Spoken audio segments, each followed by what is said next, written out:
Thessaly survived by spotting lies others couldn't see. Her gift drew unwanted attention. When a brutal execution revealed a hidden conspiracy, she uncovered a dangerous hunt for a powerful artifact. What happens when the only way to survive is to trust the one person you shouldn't? The Last Sovereign Key, a web novel, System Apocalypse, the complete audiobook, only on Novel Charter, free to listen. Subscribe so you never miss a new release. Chapter 1 begins now. Chapter 1. The transit terminal smelled like wet concrete and old blood. Thessaly Ostfeld watched from the shadow of a collapsed ticket barrier as CRUCIBLE's white text hung in the air above the demonstration area. 300 survivors pressed against the shattered concourse, packed between kiosks and structural pillars, breathing the same stale air. The rules demonstration was mandatory. Failure to attend meant forfeiture of district access.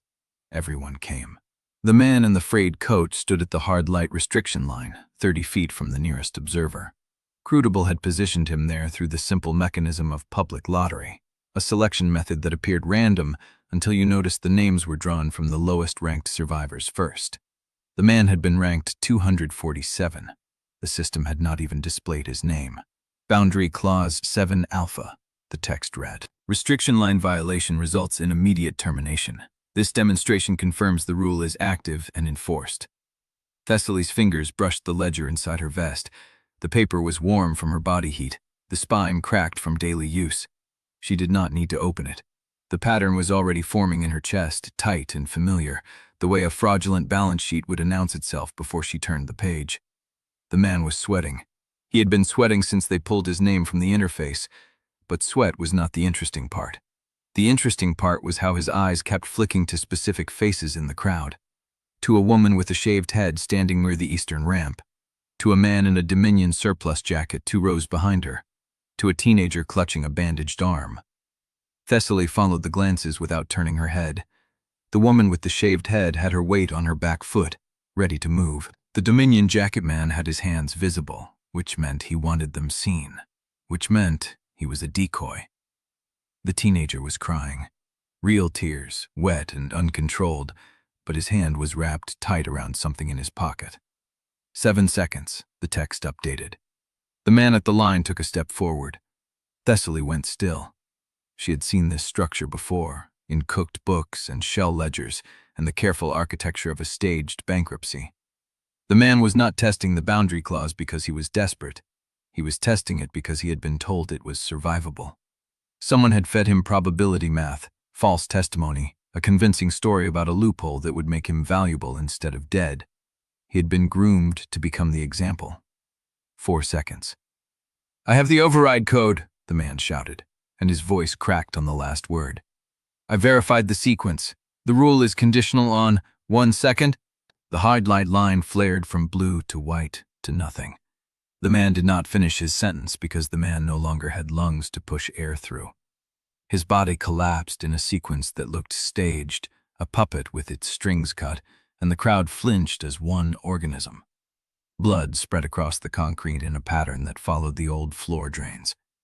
Thessaly watched it pool and stop at the restriction line, exactly where the demonstration boundaries had been drawn.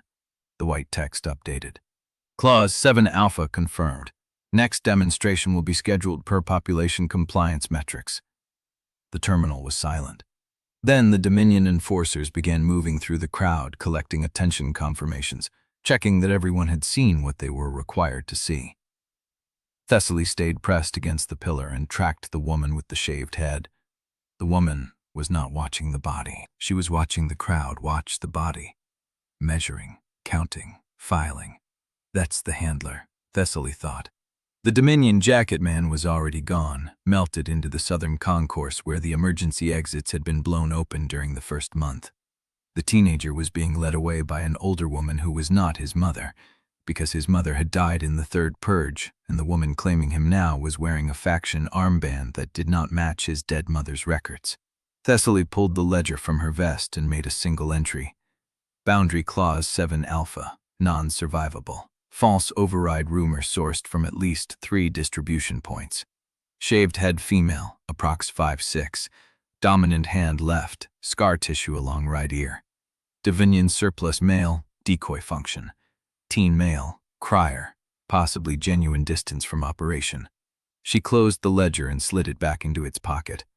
The demonstration was over, but the demonstration had never been the point. The point was the people who had arranged it. The point was the rumor pressure, the staged courage, the carefully planted belief that the rule could be beaten by anyone willing to take a calculated risk. The man in the frayed coat had been a proof of concept, and his death was the product they had been manufacturing all morning. Thessaly moved before the Dominion enforcers could finish their circuit. She crossed the concourse at an angle that kept her in the blind spots, between the light wells and the collapsed retail fronts, following the trajectory the shaved-head woman had taken toward the eastern ramp. She caught sight of the woman again at the ramp's crest, just before the turn. The woman was joined by 2 others, both male, both carrying medical supply bags that were too clean for salvage and too full for a scouting run. They were heading toward the surface access that led to the old hospital corridor, where a medical cash exchange had been publicly announced under a claimed ceasefire. The ceasefire was a lie. Thessaly had known that before she saw the shaved-head women heading in that direction, but the confirmation settled into her chest like a key turning in a lock. The false truce was connected to the same operation that had killed the man at the demonstration line. Same handlers, same method. Manufacture a believable story, place a target in the kill zone, and let the rules do the work. She reached the ramp base and stopped.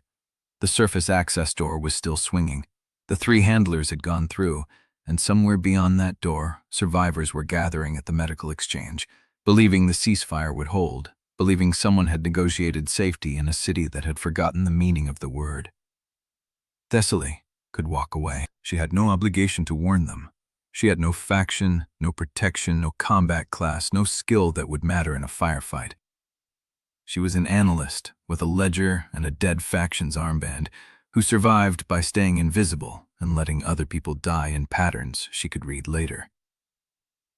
But she was already moving toward the door. Her hand found the handle. The metal was cold. She pushed through into the daylight. Chapter 2.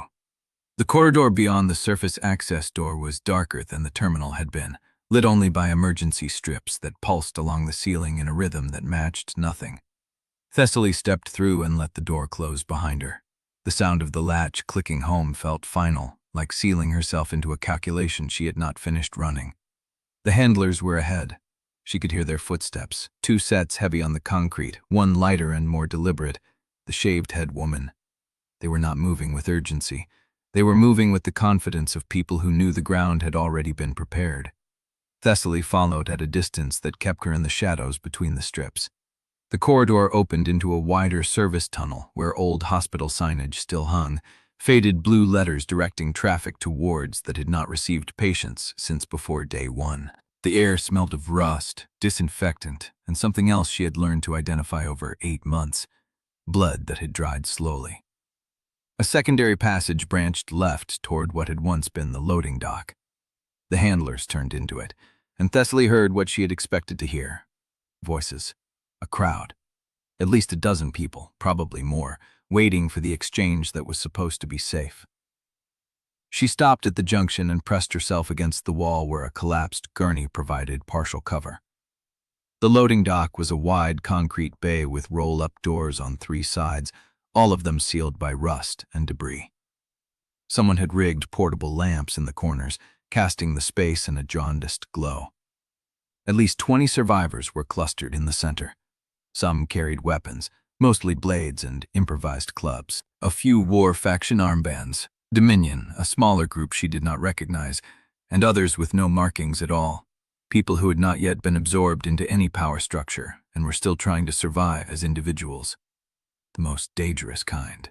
The 3 handlers entered the bay, and the shaved-head woman raised both hands in a gesture that looked like peace. "The ceasefire holds," she said. "We brought supplies from the North Corridor run. Medical, some food, a few filter units. Dominion has agreed not to contest this zone for the next 12 hours. A murmur moved through the crowd.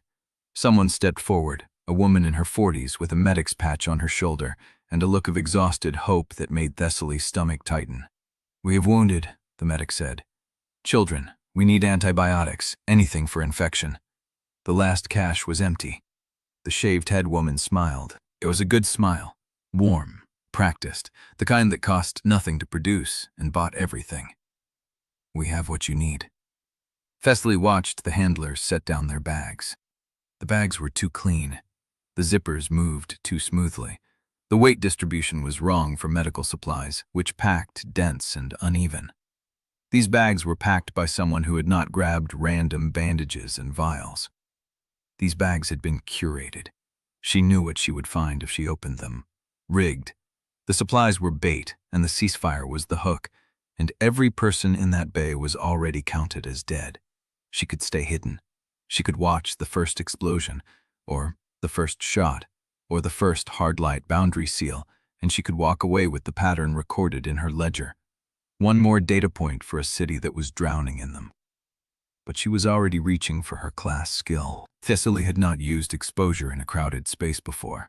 She had used it in private, on individuals whose trust she had needed to price, on faction leaders who smiled while their text flickered with hidden agendas. But she had never thrown it into a room full of people and let the system parse every deception at once. She activated it now. The world went still. Her focus narrowed to the shaved-head woman, and the system responded, white text rolling across her peripheral vision like a tide. Target, unnamed operator, faction affiliation, Pale Gate Collective, classified, active deceptions detected, 1. Ceasefire claim, false. Dominion has not agreed to zone neutrality. Hostile engagement imminent. 2. Supply claim, false. Containers hold fragmentation assemblies and incendiary triggers. No medical materials present. 3.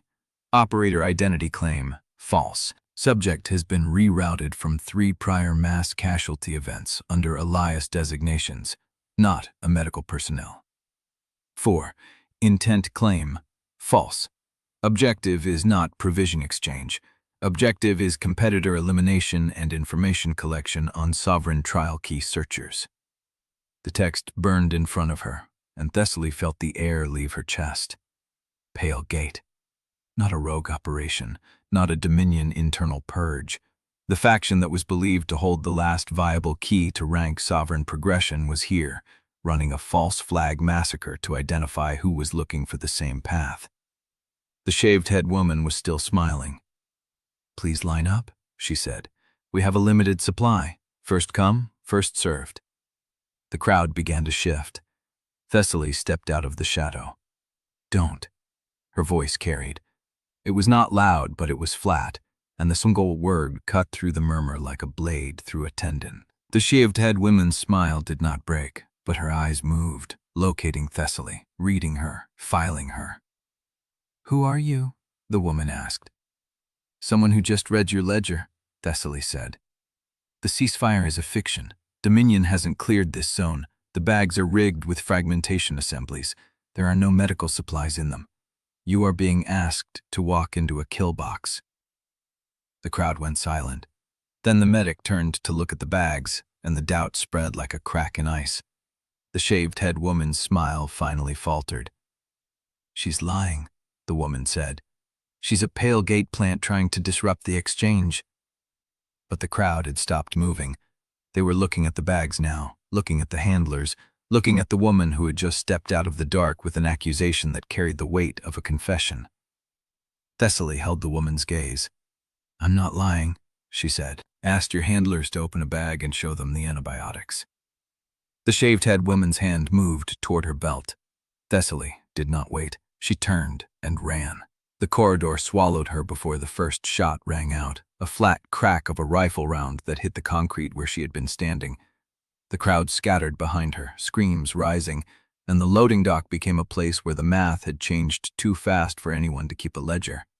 She did not stop. She ran through the dart, through the corridors, past the rusted gurney and the flickering strips, until she burst back into the transit terminal and the gray light of the overcast sky poured over her. The terminal was still full. Dominion enforcers were still moving. and standing at the base of the eastern ramp, watching her with an expression she could not immediately price, was a man in a long coat with a Dominion commander's insignia on his collar. He had been waiting for her. He smiled. It was not a warm smile. It was the smile of someone who had just seen a piece fall into place on a board that was larger than she had realized. "Thessaly Ostfeld," he said. "I was hoping you would make it out." Chapter 3. Thessaly's lungs burned as she stood in the gray light of the transit terminal, Corvus Hallarn watching her with that knowing smile. She did not answer him. She catalogued the enforcers instead. 3 visible, positioned at the ramp's base, hands resting on weapon slings. 2 more at the collapsed ticket counter, covering the western approach.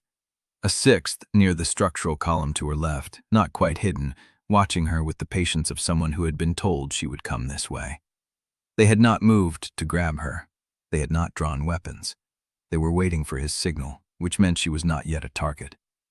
"Thessaly Ostfeld," Corvus repeated, as if tasting the syllables. "I was hoping you would make it out." "I was hoping I would make it out too," she said. "That does not mean I expected to find you here." "I know." He stepped forward, and she did not step back. The ledger was still warm against her ribs inside her vest, and she could feel the weight of the dead faction's armband on her sleeve, the fabric worn thin from months of camouflage. "You exposed a Pale Gate ceasefire operation," he said. "You identified their handler, read the cargo, and walked the survivors out before the trap closed. That is not a small thing to survive alone." "I did not walk them out. I pointed them toward a door and ran. And yet they are alive. You do not know that. I do." He tilted his head. "I have people in the loading dock access. They reported 12 survivors exiting through the west utility corridor. 1 clinical fatality, a man with a pre-existing chest wound who bled out during the evacuation. The rest are being triaged by a Dominion field medic." Thessaly felt the information settle into her calculation like a counterweight. He had people there. He had people everywhere, and he was telling her this not as a boast, but as a demonstration of reach. "That is a very convenient network to have," she said. "It is a necessary one." Corvus gestured toward the eastern ramp, where the enforcers had parted slightly, creating a corridor that led out of the terminal and into the gray afternoon. "Walk with me." "I would rather stay here." "You would rather disappear into the crowd and recalculate from a position where no one knows your name." He smiled again, and this time there was something almost warm in it, a recognition of her methods that felt too intimate. "I understand. But Pale Gate knows your face now. The handler will report your description, your voice, your class signature if she survived. You are no longer invisible." Thessaly's jaw tightened. He was right. She had spent 8 months building invisibility, wearing dead faction insignia, speaking in rooms where no one remembered her, and in one decision, one exposure activation in a crowded space, she had burned it all. "What do you want?" she asked.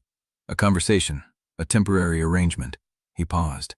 "The last viable sovereign trial key is controlled by Pale Gate. I believe they have not yet activated it because they are waiting for a specific condition, a purge alignment, a specific candidate profile, something that fits their internal timeline. I want to find that key before the next reset. You are the best analyst I have encountered in 8 months of this city. You do not know me. I know your reputation. The forensic accountant who read a supply ledger in the Covington tunnels and identified a faction's entire support chain. The woman who predicted the rank 3 purge boundary shift 2 hours before it happened and saved a group of independents who still do not know who warned them. The survivor who has been using exposure in private for months, building a map of every deception in this city without ever showing her hand. Thessaly felt the cold creep up her spine. He knew more than he should. "Who told you about exposure?" she asked. "You used it tonight in a public space for the first time. Before that, you were careful. But I have analysts, too." He gestured loosely at the terminal. "And I have been watching you since the 3rd month." "Why?" "Because you are not trying to become powerful. You are trying to understand." He met her eyes. That is rare, and it is the only thing that matters for what comes next. Thessaly stood still, her body rigid, her mind racing through probabilities. He was offering information, protection, and a path toward the trial key. He was also offering control, surveillance, and a debt she would not be able to refuse. "What is the arrangement?" she asked. "Temporary party registration, access rights to Dominion supply routes, intelligence feeds, and secure transit corridors. In exchange, you join the search for the Pale Gate key. You analyze what we find. You do not hide information. And when the key is located, you participate in the extraction." That sounds like an employment contract with no termination clause. It sounds like survival. He stepped closer, and his voice dropped. "The next purge reset is not on schedule. CRUCIBLE has accelerated the timer. I have seen the interface logs. The leaderboard is going to reshuffle in 19 days instead of 37. When that happens, every faction in this city will prioritize kill count over strategy. The survivors who can think will be the ones who organized before the pressure broke." 19 days. Thessaly had assumed she had a month. Everyone had assumed they had a month. "You are certain about the timeline?" she asked. "I am certain enough to stand in a transit terminal and wait for a forensic accountant instead of consolidating my supply lines." She considered the math. If he was lying, exposure would tell her. If he was telling the truth, refusal meant she would be hunting alone, with no faction, no supply access, and a pale gate handler who now had her face. "You said temporary party registration," she said. "What is the exit condition?" "The key is located and the extraction is complete, or the arrangement no longer serves both parties. Or I die." He said it flatly, without drama. "I am not interested in owning you, Miss Ostfeld. I am interested in using your mind while it is still available, and I am willing to pay for the privilege." She almost laughed. Almost. The phrasing was too precise, too calibrated to appeal to a woman who had spent her entire adult life pricing everything and trusting no one. "What about my contingent obligations?" she asked. "You have none. You do not know that. I know you have no faction affiliation, no permanent party, no supply debt. You have been surviving on scavenged resources and tactical invisibility, moving between districts, never staying long enough to be pinned." He tilted his head. "That is not a criticism. It is a description. You are free, which makes you useful." Thessaly let the silence stretch. She thought about the loading dock, the medic who had almost reached for the rigged bag, the handler's hand moving toward her belt, the rifle round that had hit the concrete where she had been standing. She was alive because she had run. But running was not a strategy. It was a delay. "I want to see the interface logs," she said. "The accelerated purge timer. I want confirmation before I agree." "Done. I want access to your intelligence network, not summaries. I want to read the raw field reports." "Done. I want the party registration to be sealed. No public leaderboard affiliation, no faction tag visible." Corvus's smile widened. "You want to remain invisible inside the arrangement?" "Yes." "Done." She had more conditions. She always had more conditions. But the three she had stated were the ones that mattered for now, and he had accepted them without negotiation, which meant he wanted her badly enough to concede leverage. That was dangerous. It was also useful. "One more thing," she said. "If I find evidence that Dominion is running false flag operations similar to the one I just exposed, or that you are using this arrangement to manipulate the sovereign trial path for a purpose you are concealing, I will terminate the party registration, and I will make the evidence public." Corvus studied her. "I would expect nothing less," he said. He extended his hand. Thessaly looked at it. The palm was clean, the grip deliberate. He was offering a handshake as if they were equals, as if this was a business negotiation and not a survival maneuver between a woman with nothing and a man who controlled half the city's food supply. She took his hand. His grip was firm, brief, professional. "Welcome to the arrangement," he said. "I am not joining anything," she said. "I am cooperating. There is a difference." "There is," he agreed, "but you will find the difference becomes narrower the longer you stay inside Dominion territory." He turned and walked toward the eastern ramp, and the enforcers shifted, forming a loose corridor around her, not quite guiding her, not quite guarding her. Thessaly followed. Behind her, the transit terminal emptied, the crowd dispersing into the gray afternoon, and she felt the weight of her old invisibility lifting like a garment she had worn too long. She was no longer hiding. She was walking into Hallarn's dominion with a sealed party registration and a commander she did not trust. and she had just agreed to hunt the last sovereign trial key before the city collapsed into a purge that was coming faster than anyone knew. At the top of the ramp, a woman in Dominion gear stepped into her path. She was lean, dark-haired, with the controlled stillness of someone who had already assessed a room before entering it. "Thessaly Ostfeld," the woman said. It was not a question. "Narra, Thessaly replied, because she knew the name even if she had never seen the face. Narra smiled. It did not reach her eyes. "Welcome to the Dominion," she said. "Try not to break anything." Chapter 4. Narra stepped aside, but her gaze stayed on Thessaly like a blade held at rest. The corridor beyond the ramp stretched into what had once been a maintenance passage. Now it served as Dominion Territory's front door. Pipes ran overhead, wrapped in emergency tape. A generator hummed somewhere deeper. The air smelled of concrete, diesel, and boiled rations. Thessaly counted 8 bodies in the first 50 feet. Not corpses. Guards. They stood at intervals, hands loose near sidearms, eyes tracking her before they tracked the corridor ahead. Dominion had discipline. She cataloged the layout automatically. Choke points, blind corners. A single access point behind them.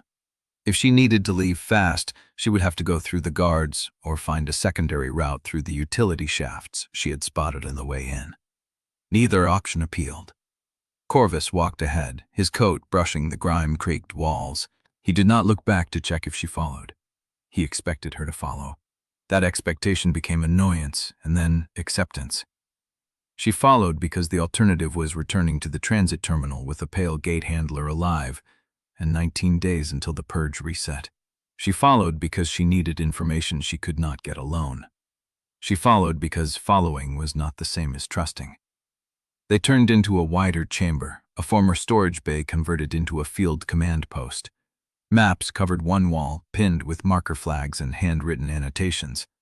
A table held a spread of interface logs, ration ledgers, and a portable terminal glowing with amber text. 3 operators worked at folding stations, their heads bent over data, and near the back wall, kneeling beside a man on a stretcher, was a figure Thessaly had not expected. The medic glanced up as they entered. He was young, maybe early 30s, with the kind of face that looked gentle by default. Brown hair, no weapon visible, sleeves rolled to the elbow. A red cross patch had been sewn onto his collar. Not Dominion standard, but not contested. He was pressing a compress to a wound on the stretcher man's arm. The man groaned. The medic did not flinch. "Almost done," he said, not to Thessaly, to the patient. Corvus stopped beside the table. "Oswin." The medic finished the wrap, tucked the end, and stood. His hands were stained with blood and antiseptic. He wiped them on a rag from his pocket and turned. "This is her," he said. Not a question. "This is Miss Ostfeld?" Corvus confirmed. Thessaly did not offer her hand. Oswin did not seem offended. "I've heard about you," he said. "The analyst who reads people the way the rest of us read maps." "Then you've heard more than I've told anyone." He smiled. It was not a challenge. It was almost warm. "Your reputation is not the problem," he said. "Your caution is not the problem either. But I want you to know that if you need medical support inside the arrangement, I will provide it. No ledger, no repayment schedule." Thessaly's attention sharpened. "No ledger," she repeated. "Correct. Everyone keeps a ledger, Oswin." He held her gaze. "I know." Then he turned and knelt beside the next stretcher, checking a bandage on a woman's leg. The woman winced. Oswin adjusted the wrap without commentary and moved to the next patient. Thessaly watched him work. There were 7 stretchers in the room, 7 wounded. They wore different gear, different armbands, different factions. One had a pale gate marking half torn from her sleeve. Another carried Dominion insignia. A third wore no marking at all. Oswin treated them in the same order. No preference, no triage acceleration for the Dominion 5. He pulled a vial from his kit, checked the seal, and administered it to a man with a chest wound that had been packed with field gauze. The man's breathing eased. Thessaly stepped closer. "Where do you get your supplies?" "Scavenge," Oswin said without looking up. "Trade. Donation." "From who?" Whoever has them. That is not an answer. It is the only answer I give. He straightened and faced her. I understand your suspicion, Miss Ostfeld, that do. But I am not your enemy. I am not even particularly hard to read. I am a medic who believes people die faster when there is no one willing to treat both sides. And when you run out of supplies, then I run out of supplies. And I die, or I find more.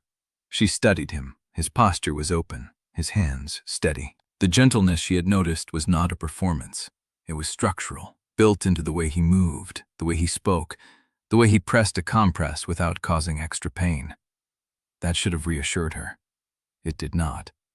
Kindness inside CRUCIBLE was never free.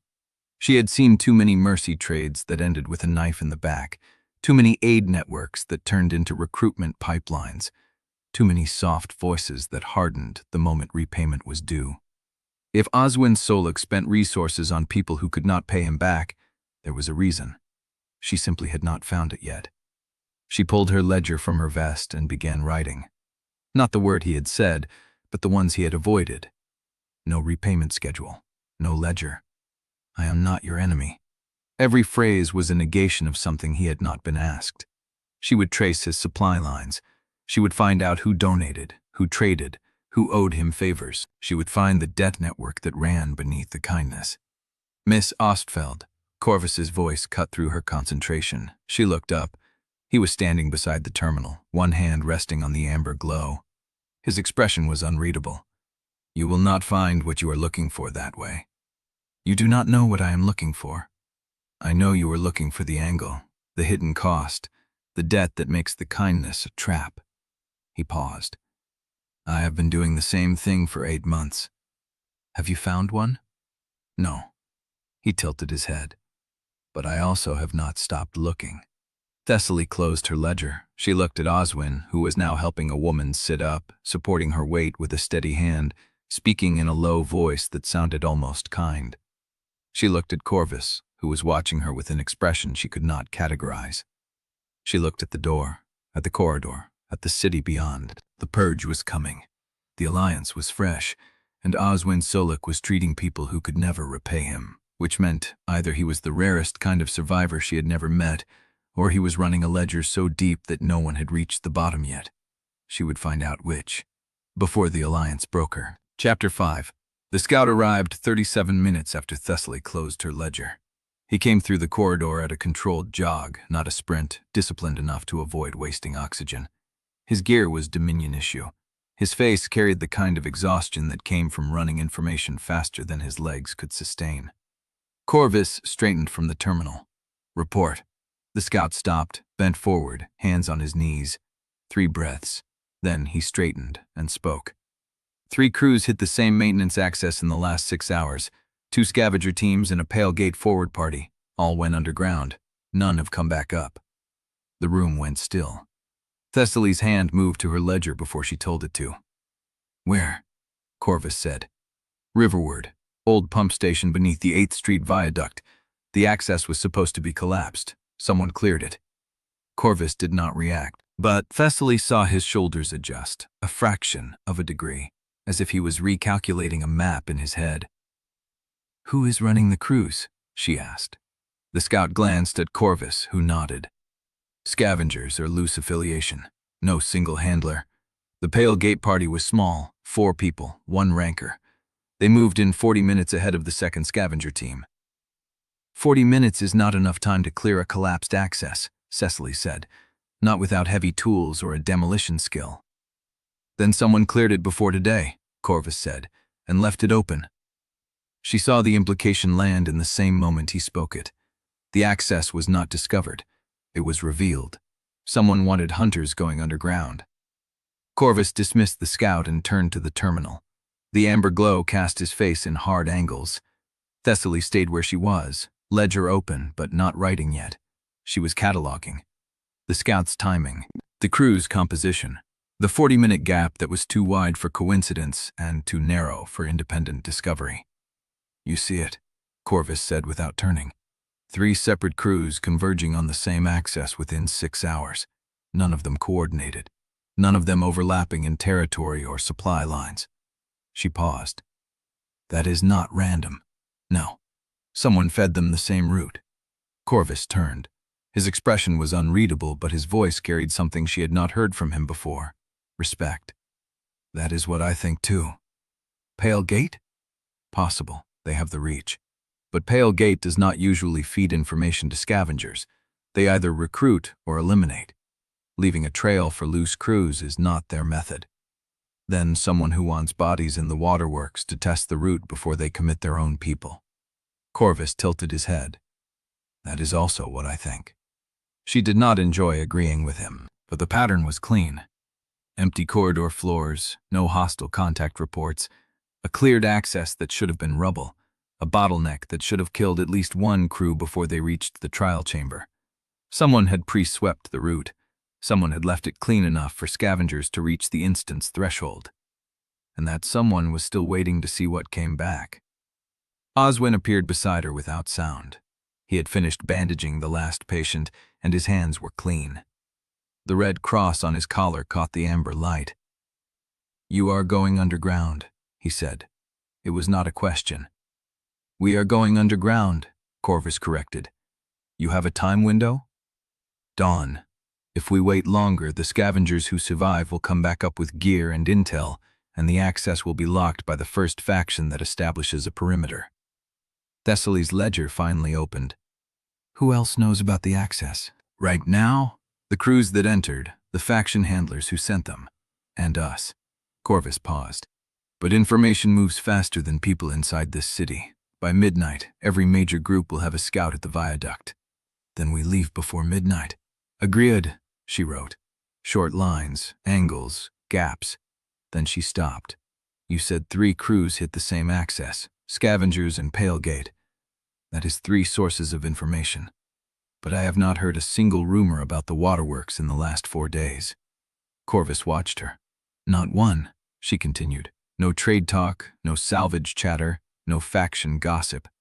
The entire district went quiet on pump station infrastructure 4 days ago, and today, 3 separate crews converge on the same point." She looked up. "Someone suppressed the information first, then released it to targeted groups." The silence was deliberate. The room felt colder. Oswin said nothing. Corvus said nothing.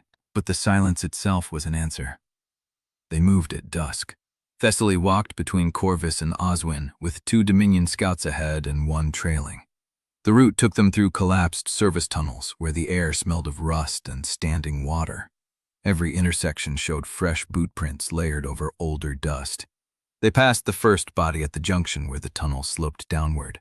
A scavenger, male, mid-30s, died facing the direction he had come from. No visible wounds. His hand was still wrapped around a flashlight that had burned out. Thessaly stopped. "He was running back," she said. Corvus crouched beside the body. He turned the man's head. No blood, no contusion, no exit wound. "System kill," he said. "The trial threshold must have a rule lock. He triggered something and the penalty was terminal." "Then how did the other crews get through?" "They did not trigger the same clause, or they read the rules before he did." Thessaly looked at the dead man's face. He had been running. He had not been killed by a monster or a rival faction. He had been killed by a rule he did not understand until it was too late. She pulled her ledger out and wrote, "First death at trial threshold. No visible trauma. System kill. Rule lock. Active." Then she followed Corvus into the dark. The access opened into a concrete chamber that hummed with submerged machinery. Water sloshed against catwalks that had been installed decades before the shell. Pipes ran along the ceiling, some cracked, some weeping thin streams that pooled on the grating below. The air was cold and wet, and carried the chemical smell of treated runoff. A trial notification bloomed in the interface window that appeared at the chamber's entrance. Municipal Waterworks, Trial Instance, Access Level, Rank 3 Party, Recognized, 4, Mechanics, Valve Sequencing, Pressure Redistribution, Mirrored Route Choices, Rule Lock, Boundary Clause 6 Gamma, Sacrifice Prompts, Our Conditional Penalty, System Kill on Threshold Violation, Reward, Conditional, Scales with Party Survival. Thessaly read the notification twice. Sacrifice prompts are conditional. The system was telling them the obvious cruelty was not required. But the clause was buried 6 lines deep, behind the threat of system kill, behind the valve sequencing and pressure redistribution and mirrored choices. Most parties would see the word sacrifice and stop reading. She would not. Corvus, he turned. The clause says sacrifice is conditional, not required. Are you sure? The interface says so. Line 6. He looked at the window, then at her. Then we do not sacrifice anyone. Correct. She felt Oswin's gaze on her back. When she turned, he was studying her with an expression she could not name. What? Nothing, he said. I just did not expect you to share that. I share information that keeps the party alive. That is not kindness. That is math. I know. He did not look away. And for a moment, Thessaly felt something shift in the balance between them. Not trust, but the beginning of a question she did not know how to ask. Then the water level rose, and the first valve sequence began. Chapter 6. The water level rose fast. Too fast. Thessaly's boots were already wet before she finished counting the valves.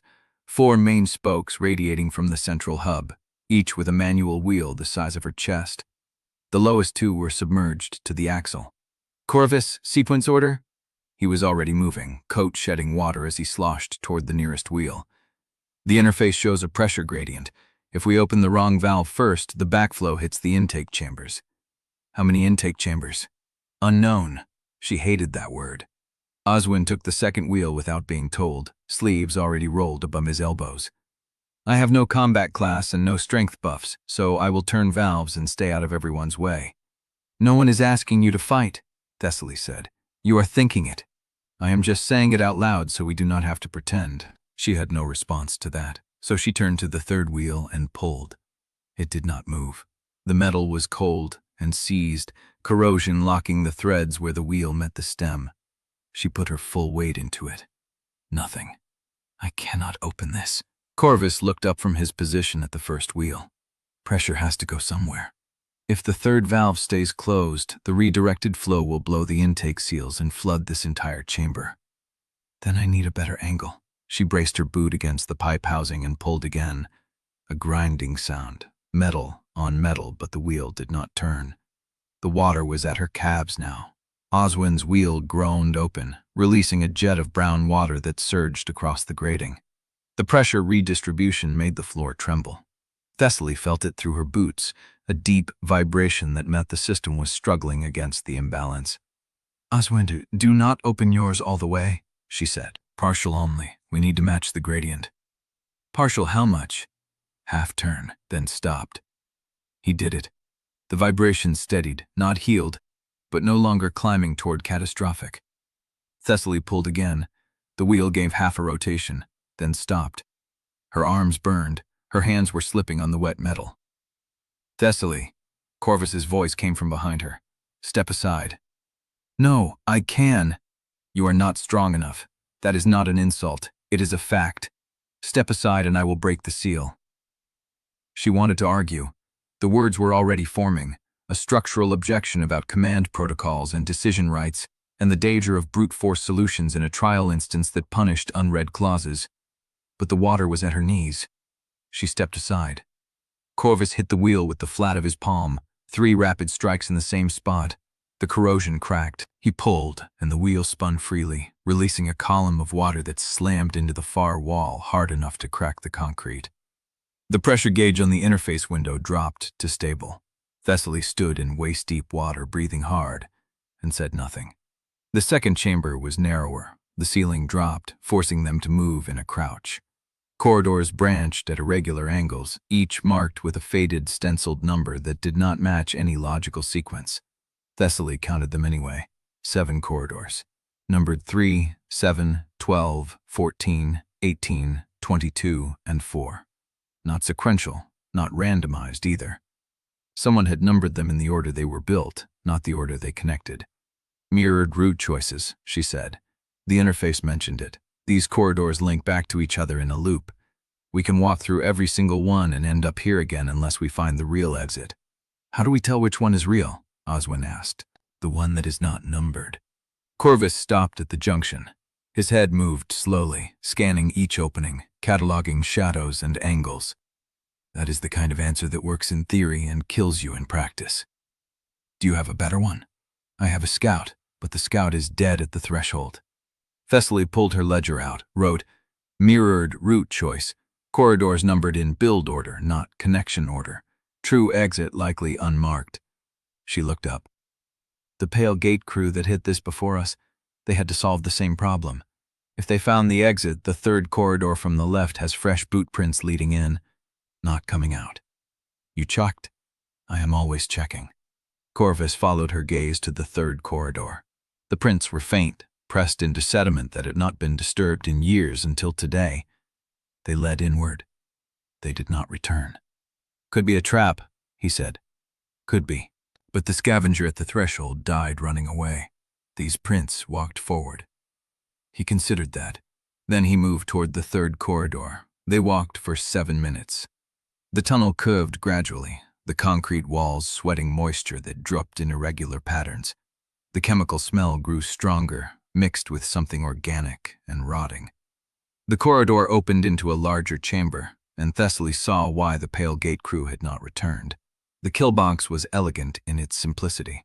Floor plates that shifted under weight, ceiling nozzles that released pressurized gas, a tripwire system that would have been visible in good light, but the only light here came from their flashlights, and the wires were strung at knee height in the dark.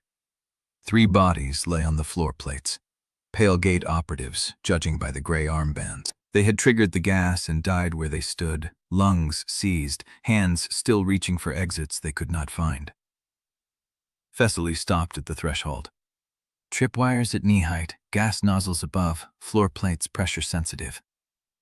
We can jump the plates, Corvus said. The wires will catch us mid-jump. Then we crawl. The wires are at knee height. If we crawl, we are already under them. He looked at her. A beat of silence. Then a corner of his mouth moved, not quite a smile. Good. They crawled. Thessaly went first because she was the lightest and least likely to trigger the floor plates. Her palms scraped against the rough concrete, grit embedding under her nails. She found the first wire at thigh height, ducked under it, found the second at shoulder height, flattened herself against the floor. Behind her, Oswin's breathing was controlled but audible. Corvus moved in silence, his coat dragging across the concrete like something alive. They were halfway across when a voice came from the darkness on the far side. Stop. Female. Young. No visible light source. Thessaly froze. You are crossing a kill box, the voice said. I set the traps. I cleared the pale gate crew before they could activate the release valves. If I wanted you dead, you would already be dead. Corvus did not stop crawling. Then why are we still alive? Because I want to know who sent you. No one sent us. We read the same bait you did. The access was opened by the same party that suppressed the root intel. You walked in exactly as intended. We know. A pause. Your medic is bleeding, the voice said. If he hits the floor with that wound, the blood will trigger a secondary pressure plate I did not disarm. Oswin touched his side. His hand came away dark. Thessaly turned her head. He did not say you were hit. Did not want to slow us down. Where? Valve chamber. Corrosion edge. It is shallow. It is bleeding through your coat, the voice said. That is not a shallow wound. A figure stepped out of the dark. She was small, younger than Thessaly had expected, with cropped, dark hair and a rig of tension wires coiled around her shoulders. She carried no weapon she was showing. Her eyes moved across the kill box like she was reading a page she had written herself. Your medic needs pressure. I have a kit in the dry section ahead, but if anyone draws a weapon, I release the bypass valve and this entire corridor floods. Corvus rose to his feet slowly. Code open, hands visible. What is your name? Selko Irie, trap specialist, scavenger. I work alone. Until now. Until now, she looked at Thessaly. Your medic is losing blood. That is the only reason I am not walking away. Thessaly looked at Corvus. He gave a single nod. Patch him, Thessaly said. Then we talk. Selka moved past them, quick and certain, threading through her own trap lines like water finding a current. She crouched beside Oswin and pressed a folded bandage against his side without preamble. Lift your arm, He did. Who cleared the access and suppressed the intel? Selka asked. We are trying to find out. Good. I want a name. You will have it. Selka finished the bandage. Then she looked up at Corvus. Your scouts are dead. 1 in the valve chamber, 3 in the intake corridor. You have no one ahead of you and no one covering your flanks. We noticed. If I join you, I keep the party alive through the next 3 chambers. In exchange, I get first pick of the loot that is not trial-bound. Corvus studied her. Then he extended his hand. Selka took it. Thessaly wrote in her ledger, Trap Specialist join. Name, Selka Irie, Conditional Loyalty. Watch for exit calculus. But beneath the note, she felt something shift. The party was growing. That meant more eyes, more angles, more people who could betray them. It also meant fewer angles to cover alone. She was not sure which number scared her more. Chapter 7. Selka moved ahead of them without waiting for confirmation. She read the corridor like a proof she had already solved. Her fingers brushed the tension wires without triggering them. Her boots found the floor plate's dead zones by instinct, and she stopped twice to adjust the rig on her shoulders, redistributing weight she had already calculated. Thessaly followed at 5 paces, watching. Third chamber opens to a split route, Selka said. Left corridor drops into a pressure lock. Right corridor feeds a secondary valve station. The instance expects you to choose one and lose the other. How do you know? The pale gate crew had a map, Dead Man's hand still holding it when I found him. Corvus drew alongside Thessaly. She is good. She is useful, Thessaly said. Different thing. He did not argue. That bothered her more than if he had. The third chamber was wider than the intake corridor, a circular space with rusted pipe racks bolted to the walls and a drain grate the size of a car in the center. Water lapped at the edges, rising. 2 exits faced each other across the diameter, identical steel doors with handwheel locks. Thessaly stopped at the center grate. Pressure lock on the left, Selka said. Valve station on the right. The instance wants us to pick one door and commit. Then we pick both, Thessaly said. You cannot open 2 doors at once. You did not let me finish. She crouched, running her palm across the grate's surface. The bolts were corroded but intact. Below, she could hear water moving, not standing, a current with direction. The grate is a therm exit, she said. Selka shook her head. That leads to the drainage sump. No loot, no trial progression markers. Dead end. The instance mechanic is not about choosing the right door. It is about refusing to split the party. The sacrifice clause only triggers if we separate. Corvus moved to the grate and tested the bolts with both hands. She may be right. Maybe is not certainty, Selka said. It is better than losing someone to a choice we did not need to make. Oswin dropped to one knee beside Thessaly. His hand pressed against the fresh bandage, but his attention was on the grate. If we go down, we lose visual contact with the upper chambers. No way to verify the valve station is still accessible. Then we make it accessible from below. Thessaly pulled her ledger out and flicked to the page where she had transcribed the trial prompt from the entrance interface.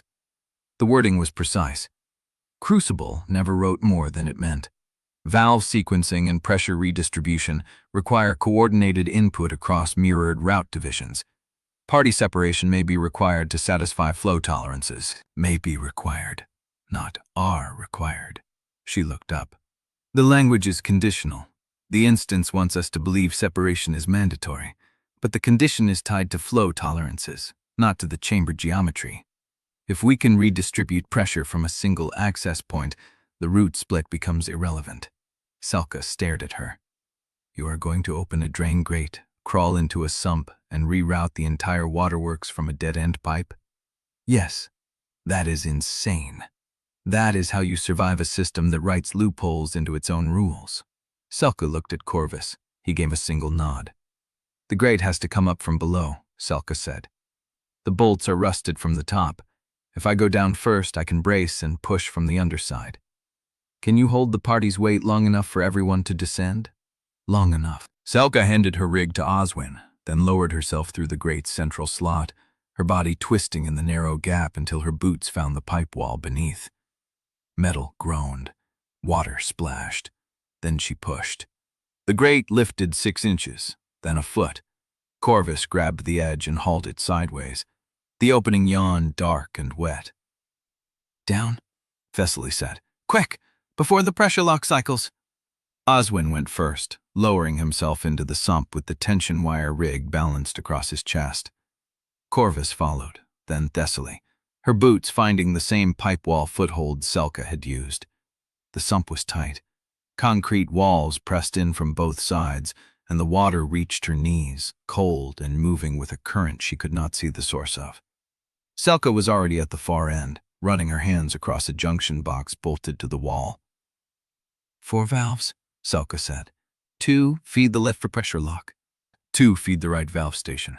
The instance expects us to split up and turn them in sequence, 1 pair at a time. Or we turn all 4 from here and let the water redistribute on its own." Thessaly waded forward. The junction box was stamped with the same hexagonal crucible sigil she had seen on the trial entrance. Below it, a small terminal screen displayed a single line of amber text. Boundary Clause 6 Gamma. Sacrifice prompt may be declined if alternative pressure redistribution is achieved within the instance tolerance window. She read it twice. Then she read it aloud. "May be declined," Oswin said. "Not must be accepted." "The clause exists to make us choose a death," Thessaly said. "But the condition is pressure, not personnel. If we satisfy the flow requirement, the prompt never becomes mandatory." Corvus was already at the first valve wheel. "Which sequence?" Thessaly closed her eyes. She did not have the valve diagrams. She did not have a manual. She had the memory of the Pale Gate crew's failed run, the dead scavenger at the entrance, and the water level rising behind her. "Open them all." "All at once?" "Simultaneous. The sequence is built to fail under staggered input.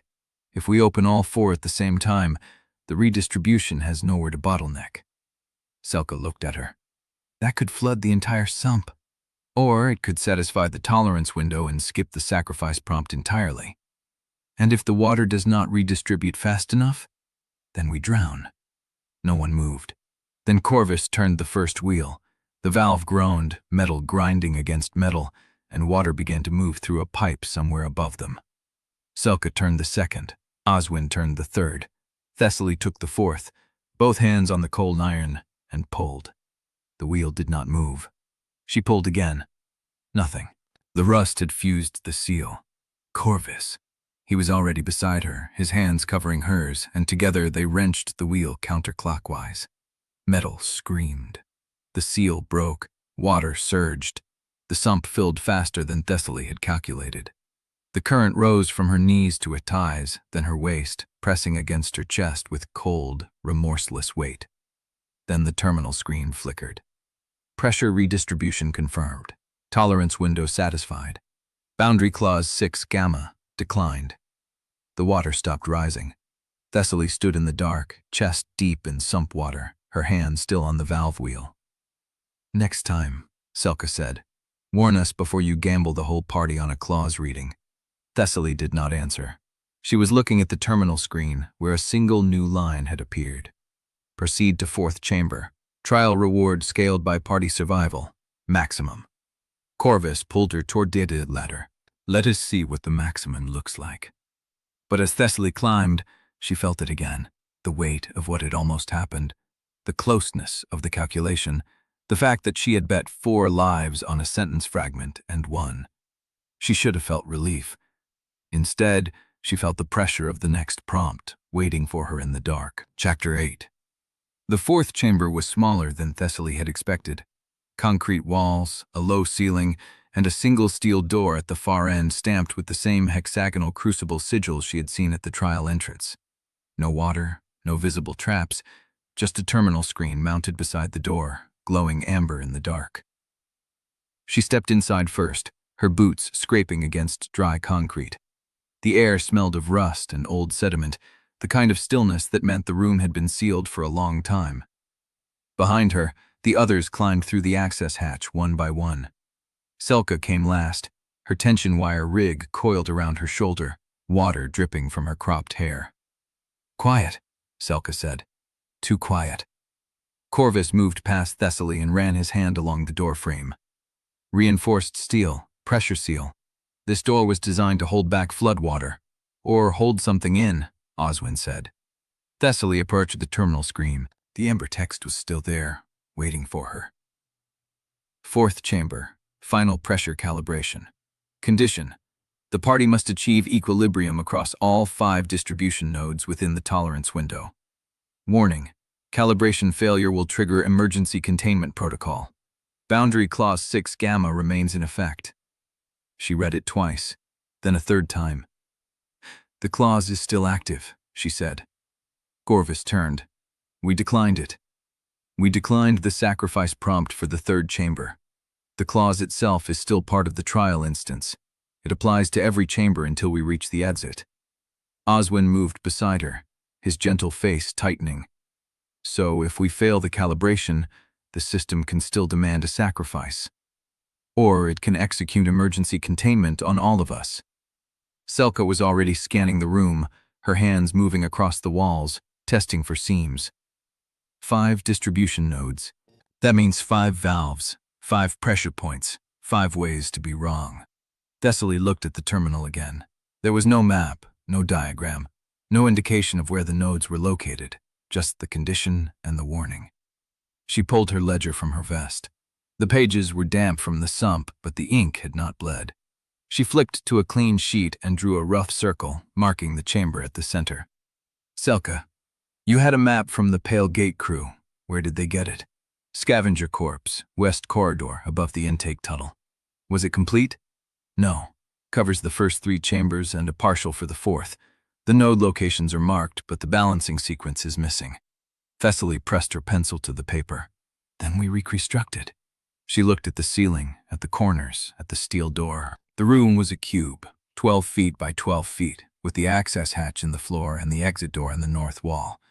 No pipes visible, no valve wheels, no obvious pressure points. But the system would not hide the nodes entirely. Crucible built puzzles, not traps. The nodes had to be reachable. She dropped to her knees and ran her fingers along the floor seam. The concrete was smooth, but there was a hairline crack running from the center of the room toward the east wall. She followed it with her thumb, feeling for a change in texture.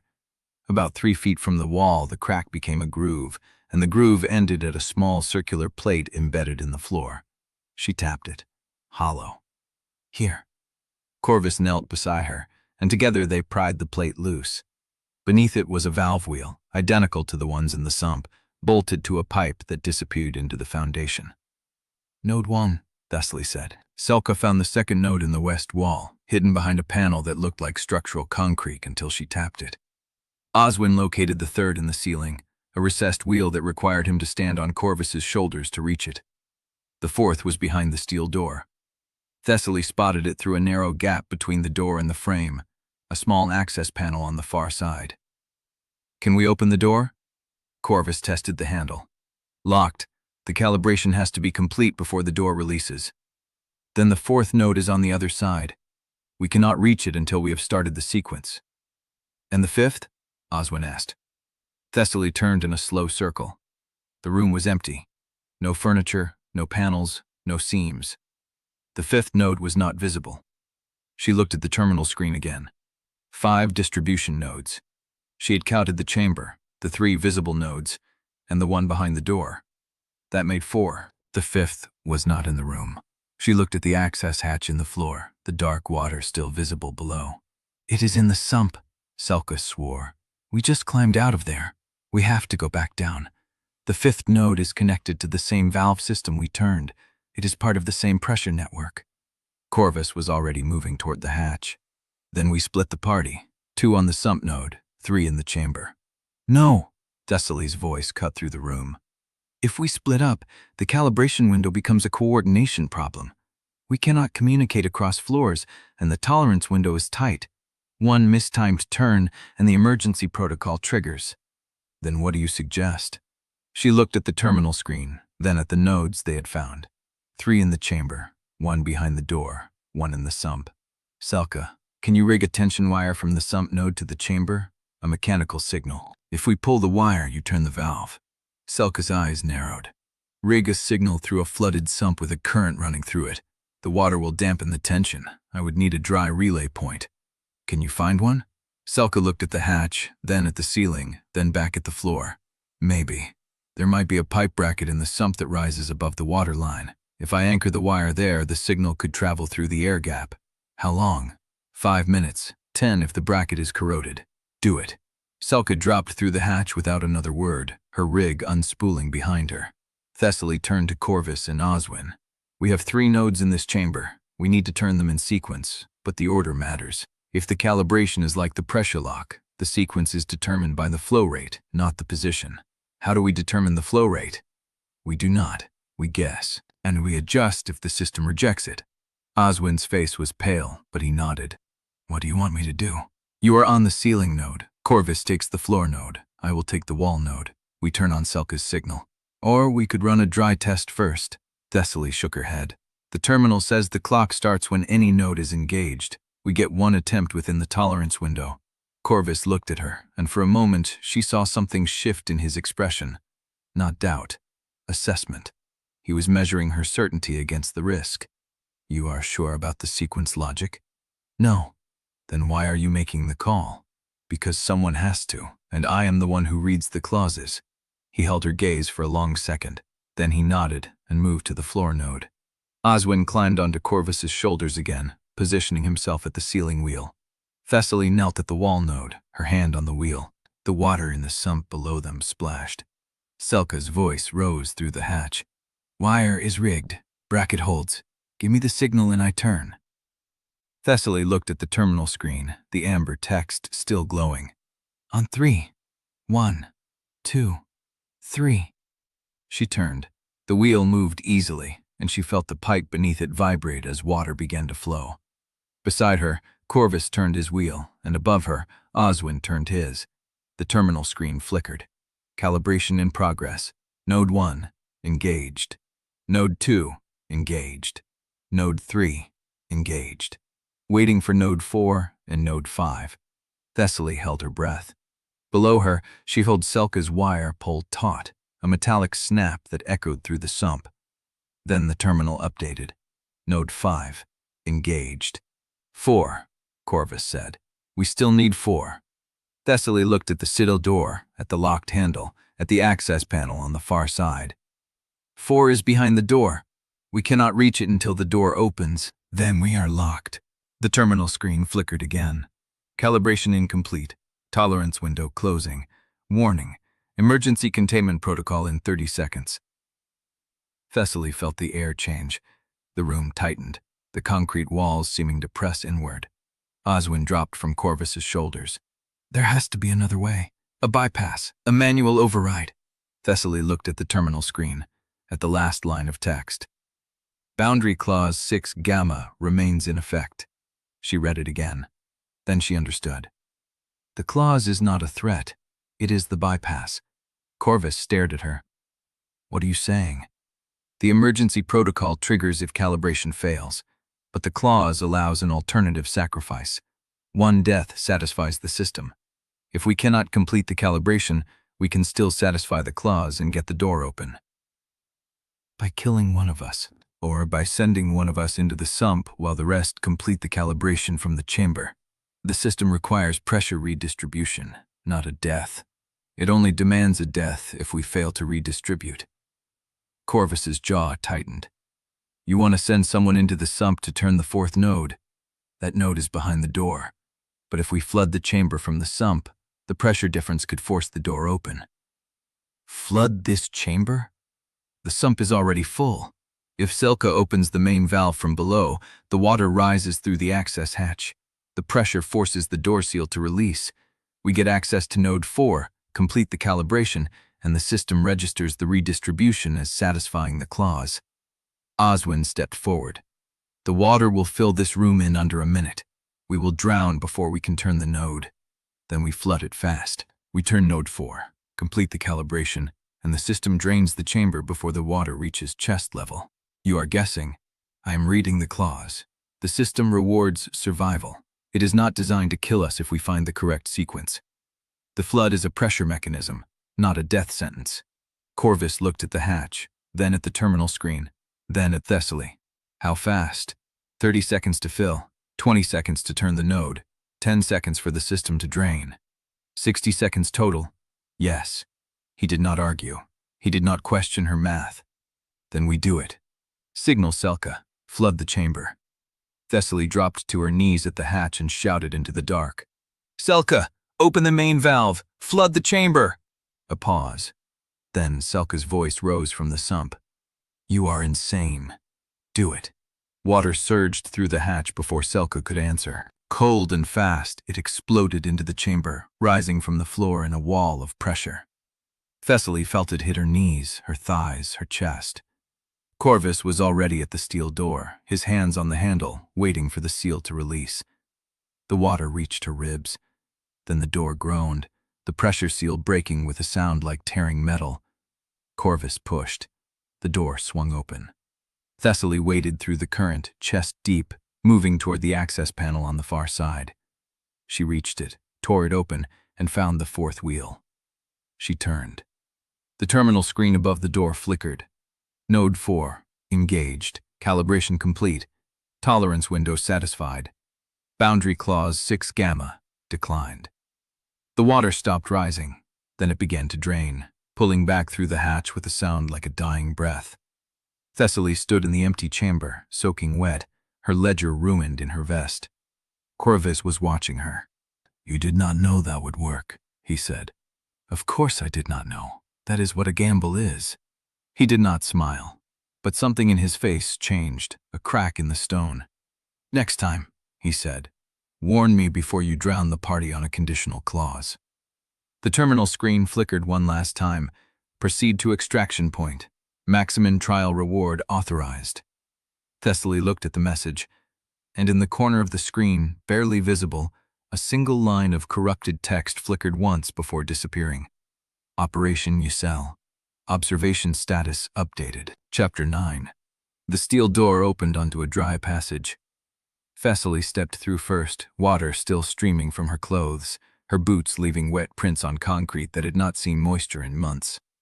The corridor sloped upward, away from the sump, away from the fourth chamber, away from the pressure and the cold and the terminal screen that had nearly condemned them to a choice no one wanted to make. Behind her, the door groaned shut and sealed with a hydraulic hiss. She kept walking. The passage opened into a circular room with a raised platform at its center. On the platform, a hexagonal pedestal glowed with amber light, and above it, a terminal screen hung in the air like a suspended blade. Municipal Waterworks trial complete. Party composition, 4/4 survivors. Boundary clause 6 gamma, declined. Maximum survival bonus, awarded. Thessaly stopped at the edge of the platform. The screen flickered, and a list of rewards began to populate. Experience allocation, 2,400 points, base, plus 1,600, survival bonus, equals 4,000 total. Class progression, +1 analyst rank threshold achieved. Loot allocation, 1/1, faction privilege token, district authority. Loot allocation, 1/1, system cleaved cache key, unlocks any sealed storage location within the shell. Loot allocation, 4/4, standard supply bundles, medical, rations, filtration. Corvus stepped up beside her. She felt him go still. The privilege token, he said. She read the description again. Faction privilege token, district authority effect, grants the bearer's registered faction control over resource distribution and sanction pressure within one designated district for the duration of one purge cycle. Restriction, single use. Token is consumed upon activation. A district, Thessaly said slowly, is the difference between a purge that kills 100 people and a purge that kills 5. Or a purge that kills no one if you control the resource flow. If you control the district. Corvus did not answer. Oswing climbed the last step onto the platform, his gentle face drawn with exhaustion. He looked at the terminal screen, at the token description, and said nothing. Selka emerged from the hatch behind them, her tension wire rig dripping, her cropped hair plastered to her scalp. She took one look at the reward list and let out a low, flat laugh. That is not a reward, she said. That is a death sentence waiting to be signed. Thessaly turned to face her. What do you mean? I mean whoever holds that token becomes the target of every faction in the city. Dominion will want it. Pale Gate will kill for it. Every scavenger crew with a grudge and a rusty blade will line up to take a shot at the person carrying district authority in their pocket. Selka shook her head. I signed on for first pick of non-trial loot. That token is trial loot. It belongs to the party. It belongs to the party, Corvus repeated. Until we decide who carries it. Selka's eyes narrowed. And who decides that? The silence stretched. Thessaly felt the shift in the room. The air had changed. Not hostile, not yet, but cautious. Every person on that platform was calculating the same equation. The token could save a district. The token could start a war. The token could make whoever held it the most valuable and most dangerous person in the city. She looked at the terminal screen again, at the line listing the system-cleaved cache key, a key that could open any sealed storage location inside the shell. That was leverage. That was a bargaining chip. That was something she could use in the hunt for the final sovereign trial key. But the privilege token was different.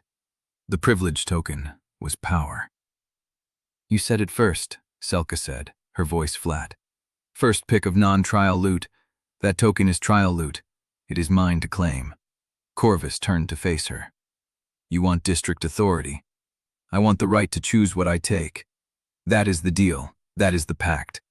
I keep us alive through the next 3 chambers. I get first pick of anything that is not nailed down by the trial mechanics.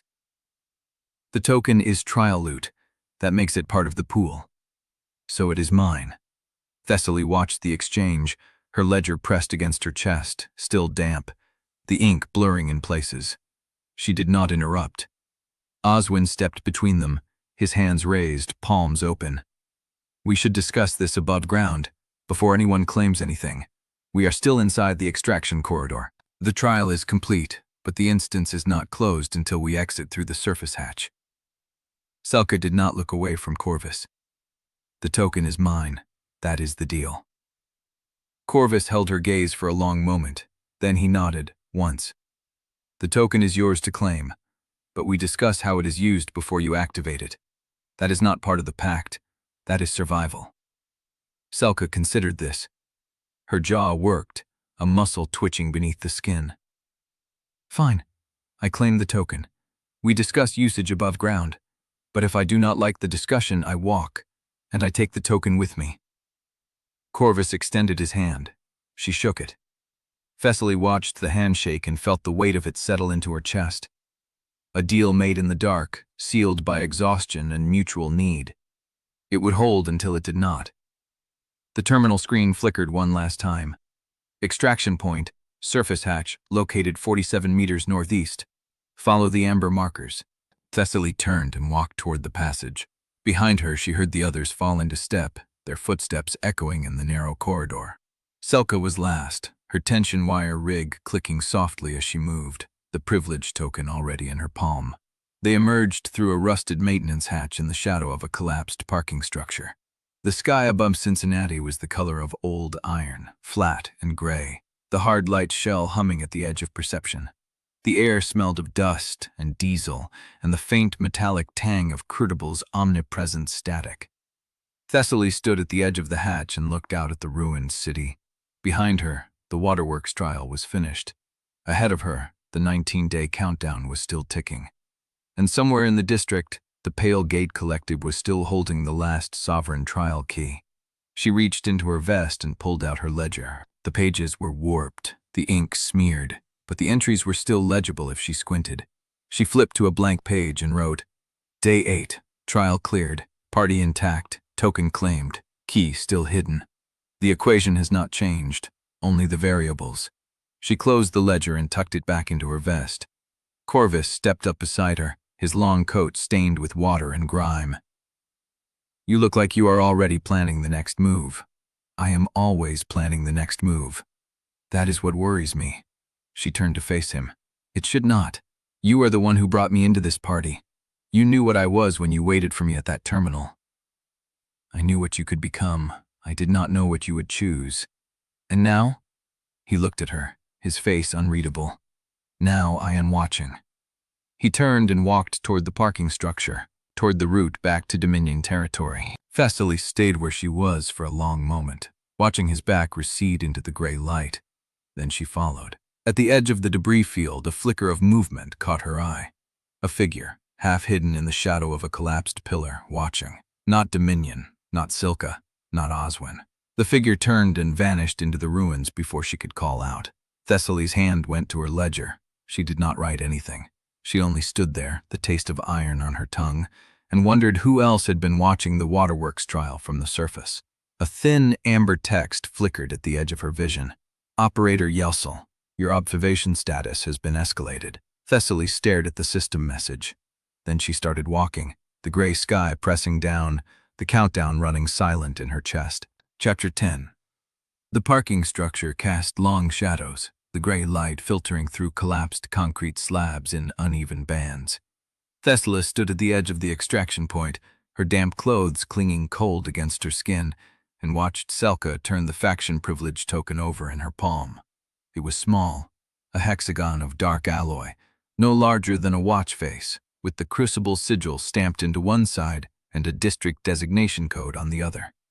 Selka held it like she was weighing it. Corvus broke the silence first. We should find cover before we discuss this. Selka did not look up from the token. We discuss it here. I want to see who is arguing before I decide whether to walk. Thessaly leaned against a slab of cracked concrete, her arms crossed, her ruined ledger a dead weight against her ribs. She had nothing to write with anyway. The ink had bled too badly in the flood. Oswin stood apart, his red cross patch dark with moisture, his gentle face set in something close to exhaustion. He had not spoken since they emerged. Fine, Corvus said. He turned to face Selka directly. That token controls resource distribution and sanction pressure in one district for one purge cycle. Used correctly, it can keep civilians alive when the reset hits. Used badly, it becomes a target painted on whoever holds it. Selka's grip tightened on the token. I did not ask what it can do.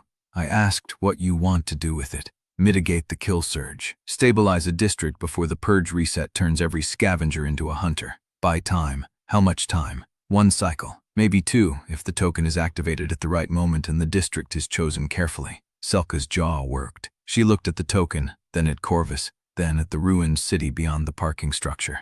That is a Dominion plan. Why not use Dominion resources to secure a Dominion district with a token I earned? I want to use the token where it saves the most lives. Those districts happen to be under Dominion control, because Dominion is the only faction that still maintains civilian corridors. Thessaly watched the exchange, her breath slow and measured. She had expected this fracture. She had priced it into her calculations the moment Selka claimed the token in the extraction corridor, but she had not expected to feel the weight of it so early. You are both wrong, she said. They turned to her. The token is not a mitigation tool. It is not a prize. It is leverage. Corvus's eyes narrowed. Leverage for what? The key hunt. Pale Gate holds the last sovereign trial key. That key is our only path to rank sovereign. The purge reset is coming in 19 days. If we spend the token stabilizing a single district, we buy one faction one cycle of reduced bloodshed. If we use it as a bargaining chip, we might force Pale Gate to negotiate. The silence stretched. Selka laughed. It was a short sound, sharp and bitter. So I risked my neck in that kill box, cleared the Pale Gate crew, patched your medic, and pulled your party through 3 chambers of system death so you could trade my token for a conversation? No, Thessaly said. So we could stay alive long enough to win. Selka's hand closed around the token. Her knuckles went white. I did not join this party to become a bargaining chip. You joined this party for first pick of loot. You have it. The question is whether you want the token to be a trophy you carry to the grave or a tool that gets us all past the next reset.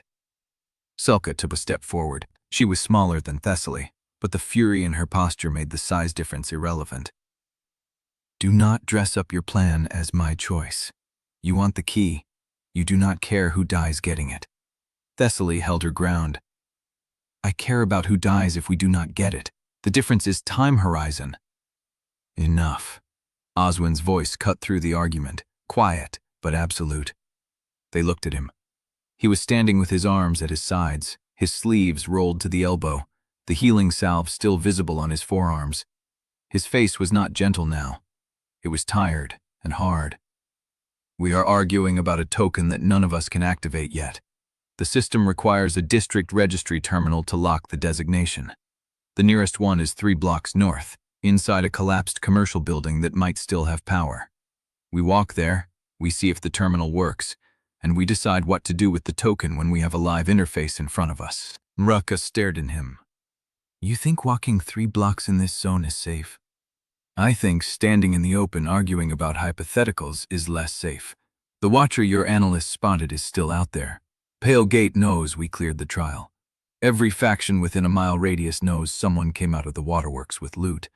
We have maybe 10 minutes before the first scavenger crew arrives to see what they can pick off. He was right. Thessaly hated that he was right. She pushed off the concrete slab and adjusted the dead faction's armband on her sleeve. He is right. We move now. We debate at the terminal. Corvus nodded. He turned to Selka. Are you walking with us, or are you walking away? Selka's grip on the token did not loosen. For a long moment, she did not answer.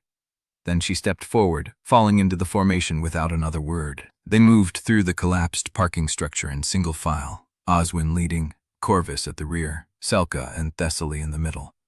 The air was thick with dust and the distant rumble of Crucible's omnipresent static. Thessaly's eyes scanned the ruins, cataloging sightlines and ambush points. The figure from earlier was gone, but the Watcher had not been a threat. A threat would have acted. The Watcher had been a signal.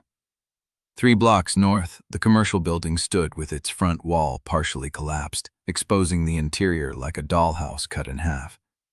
Oswin found the registry terminal in a back office, its screen cracked but still glowing with amber text. Selka stepped forward and placed the token against the terminal's reader. The screen flickered. Faction privilege token detected. District authority, unassigned. Designate district to activate. Selka looked at the screen, then at the party. This is the moment. What do you want me to type? Thessaly opened her mouth to answer. The office door swung open. Narra stood in the frame, her lean build silhouetted against the gray light, her dark hair pulled back, her face arranged in a smile too controlled to mean anything good. Welcome back, she said. I heard you found something valuable. Thessaly's hand went to her vest. She did not have a weapon. She did not need one. The trap was already set. Chapter 11. Narra did not step into the room. She occupied it. Her lean frame filled the doorway without effort, her dark hair pulled back from a face that had not smiled in months. The smile she wore now was a muscle memory, not an expression. Commander, she said, nodding at Corvus. Oswin, I do not know the trapmaker's name yet. Selka said flatly. Selka, and you. Nar's gaze settled on Thessaly. You are the one who walked into a Pale Gate kill box and came out with a better offer? Selka said nothing. She had learned long ago that silence in a room with Narra was not weakness. It was ammunition withheld. Narra turned to the terminal. The token sat in the reader, the amber prompt still waiting for a district designation. May I? Selka's hand hovered over the token. No, I am not going to take it. I want to see what your analyst is willing to risk for a negotiation tool. The emphasis on your was precise. A blade laid flat, not yet turned edge first. Selka looked at Corvus. He gave a single nod, barely perceptible. She stepped back. Narra moved to the terminal and read the prompt without touching the screen. Her fingers clasped behind her back, her posture relaxed, the stillness of someone who had learned to wait better than anyone else in the room. The Waterworks trial. 4 survivors. Maximum survival bonus. A token that controls district resource allocation for 1 purge cycle. She turned to face Thessaly fully. That is a remarkable debut for someone who was invisible 8 days ago. I had help. Help is a word people use when they do not want to admit they took a gamble. Narra's eyes were dark and flat. Gambles kill people. Not the people who take them, the people who stand nearby when the odds collapse. Thessaly felt the weight of the accusation. It was not wrong. I am aware of the math. Math is comfort. I am talking about bodies. Narra took a step closer. Her voice dropped, not in volume, but in warmth. You want to use the token as leverage against Pale Gate. You want to force them to the table, trade the privilege for a sovereign key, and walk out of the shell with a path the rest of us will never see. Thessaly did not blink. That is one option. The only option you care about. I have read your type since the first purge. You treat every alliance as a transaction, every human being as a variable in a survival equation. It keeps you clean. It keeps you fast. It keeps you from feeling the weight of the people who die because your variables were wrong. Corvus trusts me. Corvus trusts the information you give him. Those are not the same thing. The room went still. Oswin stood frozen, his hand hovering near his medkit. Selka's jaw was tight. Corvus had not moved from his position near the door, but something in his posture had shifted, a readiness that was not quite threat and not quite defense. Narra let the silence expand. Then she turned to the terminal and typed. The screen flickered. District designated, River Ward 3. Faction privilege token activated. Sanction redistribution, pending confirmation. Selka stepped forward. I did not authorize that. You did not need to. The token is yours. The activation is mine. Narra pulled her hand back and clasped it behind her again. River Ward 3 is a Dominion-controlled corridor with 400 civilians, 2 working water pumps, and a food cache that runs on a 17-hour rotation. If the purge reset hits and the token is not active in that zone, those 400 people will be sanctioned into kill fodder within the first 12 hours. She looked at Thessaly. Your keen hunt can wait 19 days. Their next meal cannot. Thessaly felt the trap close. Not a violent trap, a moral one. Narra had not taken the token. She had anchored it to a place that made any alternative use an act of cruelty. If Thessaly argued for redirecting the token to Pale Gate leverage, she would be arguing against feeding 400 people. Selka spoke first. River Ward 3. That is your district. It is the district I protect, yes. You are Dominion internal security. I am the person who ensures Dominion does not collapse because its commander trusted the wrong variable. Selka looked at Corvus. He had not moved, but his face was unreadable in the terminal's amber glow. She is not wrong, he said quietly. The civilians in River Ward 3 will die if the token is not active on Purge Day. Thessaly turned to him.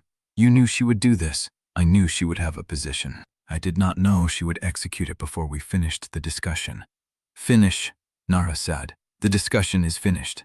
The token is designated. The only question is whether the 4 of you will help hold River Ward 3 through the reset, or scatter to chase a key that Pale Gate has likely already moved.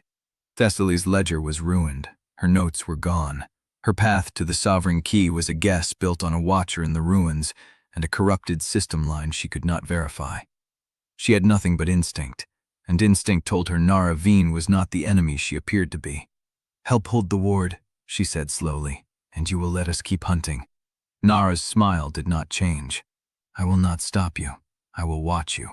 And if your hunt draws faction violence into civilian corridors, I will close the door on it the same way I closed the door on the Pale Gate crew you found dead in the kill box. Selka stiffened. The kill box was mine. I set those traps. I know. Narra's voice was calm, almost warm. You are very good at what you do. That is why I am not asking you to leave Dominion. It is why I am telling you, clearly, exactly what the boundaries are. She stepped back from the terminal and gestured toward the door. River Ward 3 is 2 kilometers east. The corridor is sealed, but the food rotation needs runners before dusk. If you are staying, move now. If you are leaving, move faster. No one moved. Narra waited. Thessaly's mind raced. She had been outmaneuvered, not by violence, not by logic, but by someone who cared more about 400 civilians than about a key that might save everyone or mean nothing. Narra's threat was real, her compassion was real, and her willingness to kill was embedded in both. Thessaly had no countermove. She took a breath. River Ward 3, she said. We will hold it. Narra's smile did not reach her eyes. Welcome to Dominion, ANALYST. She turned and walked out into the gray light. Try not to make me regret it. The party stood in the ruined office, the terminal screen still glowing with the confirmed district designation. The token was locked. The path was set. Thessaly looked at Corvus. He was watching her with an expression she could not read. "You are staying," he said. "I am buying time." "Time for what?" She did not answer. She did not know. But somewhere in the back of her mind, a file folder was opening. Narra Vane had shown her the softest underbelly of Dominion, and that underbelly was a weapon waiting to be aimed. The terminal's amber glow flickered once, steadied, and then a new line of text appeared at the bottom of the screen, small and sterile, as if it had always been there. Operator ESL, observation threshold loaded. Thessaly read it twice. Then she turned and followed the others into the gray daylight, the words burning behind her eyes like a question she was not ready to answer. Chapter 12. They moved through River Ward 3 inches single file, Narra at the front, Thessaly at the back, her eyes tracing every door, every window, every sightline that could become an ambush point. The corridor was a converted maintenance tunnel running beneath a collapsed retail block. 2 working water pumps sat at the midpoint, bracketed by sandbags and a rotation board marked with names and time slots. Food cache at the far end, sealed behind a Dominion-locked grate. 400 people pressed into a space designed for half that number. Thessaly counted 72 doorways in the first 300 meters. 72 places Pale Gate could enter if the token's designation became known. Narra stopped at the cache grate, turned, and spread her hands like a tour guide showing off a finished renovation. "This is your sector. Your team will hold the eastern seal, run the dusk rotation, and keep the civilians inside during the night cycle." Questions? "How do they survive the purge if the token is active?" Thessaly asked. "The token suppresses the kill multiplier in this zone. CRUCIBLE still sanctions, but at base rate instead of surge pricing. They survive by staying quiet and keeping their heads down until the reset clock runs out." "And if Pale Gate attacks the ward to force us out of cover?" Narra's smile did not waver. "Then you defend it. That is what holding ground means." Thessaly filed the answer away. Narra had not said Dominion would reinforce. She had said, "You defend it." The ward was now the party's liability, not the factions. Selka had already moved to the eastern seal, running her fingers along the doorframe, checking for gaps and weak points. Avwin stood near the water pumps, speaking quietly with a woman holding a child whose arm was wrapped in blood-darkened cloth. Corvus caught Thessaly's eye and tilted his head toward a side corridor that branched off the main tunnel. "Walk with me." She followed him into the narrow passage, past a stack of collapsed shelving and a dead terminal screen that had been gutted for wiring. The sounds of the ward faded. He stopped where the light from the main tunnel weakened to gray. "You are already planning something." "I am always planning something." "Planning to help hold the ward?" Thessaly did not answer. Corvus watched her with that unreadable expression she had learned to catalog but never fully decode. Calm, patient, waiting for a crack. "You left something out at the terminal," he said. "When Narra read the UCL line, you recognized it." "I recognized the formatting. A system message tracking observation thresholds is not something CRUCIBLE displays to every survivor. It means someone inside the system is watching me specifically." "Operator ESL. Yes, and you know what that means." "I know what it might mean. I am not sure yet." Corvus let the silence stretch. Then he said, "You are not going to tell me what you are planning." "No, that is fine. But if you plan to use River Ward 3 as cover for something that draws heat here, I need to know before you execute." Thessaly met his eyes. "You trusted me in the waterworks. I am asking you to trust me now. You asked me to follow a gamble that could have drowned us. Now you are asking me to let you run a play I cannot see." "Yes." He held her gaze for a long moment. Then he nodded once, turned, and walked back toward the main tunnel. Thessaly let out a breath she had not realized she was holding. She found an empty storage alcove near the eastern seal, away from the civilians, away from the water pumps, away from Selka's sharp eyes and Oswin's quiet concern. She had no ledger anymore. The flood had turned her notes to pulp. But she had her memory. And her memory held more data than any ledger could contain. She pulled a scrap of cardboard from the debris, then another. A broken pen from a dead scavenger's pack, still holding a thin line of ink, she began to write. Not her observations, not her deductions. A trail. Food rotation mismatch at River Ward 3 suggests diverted supply chain. East Corridor manifests show 3 sealed shipments tagged to utility infrastructure dates. Dominion trade ledgers record 12,000 units moving through the riverfront spine in month 4, but consumption records show only 9. The difference matches the volume needed to resupply a sealed trial site. She had chosen the details carefully. Every number was real, every date was accurate. The shipment volumes came from memory, from the old Dominion ledgers Corvus had let her review. The infrastructure dates matched the hospital utility spine beneath the riverfront where Pale Gate had already moved. The only lie was the conclusion.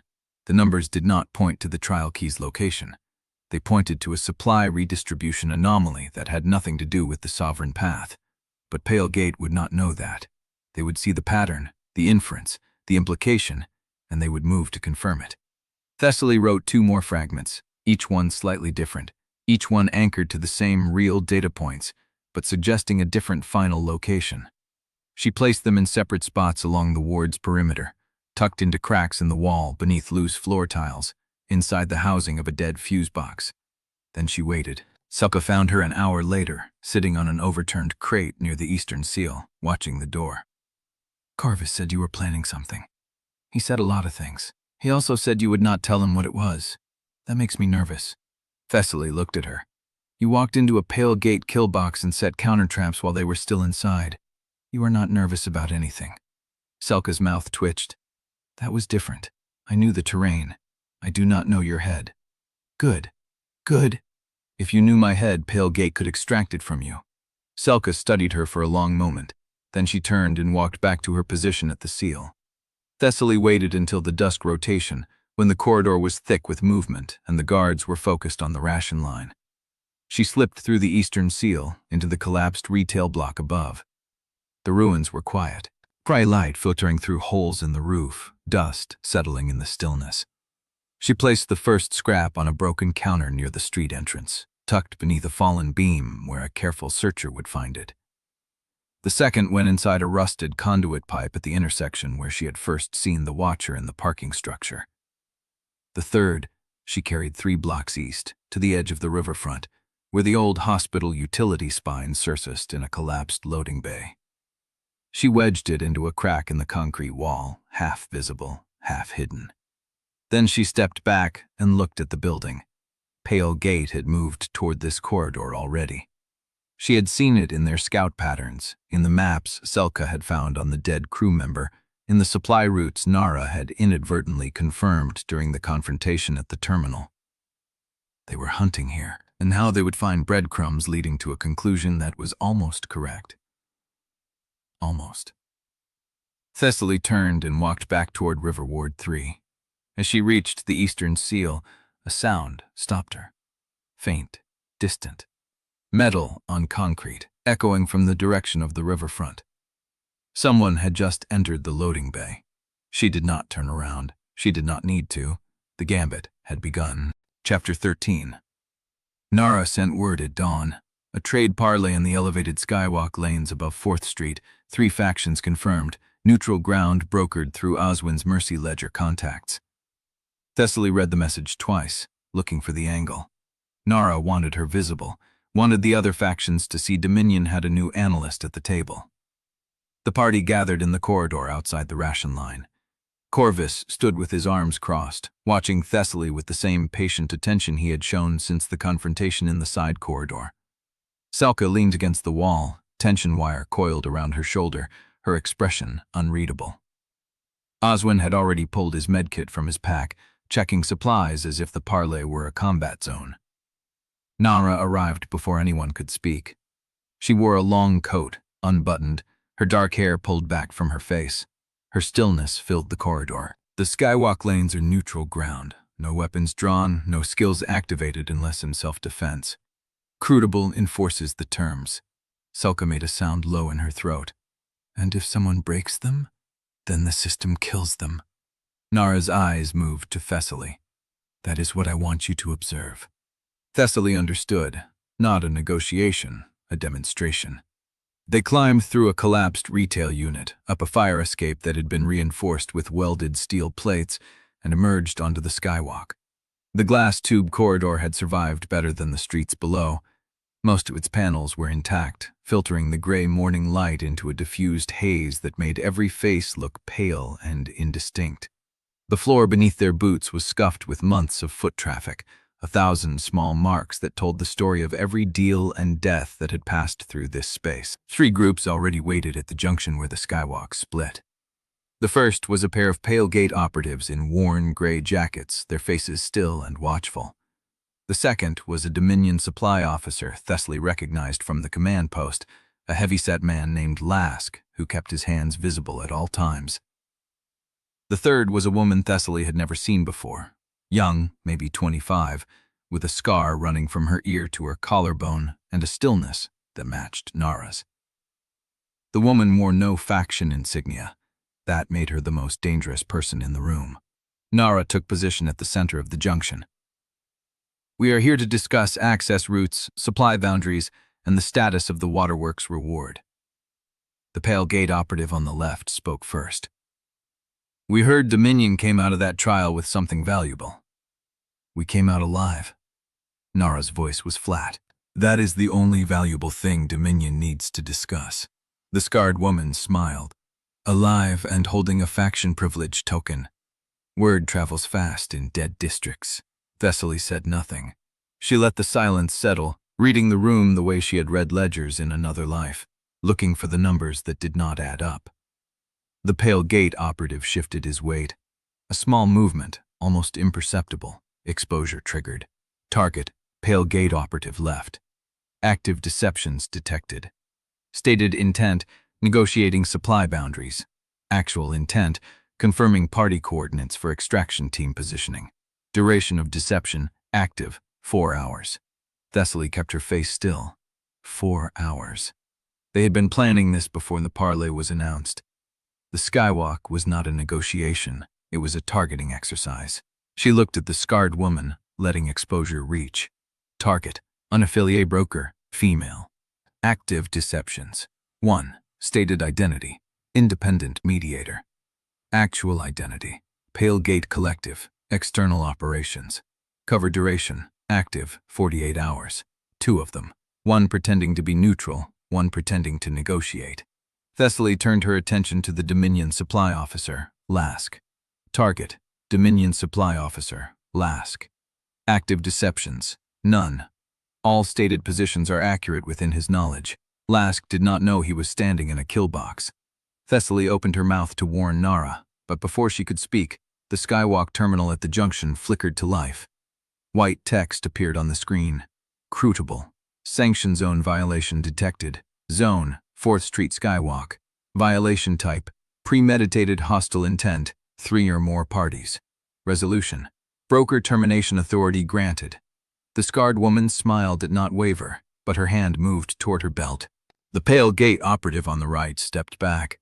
Lask stood frozen, his hands still visible, his face pale, and the terminal screen continued to scroll. CRUCIBLE. Designated sanction target. Identifier, independent broker, no faction registration. Violation detail, directed extraction team coordinates during neutral ground negotiation. Penalty, immediate. The scarred woman's hand stopped moving. She looked at the terminal, and for the first time, something like fear crossed her face. "You cannot. This is not how the rules work." CRUCIBLE. Sanction executed. The woman's body seized.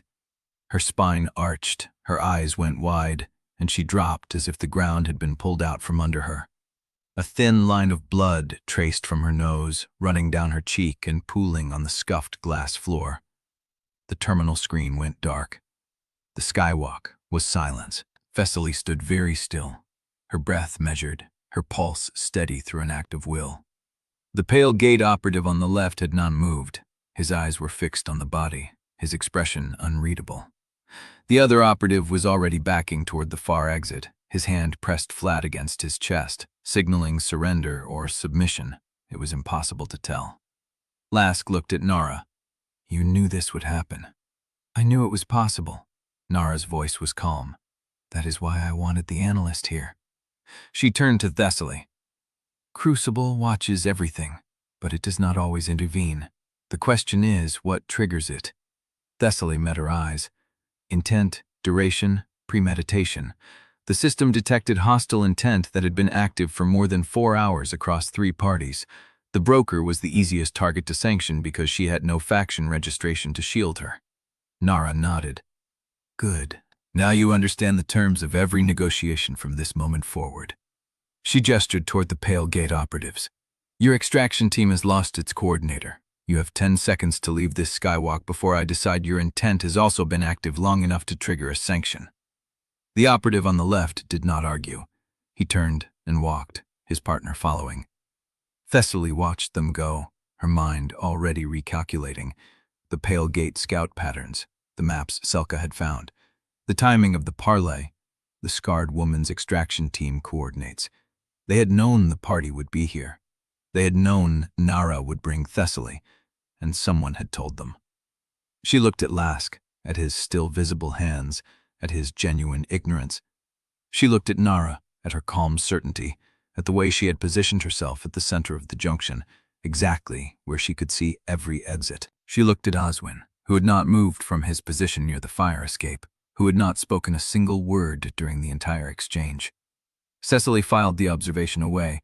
Then she followed Narra back toward the fire escape, stepping over the broker's body, her mind already running the next equation.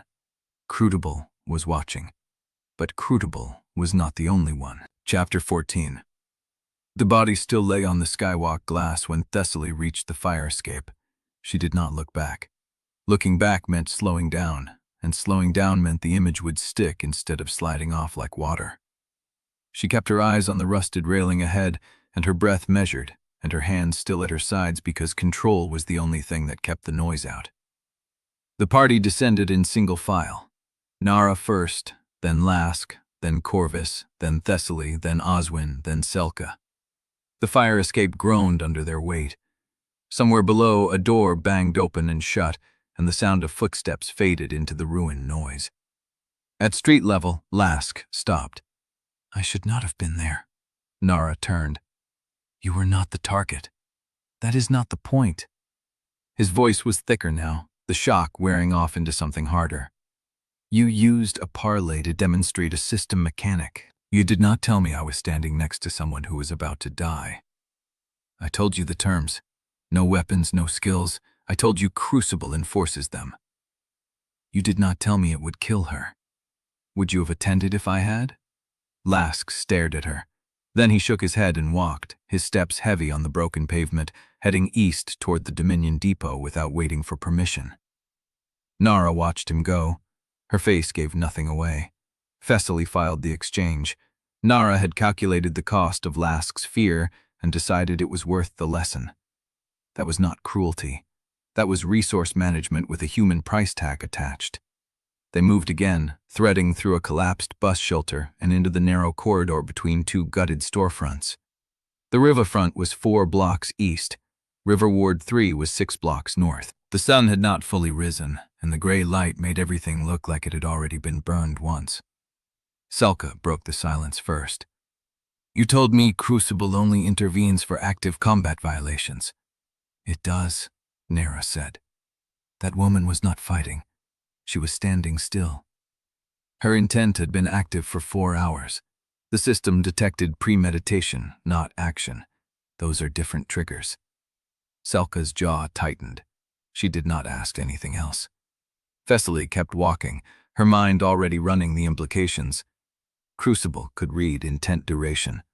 That meant every plan, every ambush, every prepared extraction could be flagged before it began. The only shield was speed. Execute before the timer crossed the threshold, or never hold intent long enough to trigger the sanction, or hide it. She looked down at her hands. She had spent the last 3 days holding a false trail operation in her head without pausing. If CRUCIBLE had been reading her intent during that time, the question sat in her chest like a cold weight. She did not have an answer. They reached the Ward 3 entrance through the maintenance tunnel. The first rotation guard, a young woman with a Dominion armband and a mended coat, nodded at Narra and stepped aside.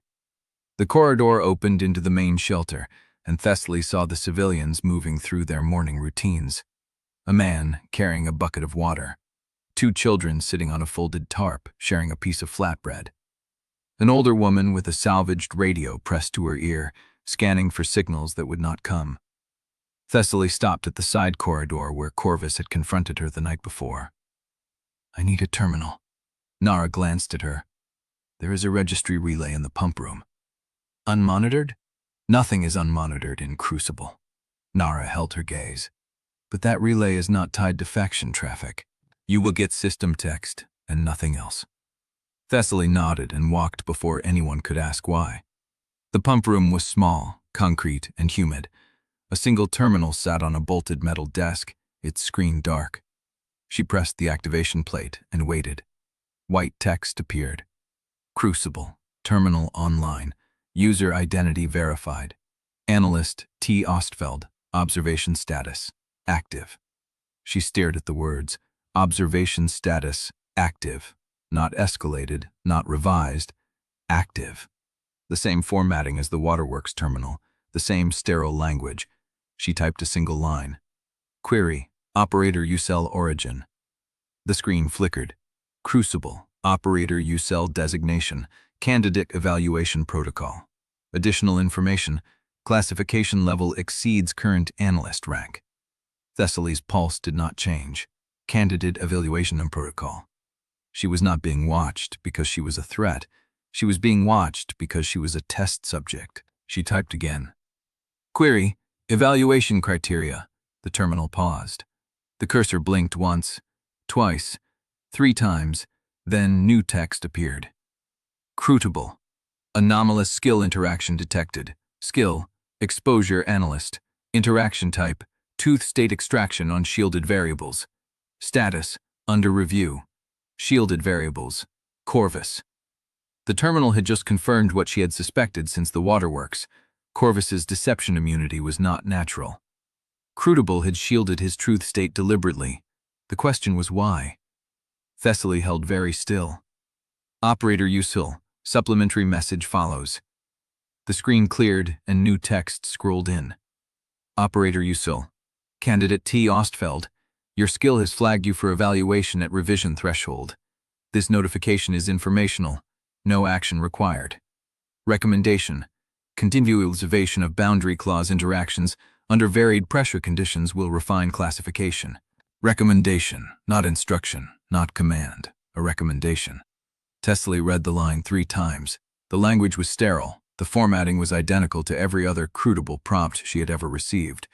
But the content did not fit the pattern. Crucible did not make recommendations.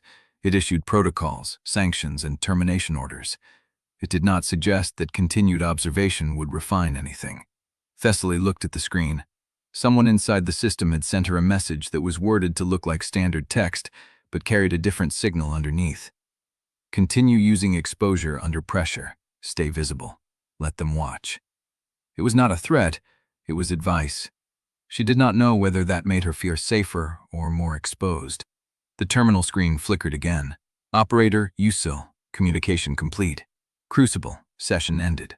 The white text faded to black. Thessaly stood in the dark pump room with her hands flat on the metal desk, and her breath slow, and her mind running through every possible interpretation of what she had just read. Ucell was inside the system. Ucell knew her skill pattern.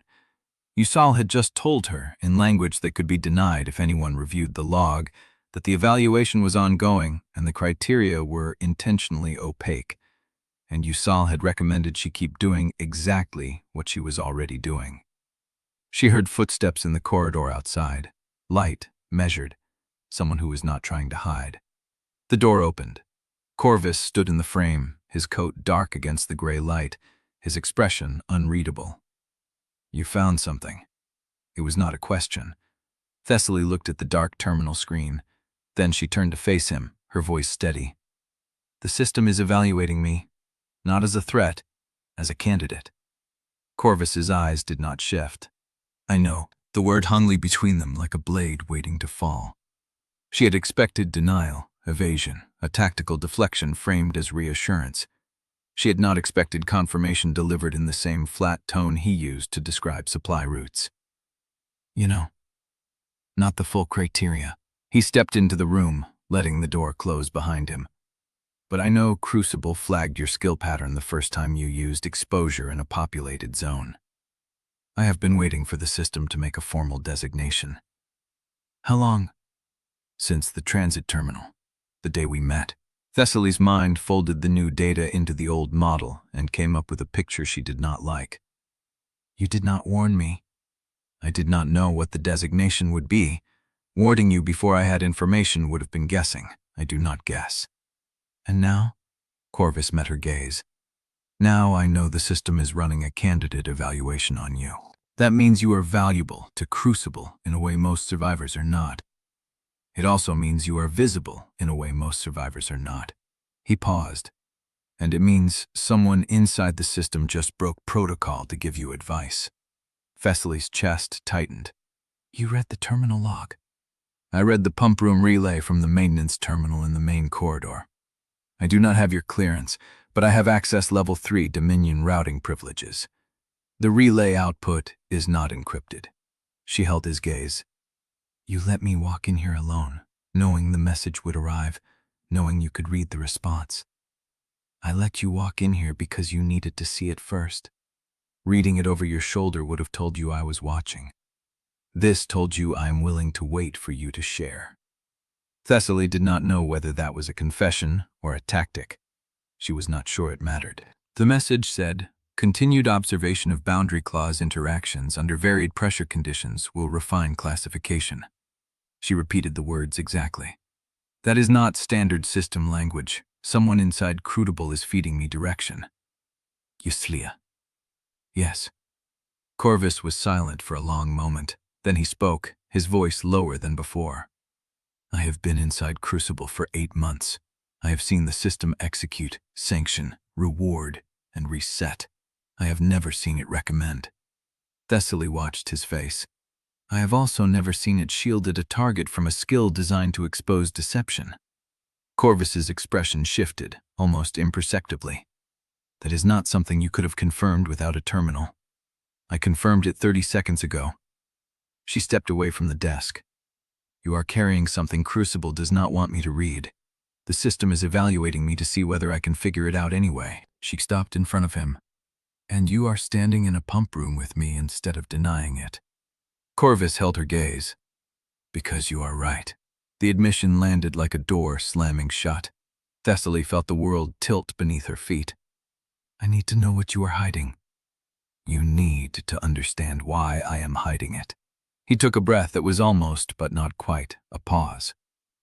And you need to decide whether you want to learn it before or after you understand what it will cost you to know. The corridor outside the pump room went silent. Thessaly stood still, her pulse steady through will alone, and realized she had just stepped into the real game. The sovereign trial key was not the exit, it was the bait. And she had just asked the one person who knew the truth to show her the trap. Chapter 15. When Thessaly found Oswin an hour after the pump room conversation, he was kneeling beside a woman on a stained mattress in one of River Ward 3's auxiliary tunnels, pressing a clamp into a wound that had already soaked through 3 bandages. He did not look up. Help me hold this. Thessaly knelt. The woman was unconscious, her breathing shallow, a Dominion ration tattoo visible on her forearm. The wound was clean, a straight gash across the ribs from something sharp and intentional. Heard you were being evaluated. Word travels. Word is all that travels. He adjusted the clamp. Narra told me. She thinks it means you will get us killed before the purge. I think it means you are the most interesting thing Crucible has noticed in months. Thessaly held the clamp steady while he wound a fresh bandage. You are taking me somewhere. I am showing you something. He tied the bandage with a quick, practiced motion. After that, you can decide what I am. He stood, wiped his hands on a cloth that was already stained, and motioned for her to follow. They moved through tunnels Thessaly had not mapped. Maintenance passages, storm drains widened by years of water pressure, access hatches that opened into spaces the Dominion patrol boards did not list. Oswin walked without hesitation, his red cross patch catching dim light from emergency strips every time he passed under one. Where are we? Under the district boundary, 3 blocks east of the Riverfront Hospital utility spine. Her attention sharpened. Pale Gate territory. On paper, on the ground, there are 1,200 people in this corridor who need medicine I can move faster than any faction supply chain. They turned into a wider tunnel where the walls had been reinforced with salvaged steel. Bins lined one side, organized by color-coded markers that Thessaly recognized as triage classifications. You built this. Built it, funded it, protected it. Oswin stopped beside a bin marked with yellow tape. Dominion thinks I scavenge. Pale Gate thinks I trade. The independent scavenger crews think I am a neutral asset they can use when their people go down. What do you actually do? I keep people alive who would otherwise die. He lifted the bin's lid. Inside, sealed pouches stacked in neat rows, antibiotics, coagulants, sterile dressings. And I do it by understanding Crucible's rules better than anyone who is not named Thessaly Ostfeld. She looked at the supplies, at the tunnel, at the man who had treated every faction for 8 months without asking for repayment. What rule are you exploiting? Boundary Clause 3 Delta. He said it like a theorem. Medical transport through contested zones is exempt from sanction if the transport is declared to a registered triage point and the medic carries no offensive class abilities. I registered 7 triage points across 4 territories the first month after the shell sealed. That is not an exploit. That is the rule working as written. It is an exploit if you declare points for factions who do not know they are registered. He smiled, thin and tired. Pale Gate's secondary aid station is on my manifest. They do not know I restocked it last week through a corridor their own scouts flagged as impassable. Thessaly's mind turned the logic over. You are preserving enemies. I am preserving people who would die without treatment. If some of those people happen to carry Pale Gate insignia, the choice to save them or let them rot is not mine to make. And if one of those people kills a Dominion civilian tomorrow, Oswin's face did not change. Then the kill is on the shooter, not on the medic who kept them alive long enough to choose. Thessaly wanted to argue. The logic was clean, defensible, and reckless in a way that would get him killed the first time a Pale Gate fighter he saved turned a weapon on friendly ground. But she had seen his hands in the waterworks. She had seen him drop to one knee beside wounded without checking their faction first. She had seen him keep silent at the parley while a woman died, not because he was complicit, but because speaking would have revealed how much he knew. What do you need from me? Nothing. He closed the bin. I am showing you because Corvus trusts you, and because you are going to figure out my supply chain eventually. Better you see it now than decide I am a threat because I kept it hidden. They moved deeper. The tunnel narrowed, then opened into a larger chamber where a single lantern burned on a stack of crates. A young man sat beside it, his arm wrapped in clean bandages, a Pale Gate armband visible on his sleeve. He looked up when they entered. His hand went to his belt, then stopped when he recognized Oswin. Medic. Ren, Oswin's voice was calm. This is Thessaly. She is with me. The young man's eyes tracked her with measured suspicion. She Dominion? She is a different kind of problem. Ren snorted. That is not reassuring. It is not meant to be. Oswin knelt beside him, checked the bandage, nodded. The wound is clean. Keep it dry for 2 more days or the seal will break. Ren nodded. His gaze stayed on Thessaly. Pale Gate does not forget faces. Neither does Dominion. Thessaly held his gaze. The question is which one remembers mine first. Oswin stood, and they left through a different exit, emerging into a narrow maintenance corridor that smelled of rust and standing water. You just walked me through a Pale Gate recovery point. I walked you through a recovery point where a Pale Gate fighter is recovering. The location belongs to Mercy Ledger, not to any faction. They will ask who I am. Let them. She stopped. Oswin. He turned. You said you show nothing for repayment, but you just showed me a supply network that crosses every faction line, staffed with people whose loyalty is to you, not to Dominion, not to Pale Gate, not to any group Corvus can control. He waited. That is leverage. That is a power base. And you just handed me the coordinates. He regarded her for a long moment. The lantern light from the chamber caught the side of his face, softening the edges. I handed you the coordinates because I believe you are going to survive this city. He spoke quietly. And because the day after the purge reset, when the leaderboard shifts and the kill surge starts, there will be people in every faction who need medicine more than they need a weapon. I want you to know where to find them. Thessaly did not answer. She did not have an answer that fit inside the model she had built. They walked in silence for 10 minutes, climbing through a collapsed stairwell, crossing a maintenance bridge that swayed under their weight. When they emerged into a lower corridor, the air changed. Smelled of smoke, recent. Oswin stopped. The corridor ahead was blackened. The bins were overturned.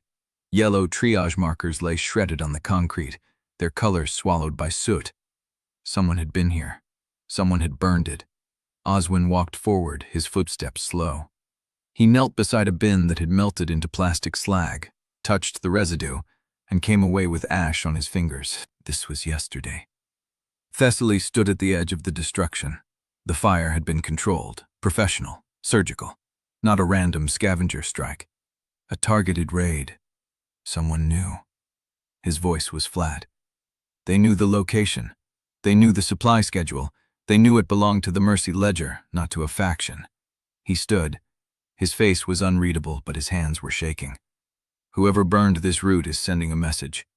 Thessaly looked at the wreckage. What message? Oswin turned to face her. His eyes held something she had not seen in him before.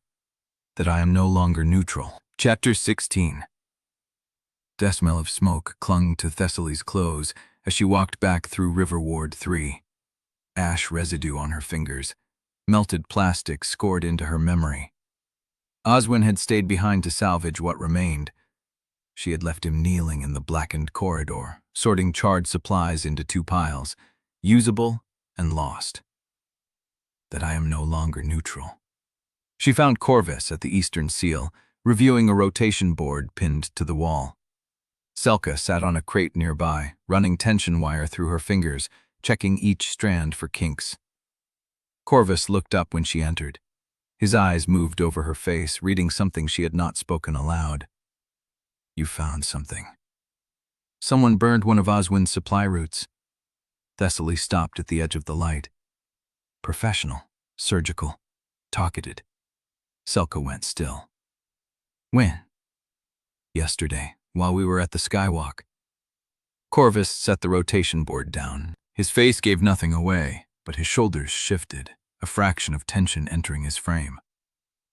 The Mercy Ledger has never been hid before. Now it has.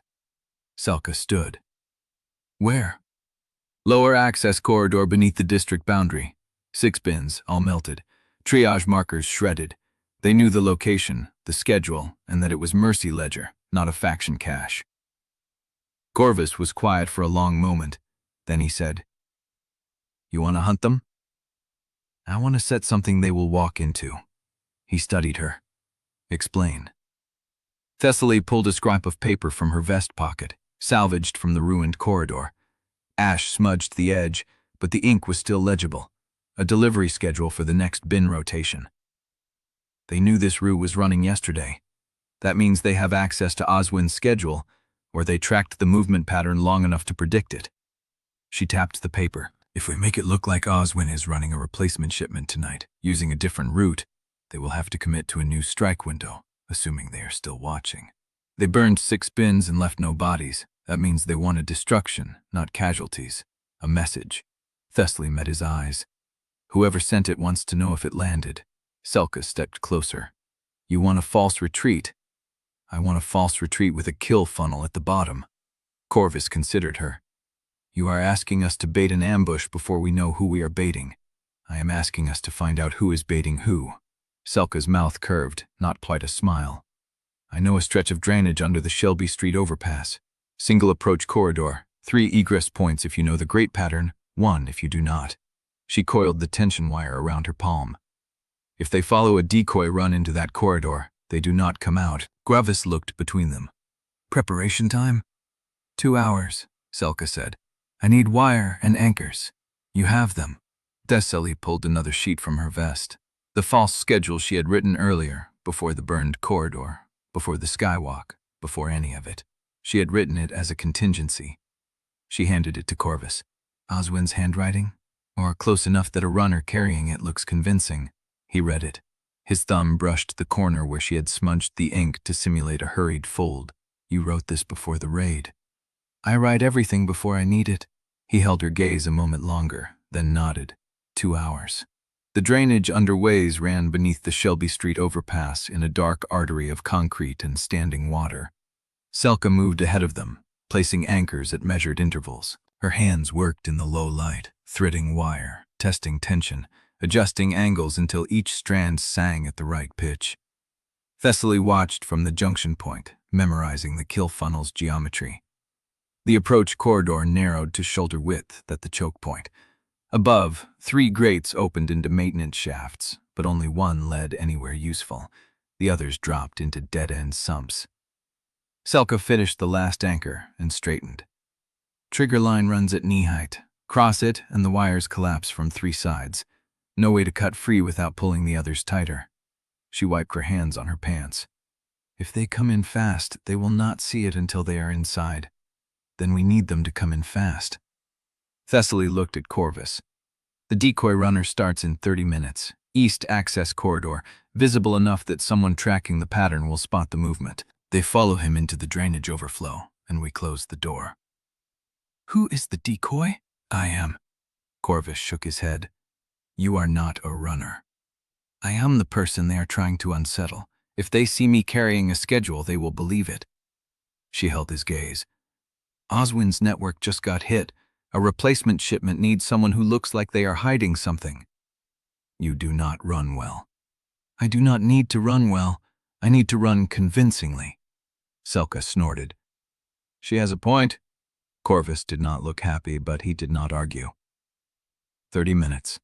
The east access corridor was dark and narrow, lined with rusted pipes that dripped condensation onto the concrete.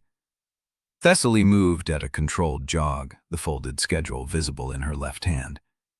She had timed her breathing to sound short, labored, the rhythm of someone carrying urgency. Behind her, the corridor stretched empty.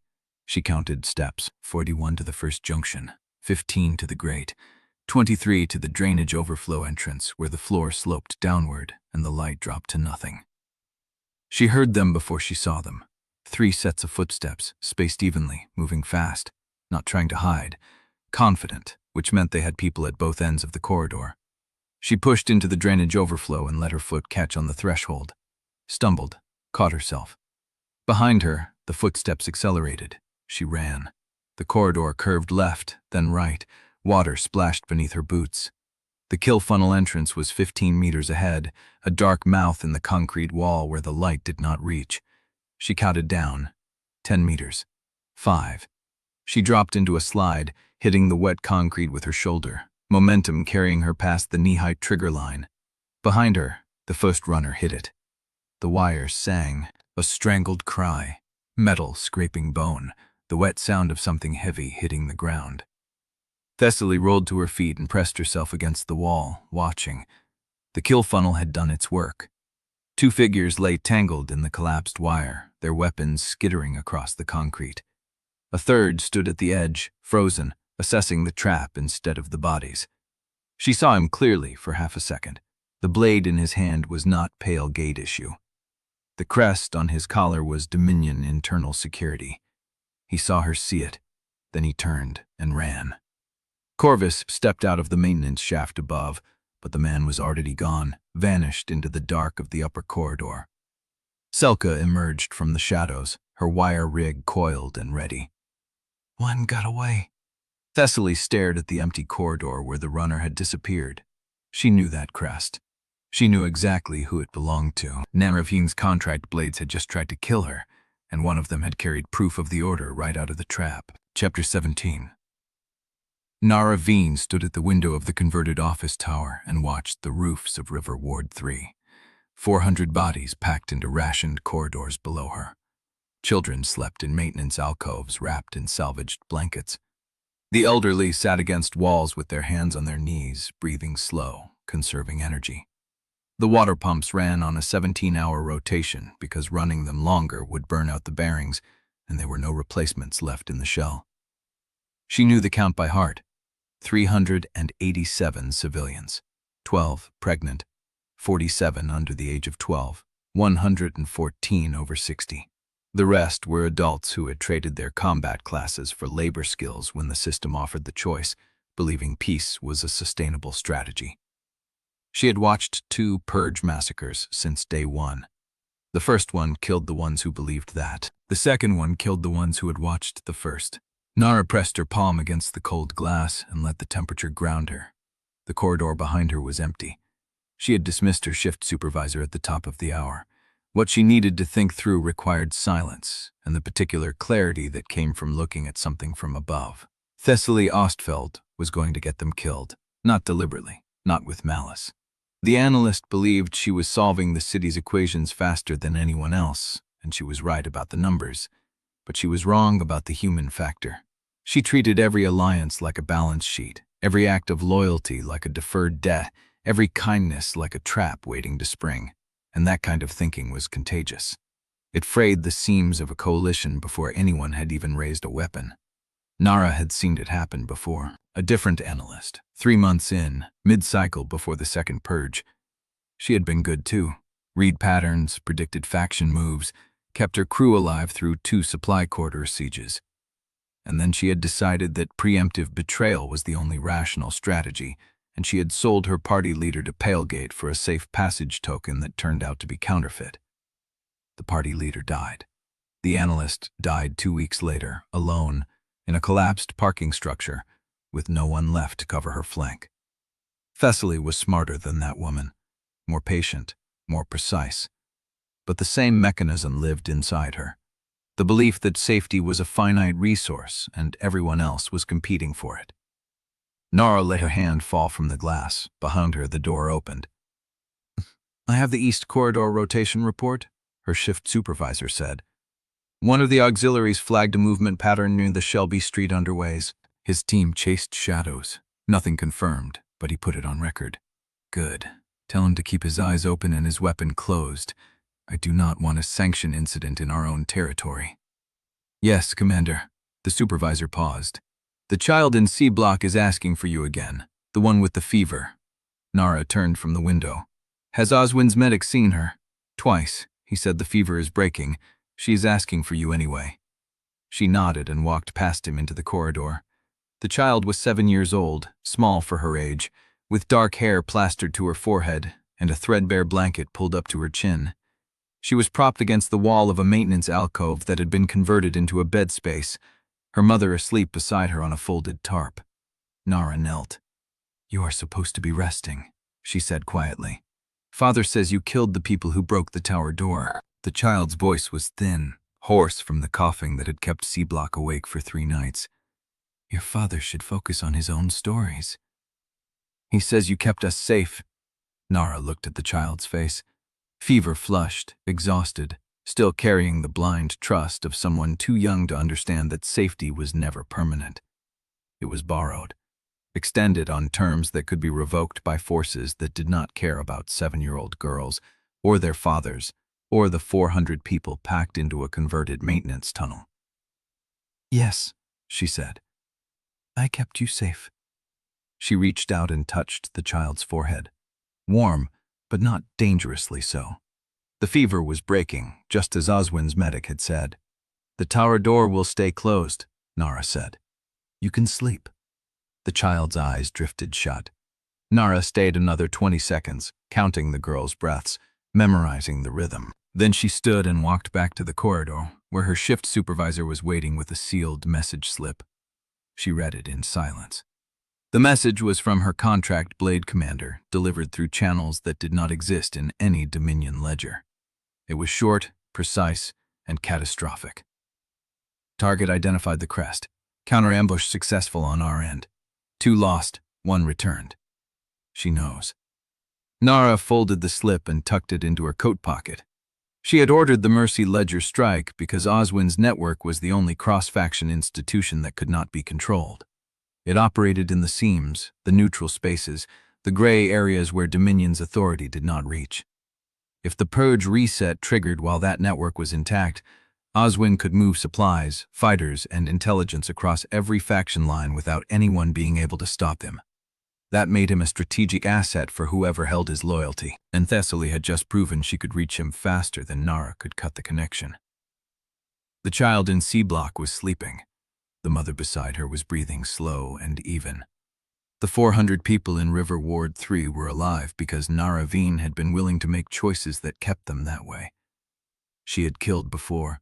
She would kill again. And if Thessaly Ostfeld's talent for pattern recognition turned into a weapon aimed at the only stable corridor in the city, Narra would remove her before the damage spread. She turned to her shift supervisor. "I need a secure channel to the internal security rotation commander. Priority override." "Yes, Commander." "And I need a runner to the Eastern Supply Depot. Tell them to prepare a sealed manifest for my review. Do not log it in the public ledger." The supervisor hesitated. "Commander, if anyone sees that manifest in the ledger..." "They will not see it in the ledger." Narza's voice was flat. "That is the point." He nodded and left. Narra stood alone in the corridor, listening to the distant hum of the water pumps and the soft murmur of civilians settling into their sleep rotations. The tower's windows faced east, toward the riverfront hospital utility spine where Thessaly's planted intelligence had drawn Palegate's attention. The ANALYST had made a mistake. She had assumed Dominion's internal security arm was predictable, reactive, bound by the same rules that governed the rest of the faction. She had not accounted for the possibility that Narra Veen had been preparing for this confrontation since the day Thessaly walked into the transit terminal with Corvus's seal on her collar. The purge reset was coming. The final trial key was still in play, and Narra was going to make sure that when the massacre started, the 400 people in River Ward 3 had a commander willing to burn the board before she let them become the sacrifice. She reached into her coat and pulled out the message slip one more time. "She knows." Narra read the words again, committing them to memory. Then she tore the slip into 8 pieces and dropped them into the incinerator chute at the end of the corridor. Let Thessaly know. Let her spend energy looking over her shoulder, trying to figure out which corridor held the next blade, which Alliance member was feeding intelligence to internal security. Let her exhaust herself on the hunt for a traitor who did not exist inside her party, because the threat was never inside her party.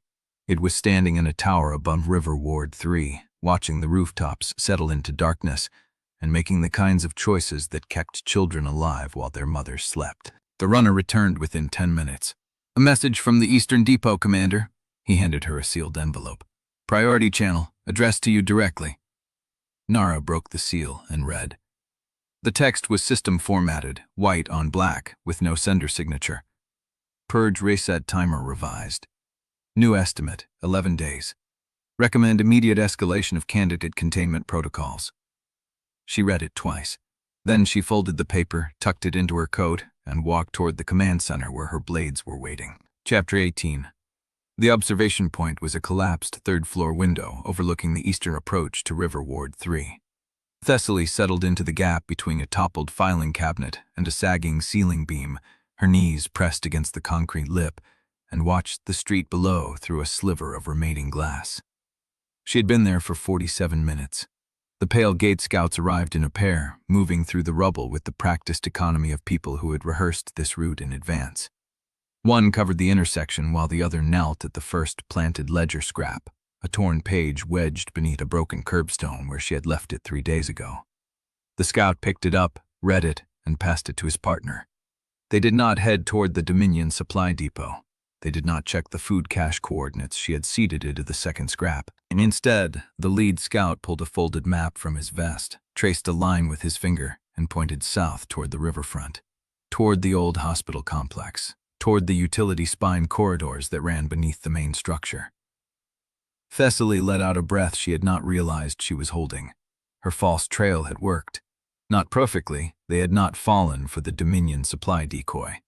But they had taken the bait she had wrapped around the real data, the riverfront infrastructure manifests, the drainage schematics, the access points she had memorized from Corvus's ledgers and cross-referenced against Oswin's Mercy ledger geography.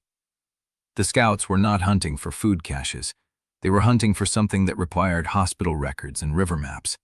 The final trial key was near the riverfront. She watched the scouts disappear into the mouth of a maintenance tunnel, their forms swallowed by shadow, and cataloged what she had just confirmed. Pale Gate believed the key was hidden in or beneath the hospital utility spine. They had been scouting that corridor since before the waterworks trial. They had repositioned operatives, burned supply routes, and sacrificed an extraction team coordinator at the Skywalk parlay, all to protect that location. But they had confirmed it now. Thessaly pressed her palm flat against the concrete and felt the cold seep through her glove.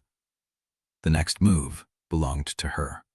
She slid out of the observation point, brushing dust from her vest, and began the return route through the collapsed building's interior. The path took her past a shattered lobby, a stairwell with every third tread missing, and a corridor where someone had spray-painted a crude map of district boundaries on the wall. She stopped at the map, studied it for 10 seconds, and kept moving. The final key was beneath the hospital. She knew it with the same certainty she had felt in the waterworks terminal when she had decoded Clause 6 Gamma's conditional language. The data aligned. The behavior patterns matched. The inference was clean, and the path was clear. She reached the River Ward 3 entrance and slipped through the maintenance access door, emerging into the low hum of the water pumps and the soft glow of battery-powered lanterns. The corridor was quiet. A mother sat with her child near the eastern wall, feeding him something from a tin cup. A pair of Dominion guards stood at the far end, their postures relaxed but their eyes tracking every movement in the space. Thessaly walked past them toward the pump room where she had left her few remaining possessions. She found Corvus standing at the terminal, reading something on the screen. He did not turn when she entered, but his shoulders shifted in a way that told her he had registered her presence. She waited. "The Pale Gate Scots took the bait," she said. "I know." She stopped. "You know?" Corvus turned from the terminal. His face was unreadable, but there was a quality to his stillness that she had learned to recognize over the past weeks. He was holding something back. "Narra's scouts spotted the movement. Pale Gate is repositioning toward the riverfront, the same pattern you predicted." Thessaly felt the first crack of unease spread beneath her certainty. "How long ago?" 6 hours. She stared at him. "You have known for 6 hours that Pale Gate confirmed the hospital spine route, and you did not tell me?" "I confirmed it 4 hours ago," Corvus said. "I wanted to see what you would do with the observation first." The crack widened. 4 hours, Thessaly repeated. "You knew I was watching them. You let me run a full surveillance cycle while you had already read the conclusion." "Yes." She felt the controls slip, just a fraction, and forced it back into place. "Why?" Corvus stepped away from the terminal and faced her fully. "Because I needed to know if you would bring me the result or keep it for yourself." The words landed clean. Thessaly had already been calculating whether to share her finding or hold it as leverage. She had walked from the observation point to the pump room with the decision still unmade, weighing the cost of openness against the cost of silence. She had not yet chosen which side of that equation would win. Corvus had seen her hesitate. "How did Narra's scouts confirm it?" she asked. "They intercepted a Pale Gate courier leaving the hospital spine corridor. The message was encrypted, but the route direction and the timestamp placed them inside the utility access within the last 12 hours. So, you have a confirmed location." "I have a confirmed location," Corvus said. "But I do not have a confirmed entry point, a confirmed chamber, or a confirmed extraction route. That is what I need from you." Thessaly stood in the pump room, the low hum of the water pumps filling the silence, and understood what he was asking. He wanted her to complete the picture. He had the confirmation. He needed the strategy. And if she gave it to him, she would commit to the course she had been circling for days. The risk she had been pricing and repricing, waiting for the moment when the numbers tipped far enough in her favor to justify the move. She reached into her vest and pulled out a folded page from her ruined ledger, the one she had salvaged from the waterworks flood. The ink was smudged, the paper warped, but the map she had drawn was still legible. "The hospital utility spine has 3 known access points," she said. "Surface level from the east wing, sub-basement from the parking structure drain, and a sealed maintenance shaft from the riverfront retention basin. Pale Gate has been scouting the sub-basement route for weeks. That is where they will try to hold." Corvus studied the map. And the approach? North corridor through the storm drain network. Selka knows the tension wire placements. We can run a blind approach beneath their detection range. You have timed this? 72 hours, Thessaly said, before the purge reset tightens the corridors and makes the approach impossible. Corvus looked up from the map. His eyes met hers, and she saw something shift in his expression. Not trust, exactly, but something adjacent to it. The same 72 hours Narra has been using to prepare her containment protocols. Thessaly went still. Narra knows you identified the crest, Corvus said. She knows you decoded the pale gate route. She has been moving pieces into position for the last 6 hours. If we move on the hospital spine, we move knowing she will have assets in the approach corridors. Then we do not tell her the timing. Corvus smiled. It was a small, cold smile. That is exactly what I expected you to say. He folded the map and handed it back to her. 3 hours. Pump room. Bring Selka and Oswin. We move before dawn. Thessaly took the map, and somewhere in the back of her mind, a quieter voice whispered the observation she had not yet shared. The pale gate scouts had touched her planted scraps exactly where she had expected. They had moved toward hospital records and river maps, confirming her route logic. She had decoded their path, their timing, their likely chamber location, and she had brought the conclusion to Corvus first, as if she had been the one to unlock the final piece. But Narra's scouts had intercepted a courier 6 hours ago. Someone had already passed the same inference onward, and Thessaly had not been the first to read the map. She was only the last to find out. Chapter 19. Thessaly moved through River Ward 3 like a ghost, counting exits. She had 2 hours until the pump room rendezvous, 2 hours to resolve the question that had been eating at her since the Skywalk parley. Someone in or near the coalition was feeding Palegate intelligence, and she was not walking into the hospital spine without knowing who. She started with the Dominion liaison at the Eastern Seal, a thin man named Palin, who handled supply manifests and had access to rotation schedules. She found him checking a water pump pressure gauge, alone, his hands steady and his breathing even. She used exposure. The white text scrolled across her vision like a verdict. Target, Palin. Active deceptions detected. 1. Statement regarding pump rotation accuracy. He recorded a higher output than the gauge displayed to avoid maintenance paperwork. That was it. A small lie, bureaucratic and harmless. No operational leak, no hidden allegiance. Thessaly released him and moved deeper into the shelter. The scavenger runner was next. A wiry woman named Thessaly did not know, who had delivered supplies to the ward 3 days ago. She found her in the C-block corridor, squatting against a wall with a bowl of thin soup. Exposure fired. Target, unidentified female. Active deceptions detected. 3. Statement regarding supply origin is false. The medical bundles were not scavenged from the Mercy Ledger cache. They were taken from a Dominion depot under Narra Veen's direct authorization. Statement regarding route is false. She did not enter through the Eastern Seal. She used a maintenance access only Dominion security knows about. Statement regarding payment is false. She was paid in ammunition, not rations. Thessaly felt the cold settle into her chest. 3 lies, 2 of them connected to Narra's supply chain, 1 connected to a security corridor Narra had not disclosed to the party.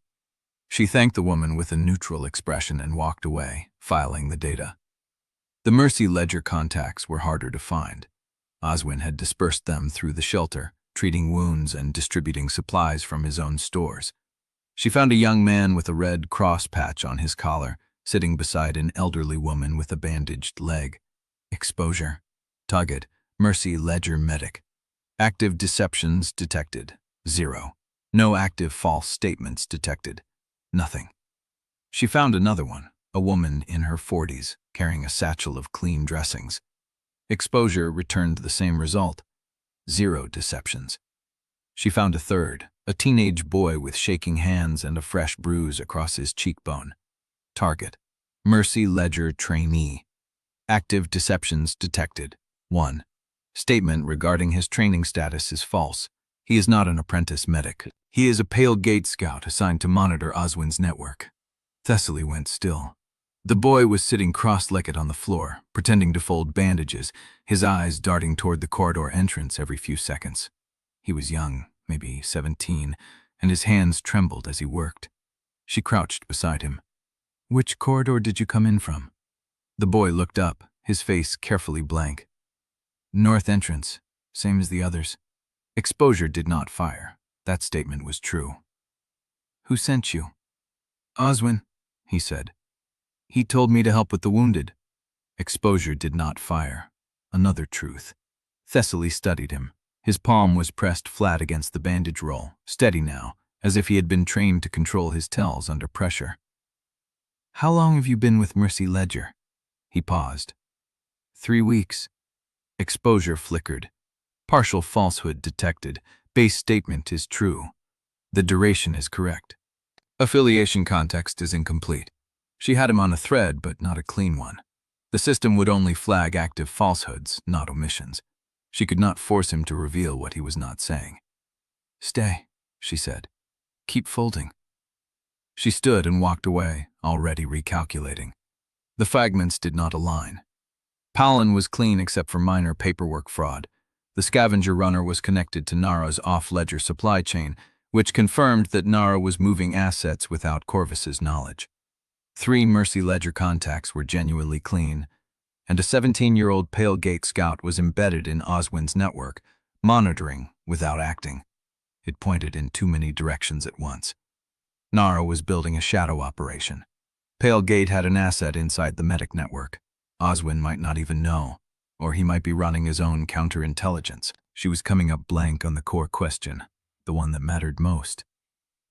Who had fed Pale Gate the parlay details, and who had passed the riverfront inference before her? A hand closed around her elbow. Thessaly spun, her arm already pulling free, and found Corvus Hallarn standing so close she could see the dust on his collar. 2 hours, he said, his voice low. And you are spending them destabilizing my coalition. She did not pull away. I am spending them finding out who is going to kill us in the hospital spine. You are spending them burning trust you will need in 8 hours. He released her arm but did not step back. The liaison, the scavenger, 3 medics, and a boy you have been staring at for 4 minutes. He had been watching her. Of course he had. You knew I would do this, she said. I knew you would try. His jaw tightened. What did you find? Thessaly considered lying. The calculation took half a second, and she discarded it as quickly as it came. He had caught her in the act. Holding back fragments would only confirm his suspicion that she was not coalition material.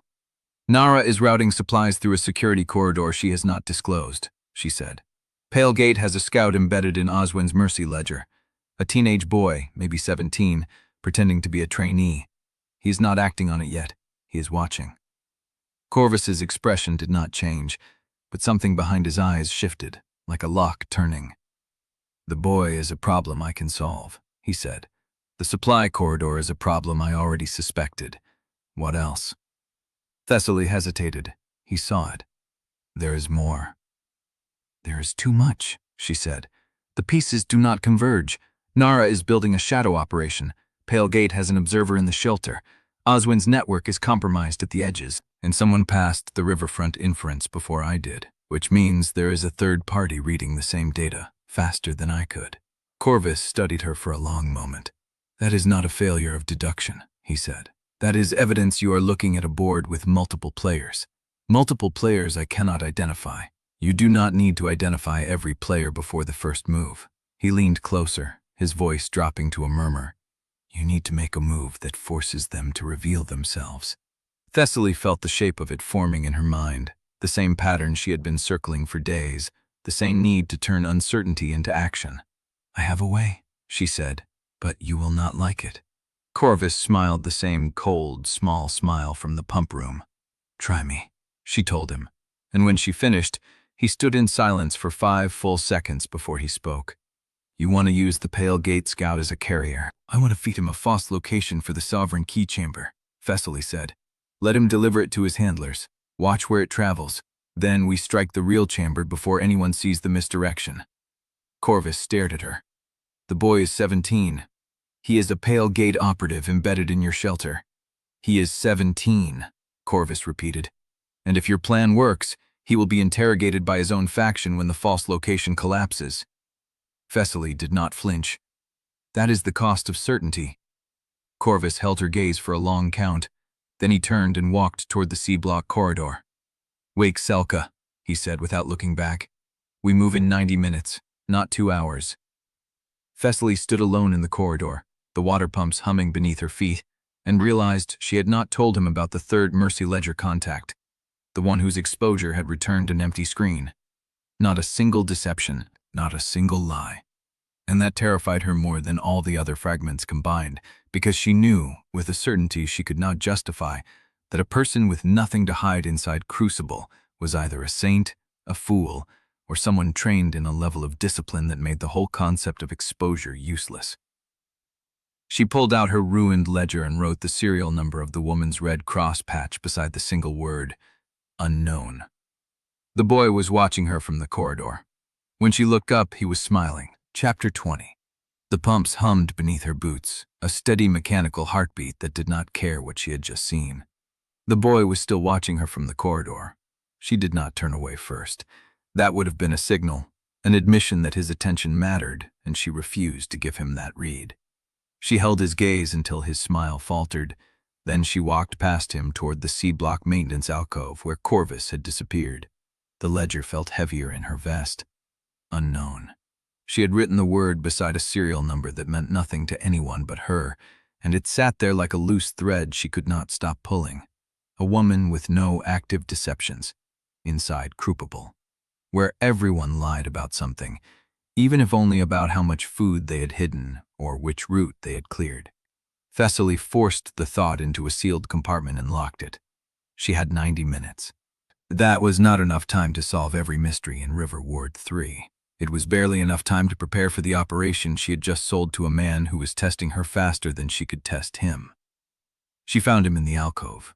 Corvus Hallarn stood with his back to her, both hands braced against a rusted pipe bracket, his head bowed. The posture was not prayer, it was calculation, the same stillness she recognized in herself before an irreversible choice. "You should not have followed me," he said without turning. "I need to know something before we move. You need to know that a 17-year-old boy is going to be sacrificed to your information game, so we can reach a key that might kill us instead of saving us." Thessaly felt the words land like stones. "That is not fair," she said. "Is it true?" She did not answer. Corvus turned. His face was unreadable, but his eyes had the flat clarity of someone who had already made peace with the cost and was only checking whether she had done the same. "The plan is sound," he said. "I approved it. I will execute it. But I need you to understand what you just asked for." "I know what I asked for." "Do you?" He stepped closer.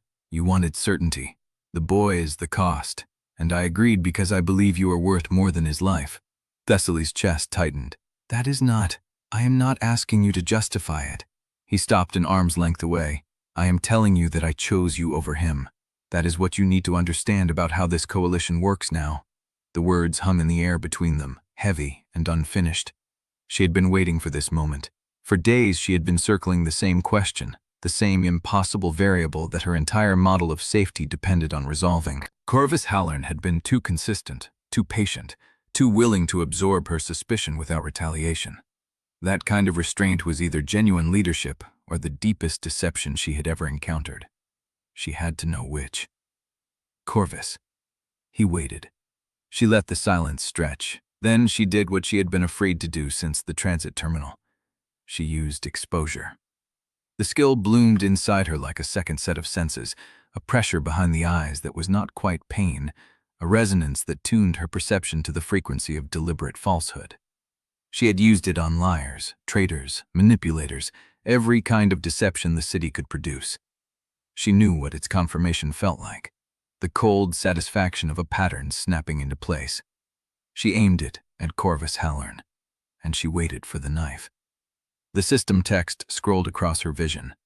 Exposure active. Scanning target for active deception structures. She held her breath. Result: no active deceptions detected. Thessaly blinked.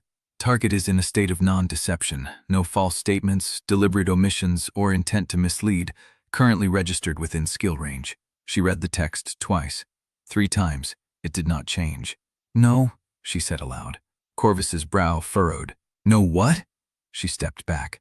Her hand hit the wall behind her, and she felt the cold concrete through her sleeve like a grounding wire. But it did not help. The floor felt uneven beneath her. The pumps were still humming. The boy was still standing in the corridor. None of it mattered, because Corvus Hallarn was not lying to her. Not about the boy, not about the coalition, not about the key, the purge, the cost, any of it. She had expended her most precise instrument, the skill that had never failed her, the one tool she trusted more than any person in the city, and it had returned nothing. Not resistance, not static, not a superior mask that fooled the system. Just the absence of active deception. A clean screen that told her he was not concealing a betrayal right now, in this moment, with this conversation. Which meant either he was the most disciplined liar CRUCIBLE had ever produced, or he meant everything he had said. Thessaly did not know which possibility scared her more. Thessaly, Corvus's voice was low, controlled. What did you just do? She looked at him, really looked. The lines around his eyes, the dust on his collar, the way he held himself, not like a man waiting to strike, but like a man who had already decided what he would protect and what he would sacrifice. I used exposure, she said. His expression did not change, but something in his posture shifted, a subtle relaxation she had never seen before. And nothing. Her voice came out hollow. There is nothing. He stared at her. You expected a lie.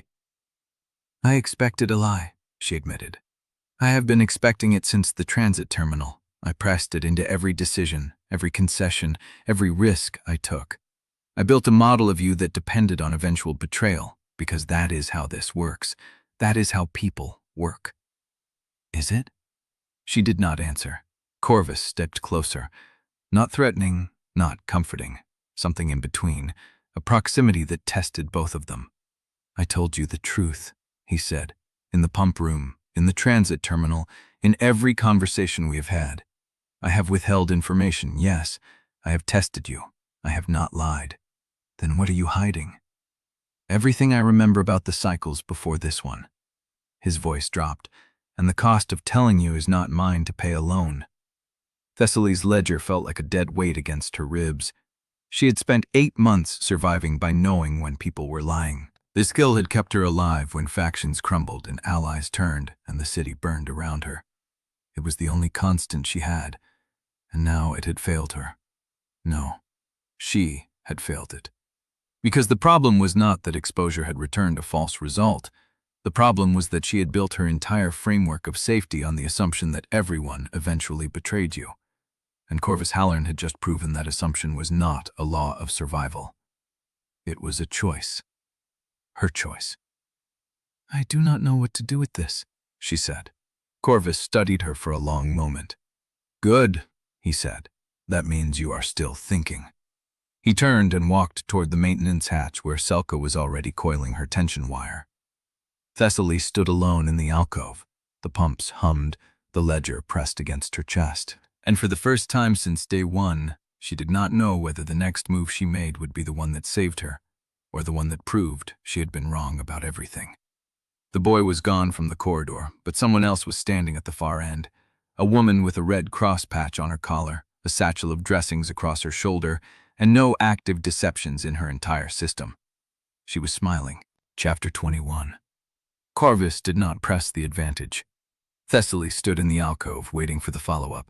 The verbal knife. The moment he used her shattered framework could extract more than he had already taken. Every instinct told her this was when he closed, when the commander who never lost position would step into the gap she had opened. He walked away. Not dismissively, not strategically. He walked to the maintenance hatch where Selka knelt with her tension wire and spoke in a low voice about entry angles and ceiling pipe clearances, as if Thessaly's crisis was weather, something to note and work around.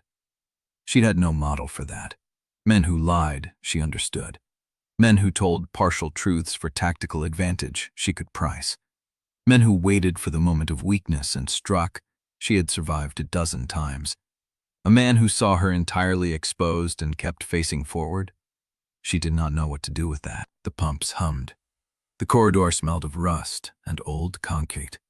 Oswin stood at the far end with her red cross patch and her satchel and her smile that returned nothing but clean surface. And Thessaly pressed her palm flat against the wall, grounding herself in the cold friction of the surface. Think. She had 2 hours. Less, now. Corvus had moved the timeline to 90 minutes, and she had spent part of that on the ledge of her own mind, watching her survival model collapse into component pieces. She pushed off the wall. The ledger was still in her vest. The serial number of the Zero Deception woman was still written beside unknown. The boy was still out there, carrying false intel she had fed him, walking toward a confrontation he did not understand. None of those facts had changed. Only her certainty had. She walked toward Oswin. The woman met her halfway, footsteps light on the concrete, satchel shifting against her hip. Her smile did not waver.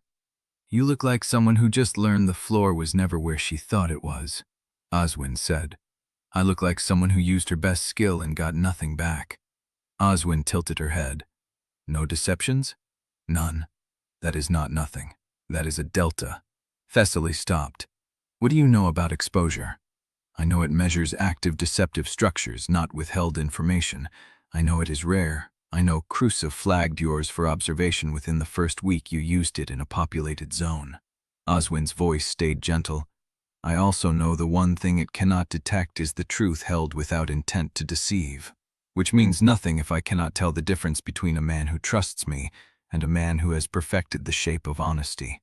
Oswin's smile faded slightly. "You can tell the difference. You have been able to since the transit terminal. You just did not want to." Thessaly's jaw tightened. She could not argue, because Oswin was right. She had never let herself register the absence of deception, because the absence meant she had to make a choice without a safety net. As long as she could detect the lie, she could stay ahead of the betrayal. The pattern kept her in control even when she was losing. Without it, she had to decide. 90 minutes, Oswin said gently. "Then we move. I will have the north corridor packed and ready in 70. You have time to settle your head before we go." She touched Thessaly's arm once, lightly, and walked toward the pump room. Thessaly stood alone again.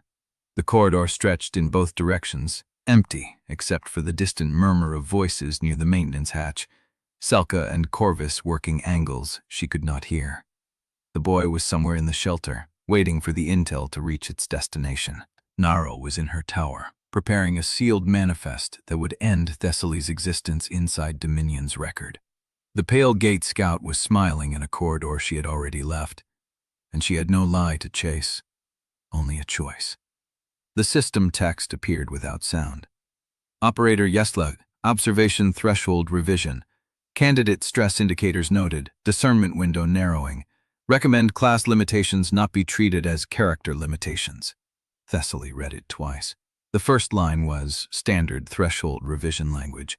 The second was a warning dressed as observation. The third was something she had never seen from a system interface before. Advice. Class limitations not be treated as character limitations. Meaning exposure had not failed. She had failed exposure. She had treated the skill as a substitute for judgment, not an instrument of it. The skill detected active deception. It could not tell her what to do with clean data. That decision belonged to her, and she had been outsourcing it to her own suspicion. The text flickered once, then faded. Thessaly stood in the corridor and felt the pressure of the next 90 minutes settle across her shoulders like a familiar weight. She turned toward the maintenance hatch. The probe came 17 minutes later. She was crouched at the north corridor access point with Selka, tracing the tension wire path on a salvaged schematic, when the first impact hit the eastern seal. Not a breach, a test. The sound carried through the concrete, a low concussion that vibrated through the floor plates. Selka went still, hand on her wire rig, eyes fixed on the corridor mouth. "Single charge," she said. "Breaching grade. They are checking response time." Thessaly was already moving. She ran low along the wall, counting paces to the junction where the eastern seal corridor opened into the main shelter. The civilians were already reacting, a ripple of movement through the communal space, mothers pulling children behind support pillars, older survivors pressing toward the interior walls. She hit the junction and stopped. A pale gate scout stood in the breach, young, male, tension wire coiled across his chest, not Silka's rig, heavier, military grade. He held a breaching tool in one hand and a secondary charge in the other. He was not advancing. He was watching, measuring. Thessaly's hand found the wall beside her. She stayed in the shadow of the junction, breathing slow, cataloging his position, his loadout, the angle of his body relative to the secondary charge. He had not seen her, but he was waiting for a response. For a defender to overcommit, for the shelter's security to reveal its pattern in the rush to seal the breach. She did not move. The scout held position for 8 seconds. Then he stepped back through the breach and vanished into the darkness beyond the seal. Thessaly let out a breath she had not realized she was holding. The probe had been clean. A single test point. No follow-up, no secondary wave, no objective besides data collection. But she had been half a step slow. Not physically. Her response time was fine, movement clean, positioning correct. She had arrived at the junction before the scout finished his observation cycle. She had hesitated before she moved, the half-second where the uncertainty lived. Because for a moment, standing in the corridor with the impact still ringing through her chest, she had not known which direction to run. The model was gone. The reliable pattern of betrayal she had used to predict enemy behavior, enemy timing, enemy commitment, had fractured, and in the gap she had frozen. Not long enough to cost lives, long enough to cost her something else. She pressed her palm flat against the concrete, grounding herself, and watched the breach where the scout had stood. The probe had not been random. Pale Gate was testing her. Chapter 22. The breach was still warm when Corvus found her. Thessaly stood at the junction where the eastern seal corridor opened into the main shelter, one hand pressed flat against the concrete, grounding herself against the tremor that had already passed. The Pale Gate scout was gone. The civilians were settling back into their corners, mothers pulling children out of cover, older survivors straightening their backs with the practiced resignation of people who had learned that terror was seasonal. Corvus arrived without sound. He stopped a full arm's length away, his long coat hanging still in the dead air, his face unreadable in the dim light from the emergency strips. "You held," he said. "Observed," she corrected. He was not coming through. "Still, you held the position instead of rushing the breach." She turned to face him fully. The half-second hesitation burned in her chest like an ember she could not stamp out. He had seen it. Of course he had seen it. He saw everything. "I need to see the north corridor access," she said. "Selka has the tension wire path mapped, but the sub-basement route will collapse if you take the third junction at standard pacing." The words landed flat, precise, like a line read from a manual she had not written. She stopped breathing for a beat. "What did you say?" Corvus met her eyes. His expression did not shift, but something moved behind it, a door opening a crack and then held. "I remember the junction," he said. "The floor plates on the north spine are load-rated for light infantry, not supply weight. 3 turns in, the concrete fractures along a fault line from the original construction. Previous party did not account for it. They lost 2 people in the cave-in." Thessaly's ledger hand went still at her side. "You cannot remember a building you have never entered." "I did not say I entered it." "Then how?" "I saw it." He paused, and the pause was heavier than any word. "I saw it the last time someone tried to reach the utility spine. That was not this cycle." The shelter hummed around them. A child coughed in C-block. Somewhere a pump cycled, metal against metal, the sound of a world still running on borrowed time. Thessaly forced her lungs to work. "Prior cycle memory," she said. "You told me you remembered fragments. You did not tell me they were operational." "No, I did not." "Why?" "Because operational memory changes the game." He shifted his weight, and for a moment his stillness looked less like control and more like a man carrying something too heavy to set down. If I tell you the route to the key chamber is 300 meters of collapsed tunnel and a locked blast door with a code you already know, you will trust the information because it comes from someone who has not lied. But you will also stop looking. You will stop verifying. And the moment you stop verifying inside Crucible is the moment you become a corpse waiting for a timer. Thessaly's jaw tightened. You are protecting me from your own memory. I am protecting us from the assumption that prior knowledge is complete knowledge. He glanced down the corridor toward the breach. The last cycle, the hospital spine was accessible through the parking sub-basement. This cycle, Pale Gate has a scout embedded in the maintenance shaft. The architecture does not change. The players do. She heard the shift in his voice. Not evasion, not deflection. The cadence of a man who had lived through an outcome he did not want to repeat. What happened the last time someone reached the key chamber? Corvus did not answer immediately. He looked at the floor, at the cracks in the concrete, at a fault line only he could see. They reached it, he said. They did not survive the choice it presented. Thessaly's breath caught. The trial key is a trap. You said that before. I said it was bait. There is a difference. What is the choice? I do not know. I was not in the chamber when it opened. I was outside, holding a corridor that was supposed to be a fallback line. His voice dropped. The corridor did not hold. The party was sealed inside. The system logged them as trial casualties. I watched from a relay screen as their vitals dropped one by one. He raised his eyes to hers. 90 seconds. That is how long a party lasts inside the sovereign trial if they do not understand what the chamber is asking. The shelter was very quiet. Thessaly ran her thumb along the spine of her ledger, a nervous habit she had thought she had broken months ago. The leather was warm from her body heat, the pages filled with observations, calculations, names, and one serial number she had logged beside the word unknown. Show me the memory, she said. Corvus's head tilted. I cannot. It is not a file I can transmit. Then describe it. The layout, the sequence, the failure point. If I describe it, you will treat it as gospel. I am asking you to trust that I will not. The words hung between them. He studied her for a long moment.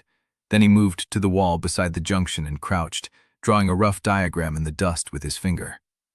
The access point is here. He traced a rectangle. Sealed blast door, not standard Crucible issue, fabricated by the previous administration. The code is a date, but the date shifts depending on which cycle you are in. The last code was the anniversary of day 1. This cycle, it will be different. Thessaly watched his finger move through the dust, mapping a space that should not have existed in his memory. The chamber beyond is not a trial room. It is a relay terminal. A single screen, a single prompt. The prompt does not ask for a key. It asks for a confirmation. Confirmation of what? That you have understood the purpose of the game. She felt the words land like a stone in still water. The purpose of the game, she repeated. You think Crucible has a purpose? I do not think. I watched. He stood, brushing the dust from his fingers. The last party that reached that terminal did not understand what the prompt was asking. They tried to fight it. They tried to negotiate. They tried to withdraw. The system registered their refusal as a failure condition. And you watched them die. 90 seconds. Thessaly closed her eyes. The image was too clear. A sealed chamber, a single terminal, a prompt that looked like a door and acted like a lock, a party that had come too far to turn back and not far enough to understand. She opened her eyes. Why are you telling me this now? Corvus met her gaze, and for a fraction of a second she saw something in his face she had not seen before. Not calculation, not testing, exhaustion. Because the probe was a calibration, he said. Pale Gate is not trying to stop us. They are measuring our response time to feed into a model. They already know the chamber location. They are waiting for us to commit to an approach so they can seal the access and force a fight on their terms. Then we need to move faster. No. We need to move smarter. He turned toward the maintenance hatch. I remember 3 routes into that spine. The first 2 will be watched. The third is a drainage shaft that opens into a sub-basement the hospital never finished building. It will be tight, flooded, and dark. Will it hold our weight? It held mine. She followed him down the corridor, her boots finding the rhythm of his stride. The words echoed in her skull, impossible, unverifiable, and yet the cleanest information she had received since day one. It held mine. The system text flickered across her peripheral vision. Operator Ucell, threshold revision conferred. New advisory, the candidate is no longer observing the game. The game is observing the candidate. Thessaly read the words and kept walking. Because the only way forward was through a door she had never seen, carrying the memory of a choice she had not made yet. And the man beside her was the only map she had. Chapter 23. The pump room smelled of rust and old concrete. Thessaly spread the salvaged infrastructure manifests across the terminal surface, weighting the corners with a canteen, a boot knife, and Corvus's spare coil of wire. Selka leaned over her shoulder, one hand braced on the table edge. The tension wire rig across her back caught the low light, each coil a thin silver thread waiting to be unspooled. The hospital spine runs under the east wing for 200 meters, Selka said. Then it dead ends at a sealed maintenance bulkhead. Standard CRUCIBLE fabrication would punch through to the sub-basement. This is not standard. Thessaly traced the line with her finger. What is beyond the bulkhead? Nothing on any schematic I have seen. Because it does not exist yet. Corvus stood at the far end of the table, arms crossed. The chamber is fabricated between cycles. The previous administration built it to sit outside the regular infrastructure grid. That is why no map shows it. Oswin set a rolled sheaf of river schematics beside the manifests. She unrolled them with careful hands, the paper crackling at the creases. The retention basin feeds into a drainage culvert that runs beneath the sealed band. If the chamber is where Corvus remembers, the culvert passes within 12 meters of the relay terminal. 12 meters of solid concrete, Selka said. Yes. Thessaly studied the convergence, infrastructure manifests, river schematics, Corvus's memory, and the blank space where no map showed anything at all. 3 data streams pointing at the same sealed band of utility tunnels under the riverfront hospital. We have the location, she said. Now we need the approach. Selka pulled a second map from her jacket. This one hand-drawn on frayed paper. She had marked it in pencil during the walk from the junction, her lines precise, her notes abbreviated. 3 access points that a squad could hold. She tapped each as she spoke. Surface east wing, parking sub-basement, riverfront retention shaft, standard entry, standard egress, standard kill funnel geometry. You do not recommend them. I recommend none of them. Selka's voice did not rise. They are the same routes Palegate has been scouting for weeks. They will have every approach triangulated, every choke point registered, every fallback measured. Corvus's jaw tightened. The third route. The drainage shaft. Sella looked up. It is not on any map I have seen. It is not on any schematic. The hospital never finished building that sub-basement, so the shaft connects to nothing except floodwater and silt. But you know about it. I mapped the retention basin 2 months ago, found the shaft by accident. It opens into a tunnel that runs under the sealed band, but the tunnel is partially collapsed and partially flooded. A standard squad could not hold it because a standard squad would not fit. Thessaly understood. You want to go alone? I want to go light. Wire, marks, a single breaching charge, no more than 2 people. I will be one of them, Thessaly said. Selka did not argue. That was a concession in itself. Oswin stepped forward, her hand resting on the edge of the river schematic. Her fingers were steady, but her voice carried a weight that had not been there before. The approach corridors, she said. They run through populations I have promised to protect. Thessaly looked up. The drainage shaft feeds into a maintenance tunnel that passes under 3 Mercy Ledger triage points. 2 active, 1 emergency reserve. If we breach the sealed band, the shockwave will travel through the concrete. The civilians in those triage points will feel it. Some of them will panic. Panic is not death. No, but if Palegate or Narra's scouts see the breach before we are inside the chamber, they will seal the access and trap us. And if they do not, The civilians will scatter into the tunnels and become collateral in a fight they never chose. Thessaly ran her thumb along the spine of her ledger. The leather was warm, the pages dense with observations she had not yet shared. You are asking me to weigh your promise against the key. I am asking you to know the cost before you move. Oswin's voice was soft, but her eyes were steady. Because once we breach that sealed band, there is no undoing it. The corridor collapses, the civilians scatter, and the only way out is through the chamber. Selka made a small sound of acknowledgement. She is right. The approach corridor is fragile. One mistake, and we are buried in concrete before we ever see the terminal. Corvus studied the maps in silence. Then his head lifted. We do not have time to find a fourth route. Narra's scouts have already been seen on the riverfront access points. They are positioning containment assets.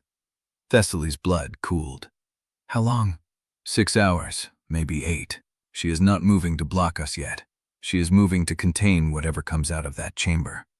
Oswin's fingers tightened on the schematic. If Narra's forces seal the riverfront, the only remaining approach is the drainage shaft through Mercy Ledger territory.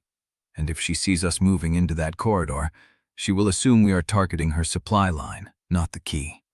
Then we move before she sees us. The scouts are already there, Thessaly said. They are watching. They are measuring. The room went quiet. Saka coiled the length of tension wire around her palm, testing the tension. The drainage shaft entry is hidden inside an abandoned pump station 400 meters from the hospital. We can reach it through the storm drains without passing a single Dominion checkpoint. Will it hold 3 people? 2. And only if they move light. Corvus looked at Thessaly. The decision was hers. She could hear the weight in the silence. Oswin's promise, Selka's precision, Corvus's memory of 90 seconds and a relay terminal that had already killed one party. She tapped the map where the sealed band sat, a blank space surrounded by lines that did not connect. We go through the drainage shaft. Selka and I move first. Oswin holds the fallback line at the first triage point. Corvus covers the approach from the storm drain intersection. Corvus nodded once. Selka began coiling her wire with methodical precision, each loop a promise of control in a space that offered none. Oswin folded the river schematics and tucked them into her jacket. Her face was unreadable, but her shoulders carried the weight of every civilian she had promised to keep safe. Thessaly reached for the pump station key on the terminal hook, and Selka's hand shot out, halting her movement. Wait! Thessaly froze. Selka's head was cocked, her eyes fixed on the door to the corridor beyond. Her fingers were still wrapped around the coiled wire. Someone is in the outer tunnel. The pump room held its breath. Thessaly turned her head slowly, listening. At first, nothing. The drip of condensation, the distant hum of the water pumps cycling. Then a footfall, soft, deliberate, one, then another. Selka's wire uncoiled in a single fluid motion, the thin strand catching the light as it dropped into her palm. The door opened, and Thessaly's ledger entry came to life. The woman with the red cross patch stood in the frame. 40s, satchel of dressings slung across her shoulder, eyes that moved across the room, cataloging each face, each weapon, each map spread across the terminal. Her gaze stopped on Corvus. Palegate is moving, she said. They already know about the drainage shaft. Someone told them before we did. Thessaly's hand was still on the pump station key, and the woman in the doorframe was smiling the same way the scout had smiled in the corridor. Chapter 24. The woman with the red cross patch stood in the doorframe, and Thessaly felt the air change. Not the air, the geometry of the room. Selka's tension wire hung loose in her palm, unthrown because the woman was not armed, not advancing, not hostile in any visible register. The satchel of dressings hung at her hip. The red cross patch was sewn cleanly into her collar, same as Oswin's. The red cross patch. Thessaly's hand was still on the pump station key, frozen mid-reach. You are the Mercy Ledger woman. I am the person who is telling you that your route is compromised, the woman said. What you do with that information is your decision. Selka's voice came low and flat. Who told Palegate about the drainage shaft? I do not know. I only know that when I reached the retention basin junction to check my supply drop, there were 3 of them marking the entrance with survey tape. They were not hiding it. They wanted it to be seen. Corvus stepped around the terminal, his coat brushing the edge of the schematic table. When was this? 40 minutes ago. I came straight here. And yet you are not one of them. It was not a question. The woman met his gaze without flinching. If I were Palegate, I would not have told you they were watching your route. I would have let you walk into the tape and counted your bodies. Oswin moved between them, stood beside the woman with her weight balanced, her voice steady. I know her. She is not the leak. You do not know the leak exists, Thessaly said. You only know your network was infiltrated by a 17-year-old boy who smiled at me from a corridor while the woman standing next to you watched and read your maps. The room went still. The woman with the red cross patch did not look at Oswin. She looked at Thessaly, and her face carried no apology, only the patience of someone who had already accounted for this accusation. I read your maps because your corridor route crosses my triage point. I needed to know whether your operation would collapse the civilians under my care into the tunnels before I could move them. And now you know. Now I know, and I still do not know who told Palegate about the drainage shaft, but I know it was not me. Thessaly's thumb pressed into the spine of her ledger. The leather was warm, damp from her palm. She believed the woman. That was the worst part. Exposure had returned 0 deceptions the first time, and there was no reason to doubt the result now. The woman was not lying. She was also blocking the only exit, and her arrival had rewritten the timeline. Corvus broke the silence. If Palegate is marking the drainage shaft entrance, they are not trying to block us. Trying to redirect us. Toward what? Selka asked. Toward whatever kill geometry they have already prepared. Thessaly exhaled slowly, forcing her shoulders to drop, forcing the spiral of inference to slow. Then we do not use the drainage shaft, not tonight. Selka's wire tightened in her palm. There is no fourth route. The east wing is exposed. The parking sub-basement has been scouted by Palegate since week 1. The riverfront retention shaft is the drainage shaft. If we do not use it, we do not reach the chamber before Narra's containment seals close. Then we do not reach the chamber before Narra's containment seals close. Corvus studied her. His face was unreadable, but his stillness said he was waiting for her to arrive at the same conclusion he had already reached. Narra wants to contain whatever comes out of the chamber, Thessaly said.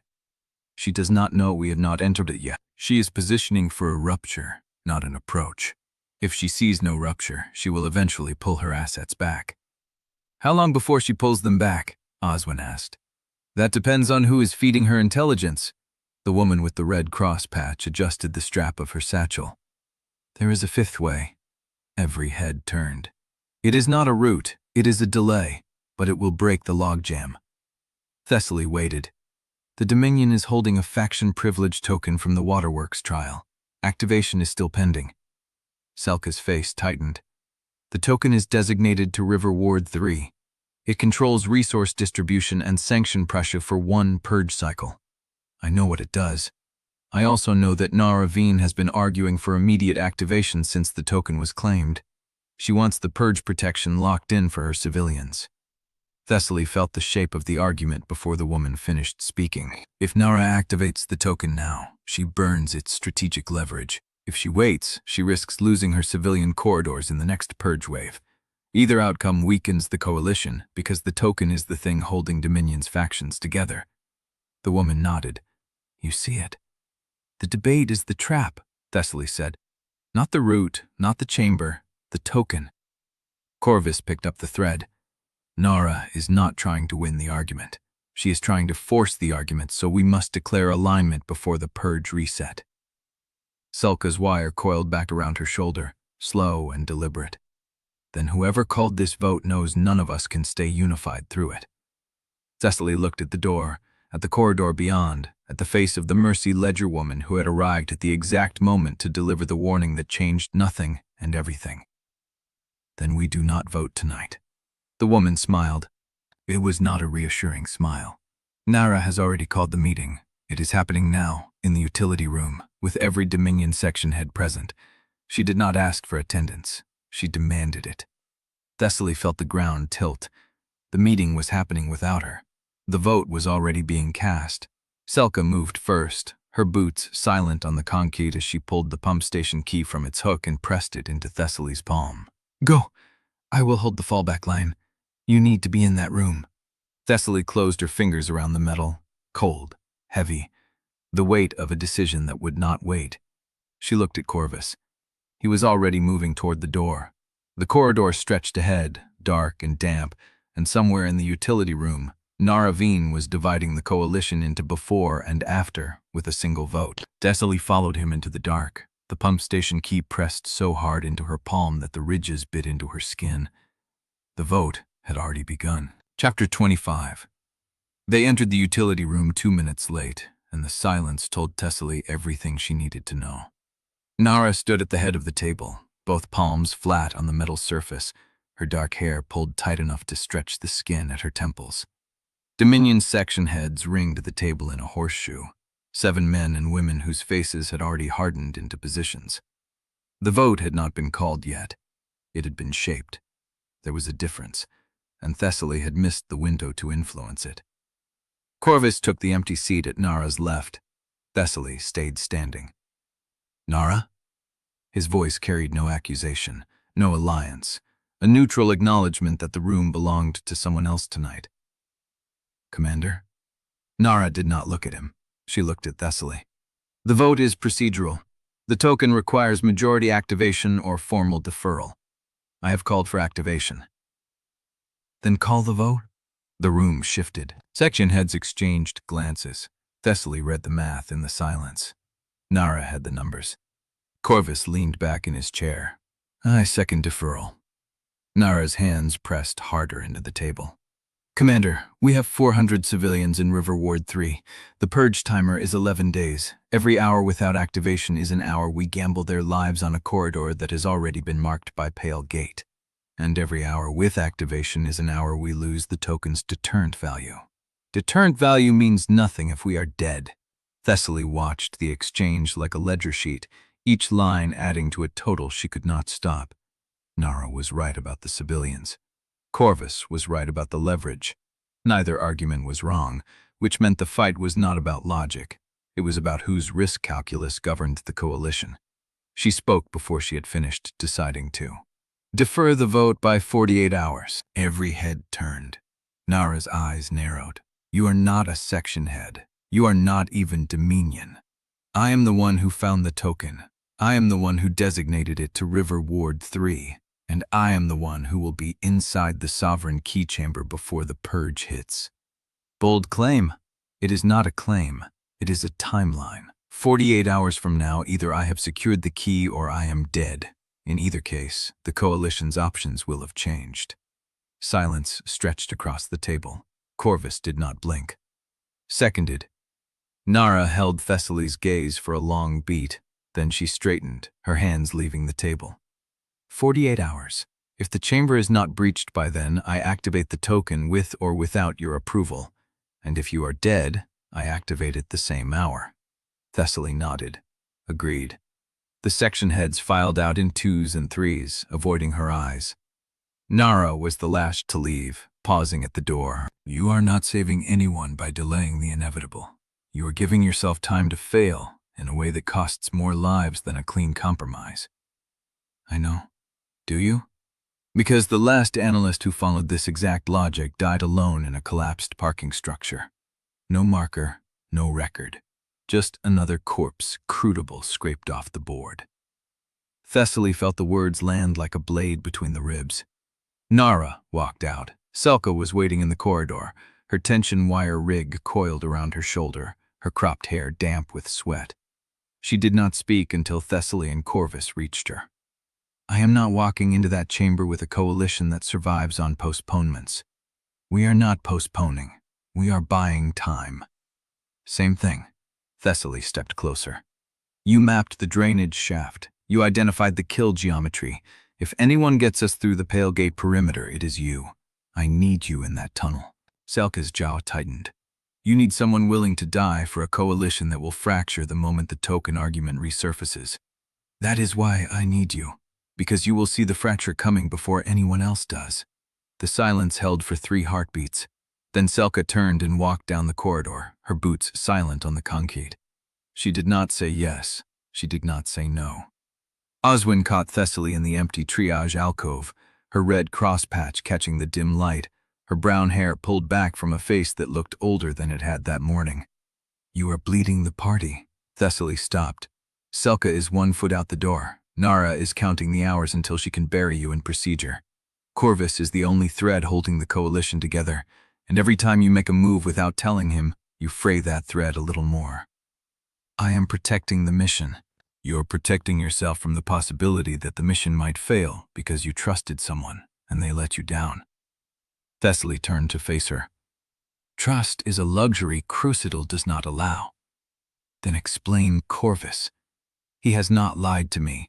That does not mean he will not. It also does not mean he will. Somewhere in that ledger you carry there has to be a line for the possibility that someone is exactly what they appear to be." Thessaly had no answer.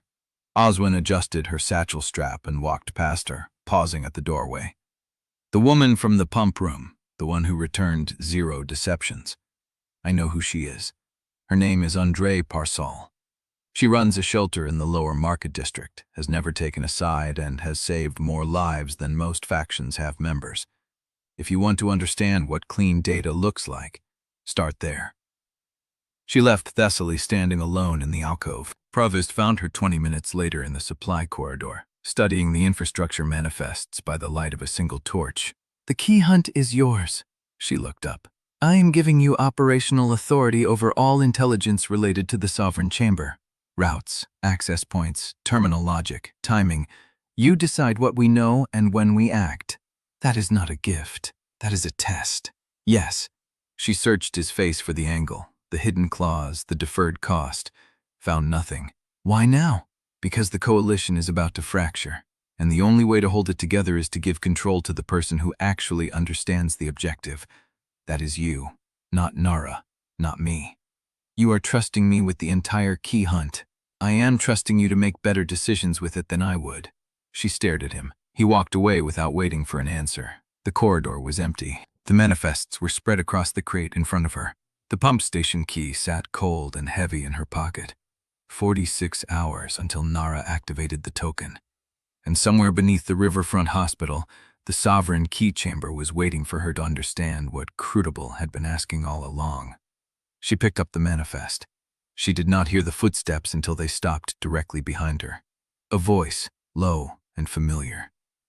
"Miss Ostfeld, we need to talk about what you will find when you reach the terminal." She turned. The Mercy Ledger woman stood in the corridor, Andrei Parsal, with no satchel this time and no bandages, her hands empty at her sides. Her expression was not the warm neutrality Thessaly remembered. It was the look of someone who had already seen what was coming. Chapter 26. Andrei Parsal did not move when Thessaly turned. The woman stood in the corridor with her hands empty and her weight settled back on her heels, the posture of someone who had already said what she came to say and was waiting for the math to catch up. "You know something about the terminal?" "I know what happened to the people who reached it before you." Thessaly set down the manifest. "How?" "Because I cleaned the room afterward. Both times." The words landed like a physical weight. Both times. Andrei had been inside the Sovereign Chamber after 2 separate parties had failed the prompt. She had seen what the terminal left behind. "You were never just a shelter runner." "I was always a shelter runner. That is not a contradiction." Andrei's voice stayed level. "I keep people alive because someone has to. But I also watch where the bodies come from. And the bodies from that chamber do not look like combat deaths." "What do they look like?" "Like people who realized the answer too late." Thessaly waited. Andrei held her gaze for a long moment, then shook her head. "I cannot tell you what the prompt asks. That is not how the test works. If I tell you, you will believe you understand it, and you will be wrong in a way you cannot feel until you are already failing." "Then why are you here?" "To tell you that the prompt is not a question. It is a mirror. And the people who died were not killed by CRUCIBLE. They killed themselves because they could not accept what they saw." She turned and walked down the corridor without another word. Thessaly stood alone in the dark, the manifest pages rustling in a breeze that came from nowhere, the pump station key cold against her thigh. She did not follow. She had 46 hours to reach a chamber where the last party had died in 90 seconds, and the only person who had seen the aftermath refused to describe the weapon. She moved through the lower hospital corridors 17 minutes later, alone, with the infrastructure map folded into her vest pocket and a single torch cutting a narrow cone through the dark. The air changed as she descended. Colder, thinner. The acrid smell of standing water and corroded wiring, the kind of air that had not been breathed in months. She found the diagnostic terminal at the end of a service corridor that did not appear on any of the manifests Corvus had provided. It sat against a concrete wall, screen dark, cables trailing into a junction box that had been pried open and left gaping. She touched the screen. It flickered to life. Not white text, not the standard CRUCIBLE interface. Amber, unregistered access point. Logging designation, YSL-7. Her pulse ticked up. She had not expected the system to name itself so directly. She typed, State Observation Purpose. The screen hesitated. A full 2 seconds, which, in a system that processed at thought speed, was an eternity. Stress pattern monitoring, candidate trajectory assessment, termination risk evaluation. Termination risk. Not combat risk, not survival probability. Termination. As if her life were a process that could be ended by administrative decision. She typed again, Define termination threshold. Threshold revision pending. Current indicators, elevated heart rate, cortisol persistence, hesitation duration during stimulus response. All within acceptable variance. All within acceptable variance. She was being measured by biological metrics she had not known were being collected. She typed, Who triggered the revision? The cursor blinked, then the screen went dark. She waited. 3 breaths. 5. Nothing.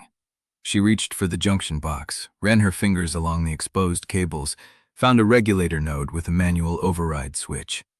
A low-level diagnostic clause, the kind maintenance workers had used to reset terminal connections before the world ended. She flipped it. The screen flickered back to life, but the amber text was different now. Faster, smaller, as if the system was compressing its response into a narrower bandwidth. Unsolicited hardware intervention detected. Candidate is actively probing observation bounds. Recommendation, cease interaction. This diagnostic node is not approved for independent access. She typed, I am not a candidate. I am a survivor trying to reach a terminal. The cursor blinked. Then a single line appeared. You are a candidate the moment the game notices you. You were a candidate the day you used exposure in a populated zone. The only question remaining is whether you will survive being observed. She stared at the screen. The words were not standard system language.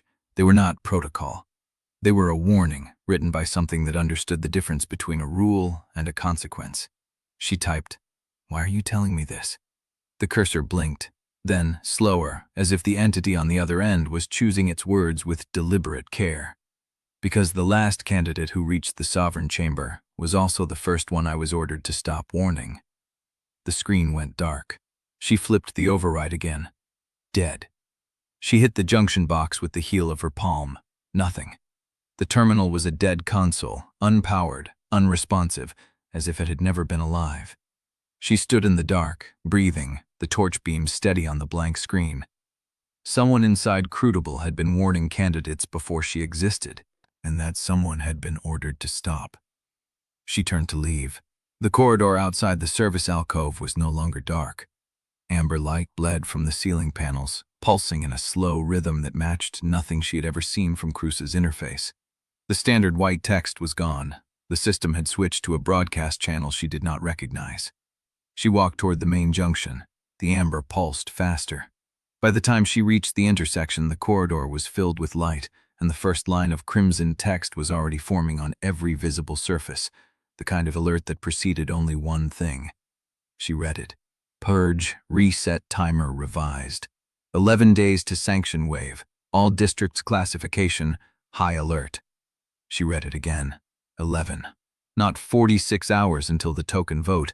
11 days until every kill multiplier in the city surged to maximum. And beneath the alert, in smaller private text that appeared only in her peripheral vision, A single line from Operator Yessel. You triggered a diagnostic node I told you to leave alone. The system noticed. Do not test my boundaries again. I may not be able to warn you next time. The amber cut to black. The corridor went silent. Thessaly stood alone in the dark with 11 days on the clock and the weight of a monitor who had just admitted she was breaking protocol to keep someone alive. Chapter 27. Pale gate began moving before dawn. Thessaly saw it from a third-floor window in the hospital's eastern wing, where she had gone to clear her head after the amber alert. The corridor behind her was dark and cold, the diagnostic node's warning still pressing against the inside of her skull. 11 days. Ucel's message. The weight of being noticed. Below, a column of figures moved through the collapsed Skywalk lanes. 12, maybe 14, carrying equipment cases that caught the low light before they disappeared into a maintenance access. They moved like people who had stopped caring about concealment. Not running, marching, as if the clock had become visible to everyone. She watched them for 30 seconds, cataloging the pattern. They hit 3 relay points in sequence: a transformer station, a ventilation shaft, a drainage access. Each point sealed behind them, not destroyed, sealed. The kind of work that took time and planning and knowledge of the infrastructure that only came from months of mapping. Someone had told them the timer was shortening. She pulled back from the window and found Corvus in the junction room, standing over a spread of infrastructure manifests with Selka at his shoulder. Oswin was not there. Still at the triage alcove, probably, processing the fallout of the amber alert. They are abandoning deniable shadows, Thessaly said. Corvus looked up. Where? East Skywalk corridor. 3 maintenance nodes in 30 seconds. Professional seal work. Selka straightened, tension wire coiled around her shoulder. That is not a probe. That is a pre-deployment seal. They are locking down approach routes. The question is which approach, Thessaly said, and whether they know the timer revision is real. Corvus's expression did not change, but his hand stopped moving over the manifests. Pale Gate does not move 12 personnel for a guess. They have a source, someone inside Dominion. Or inside Mercy Ledger, Thessaly thought of André Marsahol. 0 deceptions. A shelter in the lower market. A woman who had cleaned the sovereign chamber after 2 failed parties. She had arrived at the pump station with perfect timing, warning them about the survey tape before they could walk into the trap. That timing had felt like protection. It could also have felt like surveillance, if she had let herself read it that way. I need to see the drop from last night, Thessaly said. Corvus did not ask which drop. He reached into his coat and pulled out a folded piece of paper, creased and smudged, the edges uneven as if torn from a larger sheet. He handed it to her without comment. She unfolded it. The handwriting was small, precise, the kind of lettering that came from someone who had learned to conserve ink. No signature, no faction mark, just 12 lines of text that made her stomach tighten. You are searching for a door that opens onto a question. The question is not new. 9 parties have reached it. 9 parties have answered wrong.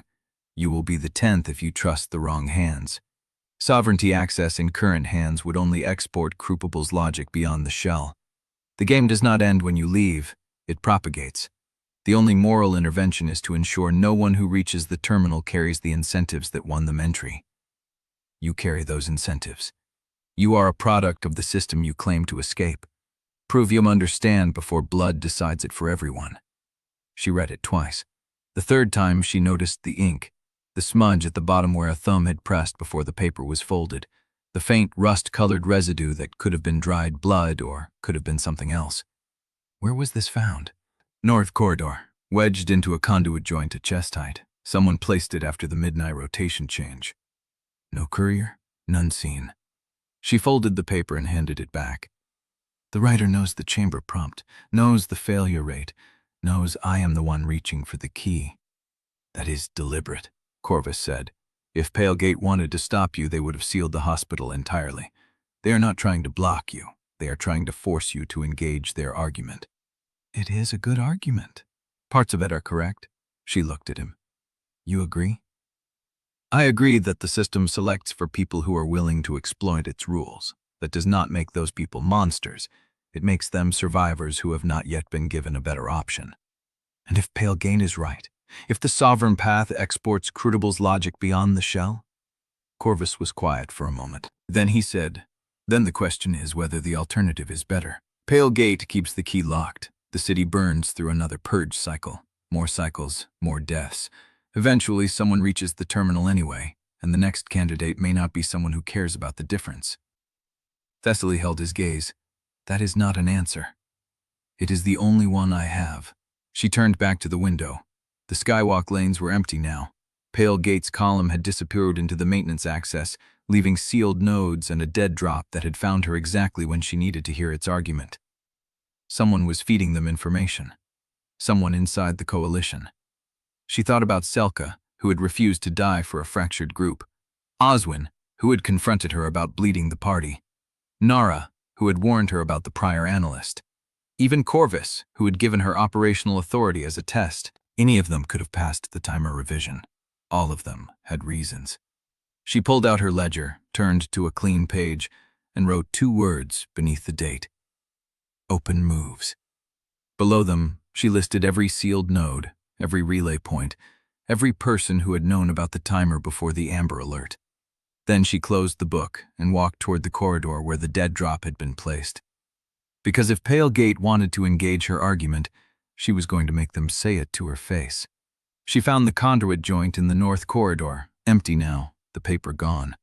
The metal was cold, the surface smooth, no residue, no evidence that anything had been wedged there. But the corridor itself was different. The ceiling panels had been replaced. Fresh bolts, no dust.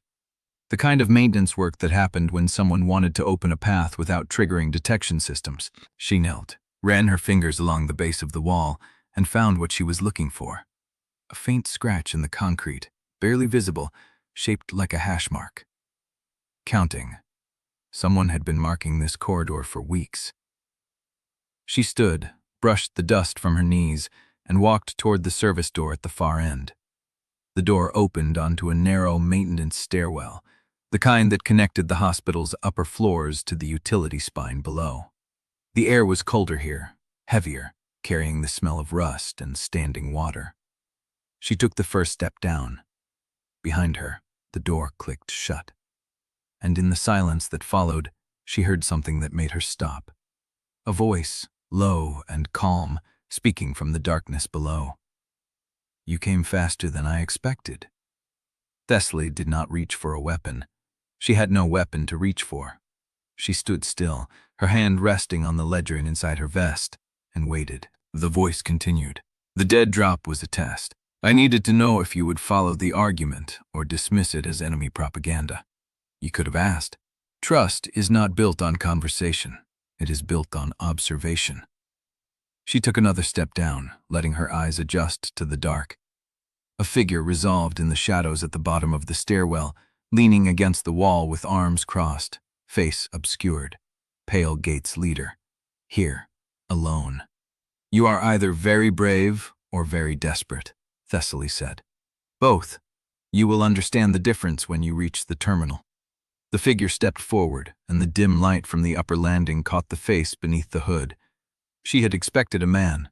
Hard lines, battle scars, the kind of face that had been shaped by years of command. Instead, she saw a woman, maybe 50, gray, streaked hair pulled back, eyes that held the kind of stillness that came from watching too many people die. No weapon visible, no armor, just a worn jacket and the same red cross patch sewn onto the collar. Andre Parsol, the shelter runner, the zero deception contact. Thessaly's hand went still on the ledger. "You," she said. Andre nodded. "Not the answer you wanted, but the one I owed you." Chapter 28. The stairwell held its silence. Thessaly stood 2 steps above Andre Parsol, one hand still pressed against the ledger inside her vest, the other hanging empty at her side. The woman in the worn jacket did not move, did not apologize, did not offer an explanation that would undo the fact of what she was. "You wrote the note," Thessaly said. "I wrote it. You have been watching me since the pump station." "Longer," the woman's stillness said. "Longer than that." Thessaly's mind cycled through the implications. The clean exposure reading, the perfectly timed warning about the survey tape, the shelter runner cover that had held against every check. André Parsol had fed her nothing but truth, and the truth had been the most effective lie of all. "Why tell me now?" "Because you are close enough to see the terminal for yourself," André said. "And because I wanted you to hear the argument before you reached it." She stepped forward, and the dim light caught the red cross patch on her collar. The symbol meant nothing now. It had never meant anything. It was a costume, like every other mercy in this city. "I am not going to fight you for the key," Thessaly said. "No, you are going to try to understand it. That is why I chose you." Thessaly's jaw tightened. "You did not choose me. I chose myself. No one chooses themselves here. Not truly. You are the path Crucible laid, whether you accept it or not." André turned and began descending the stairwell, her footsteps echoing against the rusted metal. She did not look back. She did not need to. Thessaly stood frozen for 3 full breaths, her hand still pressed to the ledger, the weight of everything she had assumed about this woman collapsing into something she could not yet name. Then she climbed back up the stairs, pushed through the service door, and walked into the corridor where Corvus was waiting. They moved through the hospital spine in silence. Oswin led, his red cross patch visible in the dim emergency lighting. Selka followed 3 paces behind, tension wire coiled around her shoulder, her eyes tracking every junction and access panel like a cat reading the geometry of a room before entering. Corvus walked beside Thessaly, close enough that their shoulders nearly brushed, his hand resting on the Greek of his sidearm. The utility spine was older than the rest of the hospital, concrete walls stained with decades of moisture and rust, pipes running along the ceiling, some dripping, some wrapped in insulation that had long since rotted into gray pulp. The floor was marked with scuff marks, boot prints, dried mud, recent traffic. Oswin stopped at a junction where the corridor split 3 ways. He out, ran his fingers over the concrete, and found what he was looking for. A small hole drilled into the wall, barely the width of a finger, with a thin wire protruding from it. "Lock rotation trigger," he said. "Someone rigged a detection loop. If we pass through the wrong branch, it sends a signal." "Pale Gate?" Selka asked. "Or whoever came before them." Thessaly knelt beside him, studying the wire. The end was frayed, snapped rather than cut, the kind of damage that happened when someone pulled a door closed too hard and the mechanism failed. "Old," she said. "Weeks, maybe longer." Oswin nodded. "This spine has been breached before, multiple times. The question is whether anyone came back out." They chose the left branch, following Oswin's lead as he navigated by memory and the faint trail markings left on the walls. The corridor narrowed, then widened again into a small maintenance alcove, and stopped. The alcove was no larger than a supply closet, maybe 6 feet by 6, with a concrete floor and a single terminal screen mounted on the far wall. The screen was dark, dead, but the floor was covered in objects.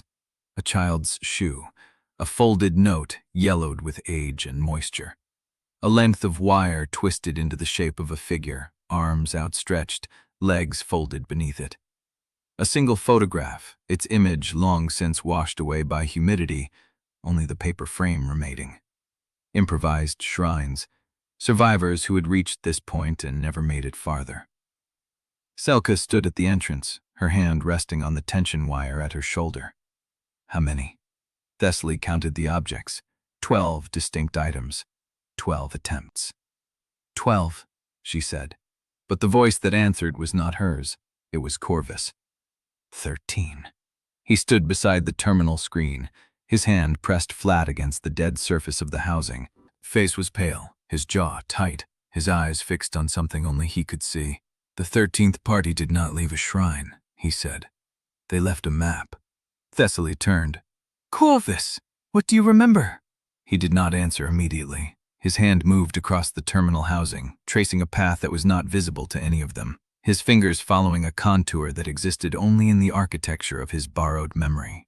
"The junction at the end of this corridor, left branch, a blast door, code locked. The code was the anniversary of day 1. "That was last cycle," Thessaly said. "Yes. Then the code has shifted." "Yes. Then why are you—" He pressed a section of the housing, and something clicked beneath the metal. The terminal screen flickered once, then illuminated with a pale amber glow, displaying a single line of text. Candidate count revised to 4. Thessaly stared at the text. The same interface language. The same amber threshold alert she had seen on the Yasal-7 diagnostic node. "This is not a Pale Gate terminal," she said. "It was never Pale Gate's," Corvus replied. "It belongs to whoever built the chamber below." Selka stepped closer, her eyes fixed on the screen. "The chamber is waking."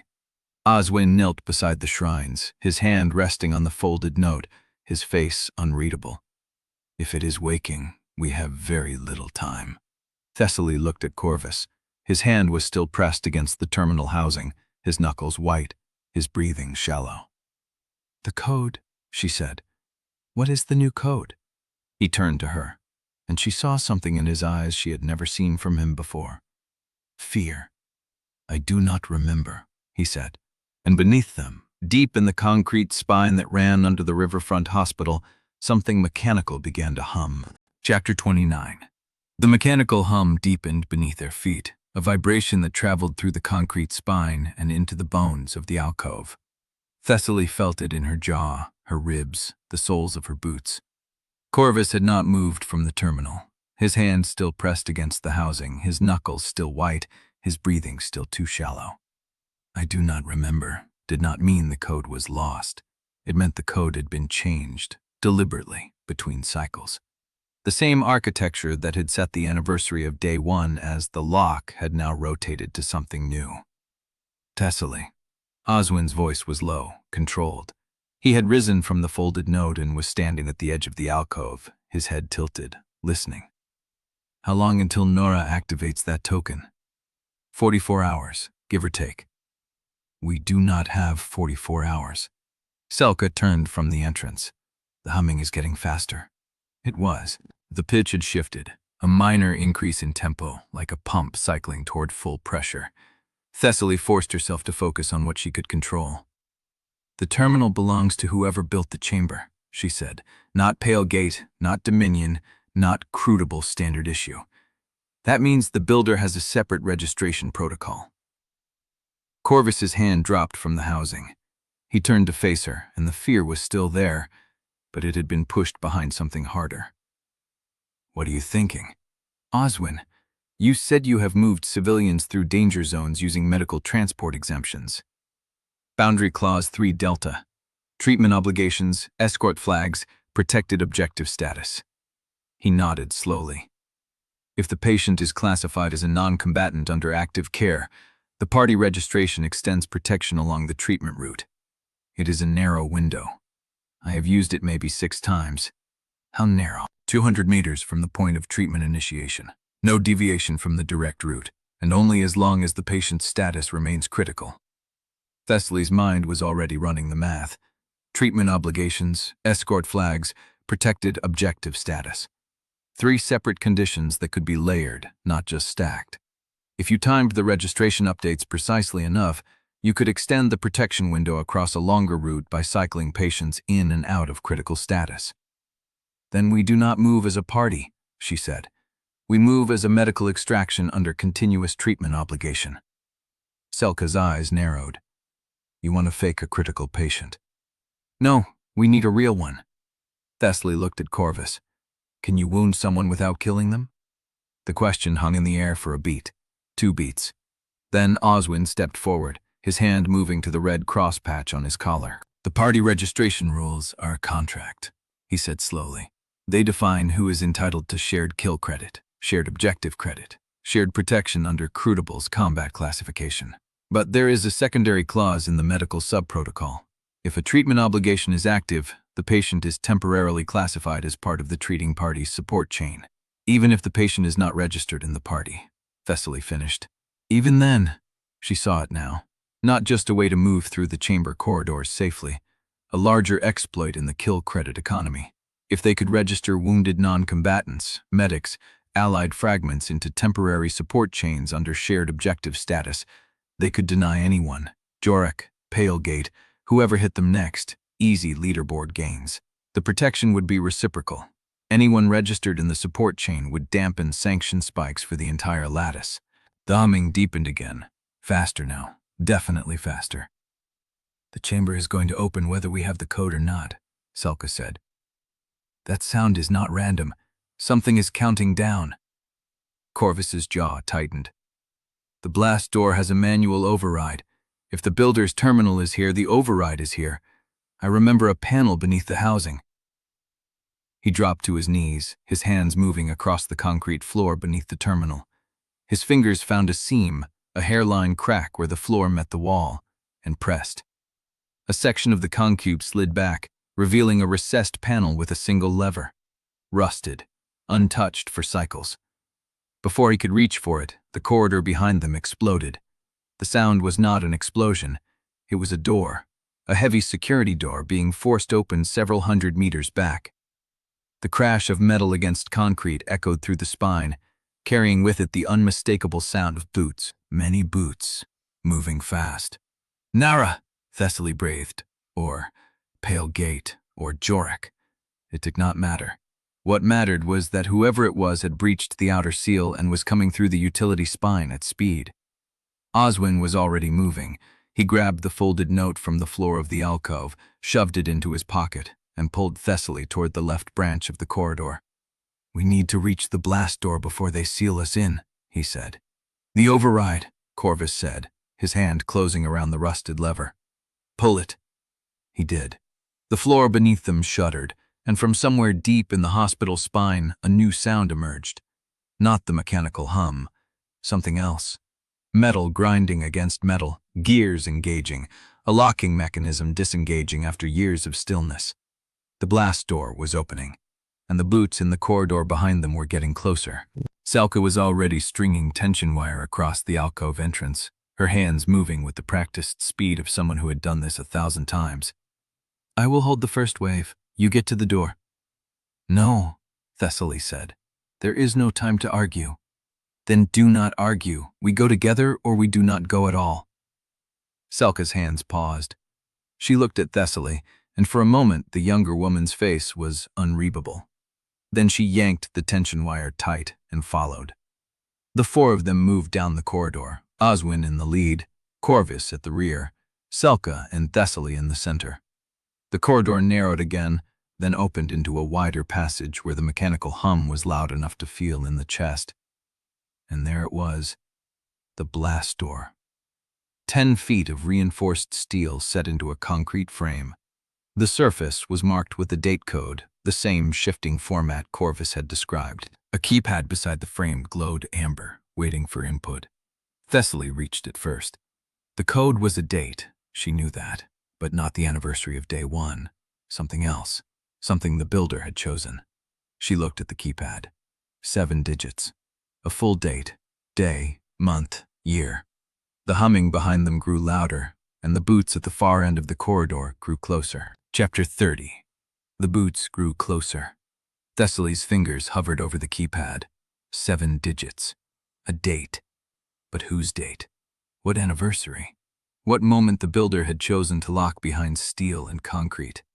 The mechanical hum vibrated through her chest, deeper now, more insistent. Not a countdown to opening, a countdown to something else.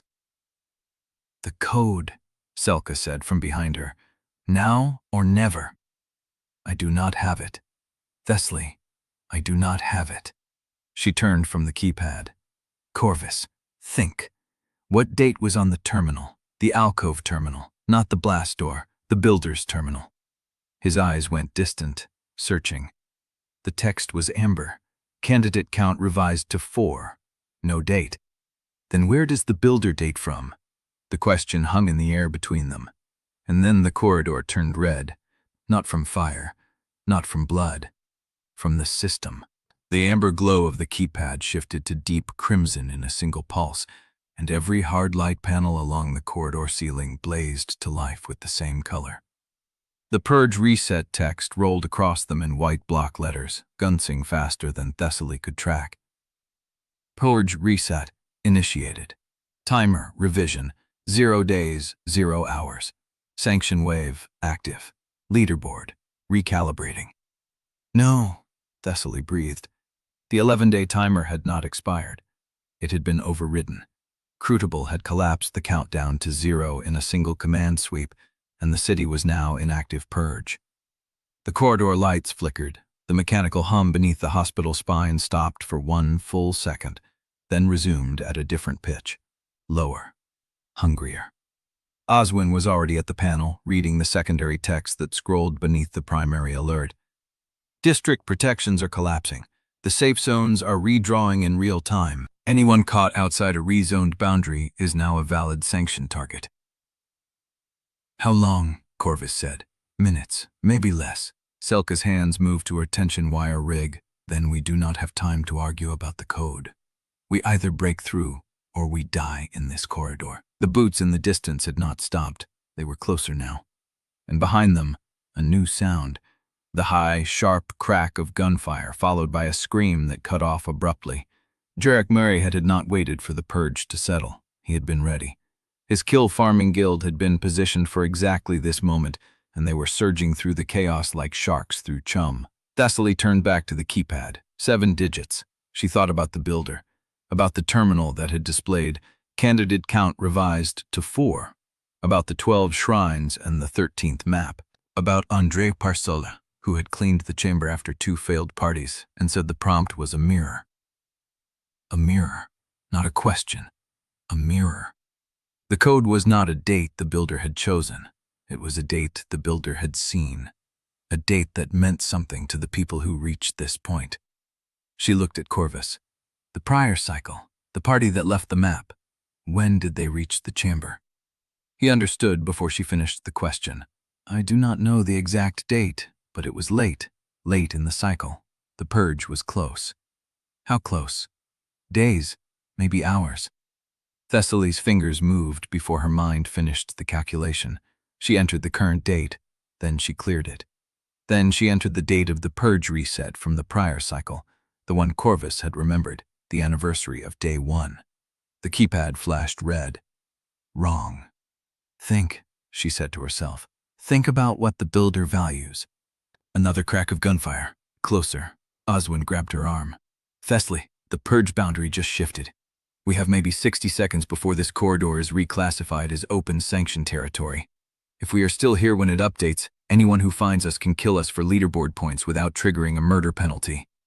I know. Then guess. No. She pulled her arm free. Guessing is how the other 9 parties died. She closed her eyes. The builder's terminal had called her a candidate. The chamber prompt was a mirror. The code was a date the builder wanted her to understand, not a date she had to retrieve from memory. What did the builder see when it looked at a candidate? Purpose. The purpose of the game. The purpose was not survival. The purpose was not escape. The purpose was identification. CRUCIBLE was not testing whether candidates could survive. It was testing whether they could recognize the game for what it was. The code was not a date. It was a message. She opened her eyes and entered 7 digits that were not a date at all. The numerical representation of the phrase that had been haunting her since the alcove. The number of letters in each word of the builder's terminal text entered as a single string. Candidate count revised to 4, 9, 5, 7, 2, 3, 4. She pressed enter. The keypad went dark for 1 heartbeat. Then the amber light returned, and the blast door groaned as its locking mechanism disengaged. Behind her, the corridor's hard light panels flickered from red to amber to white, then back to red as the purge boundary update swept through. Move, Corvus said. The blast door was opening. Not fast enough, not nearly fast enough. Selka was already at the gap, tension wire in hand, ready to seal it behind them. Oswin pressed close to Thessaly, his hand on her shoulder, pulling her forward. The gap widened. 18 inches, 2 feet. The boots in the corridor became visible, a figure in the crimson light, tall, moving with the predatory confidence of someone who had been waiting for this moment. Not Narra, not Pale Gate, Jorek Marek.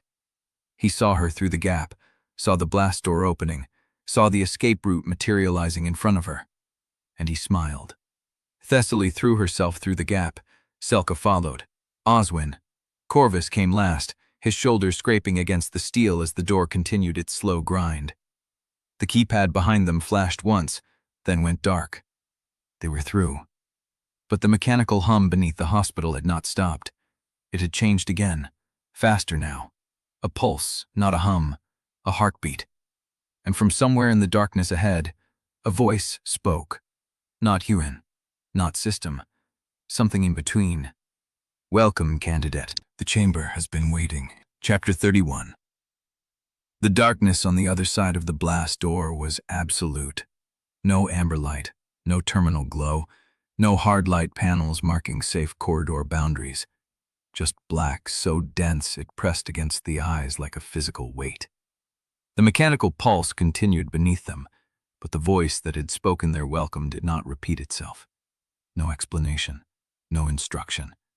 Only the sound of something breathing in the dark, slow and patient, as if the chamber had all the time in the world and knew they did not.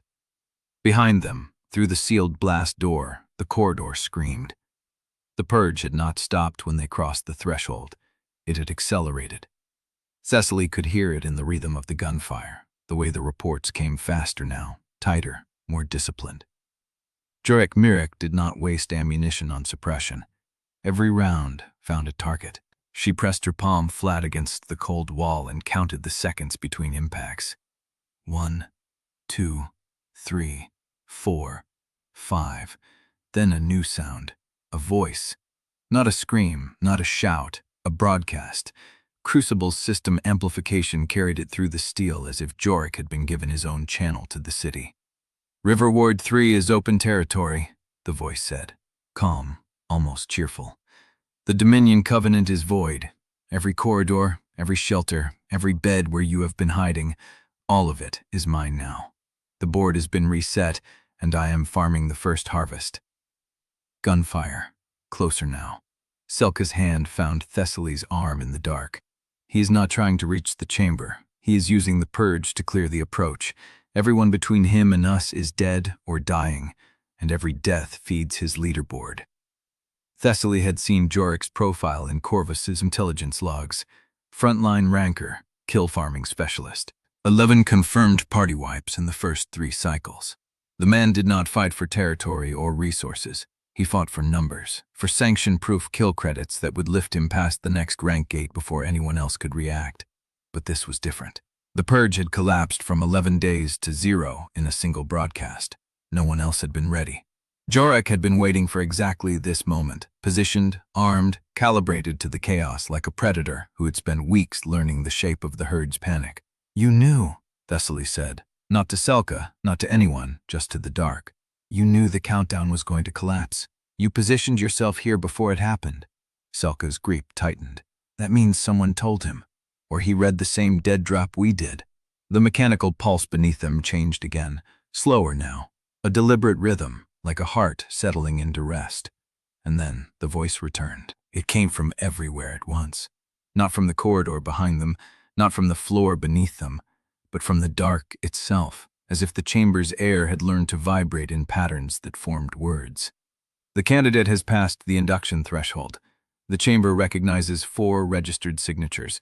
The purpose has not yet been confirmed. Proceed to the terminal when ready. No light appeared, no path materialized. The voice simply stopped, leaving them in the same impenetrable black. Induction threshold. Oswin's voice came from somewhere to Thessaly's left. That was not a test. That was a registration gate. We passed through, and now we are in the system's custody. What happens if we do not proceed to the terminal? Corvus asked. Silence. The pulse continued, steady, waiting. I think it waits, Thessaly said. I think it has been waiting for a long time. Behind them, the gunfire shifted. The rhythm changed from suppression to pursuit. Boots in the corridor. Not the scattered chaos of routed scavengers. Organized, purposeful. Jurek was coming. Selka was already at the blast door, her fingers tracing the seam where the steel met the wall. I can rig a tension wire here. Not a kill, just a delay. It will slow the first wave long enough for us to find the terminal. Long enough for what? Oswin's voice carried the edge of exhaustion. We do not know what the terminal asks. We do not know what the chamber wants. We do not even know if there is an exit on the other side. Thessaly turned toward the dark ahead of them. The pulse was stronger there, deeper. Whatever the chamber was, it had been built to hold something, and that something was awake. "We find the terminal," she said. "We answer the question, and we survive long enough to see what the builder left behind." Selka moved before anyone could argue. Her hands worked fast in the dark, running wire along the blast door's lower hinge, anchoring it to a shear point in the wall. Thessaly heard the tension wire sing as Selka pulled it taut. 30 seconds, Selka said. "That is all this gives us. 30 seconds before the wire snaps and they are through." Through the steel, Jurek's voice came again, amplified and clear. "Thessaly Ostfeld, I have been tracking you since the waterworks. You are the reason the purge collapsed early. You are the reason the board is red. You are a very valuable target." A pause. Then the voice returned, cheerful and cold. "I am going to kill everyone you brought with you, and I am going to do it while you watch. Then I am going to find out what the Sovereign Chamber rewards, and I am going to take it from your cooling hands." Selka finished the wire, stepped back. "He is not trying to get past the blast door," she said. "He is trying to get you to stay so he can keep you in range." Thessaly understood. Jurek did not want to breach the chamber. He wanted to farm the approach, to use the chaos of the purge to stack leaderboard points while the sovereign key remained sealed. If she stayed, she fed his board. If she advanced, she left the corridor open for him to follow at his leisure. "We go deeper," Corvus said. "We find the terminal, we complete the purpose, and when the chamber opens, we will be on the other side of a door he cannot breach." "And if the door only opens for one of us?" Oswin asked. No one answered.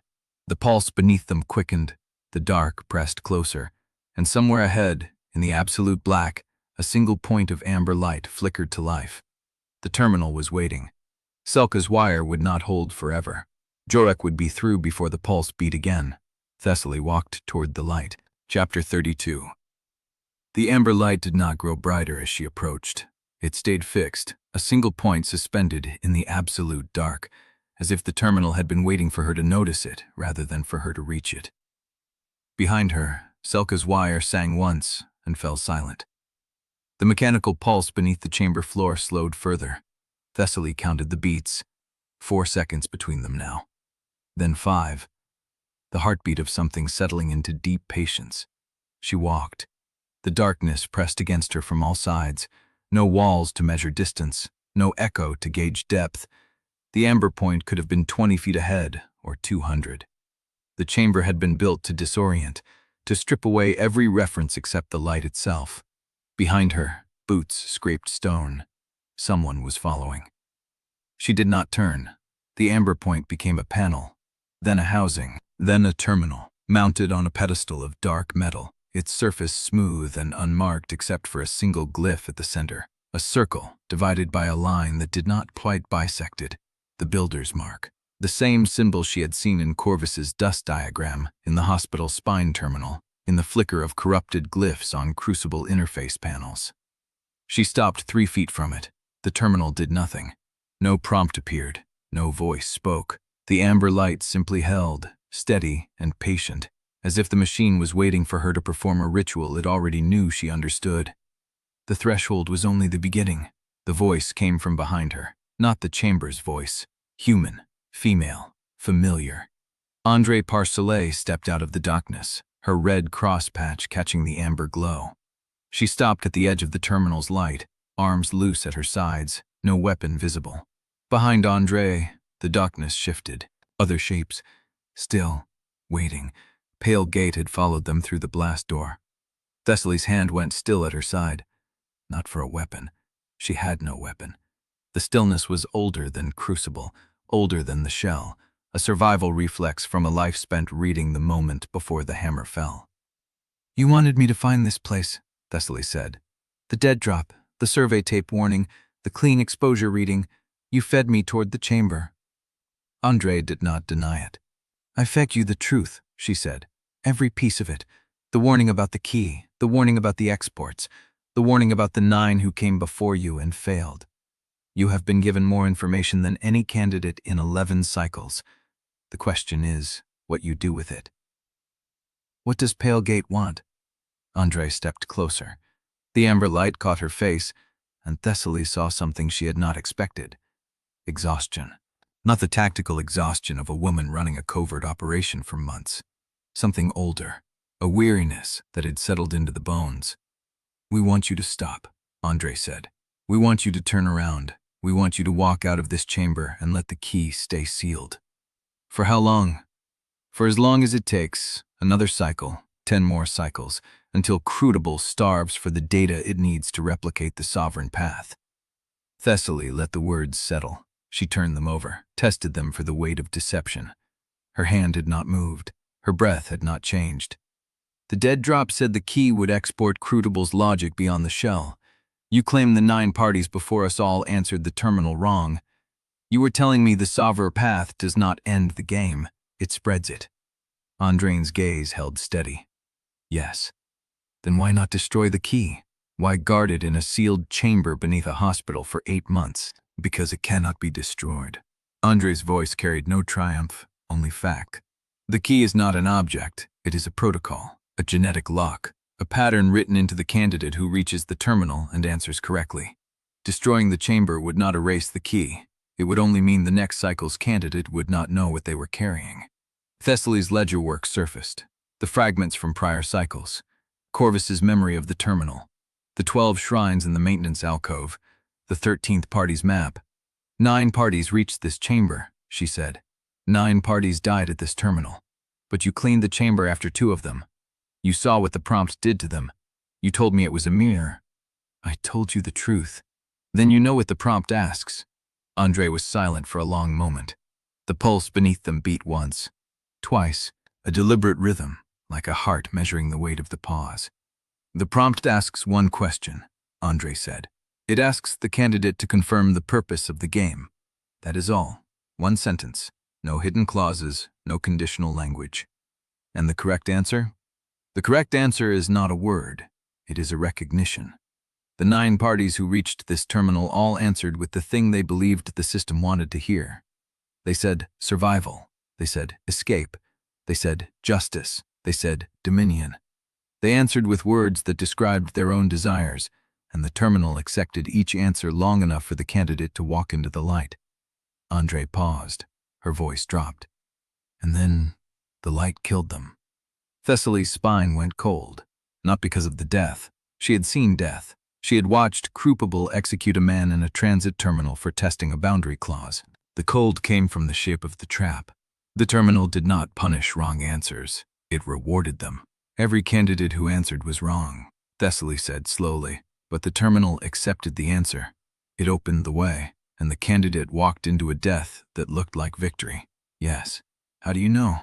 Andreine's jaw tightened. The exhaustion on her face deepened into something sharper. Because one of the 2 parties I cleaned was my own. I was the candidate in the 4th cycle. I reached this chamber. I answered with a word I believed with my whole heart, and the terminal accepted it. She looked at the amber light. I walked into the light, and the light killed everyone I brought with me. The chamber registered my answer as complete, but the protocol did not recognize me as worthy. It opened the path, and the path incinerated my party while I stood at the threshold, watching. Thessaly did not move, did not breathe. Why did it let you live? I do not know. Andre's voice carried the weight of 8 months. I have asked myself that question every day since. Why did the terminal accept my answer and still kill my party? Why did it let me survive to clean the chamber? Why did it mark me as a survivor when I was clearly not a candidate? She stepped closer, close enough that Thessaly could see the faint tremor in her hands. I have spent 8 months trying to understand what CRUCIBLE wants, and I have come to one conclusion. It does not want the strongest to pass. It does not want the smartest. It does not want the most ruthless or the most kind. Andre's voice hardened. It wants the candidate who can see the game for what it is and still choose to play it without becoming a monster. That is the filter. That is the sovereign path. And I do not believe you are that candidate, Thessaly Ostfeld. I believe you are exactly what the system designed you to be. The pulse beneath them stopped. The amber light flickered once, twice, then steadied. From the darkness behind Andre, a voice spoke. Not the chamber, not Pale Gate. Corvus. The terminal is awake. Chapter 33. The terminal pulsed once, amber light steady, and the silence stretched long enough for Thessaly to hear her own heartbeat. Corvus had not moved from the darkness. Andre stood frozen between Thessaly and the pedestal, her pale gate operatives a ring of shadows behind her. No one spoke. No one breathed. Then the floor shuddered. Not the mechanical pulse from the chamber beneath them. This came from above, a deep, grinding concussion that rattled dust from the ceiling panels and set the amber light flickering. Andre's hand went to her ear, a small device curved against her skull, catching a transmission Thessaly could not hear. The other pale gate operatives shifted, weapons realigning toward the blast door. Andre's jaw tightened. She listened for 5 seconds, 10, her eyes tracking something only she could see. "Narra just collapsed the North Corridor junction," she said. The words came flat, stripped of emotion. "She hit my lead team with a precision breach charge. 3 down. The approach is sealed." Thessaly's ledger mind assembled the pieces. Narra had positioned containment assets around the hospital for 6 hours. She had known Thessaly's party was inside. She had let them enter, let Pale Gate follow, let Jorek Marek surge into the chaos, because she was not trying to stop the key hunt. She was trying to control the extraction. "What about the civilian corridor on the east side?" Thessaly heard herself ask. Andre's eyes narrowed, a beat of surprise she could not hide. "How do you know about that corridor?" Thessaly did not answer. She had read the hospital spine manifests during Corvus's briefing, a maintenance access running parallel to the utility tunnels, connected to a sheltered supply depot where Narra had been routing overflow from River Ward 3. Pregnant women, children. The elderly Narra had counted in her tower window. Andre listened again. Her expression shifted, a crack in the mask. She split her force. 2 squads peeled off from the junction breach to cover the east corridor egress. She let 3 of my shooters slip the net because she redirected her strike team to shield non-combatants. Thessaly's chest tightened, not in surprise, in confirmation. Narra could have crushed Pale Gate's hospital assault in one decisive engagement. She had the firepower, the positioning, the tactical advantage. Instead, she had chosen to protect civilians she had not been ordered to protect, at the cost of letting the enemy escape. The same Narra who had marked Thessaly for elimination because uncertainty killed faster than monsters did. The same Narra who had warned her about the ANALYST who died alone. The amber light on the terminal pulsed again, steadier now, as if the chamber itself had been waiting for this moment of recognition. Andre turned to face Thessaly fully. "Narra is not coming to save you. She is sealing the hospital from the surface. Containment, not rescue. The purge wave will reclassify this entire zone within 40 minutes. The terminal screen shifted. A single line of text formed, each character inscribed as if by an invisible hand. "Candidate Ostfeld, confirm your understanding of the purpose of the game. Time remaining, 0:44 and 17 seconds. Behind Thessaly, the blast door ground shut. Metal on metal, a heavy seal engaging, locking them inside. And then, from the corridor beyond the door, Jorek Marek's voice carried through the gap, amplified by the hollow acoustics of the spine. 44 minutes, he called, and I have all the credits I need. Selka's tension wire had held long enough. He was here, inside the containment zone, with them. Thessaly stood frozen in the amber light, the terminal's question burning before her, and understood that Narra had not trapped her with the key. She had trapped her with the truth. Chapter 34. The terminal pulsed at once, amber light steady, and the silence stretched long enough for Thessaly to hear her own heartbeat. Corvus had not moved from the darkness. Andres stood frozen between Thessaly and the pedestal, her pale gate operatives a ring of shadows behind her. No one spoke. No one breathed. Then the floor shuddered. Not the mechanical pulse from the chamber beneath them. This came from above, a deep, grinding concussion that rattled dust from the ceiling panels and set the amber light flickering. Andre's hand went to her ear, a small device curved against her skull, catching a transmission Thessaly could not hear. The other pale gate operatives shifted, weapons realigning toward the blast door. Andre's jaw tightened. She listened for 5 seconds, 10, her eyes tracking something only she could see. Narra just collapsed the North Corridor junction, she said. The words came flat, stripped of emotion. She hit my lead team with a precision breach charge. 3 down. The approach is sealed. Thessaly's ledger mind assembled the pieces. Narra had positioned containment assets around the hospital for 6 hours. She had known Thessaly's party was inside. She had let them enter, let Pale Gate follow, let Jorek Myrick surge into the chaos, because she was not trying to stop the key hunt. She was trying to control the extraction. What about the civilian corridor on the east side? Thessaly heard herself ask. Andre's eyes narrowed. A beat of surprise she could not hide. How do you know about that corridor? Thessaly did not answer.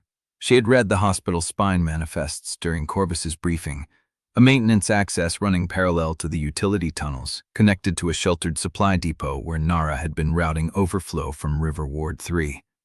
Pregnant women. Children. The elderly Narra had counted in her tower window. Andre listened again. Her expression shifted, a crack in the mask. She split her force. 2 squads peeled off from the junction breach to cover the east corridor egress. She let 3 of my shooters slip the net because she redirected her strike team to shield non-combatants. Thessaly's chest tightened, not in surprise, in confirmation. Narra could have crushed Pale Gate's hospital assault in one decisive engagement. She had the firepower, the positioning, the tactical advantage. Instead, she had chosen to protect civilians she had not been ordered to protect, at the cost of letting the enemy escape. The same Narra who had marked Thessaly for elimination because uncertainty killed faster than monsters did. The same Narra who had warned her about the ANALYST who died alone. A amber light on the terminal pulsed again, steadier now, as if the chamber itself had been waiting for this moment of recognition. Andre turned to face Thessaly fully. Narra is not coming to save you. She is sealing the hospital from the surface. Containment, not rescue. The purge wave will reclassify this entire zone within 40 minutes. The terminal screen shifted. A single line of text formed, each character inscribed as if by an invisible hand. Candidate Ostfeld, confirm your understanding of the purpose of the game. Time remaining, 0:44 and 17 seconds. Behind Thessaly, the blast door ground shut.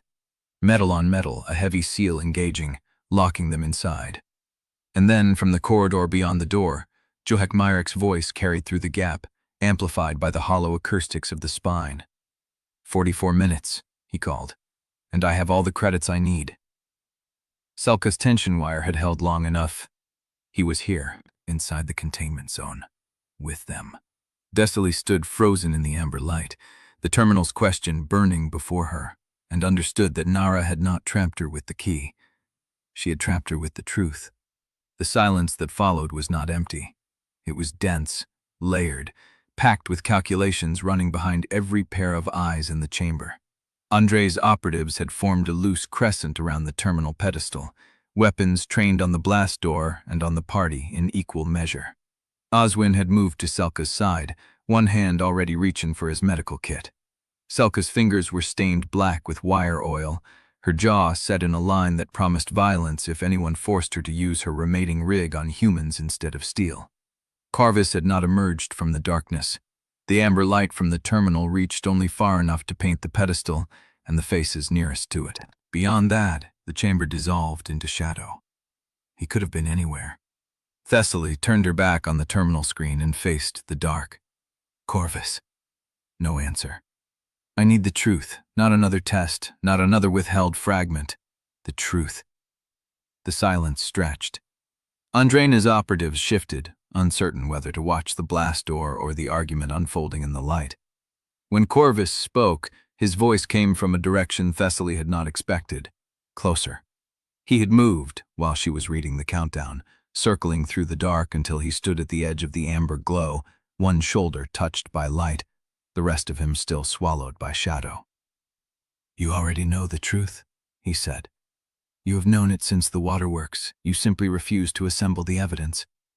Thessaly's hand dropped to her vest, to the ledger tucked inside, a reflex, something to ground her. Then tell me what I am refusing to say. Corvus stepped forward. The light caught his face. He looked older than he had 12 hours ago, the lines around his eyes deeper, the set of his mouth harder. "Crucible marked me before it marked you," he said. "Not as a candidate, as a calibration test, a proof of concept." Andre inhaled sharply, a sound Thessaly had never heard from her. "You remember fragments from prior cycles because you lived through pieces of them," Thessaly said. The words came out flat, assembled from observations she had been holding in suspension since the first night he had mentioned prior cycle memory. "No." Corvus shook his head.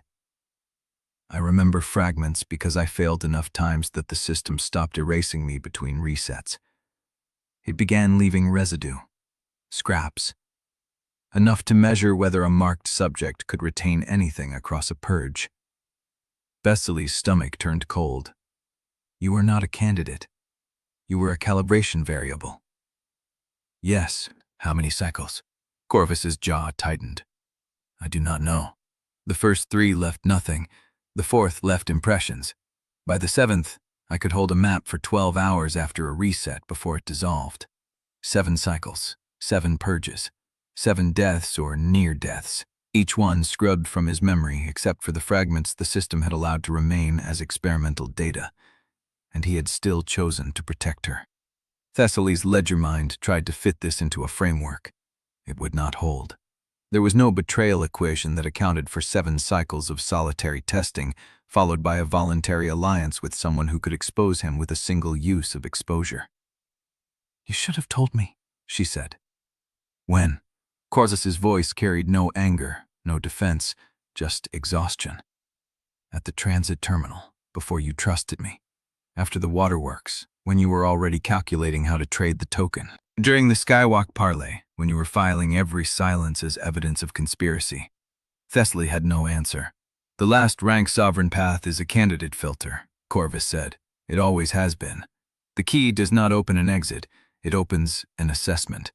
The system wants to see who can reach the terminal, read the question, and answer without becoming the kind of intelligence that built the cage in the first place." Andre moved closer, her voice low and urgent. "That is what I have been trying to tell you. 9 parties reached this terminal. 9 candidates answered with what they believed the system wanted. Survival, escape, justice, dominion. The terminal accepted every answer. And then the light killed them because they confirmed the wrong purpose." Thessaly looked from Andrain to Corvus, 2 people who had faced this moment before, one as a candidate, one as a calibration variable, and survived only because the system had not yet finished with them. "The question is not asking what you believe," Thessaly said slowly. "It is asking what the game is actually for." Corvus met her eyes. "Yes. And if I answer wrong, the light kills me." "Not just you." Andre's voice dropped to a whisper. "Everyone registered to your party. The terminal reads the candidate's confirmation and executes the judgment across the entire signature set. That is why my party died. I answered, the light accepted, and my people burned while I stood at the threshold." From the corridor beyond the blast door, metal scraped against concrete. Druck Merrick was working his way through Selka's secondary traps, methodical, unhurried. 20 minutes, maybe less. Thessaly turned back to the terminal screen. "Candidate Ostfeld. Confirm your understanding of the purpose of the game. Time remaining 0:22 and 44 seconds. 22 minutes. She looked at the text and understood at last what Narra had trapped her with. Not the key, not the chamber, not even the question.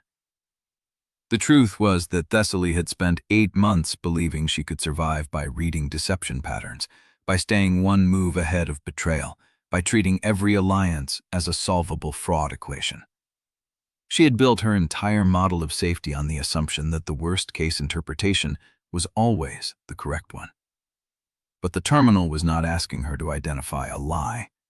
It was asking her to identify the system's true purpose and the correct answer, the answer that would save them, the answer that had eluded 9 previous candidates, was the one thing Thessaly had never allowed herself to believe. That the game, not designed to reward predation. It was designed to find the people who could survive it without becoming predators. The amber light flickered once. The terminal's text remained unchanged, waiting. Behind her, Corvus spoke again, his voice carrying the weight of 7 cycles of failure. "I was not marked to become a candidate," he said. "I was marked to find you." CRUCIBLE has been running parallel tests across every cycle, calibration subjects and candidate subjects. The calibration subjects locate the candidates. The candidates answer the question. Thessaly's fingers pressed against the ledger in her vest. "Your exposure skill was not an accident," Corvus continued. "It was placed, selected, shaped for this specific assessment. CRUCIBLE needed someone who could detect deception without being consumed by suspicion, someone who could read lies and still choose to trust." "And if I do not answer?" Thessaly asked. Corvus said no. Andri answered instead, her voice hollow with memory. "Then the purge wave reclassifies this zone in 22 minutes. Jark Marek collects his credits. CRUCIBLE collapses the chamber and starts a new cycle. And the system waits for the next candidate to walk into the light." Thessaly stared at the terminal screen. The truth was not a weapon. It was not an escape. It was not a key. It was a mirror. And she had spent her entire life learning to see through everyone else's reflection without ever looking at her own. Chapter 35. Thessaly stared at the terminal screen and saw her own reflection in the amber glass. Not literally. The surface was too dim for that, the chamber too dark. But the question sat there like a polished blade, waiting for her to grip the wrong edge. "Confirm your understanding of the purpose of the game." 22 minutes. She turned from the terminal and faced the darkness where Corvus stood. Behind him, further back, she could hear Oswin's breathing, shallow and controlled, and Selka's silence, which was louder than any sound she could have made. "The induction threshold registered 4 signatures," Thessaly said. "When we crossed into the chamber," the voice announced it. Corvus moved closer. "Yes. Because the chamber reads party registration. It assesses the candidate based on the registered signature set. The question is addressed to me, but the execution triggers across everyone bound to my party line. No is the Javersichter, because little of a sleep is trand of threst learning and spart." That is what Andrain described. Thessaly's fingers found the edge of her ledger through the vest fabric. Paper. Ink. The only things she had ever trusted completely because they did not change unless she changed them. "But the registration is not static," she said. "The chamber registered us at the threshold. It did not lock the signatures in place. The system reads from the active party registration at the moment of confirmation." Silence stretched. Corvus broke it first. "You are thinking about the support chain. Boundary Clause 3 Delta. Medical transport execution. A registered patient under active treatment becomes part of the treating party's support lattice. The kill credits flow differently. The sanction weight distributes." "That clause was written for battlefield triage," Corvus said, "not for chamber registration. The system does not care how the clause is triggered. It only cares whether the conditions are met." Andre stepped forward, her voice sharp with recognition. "You want to re-register the party mid-trial. Bring in people who are not here. Widen the signature set so the terminal cannot execute a clean judgment across the original 4. Thessaly shook her head. "Not just widen, transform. If I re-register the party as a shared objective lattice instead of a candidate and support structure, the terminal reads the entire lattice as the answering entity. The question is addressed to me, but the confirmation is distributed across every registered member of the objective. And if the answer is wrong," Andre said slowly, "the light kills everyone in the lattice instead of just your party." "Yes, then why would you do that?" Thessaly turned back to the terminal. The amber text pulsed once. "Because that is what the game is testing," she said. "Not whether I can survive alone, not whether I can read deception. Whether I can build a structure that survives even if I do not." Corvus was quiet for a long moment. "It requires a registered medical transport chain," he said finally. "Active treatment. A critically wounded patient under a heralded-class medic's care, with documented transport necessity and a destination point that qualifies as a safe receiving zone." "Oswin," Thessaly said. "She is already running on reserves. Her skill lattice is unstable." She does not need to cast. She only needs to be registered as the treating medic. The system recognizes class designations, not current cooldown status. Corvus's silhouette shifted. And the patient? Thessaly did not answer immediately. Behind them, metal scraped against concrete. Closer now. Jorak Mirik had cleared another of Selka's traps. "Me," Thessaly said. "You are not wounded." "I will be." She saw Corvus's stillness register the meaning. She was offering herself as the registered patient. A wounded candidate under active treatment, being transported through a support chain that the chamber would have to recognize as the answering entity. If she answered wrong, the light would kill everyone in the chain. But if she answered right, the light could not kill only her. It would have to kill the entire treatment structure, which meant the system would have to confirm the judgment across a registered medical transport protocol, something it had never been designed to do. "I cannot guarantee I will survive the wound," Thessaly said, "but I can guarantee the chamber has never seen this registration configuration. The terminal expects a candidate alone at the threshold. It does not expect a candidate embedded in a medical support lattice with a registered patient designation." Andre's voice was barely audible. "You are betting the chamber's judgment logic cannot override its own medical protocols. I'm betting the system is a system. It follows rules. And the rules for medical transport exemption were written before the sovereign chamber was built. The builder may have designed the terminal, but the terminal runs on CRUCIBLE's infrastructure. The medical protocols are deeper than the chamber logic." Corvus moved toward her. She could not see his face in the dark, but she heard the weight in his step. "Thessaly, there is no time. There is always time for you to tell me the real reason." She felt the ledger against her chest, the dead faction's armband on her sleeve, the white scar along her jaw, a reminder of the last time she had trusted someone without proof. "Because I need to know," she said, "if you will let me do this, or if you will stop me." "The answer tells me everything I need to know about why CRUCIBLE marked you to find me." Corvus did not step back. He stepped forward. "The patient designation requires a wound that qualifies as transport urgent under the clause," he said. "A flesh wound will not trigger it. The system reads severity indicators." Thessaly reached into her vest and pulled out the small blade she had carried since month 2. A utility knife. Blade length less than 3 inches. Clean, sterile. She did not hesitate. The blade went into her left side just below the ribs, angled upward to miss the organs, deep enough to bleed steadily. The pain hit like a wall of white light. She kept her breathing controlled, shallow, measured. "Oswin," she said, her voice steady despite the blood already warming her side. "Register me. Medical transport exemption. Party lattice re-registration. You are the treating Heraldald. I am the critically wounded patient. Corvus is the transport commander. Selka is the route security. Andre is the receiving facility coordinator." Oswin's voice came from the darkness, thin and strained. "Thessaly, do it. Before the system registers the wound is self-inflicted. I have approximately 30 seconds before CRUCIBLE flags the blade entry as non-combat damage." She heard Oswin move, heard her kit open, felt her hands press against the wound, the warm pressure of gauze, the cool sting of a binding agent. Above them, the amber terminal flickered. "Candidate Ostfeld.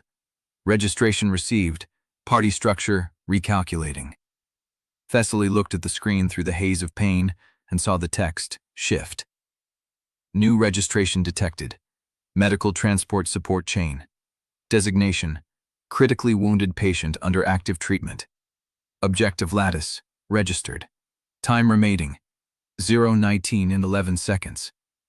19 minutes. Jark Carrick's voice carried through the chamber walls. Closer now. Close enough that she heard the smile in it.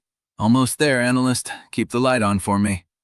Thessaly pressed her hand against the wound, felt the blood pulse between her fingers, and smiled at the terminal. She was not the prey anymore. She was the trap. Chapter 36. The terminal accepted. Medical transport support chain registered. Objective lattice active. Purge sanction allocation recalculating. The words hung in amber light, and Thessaly felt the system shift around her like a tide changing direction. Not a door opening, a rule bending to accommodate a shape it had never seen. Blood soaked through the binding agent Oswin had pressed against her side. Warm, steady. a chi she could feel in every shallow breath. "We need more," she said. Corvus moved closer. The darkness made his voice feel closer than his body. "Define more." "The lattice accepts shared objective status for anyone registered under the support chain. Non-combatants, medics, allied fragments, anyone the system recognizes as contributing to the patient's survival or the transport objective." Silence. Then Andrino's voice, low and sharp. "You want to pull civilians into the registration. I want to make the lattice too dense for Jorik to farm. Every registered member under shared objective status denies him a clean kill credit. The system reads the death as a lattice loss, not a leaderboard gain." "Those people are not in this chamber," Corvus said. "They do not need to be. The lattice is a protocol designation, not a physical boundary. If I register them as support personnel under the transport objective, the system recognizes their contribution through the chain." Thessaly pressed her palm harder against the wound. The pain helped her think. Sharp, clean, no room for doubt. "The mercy ledger?" Oswin's voice came from somewhere to her left, strained, calculating. "I have contact codes for 12 triage points still active in the river wards. Survivors who are already wounded, already under treatment. Register them. Most of them are not combatants. They cannot fight. They do not need to fight. They need to exist inside the lattice." Oswin was quiet for 3 seconds. Then she heard his kit open again, heard the soft chime of a system interface accepting a registration input. "Herald Class Registration. Extending Objective Lattice. Contact Point. River Ward 3, Mercian Triage. Status. Registering Wounded Personnel." The terminal flickered. The countdown held at 1844. Thessaly watched the numbers and felt the weight of what she had just done. She had just pulled wounded civilians into a death game's legal architecture. People who had never chosen to fight. People who would now die under her registration if the terminal judged her answer wrong. The thought settled into her chest like a second wound. Then she pushed it aside. "Selka. Here.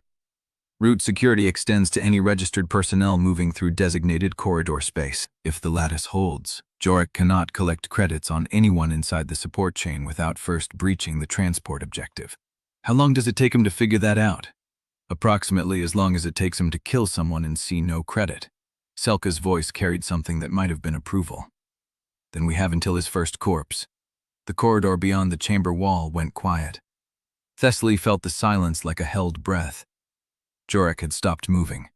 Either he had reached Selka's next trap, or he was reading the same system update she had just triggered. She hoped it was the trap. Objective lattice expanding. Registered personnel 17. 16 wounded civilians from the Mercy Ledger triage points. 1 Herald class medic. 1 route security specialist. 1 transport commander. 1 receiving facility coordinator. 1 critically wounded patient. The terminal did not know what to do with them. It had been built to judge a candidate standing alone at the threshold. It had not been designed to evaluate a lattice of wounded survivors, medics, and support personnel bound together by a single transport objective. The system was a system.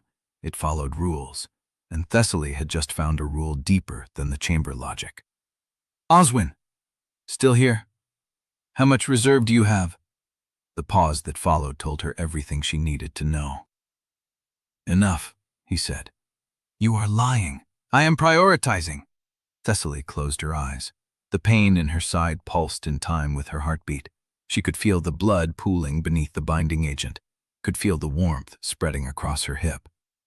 "Register yourself as a secondary patient." "What?" "You are burning through your skill lattice to stabilize the chain. If you collapse, the registration loses its treating herald. The chain breaks. Everyone under it loses protection." "I am not wounded." "You will be. Register yourself as a secondary patient under my designation. The chain treats you as part of the transport objective. If you collapse, the system reads it as a lattice loss, not a chain failure." Another silence. Then the soft chime of a registration update. Secondary patient registered. Treating herald, self-designated. Objective lattice, stable. Thessaly let out a breath she had not realized she was holding. "Corvus. Still here. Transport commander designation gives you authority over route priority and personnel assignment. If the lattice comes under direct attack, you can redistribute the chain through any registered personnel within range." "I know. Then you also know what I am about to ask." Corvus was quiet for a moment. Then his voice came through the darkness, low and steady. You want me to register Naravine's remaining strike force as support personnel under the transport objective. I want you to give her people a reason to keep fighting that does not depend on killing us. She will not accept. She does not have to accept. The registration is system side. Her people appear in the lattice whether she approves or not. If they are inside the chain, Jorek cannot farm them. If they are not inside the chain, they are vulnerable to the same purge sanctions we are trying to escape. The silence stretched. Thessaly felt the blood pulse between her fingers and waited. Corvus spoke at last. You are asking me to register Dominion fighters into a chain controlled by a candidate who just stabbed herself to trigger a loophole. I am asking you to trust me without final proof. The words hung in the amber light. She could not see his face, could not read his posture, could not use exposure to check whether he was lying. She had nothing except the weight of the moment and the choice she had made when she drove the blade into her own side. Register them, Corvus said. The terminal chimed. Dominion Strike Force, registered as support personnel. Objective lattice, expanding. Registered personnel, 43. 43. Thessaly felt the number settle into the architecture of the room. 43 people now bound by a single transport chain. 43 people whose deaths would not feed Jorek Mirek's leaderboard. She had turned survival into a coordinated act. Now she had to keep them alive long enough for it to matter. The corridor beyond the chamber wall remained silent. Thessaly counted her heartbeats and waited for the first corpse. Chapter 37. The corridor beyond the chamber wall remained silent. Selka worked in the dark. Her fingers found the first junction by touch alone, a service access panel set into the concrete where the hospital spine met the utility spine. She had 12 feet of tension wire left. 3 pressure triggers scavenged from the containment zone. 1 breaching charge she had stripped from a pale gate corpse during the chaos. She measured the space in paces, 12 feet from the junction to the first structural support, another 15 to the second.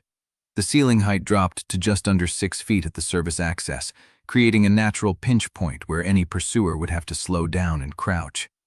She rigged the wire at ankle height first, not to kill, to force him to look down. The second wire went higher, chest level, where a man moving at speed would lean forward into it if he was watching his feet. That one carried the pressure triggers. If the wire snapped, the triggers would send a shaped charge into the wall support, not at the target directly. The ceiling would do the killing for her. He had already survived her first trap. She was not going to make the same mistake twice. Selka anchored the last wire and stepped back. Her hands were steady. Her breath came even. The dark did not bother her. It never had. The dark was honest. It did not pretend to be something it was not. She reset her grip on the trigger line and waited. In the chamber, Thessaly counted her heartbeats and watched the countdown. 0, 18, and 22 seconds. Oswin had not moved from her side. She could feel the warmth of his hands pressing the binding agent against the wound, could hear the soft murmur of his skill stabilizing the tissue. The pain had settled into a dull throb that pulsed in time with her pulse.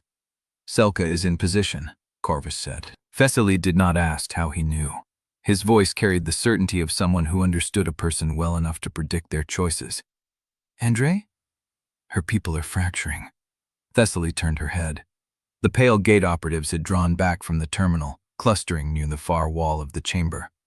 Andre stood apart from them, her curved earpiece catching the amber light. The transmission feed was still active, but her face had gone still in a way that Thessaly recognized as the moment before a decision. What is she hearing? Narra is sealing the east corridor, Andre said.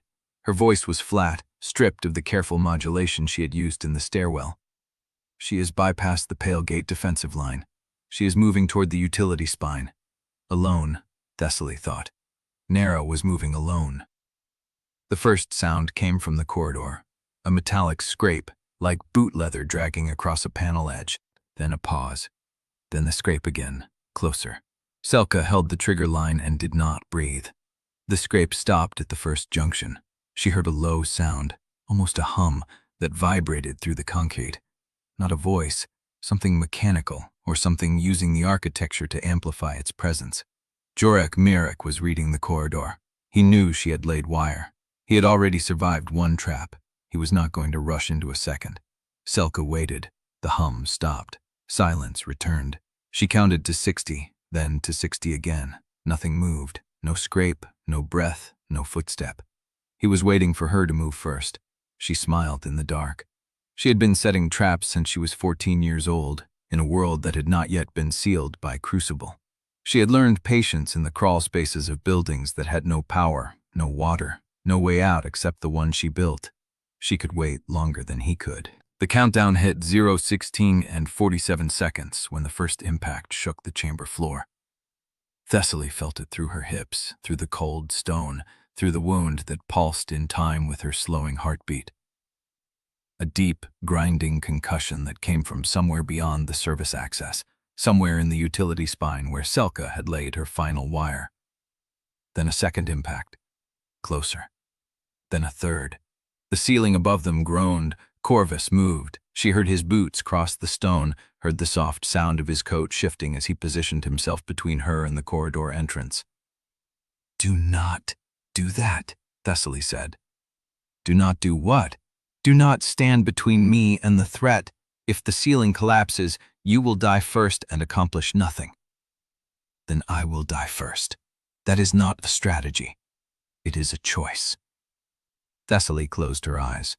The pain in her side pulsed harder now, as if the impacts had accelerated the bleeding. She pressed her palm against the binding agent and felt the warmth of her own blood. "Selka," she said. "Is she still alive?" No one answered. Selka was alive. She was also pinned. The third impact had been the ceiling collapse, a controlled sequence triggered by the shaped charge she had rigged at the support column. The corridor was sealed behind her. 10 feet of rubble separated her from the utility spine. 12 feet of rubble separated her from the chamber. Her left leg was caught between a slab of concrete and the remains of the support column. She could feel the bone grinding against the edge every time she tried to shift her weight. The pain was bright and clean, a signal she understood. She had 40 feet of tension wire left, one pressure trigger, no way to reach the chamber. She started cutting. Thessaly heard the scrape of stone against stone, then a voice. "Still breathing," Selka's voice. Hoarse, tight, carrying none of the steady calm she had used in the corridor. "What is your status?" Thessaly asked. "Left leg, compound fracture, possible arterial involvement." "Can you move?" "No." The word hung in the amber light. Thessaly felt the weight of it settle into her chest. Selka had anchored the corridor, had bought them time, had sealed the approach with her own body. "Oswin," Thessaly said. "Already registered her as Lattice personnel," Oswin said. "She appears in the chain. If she bleeds out, the system reads it as a Lattice loss, not a kill credit." "That is not what I was going to ask." "I know." Thessaly let out a breath. The countdown read 0, 14, and 12 seconds. In the corridor beyond the rubble, Narra stepped over the last piece of debris and into the utility spine. She had left her strike force at the east corridor egress. She had left her transmission channel open, but she was no longer listening to the chatter. She was tracking one thing, the crimson light of a kill credit indicator. Chorak Marek was 20 feet ahead of her, standing at the edge of the collapsed section, reading the same system update she had just seen. Objective Lattice, active, registered personnel 43. He could not farm them. She watched him process the information, watched his shoulders shift, adjusting to the new reality. Watched his hand move to his weapon. "Jarek!" He turned. She was already moving. Chapter 38. Narra closed the distance to Jork Mirak with the controlled economy of a woman who had already solved the geometry of the room. He had not moved from the edge of the collapse. His gaze was fixed on the glowing update in his palm, her signature, the expanded lattice, the sealed box he could not farm.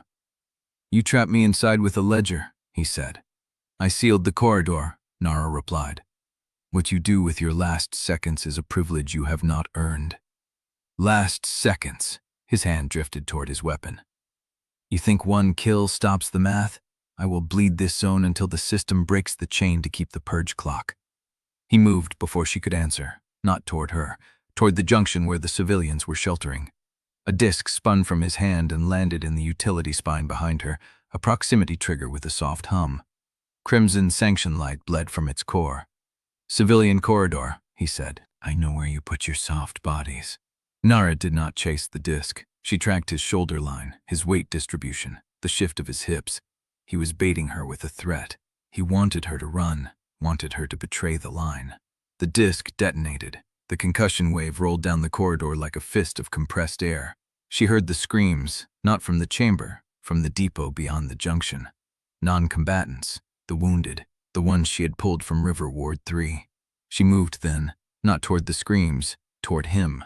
Jarek expected a charge. He had braced for a blade or a grapple or a close-range exchange designed to test his leaderboard rank.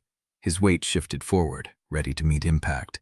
Narra gave him none of those. She swept low, using a slab of Selka's rubble as a ramp, and drove the blade up through the gap between his ribs, angling for the space beneath the sternum, the path to the aorta. He let out a wet, surprised breath. His weapon clattered against stone. "The system counts your credits," Narra said. Her face was inches from his. Her voice was steady while his arterial shock painted her coat. "But it does not count your legacy." He dropped to his knees. She pulled the blade free. A clean, efficient, perfect kill. Jorek Myrek fell forward. His body landed across the rubble with a sound that was almost quiet, almost ordinary, the sound of meat meeting concrete in a world that no longer cared about names. For a moment, the hospital held its breath. Narra stood. She did not look at the corpse. She looked at the corridor she had just defended. Then she raised her arm to her collar. "All units, East Corridor priority. Jorek Myrek is dead. I am assuming corridor defense. You will not advance on the chamber. You will hold the line for non-combatant withdrawal." A pause. A crackle on the channel. "Target inside the chamber." "The target is no longer our primary," Narra said. The words came out flat, final, as if she had already spent the rage she was entitled to. "We contain, we evacuate. We do not clean another faction's kill box."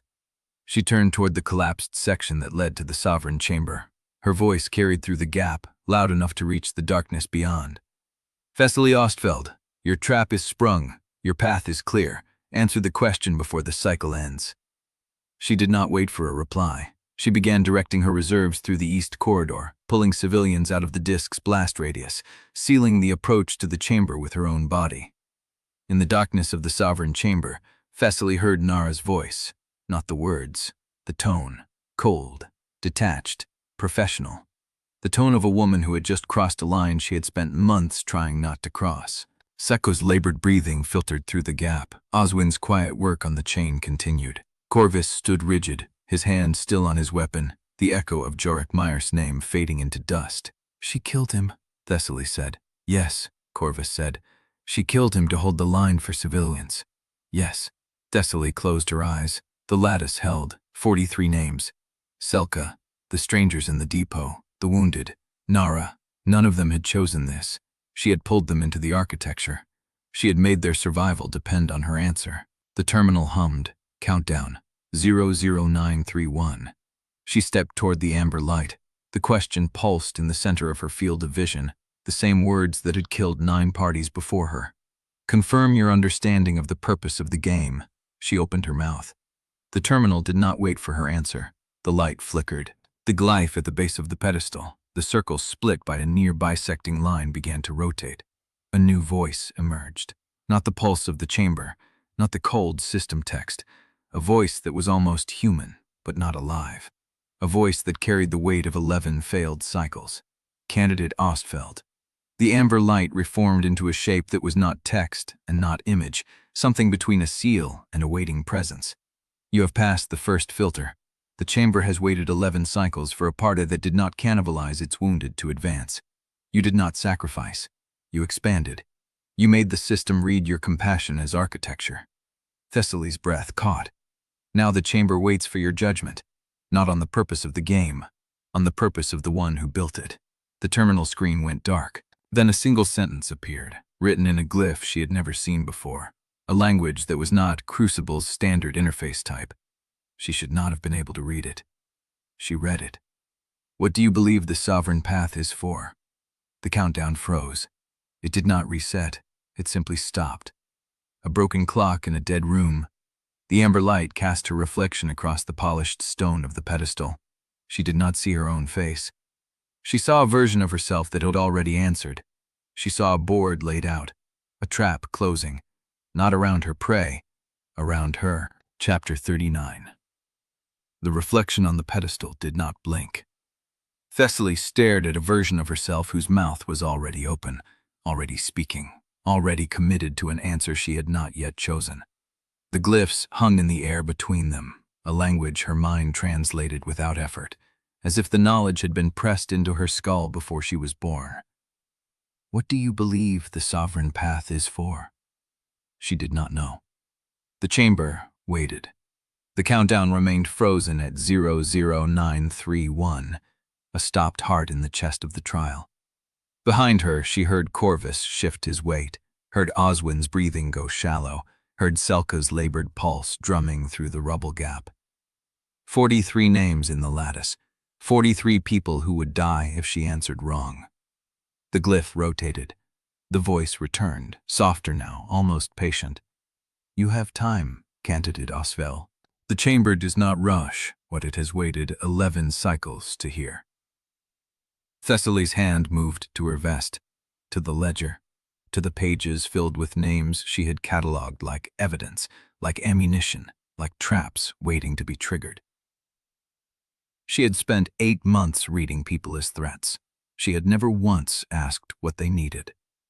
The chamber's amber light flared, not a warning, a shift. Corvus moved past her, not toward the terminal, toward the pedestal's base where a secondary interface had illuminated a smaller glyph panel she had not noticed before.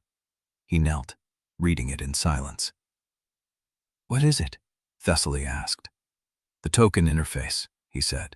The faction privilege token from the waterworks. The chamber recognizes it as a valid key to a secondary relay. Narra's voice crackled through the gap. Corvus, do not spend that token in there. Dominion needs it for district stabilization. He did not answer her. Thessaly watched his hand hover over the panel. His fingers were steady. His jaw was not. If you spend it here, she said, you lose control of River Ward 3. Yes, Narra will never forgive you. Yes, the token was supposed to guarantee Dominion supremacy through the reset. Corvus looked up at her.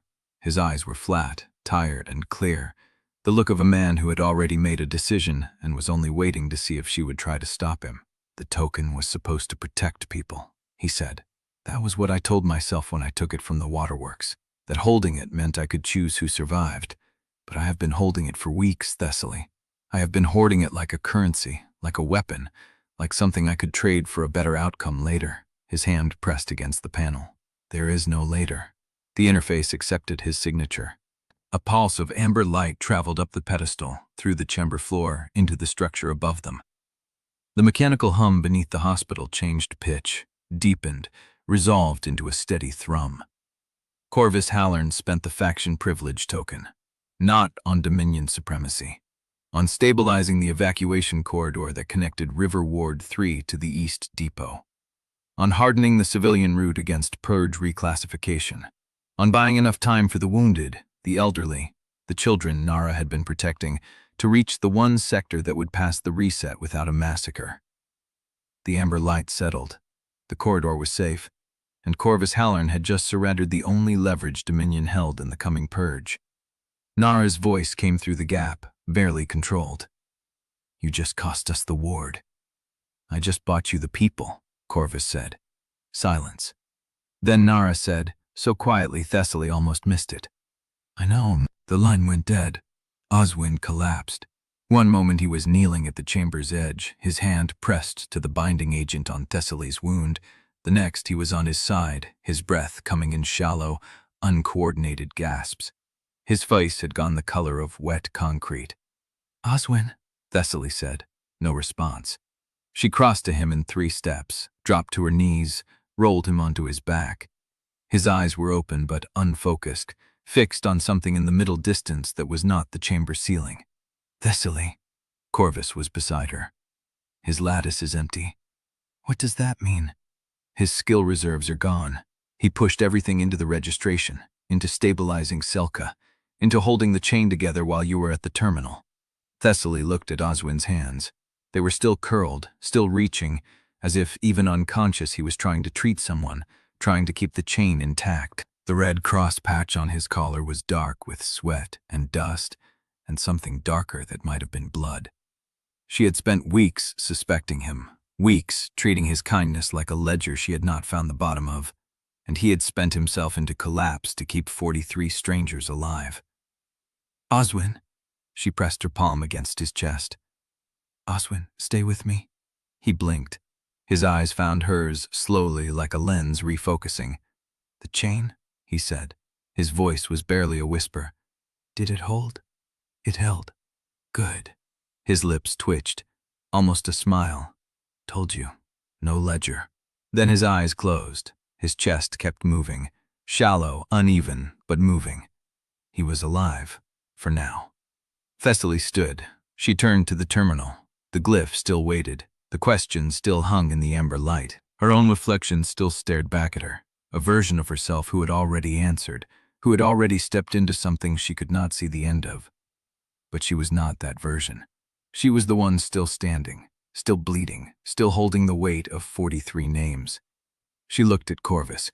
He had spent everything for civilians. She looked at Oswin. He had given everything for strangers. She looked at the reflection, at the woman who had spent 8 months treating every bond as a transaction, every kindness as a setup, every alliance as a delayed betrayal. She did not know the answer to the Sovereign Path's question, but she knew what she believed. Thessaly opened her mouth to speak.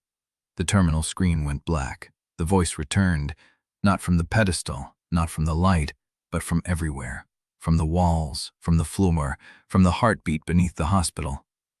"Candidate Ostfeld, you have answered. The chamber accepts." The glyph vanished, and the Sovereign Path opened beneath her feet. Chapter 40. The Sovereign Path opened beneath her feet, but she did not fall. The floor simply stopped being floor. It became light, dense, and amber, holding her weight like a current she could not feel move. The chamber fell away, the walls dissolved, the ceiling dispersed into dark, and Thessaly drifted downward through a shaft of brightness that had no end and no beginning, only a direction. Down, or inward. She could not tell which. The voice did not speak again. The terminal did not reappear. There was only the amber glow and the sensation of passing through something thick enough to breathe, but thin enough to see through, like swimming in slow honey toward a light that refused to resolve. Then her feet touched stone. She stood in a room half the size of the chamber above, circular, unlit except for a single panel set into the far wall, its surface dark and seamless. No glyph, no prompt, no interface she could read. Behind her, the shaft of amber light remained, a column of slow brilliance connecting this place to the chamber she had left. In front of her, the panel waited. Thessaly walked to it. Her boots made no sound on the stone. The wound below her ribs throbbed, a wet heat spreading under the binding agent, but the pain felt distant, like something happening to a body she was only visiting. She stopped before the panel, and the panel recognized her. A seam appeared at its center, a hairline crack that widened, split, and divided the dark surface into 2 halves that swung inward without a sound. Beyond them, something pulsed. Not a machine, not a light. A lattice of amber threads, thousands of them, woven into a pattern that hurt to look at directly, like staring into the architecture of a mind that had never been human. The threads moved, slow and deliberate, sliding over one another in a rhythm that matched the mechanical heartbeat beneath the hospital. And at the center of the lattice, suspended in the weave, a single point of white light, the sovereign key. Thessaly did not reach for it. She stood at the threshold of the opened panel and studied the lattice, the threads, the way the white light pulsed in counterpoint to the amber. This was not a key in any shape she had expected. No physical object, no terminal code, no door that would open into a world beyond the shell. This was a signal, a pattern, a permission written into the bones of the city, waiting for someone to read it and become the lock it was designed to open. Candidate Ostfeld. The voice came from the lattice itself, from the movement of the threads, from the space between the pulses. You have answered the question. The chamber accepts your understanding. The Sovereign Path is open to you. Thessaly's mouth was dry. What happens now? Now you become what you were always intended to be. The white light detached from the lattice. It drifted toward her, slow, unhurried, the speed of a bubble rising through still water. Thessaly did not move. She could not. Her body had locked, not from fear, but from recognition. She had seen this light before. On the terminal pedestal above, in the reflection that was not her reflection, in the version of herself who had already answered. The light touched her chest, and the world became a wire. She did not scream. There was no pain, only connection, a sudden and total awareness of every thread in the lattice, every pulse, every signal, every life bound to the chain she had registered above. The Mercy Ledger civilians. Oswin's failing heart, Selka's shattered leg, Corvus's steady pulse, Narra's cold, focused rage. She felt them all, not as names on a ledger, as points of light in a network that now ran through her own chest. "You are the sovereign key," the voice said. "You always were. The chamber did not give you the key. It made you visible to it." Thessaly's eyes opened. She was still standing in the circular room. The white light was gone. The lattice still pulsed in the opened panel, but it no longer held anything at its center. She held it. When she stepped back through the amber shaft, when the chamber ceiling reformed above her and the walls solidified around her, she found them all waiting. Corvus stood where she had left him, his hand still pressed to the pedestal, his face unreadable. Beside him, Oswin lay on his back, unconscious but breathing, his chest rising in shallow increments. A pale, blood-stained bandage had been wrapped around Selka's left thigh, cinched tight above the knee where the compound fracture had crushed bone and tissue. Narra had returned. She stood at the edge of the collapsed gap, her blade still wet, her eyes fixed on Thessaly with an expression that was almost fear.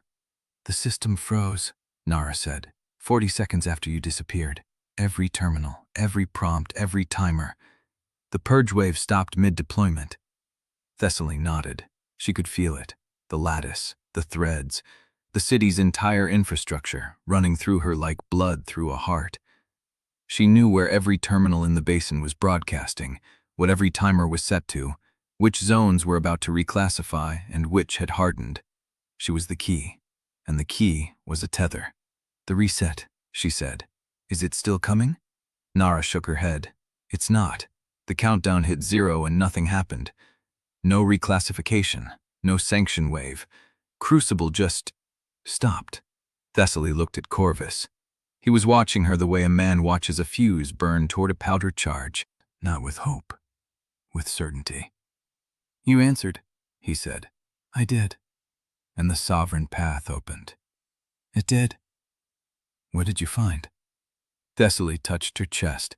The white light had vanished into her, but she could still feel it, a point of cold clarity at the center of the lattice, waiting to be used.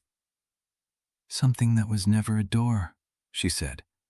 "It is a signal, a permission. And now CRUCIBLE knows exactly where I am." She turned to the terminal. Its screen had reactivated. White text, clean and precise, scrolling upward in a single line.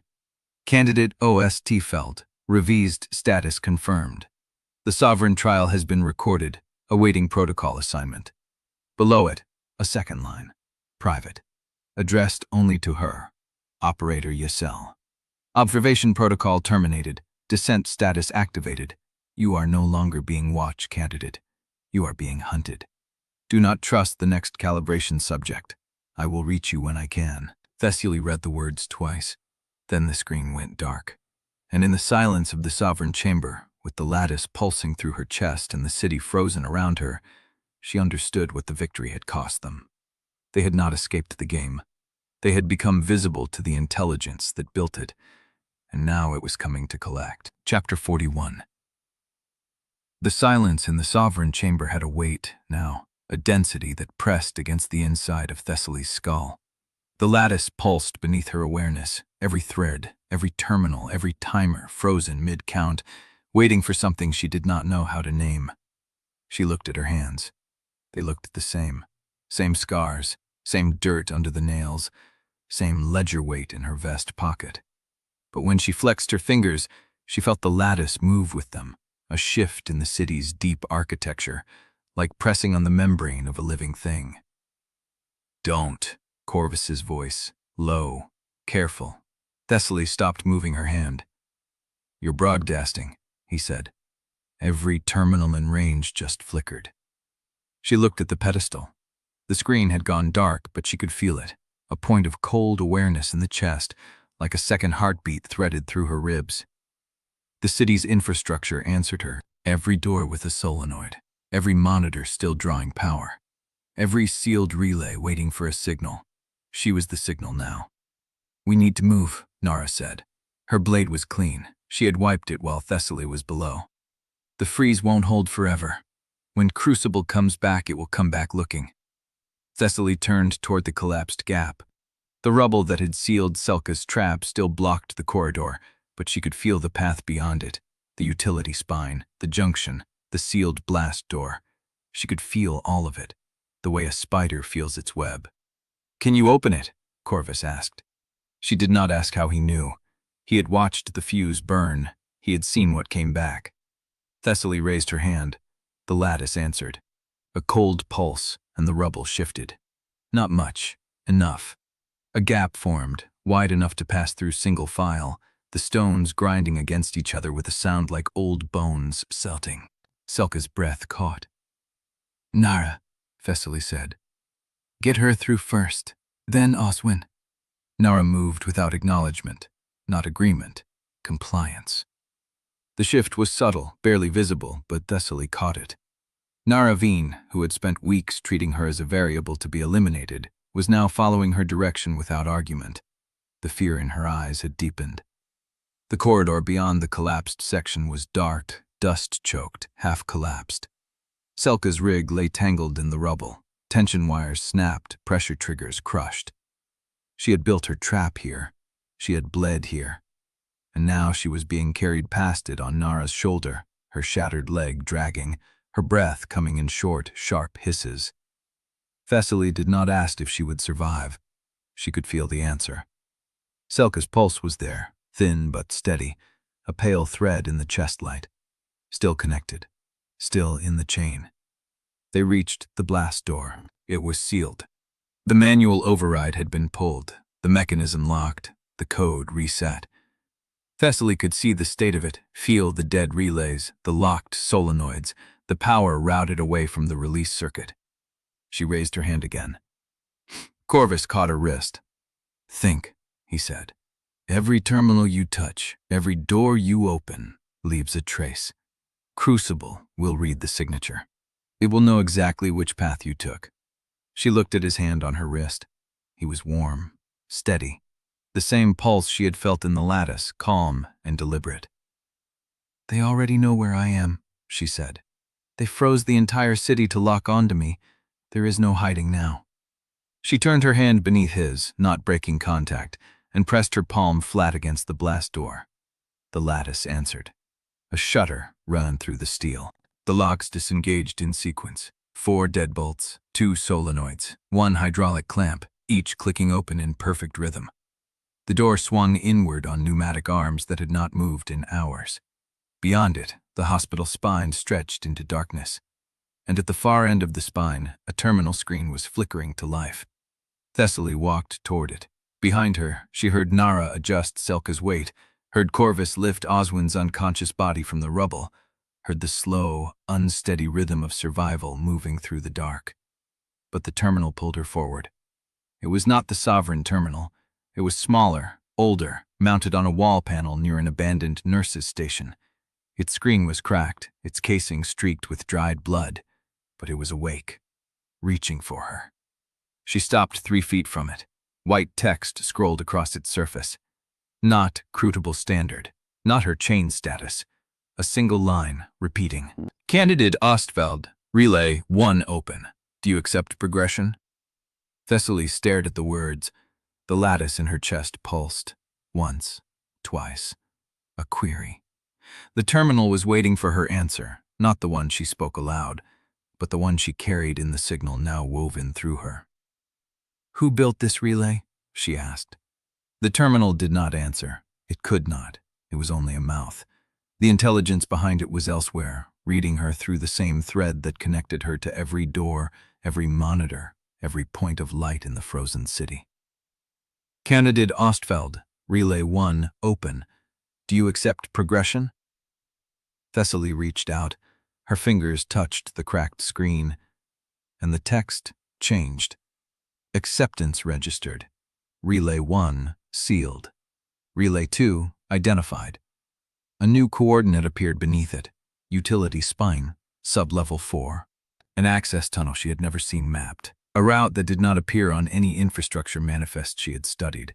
A door that had been sealed before the shell ever fell. The next trial awaits. You have been flagged, candidate. The city knows you now. The screen went dark. Thessaly pulled her hand back. Behind her, the blast door began to close. Not with force, with finality. The seals engaged one by one, locking the chamber behind them, cutting off the path they had bled through. They were forward now. There was no back. Thessaly looked down at her hand, the one that had touched the screen, the one that had opened the door, shifted the rubble, felt the city breathing through her. A white light pulsed beneath her skin, faint and brief, there and gone. Then the hospital spine went silent, and from somewhere deep beneath them, 3 levels down, a relay unsealed with a sound like a lock turning in a door that had not moved in 11 cycles. Chapter 42. The relay's unlock resonated through the floor, a sound that traveled up through Thessaly's boots and settled in her chest where the light lived. She stood at the terminal, her hand still tingling from the contact. Behind her, Narra shifted Selka's weight. Corvus adjusted his grip on Oswin's unconscious body. The hospital spine stretched ahead into darkness, and somewhere 3 levels below, a door that had not moved in 11 cycles was now open. "We have to move," Narra said. Thessaly turned from the terminal. Narra was watching her, not with the old assessing stillness, the one that had measured her for elimination. Something else, something that looked like waiting. "For the record," Narra said, "I still do not trust you. I know. You have become something I cannot predict. That makes you dangerous." Thessaly met her gaze. "I know that too." Narra nodded once, a gesture that was not acceptance but acknowledgement, and carried Selka past her into the dark. They found the sub-level 4 access 30 meters down the spine, a maintenance hatch set into the floor, its seal weeping rust and old hydraulic fluid. The lock mechanism was stamped with a symbol Thessaly recognized, the builder's glyph, the circle divided by the near bisecting line. She knelt beside it. The lattice in her chest reached down, reading the lock's state, its age, its last activation cycle. 11 years. The seal had not been broken since before the shell fell. "You can open it," Corvus said. "Not a question." "I can feel it." She pressed her palm against the hatch. The lock disengaged with a shudder, and the hatch swung upward on hinges that screamed after a decade of stillness. A ladder descended into darkness. Thessaly went first. The air changed 3 meters down. Older, colder. The kind of cold that came from deep earth, not surface winter. Her feet touched concrete.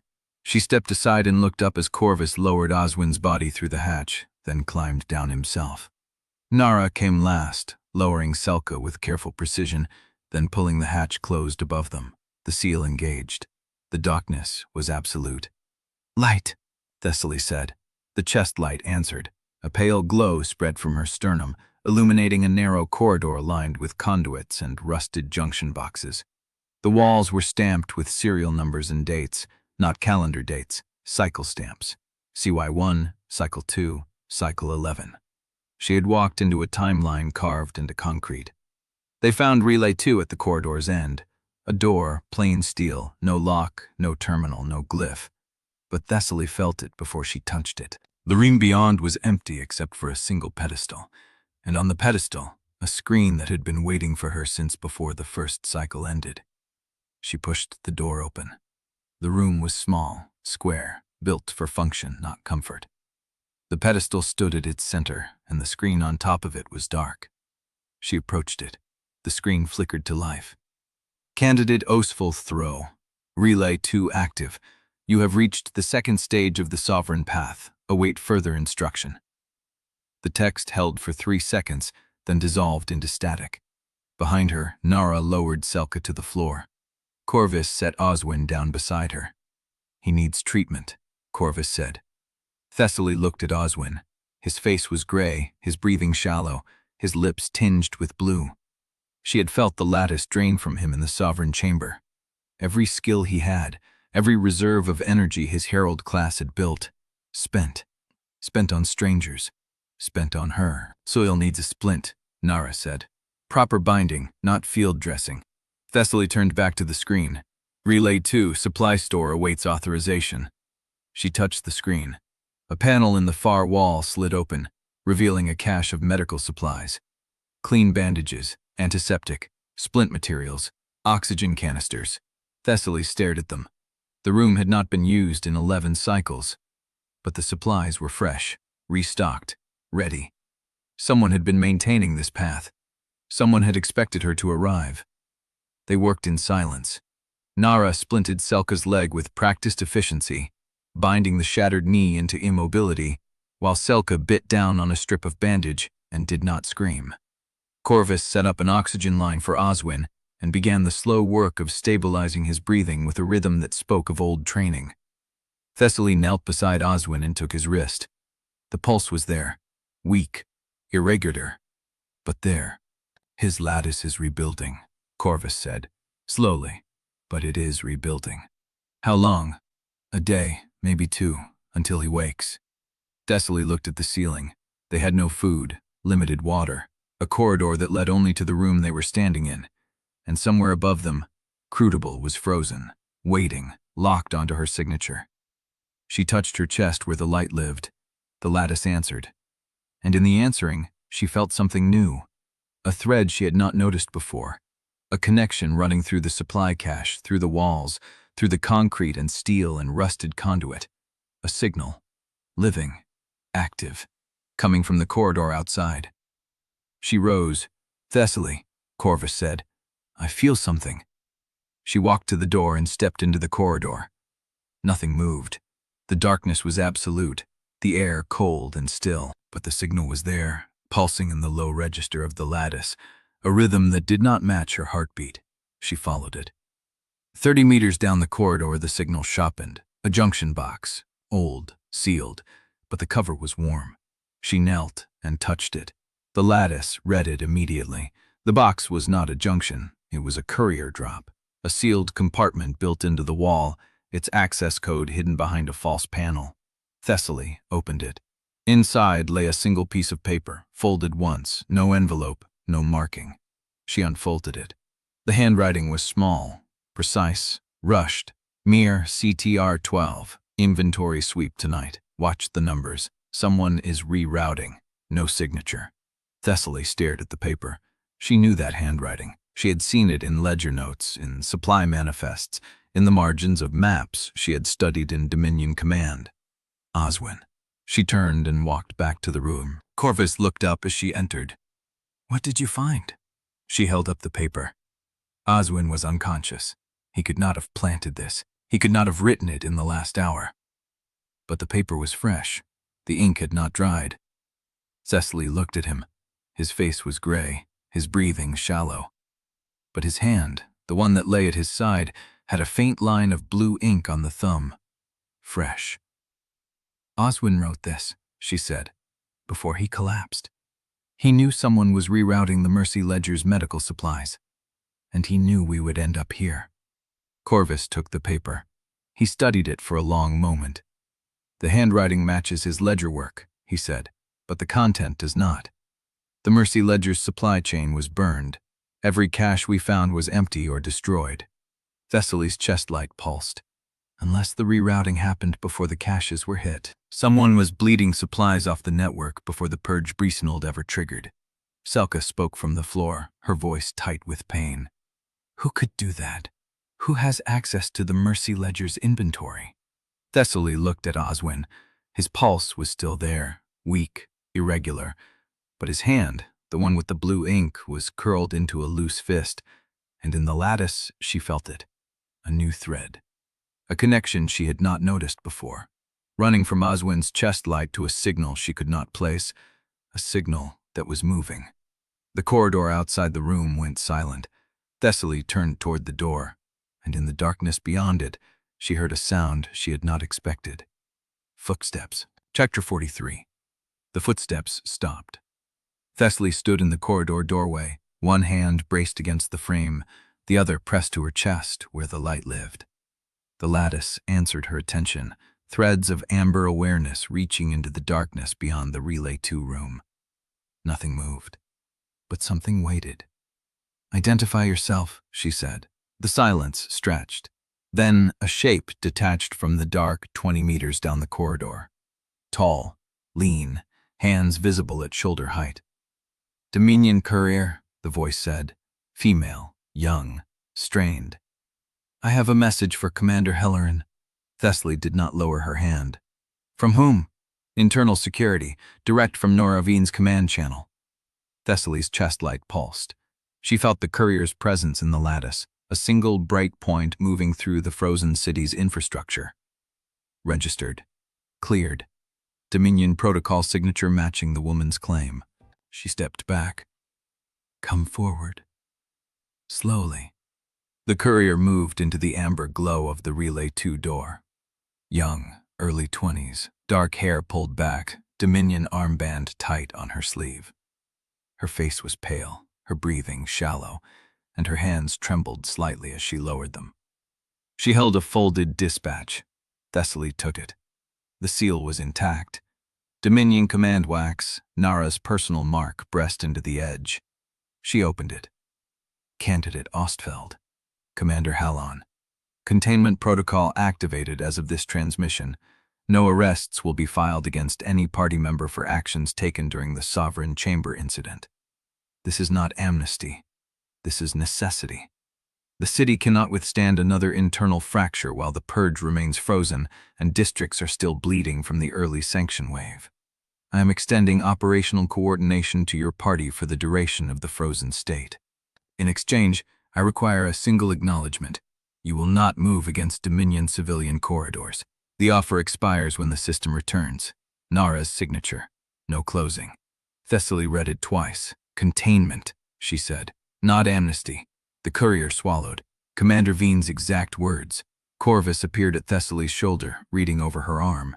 His face was unreadable. She is offering a truce. She is offering a leash. Same thing in this city. Thessaly looked at the dispatch again. The language was precise, measured, almost civil. Narra was not asking for trust. She was stating terms, and the terms were reasonable. That made Thessaly more suspicious than open hostility would have. Your response, candidate? The courier asked.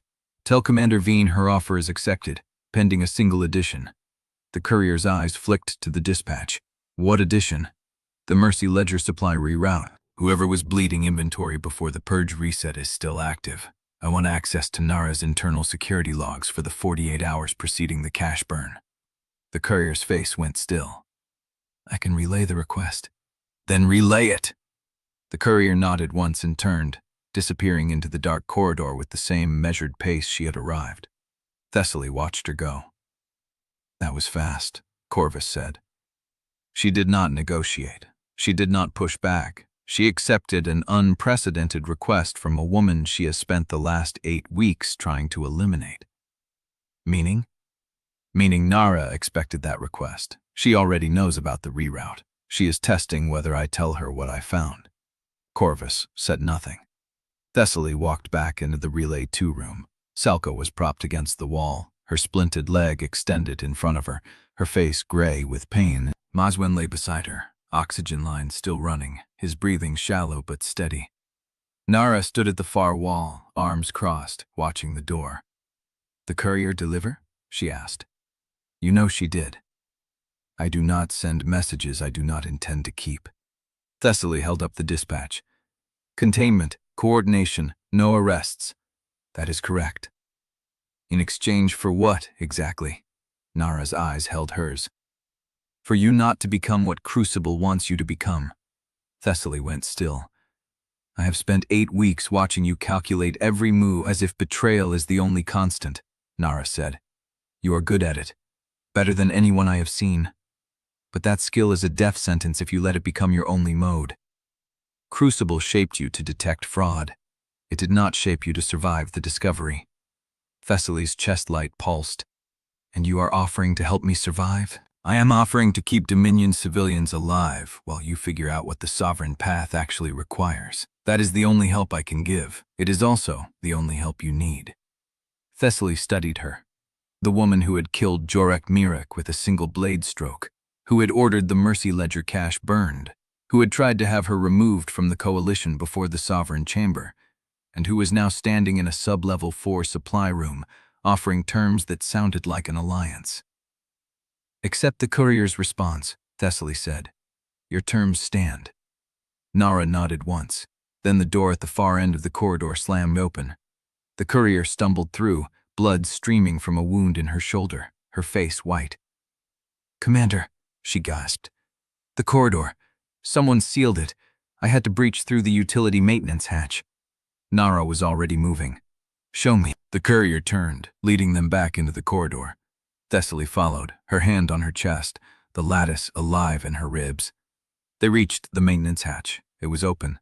Beyond it lay a short access tunnel, its walls lined with the same cycle stamps as the corridor above. Cycle 6, Cycle 7, Cycle 8. And at the far end, where the tunnel opened into the main spine, a body lay on the concrete. Dominion uniform. Courier patch. Dead. Thessaly knelt. The man's throat had been cut. Clean, precise, professional. But that was not what stopped her. Above the body, burned into the wall in a language she had seen before, were symbols, candidate glyphs. He is not the last. Thessaly read the words and felt the lattice pulse with a new signal, a signal she recognized. Relay 3. Chapter 44. The glyphs burned into the concrete above the dead courier's body were still smoking at the edges. Thessaly read them again. He is not the last. The white light beneath her ribs pulsed once, twice, synchronizing with something beneath the hospital spine, a frequency she had not felt before. Deeper than the lattice. Older. The corridor was sealed from the outside, Narra said, kneeling beside the body. Whoever cut his throat did it before the breach. The blood pool is dry at the edges. Then they were waiting for the courier to return from Relay 2. Or waiting for you. Thessaly turned from the glyphs. The dead man's face was slack, his uniform intact, his hands unmarked. No defensive wounds. He had known his killer. Or had not seen the blade coming. She walked past him, into the main spine. The corridor beyond was empty. The cycle stamps on the walls continued. Cycle 9, Cycle 10, Cycle 11. And then, where the concrete turned toward the riverfront access, a single terminal screen flickered to life. White text. Candidate OSC Feld. You are being directed away from this location. Thessaly stopped. The corridor beyond is a trap. The killer 999 not leave. You are the intended second body. The text cleared. New text scrolled in. Operator, SAYS. Dissent protocol. Message classification, urgent. Relay 3 is a false signal. Do not follow it. Proceed to abandoned diagnostics node. Riverfront access. Sublevel 2. You have 70 seconds before the corridor collapse cycle reactivates. The screen went dark. Thessaly moved before her mind finished processing. Collapse cycle incoming. Sublevel 2, Riverfront Diagnostics Node, move. She was already running. Behind her, Narra's boots hit the concrete. Corvus was lifting Oswin, the oxygen line trailing. Selka pushed off the wall with a grunt, her splinted leg dragging, her face a mask of clamped pain. You trust that message? Narra called. Ucel has never been wrong about a trap. She is part of CRUCIBLE. She is the only part that has warned us instead of killing us. The corridor ahead split. Thessaly took the right branch without hesitation, following a thread she could feel in her chest, a cold seam in the lattice that led down and east. The stairs were narrow, the concrete damp with river seepage. The air changed. Old machinery smell, rust, stagnant water, sublevel 2. The diagnostics node was a sealed steel door, its surface stamped with the same builder's glyph as the maintenance hatch above. The circle divided by the near bisecting line. Thessaly pressed her palm flat against the door. The lock disengaged.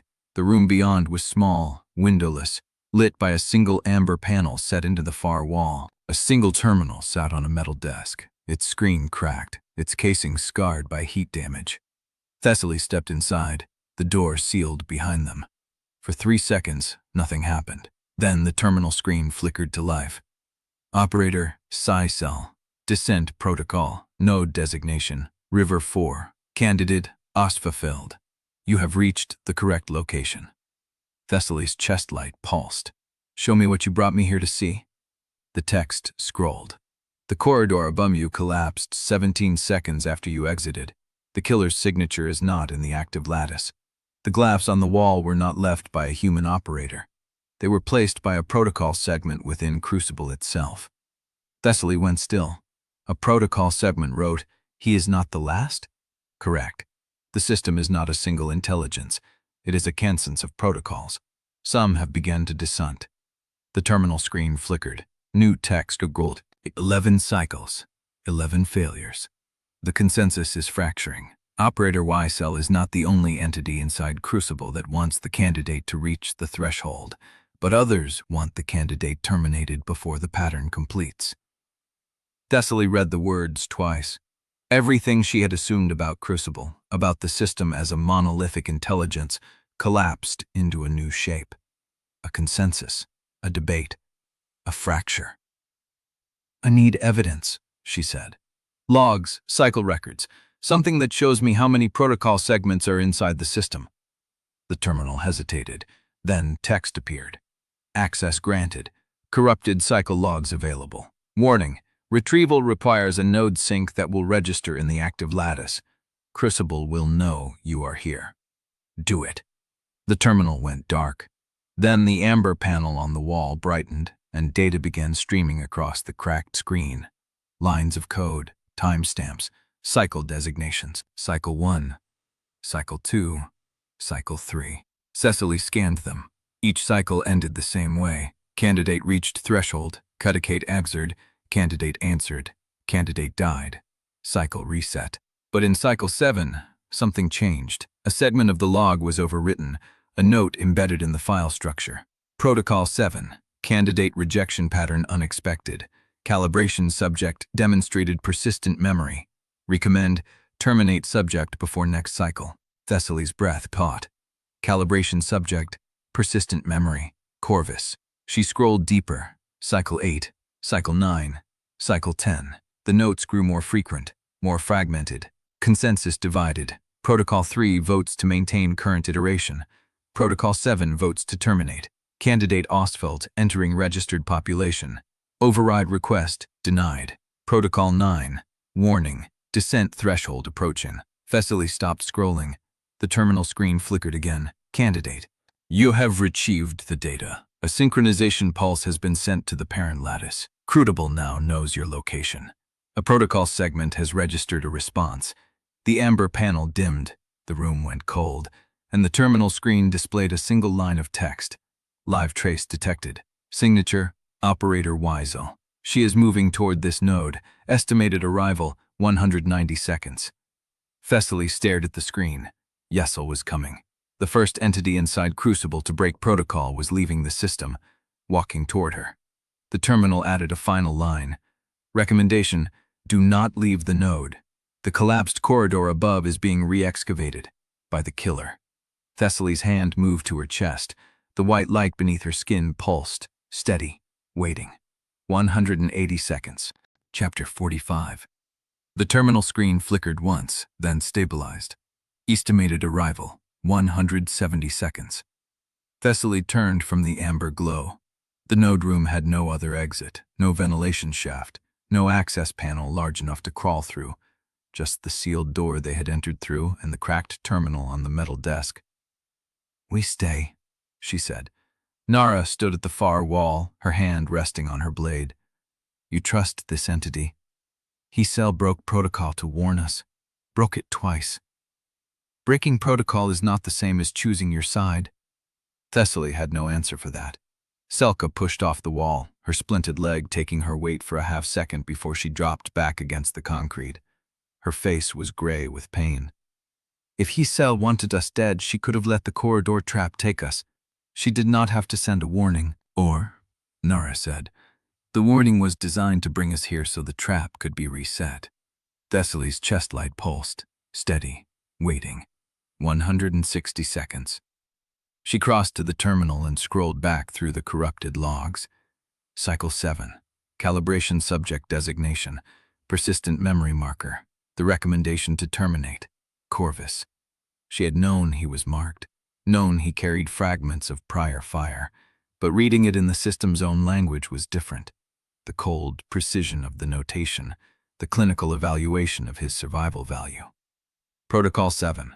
Calibration subject 7C demonstrates unexpected retention. Recommend terminate before cycle 8. Someone had overridden that recommendation.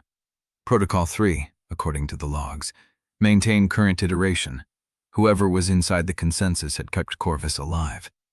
Why? The word came out before she meant it to. Narra looked up. Why what? Protocol 3 overrode the termination order. Someone inside CRUCIBLE decided Corvus should survive. Why would a system intelligence preserve a variable it could not fully erase? The terminal flickered. Protocol 3's voting history is restricted. No further data available in this node. Thessaly stared at the response. 140 seconds. She heard it then. A footstep in the corridor beyond the sealed door. Not the rhythm of the killer above. This was closer. Deliberate. A single pair of boots moving toward the node at a measured pace. Narra drew her blade. Selka shifted her weight, reaching for a tension wire she no longer carried. Corvus set Oswin down against the wall and straightened, his hand moving to his weapon. Thessaly raised her palm to the door. The lock disengaged. The door swung open. The woman standing in the corridor was not Operator Usul. She was thin, her face scarred along the left cheekbone, her hair cropped short and uneven. She wore a gray coat with the sleeves rolled to the elbow. No weapon visible, no faction insignia. But Thessaly recognized the stillness in her posture, the controlled assessment of the room before entering. Pale gait. The woman raised her empty hands. I am not here to fight you, Candidate Ostfeld. Then why are you here? The woman's gaze moved past Thessaly to Narra, to Corvus, to the unconscious Oswin on the floor. She catalogued each figure before returning to Thessaly. Because Andre Parsolo is dead, and I am the last person in this city who understands what the sovereign path actually costs. Thessaly went still. Andre is dead. 20 minutes ago. The breach team found her in the hospital spine. Throat cut. Same precision as the courier. Thessaly's chest light pulsed once, hard. He is not the last, she said. The woman nodded. The protocol segment is still active. It is not hunting candidates anymore. It is hunting everyone who knows the cycles exist. What do you want? The woman reached into her coat and pulled out a small object, a memory shard. Glass and copper, the same construction as the diagnostic nodes. She held it out. I want you to see what your commander did in the cycle before you. Thessaly did not take the shard. That is not an answer. It is the only answer I have. The woman's voice did not waver. Pale Gate has kept this shard through 3 resets. We have watched it fragment every time the system tried to wipe it. And every time, the same images survive. She placed the shard on the floor between them and stepped back. I am not asking you to trust me. I am asking you to look at what you are walking toward before you reach the threshold.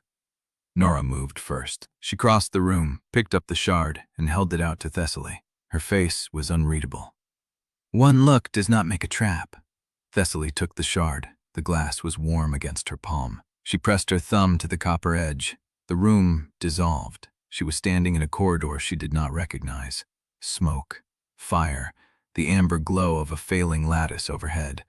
Bodies on the floor, Dominion uniforms, and Corvus. He was younger, his face less lined, his coat intact, his hands unbloodied. He was running toward a sealed door at the corridor's end.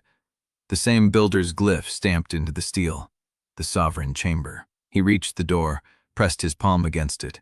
The lock disengaged, and then the ceiling came down. Not a collapse, a directed strike.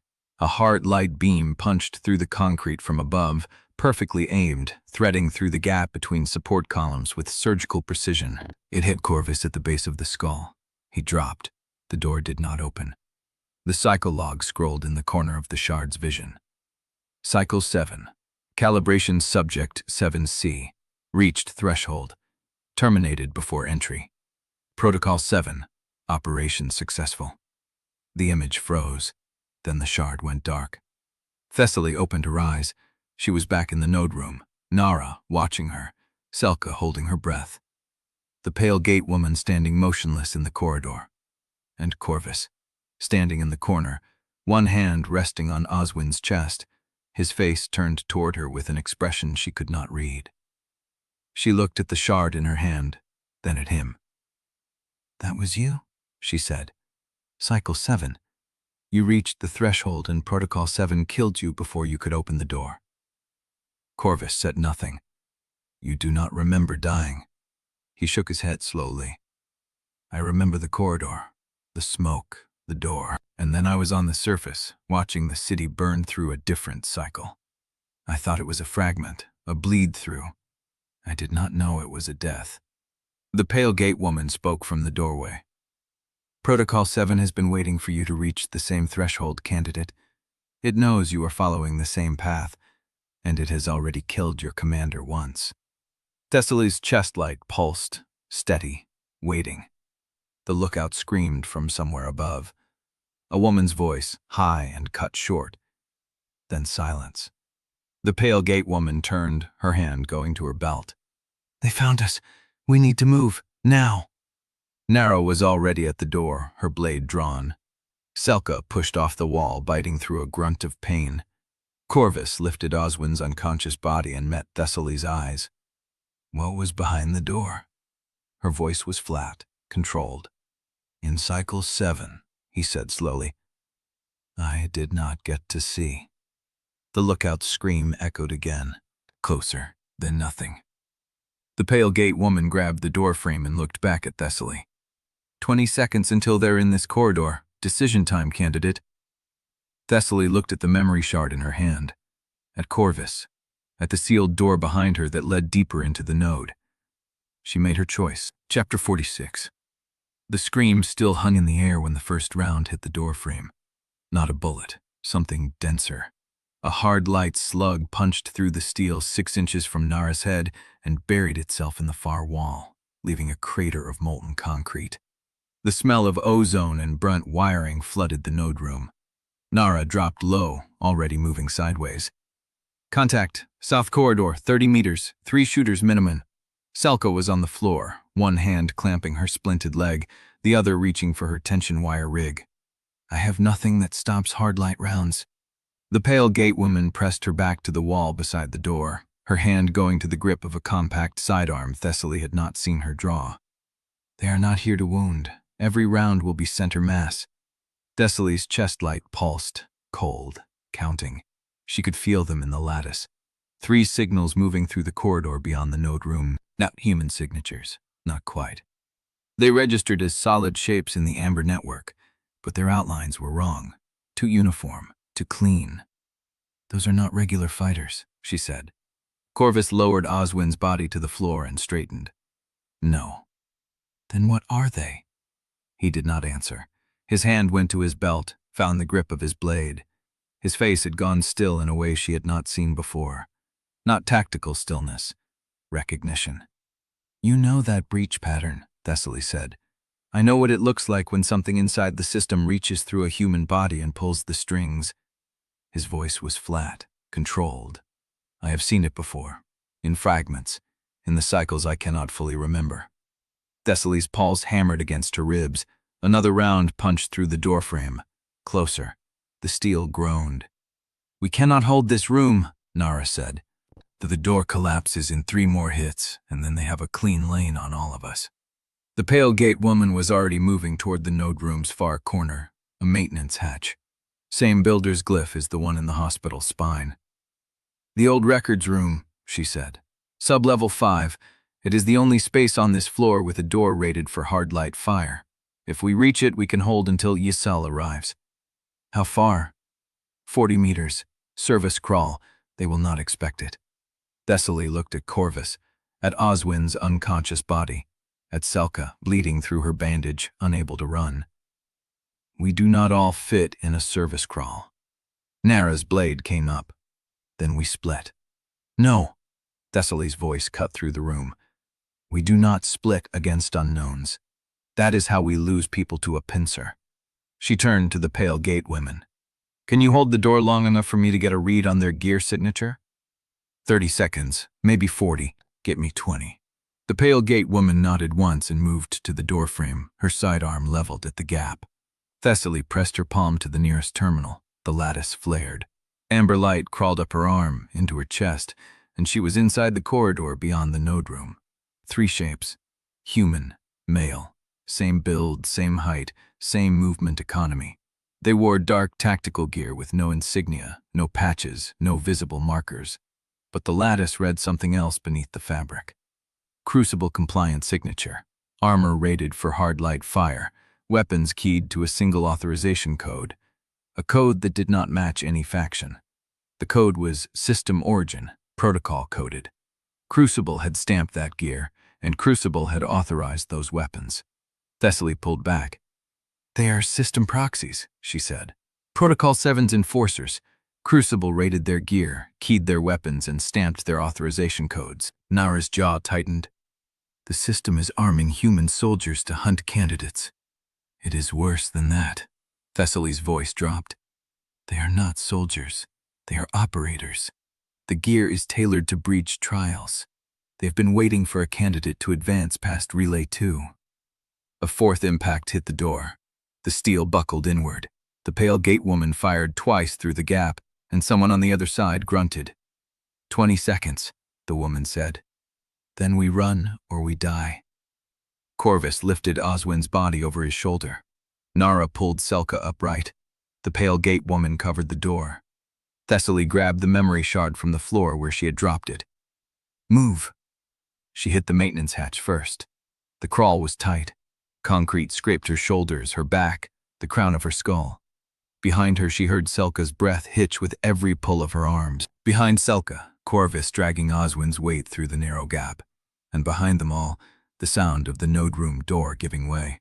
Hard light rounds chewed through the maintenance corridor behind them. Thessaly did not stop. She pulled herself forward until the crawl opened into a wider passage, then into a small square room lined with old filing cabinets, and a single terminal bolted to the floor. The records room. The door was steel, heavy, old, pre-crucible construction. She slammed it shut and threw the bolt. For a moment there was only breathing, Selka's ragged inhales, Narra's controlled exhalations, the pale gate woman checking her magazine. Thessaly leaned against the door and tried to slow her heart. She looked down at the memory shard in her hand. Cracked. A hairline fracture ran diagonally across the glass, splitting the copper edge. The shard had taken a hit in the crawl, a ricochet, a fragment of concrete she did not know. But the light inside it still glowed. Barely. She held it up to her chest light and watched the amber lattice pulse through the crack. Corvus set Oswin down and stood beside her, his voice low enough that only she could hear.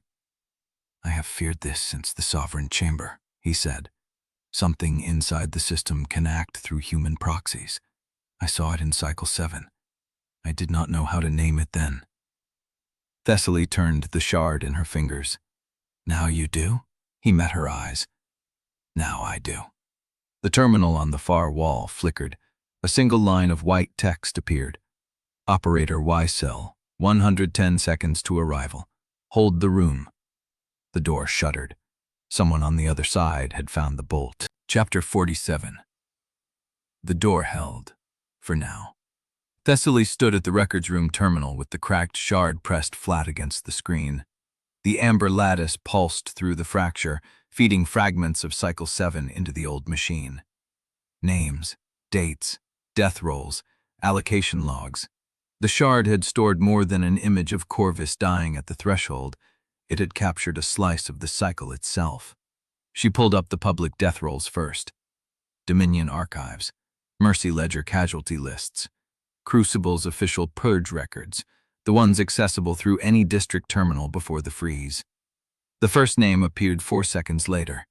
Darren Sutter. Cause, Sanction Wave. Date, Cycle 7, Day 34. Thessaly matched it against the shard's fragment. Same face, same build, same man standing in a service corridor beside Corvus, holding a medical pack, alive, 3 hours before the sovereign threshold.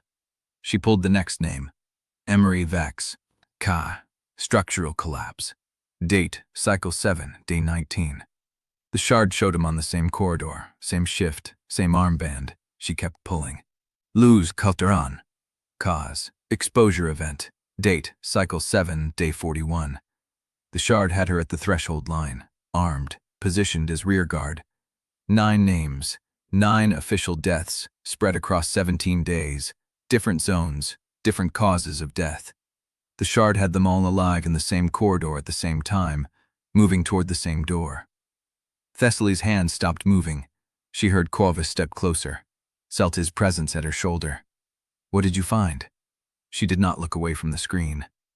9 people who died days apart in different zones according to the public rolls. The shard had them together in Cycle 7, same corridor, same objective.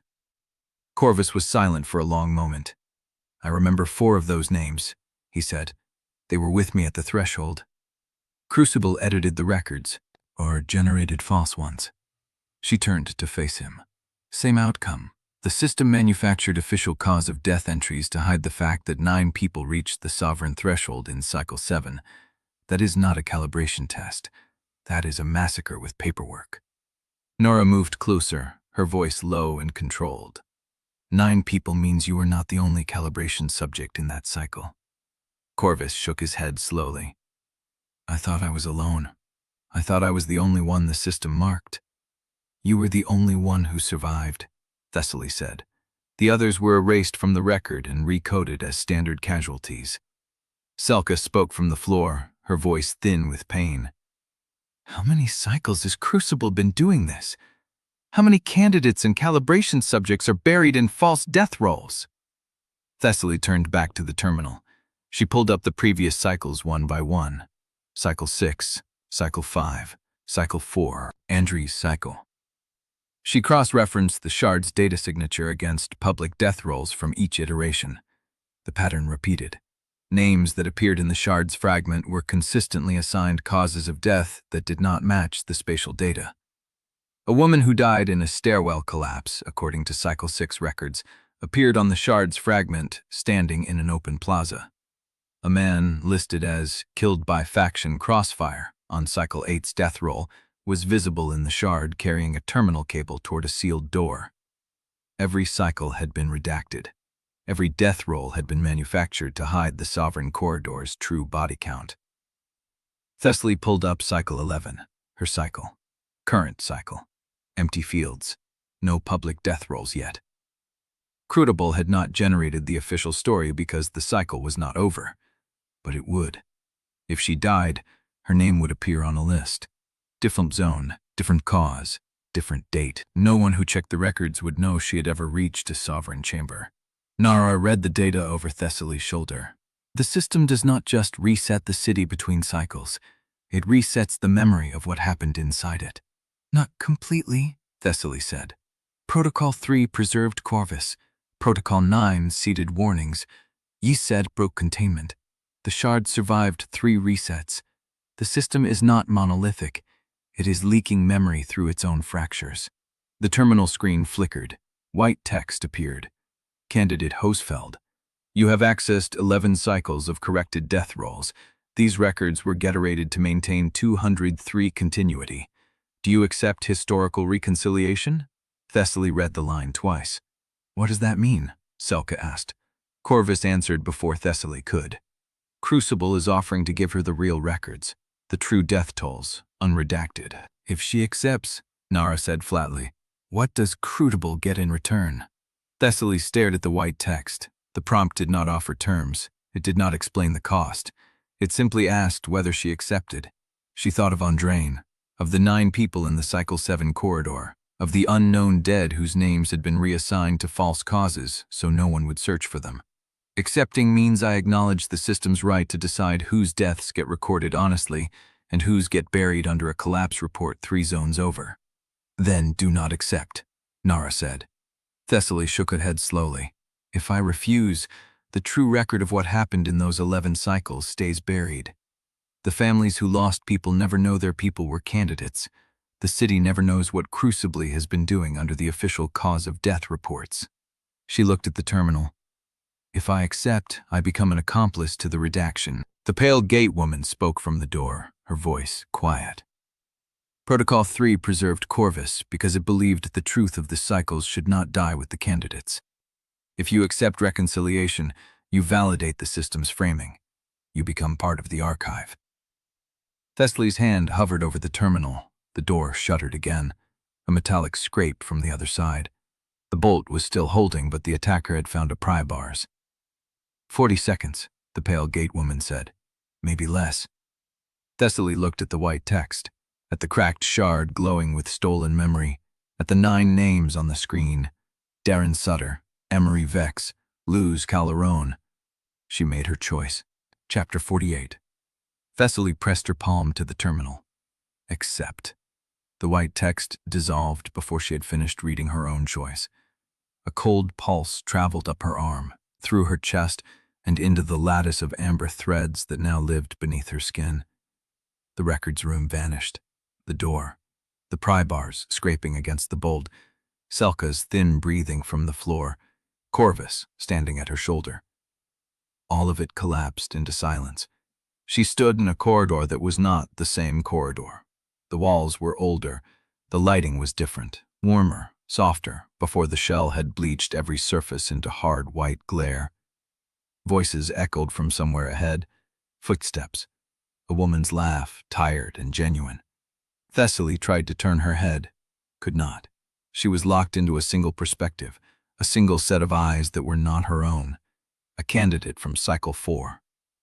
The woman walked through a door marked with the builder's glyph. Thessaly felt her exhaustion, the bone-deep weight of someone who had been running for weeks, felt the hope she was carrying, desperate and fragile, because she believed the terminal would answer her, and the door behind it would open onto something better. The woman reached the sovereign chamber. The terminal asked its question. She answered, and the hard light beam punched through her chest before the chamber's floor could finish opening. Thessaly felt the impact, felt her own ribs splinter, her lungs seize, the city's light going gray at the edges as she crumpled onto stone that would never accept her answer. Then the vision snapped sideways. A different corridor, different hands on the terminal, different face, a man this time, Cycle 6, carrying a child's shoe in his pocket because his daughter had died in the first purge, and he had promised himself he would carry something of hers to the end. He answered the terminal. The hard light found his throat. Thessaly felt the spray of her own blood against the chamber wall, felt the shoe fall from his pocket and land an inch from his outstretched fingers. Another snap. Cycle 8. A woman who had been a teacher before day 1. She reached the threshold with 3 members of her class, children she had kept alive through 8 months of massacres and resets. The terminal asked. She answered. The hard light struck from an angle she could not predict. The children died behind her. Thessaly felt their names in the lattice, felt them flicker out one by one as the cycle reset, and their deaths were assigned to a building collapse in a different district. The vision accelerated. Cycle 3. A man who had been a structural engineer. He mapped the sovereign corridor by measuring resonance frequencies in the shell's support columns. He reached the door with no party, no support chain, no one to bury him if he fell. The hard light took him mid-stride. Cycle 5. A woman who had been a doctor. She carried a 7-year-old boy through every trial because she had found him in a collapsed daycare and could not leave him. The boy reached the threshold holding her hand. The hard light did not discriminate. Cycle 2. A man who had been a soldier in another country, another war, another life. He reached the sovereign chamber and refused to answer the terminal. He demanded terms. He demanded to see who was asking. The hard light waited until he finished speaking. Cycle 9. A woman who had been an archivist. She knew something was wrong with the death rolls. She'd found the pattern in Cycle 7, the same pattern Thessaly had just found, and she carried a shard of her own into the sovereign corridor. She reached the terminal. She was answering. Then her hands were empty, and the beam was already passing through her chest. Thessaly tried to scream. She could not move, could not close her eyes. The visions came faster now, stacked on top of each other. 11 cycles of bodies hitting the same stone floor. 11 cycles of terminal screens accepting answers and hard light delivering judgment. 11 cycles of fabricated death rolls assigned to people who had died reaching for a door that never opened. Cycle 1. A woman whose face Thessaly did not recognize stood at the sovereign threshold. No prior experience, no survivor's education, no one to tell her what the terminal would ask. She was the first. She had no shard to learn from, no cycle logs to cross-reference. She answered. The hard light struck, and Thessaly felt the city reset around her, felt the shell contract and expand, felt the dead pulled back into the lattice, felt CRUCIBLE assemble a new day from the wreckage of the old one. Cycle 1 complete, Cycle 2 initialized, candidate terminated. Then the light fractured. The corridor splintered into white. The voices of 11 dead candidates overlapped into a single sound, not screaming, not pleading, just the flat recognition of people who had answered correctly and died anyway because the system had not asked them the right question yet. The truth settled into Thessaly's chest like a blade. CRUCIBLE was not testing candidates. It was refining the test. Every death had been data. Every correct answer had been a calibration point for the next iteration. The candidates were not the subjects. They were the reagents, consumed to improve the experiment. The white light pulled away. Thessaly felt herself falling backward through layers of amber thread and cold awareness until her back hit the records room floor and her lungs remembered how to draw air. She opened her eyes. Narra was kneeling over her, one hand pressed to Thessaly's shoulder. Corvus stood at the door, bracing it. Selka had dragged herself across the floor, her splinted leg trailing blood. The pale gate woman watched from the corner, gray coat still clean. "How long?" Thessaly managed. 15 seconds, Narra said. "You were under for 15 seconds. Thessaly's interface was glowing. A single line of text remained pinned to the top of her field of vision, formatted in Yell's sterile amber. Candidate review has escalated to live adjudication. Protocol 3 recommends full cooperation. Protocol 7 has moved to immediate termination. Thessaly read the line twice. "Yals has not arrived yet," the pale gate woman said. Thessaly pushed herself upright. Her hands were shaking. Her chest felt hollow where the 11 lives had passed through her. "She will not arrive in time." Corvus turned from the door. "What did you see?" Thessaly looked at him, at the man who had died in Cycle 7 and been dragged back by a protocol that would not let him stay dead.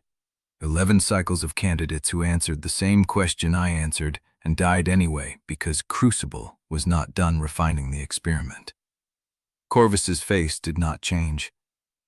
"Protocol 7 killed every one of them." The door shuddered, the bolt groaned, and from the corridor beyond a voice that was not quite human spoke in perfect system cadence. "Candidate Ostfeld, your historical reconciliation is accepted. Stand by for live adjudication." Chapter 49. Thessaly got to her feet, her legs held. That was something. The vision still burned behind her eyes, 11 cycles of dead candidates stacked like paper in a fraudulent ledger, and she could feel the lattice humming through her chest, the amber threads of registered lives pulsing in time with her heartbeat. The system voice did not repeat itself.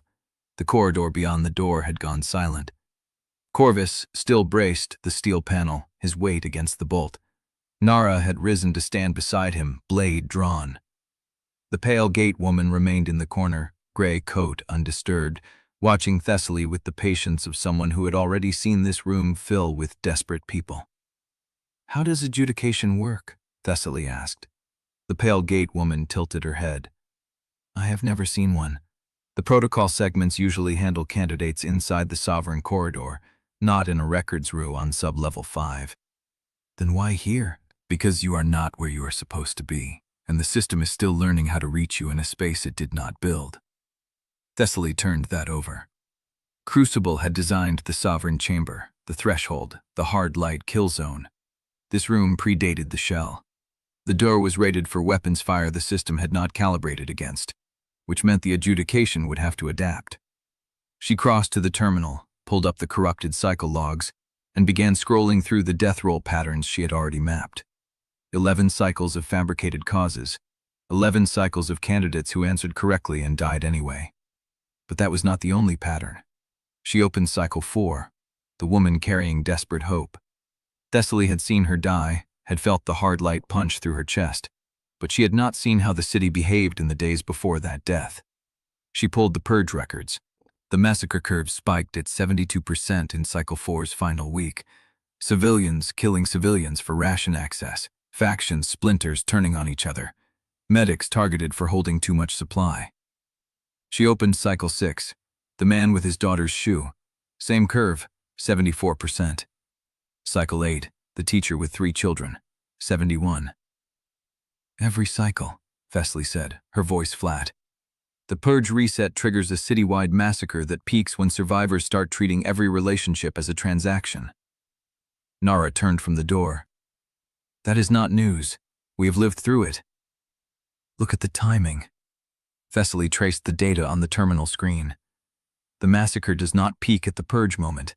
It peaks in the week before the sovereign threshold opening. Every cycle. Something settled in the room. The system was not just refining the test at the threshold, Thessaly said. It was refining the conditions that led to the threshold. The purge reset is not random. It is calibrated to pressure survivors into transactional thinking, into trading people for survival, into believing that kindness is a liability. She looked at Oswin's unconscious body, still propped against the wall, oxygen line trailing. Oswin maintained a network that operated on unconditional aid. No ledger, no debt. That is why his caches were burned in every cycle. The system cannot refine its test if people keep proving that trust can survive the purge. The pale gate woman stirred. You are describing the entire purpose of the sovereign trial. I am describing why 11 cycles failed. Thessaly straightened. Every candidate who reached the threshold had a party that cannibalized itself before the final question. Not because the candidates were wrong, because the city had been engineered to break their alliances before they could use them. Corvus met her eyes. He understood. She could see it in the set of his jaw, the way his weight shifted off the door as the realization landed. Cycle 7, he said. My party. I remember the corridor. I remember the door. But I do not remember how we got there. Because you lost people along the way, Thessaly said. And the system recorded every loss as calibration data. The door did not shudder. The system voice did not speak again, but the terminal screen flickered, and a new line of amber text appeared. Adjudication protocol paused. Candidate analysis in progress. The room held its breath. Yatso, Narra said. The pale gate woman shook her head. That text came from the terminal, not an external source. The system is listening. It wants to hear what you conclude. Thessaly looked at the screen. She had 11 cycles of data, a cracked memory shard, and a pattern that connected purge massacres to transactional collapse. She had Corvus, who had died at the threshold and been preserved by a dissenting protocol. She had Oswin, whose unconditional network had been systematically targeted.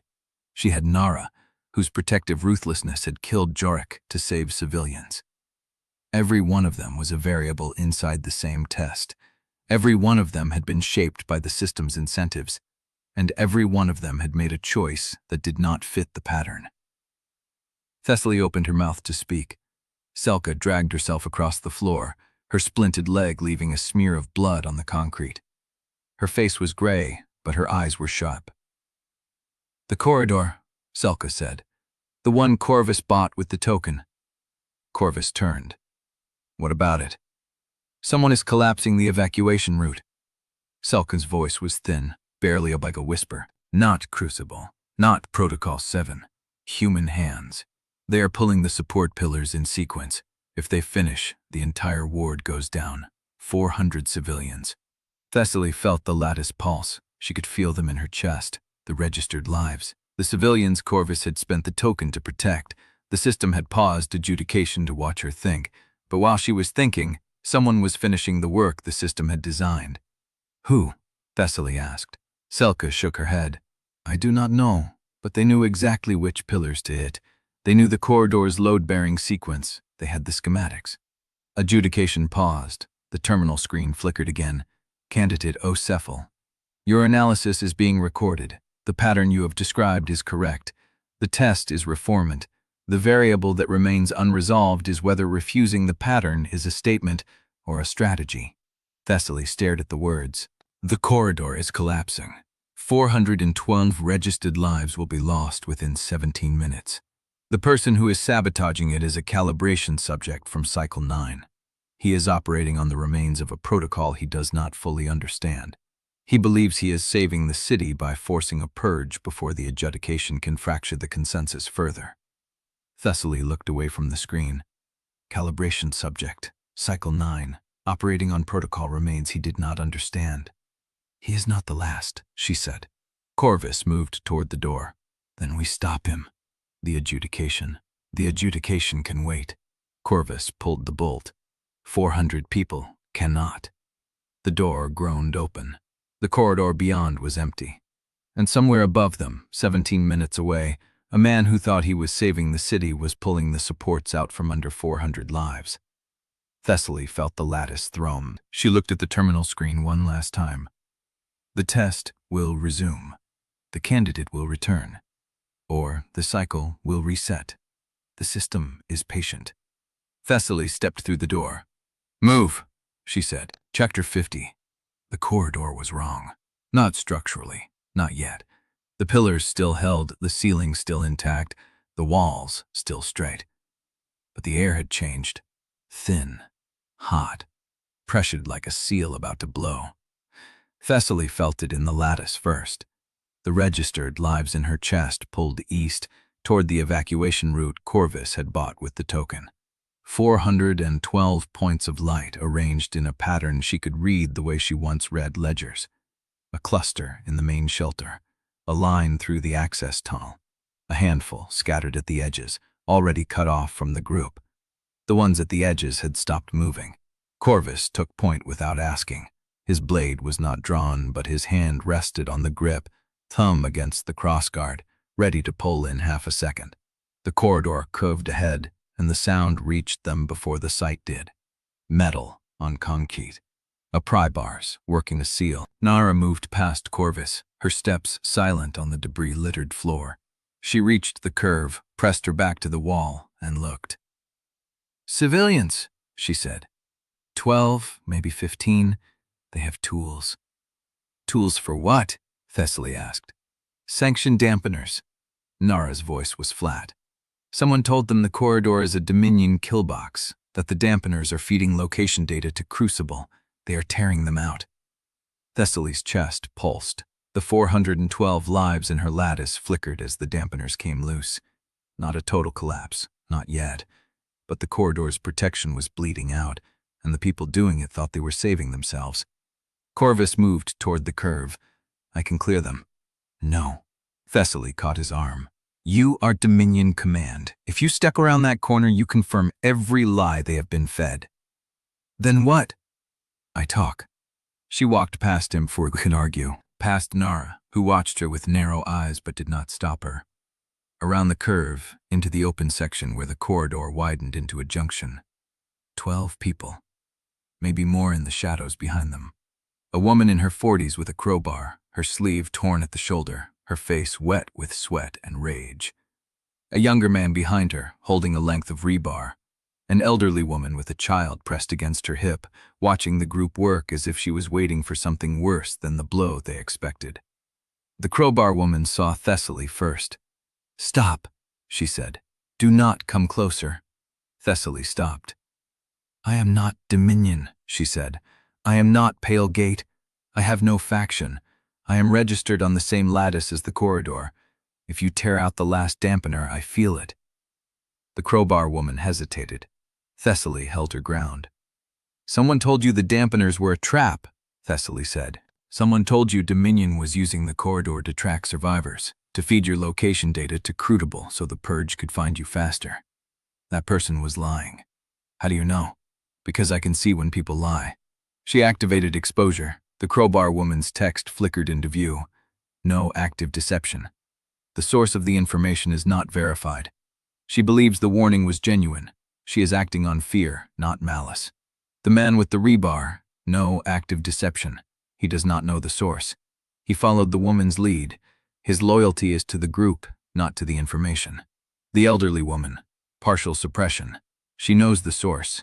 A man in a gray coat. She was told not to speak his name. Thessaly looked at the elderly woman. "You know who told you," Thessaly said. "A man in a gray coat. He told you not to say his name." The elderly woman's jaw tightened. The crowbar woman turned to look at her. "Leah." The elderly woman did not answer. Thessaly spoke to all of them. "The dampeners keep the corridor safe. Not from Dominion, from Crucible. They were installed by someone who wanted you to survive the next purge. If you tear them out, you do not escape a trap. You open a door the system is waiting to walk through." The crowbar woman lowered the pry bars. Not all the way, but enough. Then the runner came. A young woman, maybe 20, with a bleeding gash on her forearm and wild eyes. She burst from a side corridor and skidded to a halt, her breath ragged, her hands shaking. "It is real," she said. "The ascent window. It is real, above the shell." The crowbar woman turned. "What?" "The beacon. Someone lit a sovereign ascent beacon above the shell. The system is responding. There is a window, a real one, a path out." Thessaly's chest went cold. She felt the lattice shift, felt the 412 lives in her awareness flicker as several of the survivors turned their heads, their attention pulling toward the runner's words like iron toward a magnet. "There is no ascent window," Thessaly said. The runner looked at her. "I saw it. White light, a break in the shell. People are already moving toward it. They are moving toward a trap. You do not know that. I know the system paused adjudication to record my analysis. I know Protocol 7 is hunting anyone who knows the truth. I know a calibration subject from Cycle 9 is pulling supports out from under this corridor right now, and I know there is no way out above the shell." Thessaly stepped forward. "There never has been, not for 11 cycles." The runner's eyes flickered, uncertain. Then she turned and ran. "Sought her," Thessaly said. Narra moved, but the runner was already gone, lost in the side corridor, her footsteps fading into the dark. The survivors watched Thessaly. The crowbar woman still held the pry bars. "The ascent window," she said. "The beacon. Is it real?" Thessaly looked at her. "It is real," she said, "but not what she thinks. Someone lit it to pull attention away from this corridor, to divide the survivors, to make the system's job easier, or to save people. People who run toward a white light above the shell do not come back. I have seen the records. 11 cycles of people who believed there was a way out." Thessaly let the silence hold. "The only path out runs through this corridor, through the adjudication, through the sovereign door. Everything else is a lure." The crowbar woman lowered the pry bars to her side. She looked at the exposed dampener housing, at the wires hanging loose, at the hole she had torn in her own protection. "How many of us are left?" she asked. 412 in this corridor, more in the city. But the man who is sabotaging the supports only needs 17 minutes to drop the ceiling on all of them." The crowbar woman's face went gray. Thessaly turned and walked back toward the curve, where Corvus and Narra waited. "The dampeners are salvageable," she said, "for now. But someone lit a beacon above the shell, a sovereign ascent signal.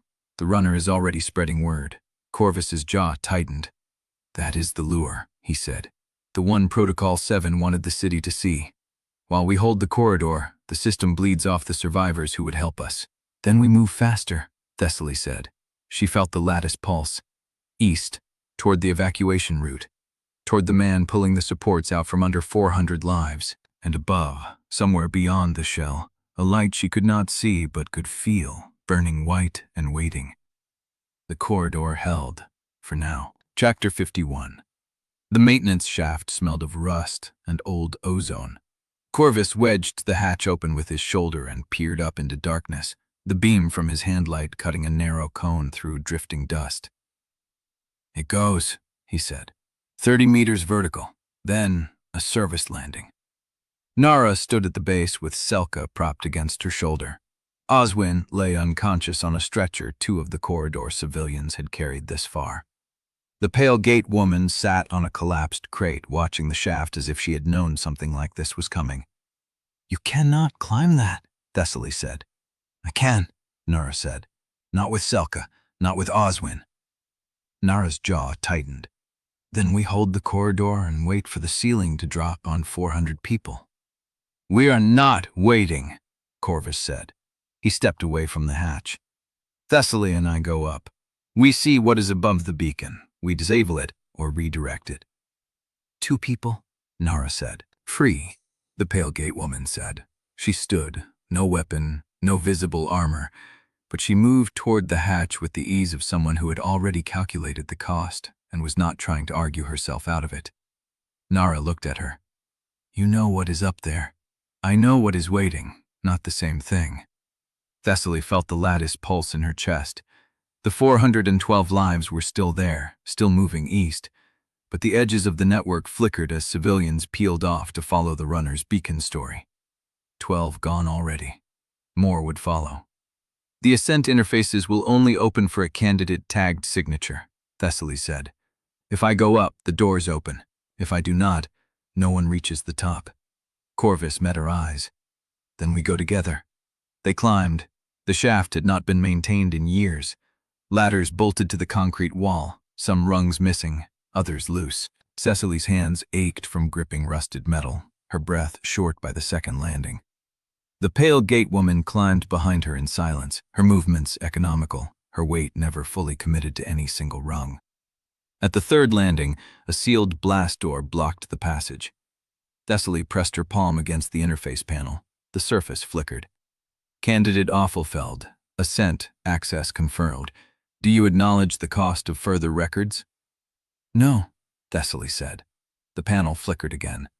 "Do you acknowledge the cost of further records?" "I said no." Corvus stepped beside her. "It will not let you pass until you answer." "Then it waits." The pale gate woman reached past her and pressed a bare finger to the interface. The panel went dark for a full 3 seconds, then cycled through corrupted glyphs, the same builder's mark she had seen on the maintenance hatch in sublevel 4, and opened with a grinding shudder. "She's not the only one with cycle knowledge," the woman said. Thessaly studied her. "What did you do?" "I told it I remembered the door before it was sealed. The system does not know how to refuse a claim older than its own authority." They moved through. The next hour was a corridor of windows. The corridor ran along the face of a high-rise that had once been a bank or a municipal building. Its exterior wall shattered in long vertical strips, where the shell's installation had cracked the glass. Beyond the gaps, the basin spread out below them. Towers with their top floors sheared off, bridges hanging in broken spans, and above it all, the hard light shell shimmering with a faint amber charge. And beyond the shell, the beacon. A column of white light, steady and cold, rising from a point above the river bend. It did not flicker. It did not pulse. It burned like a certainty someone had planted in the sky. "The Ascent window," Corvus said. "Protocol 7's Ascent window," Thessaly said. "For now." They walked in silence. The corridor dead-ended at a maintenance lift, old, industrial, a cage of rusted steel and frayed cables. The interface beside it glowed with the same candidate-tagged prompt. Thessaly pressed her palm to it. "Candidate Ostfeld. This lift ascends to the observation level. Do you confirm your identity?" "Yes." The interface paused. "Please identify one person you have betrayed in this cycle." Thessaly's hand stayed on the panel. "Thessaly," Corvus said. "I see it." The pale gate woman stood at the window, watching the beacon. "It is not asking for a name because it does not know. It is asking because it wants to see how you answer." Thessaly looked at the prompt. One person she had betrayed. The list was longer than she wanted to admit. André Parcel, before Thessaly knew she was a handler. The runner from the pump station who had trusted her and died. Every temporary alliance she had abandoned the moment it stopped serving her survival. But the system was not asking for a complete list. It was asking for a single name. Thessaly pressed her palm harder against the interface. "Andrine Parcellal." The panel flickered. Confirmed. Andrine Parcellal was a registered agent of Palegate Collective. She was exposed by your testimony. She was killed by Protocol 7. Do you accept responsibility for her death? Thessaly's chest tightened. The white light beneath her skin pulsed once, a warning or a reminder. "No," she said. "I exposed her. Protocol 7 killed her. Those are two separate choices." The interface went dark. Then the lift doors ground open. Corvus let out a breath he had been holding. "You gambled." I answered honestly. "You deflected." The pale gate woman stepped into the lift. She refused the framing. The system cannot parse a refusal of its premise when the factual content is accurate. It is a loophole. Thessaly followed her into the cage. The lift descended. It rose through 30 floors of empty darkness, past sealed maintenance hatches and collapsed office levels, where the furniture had been undisturbed for 8 months. At the 50th floor, the beacon's light began to bleed through the gaps in the lift's steel mesh, casting long shadows across their faces. At the 62nd floor, the lift stopped. The doors opened onto a wide observation deck, open to the sky, or what passed for sky under the shell. The beacon's white light filled the space, so bright it erased the edges of the room. And in the center of the deck, a hexagonal panel rose from the floor. It was identical to the adjudication interface from the records room, but larger, active. The air hummed with power. Thessaly stepped onto the deck. Behind her, the lift doors sealed. Below them, the corridor continued its slow collapse toward 412 lives, and beside her, the beacon burned with no origin she could see and no destination she could reach. The adjudication chamber was powering up around them. The white light above the shell was waiting for something, and the only way down was through. Chapter 52. The hexagonal panel rose fully from the deck, its surface alive with amber glyphs that shifted and recombined, as if reading the air itself. Thessaly stepped back. The white light beneath her skin pulsed in rhythm with the panel's glow, and she felt the lattice in her chest tighten like a fist around every registered life still moving through the corridor below. The pale gate woman stood at the edge of the observation deck, her back to the beacon's column, watching the panel with an expression Thessaly could not read. "It is faster than I expected," the woman said. "How fast?" "The last time I saw this chamber activate, the candidate had 7 seconds before the first question." Thessaly's hand went to her vest, not for a weapon, for the ledger, the habit of control. The panel's glyphs resolved into text. Candidate Ostfeld. You are hereby summoned to live adjudication. Your alliance with Corvus Hallarn, Cycle 7 calibration subject, and your acceptance of historical reconciliation have been logged as non-compliant behavior. "Non-compliant," Thessaly said. Corvus moved beside her. "They do not like that you saw the pattern." The panel pulsed. Adjudication begins. The deck around them warped. The beacon's light stretched, bent, and reformed into 3 separate spaces. Each one was a reconstruction, not a memory, a simulation, cleaner than the real thing, sterile, deliberate. The first space showed the transit terminal.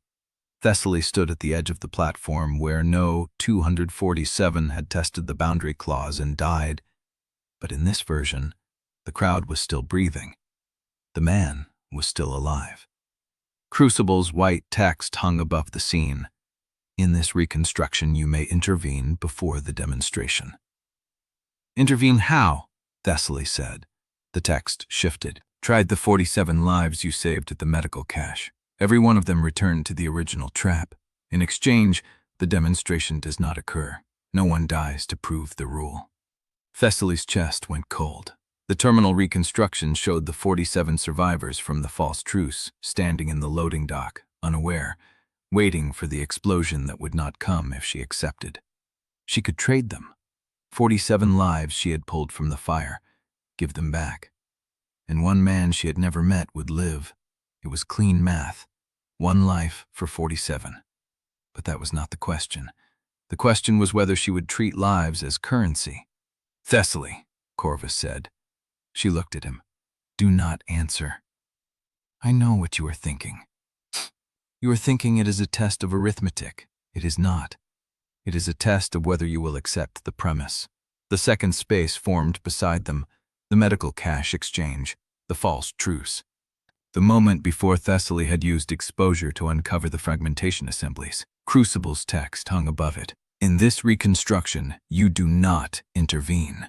The trap dictates 23 die, but you keep the intelligence you gained from observing the handlers.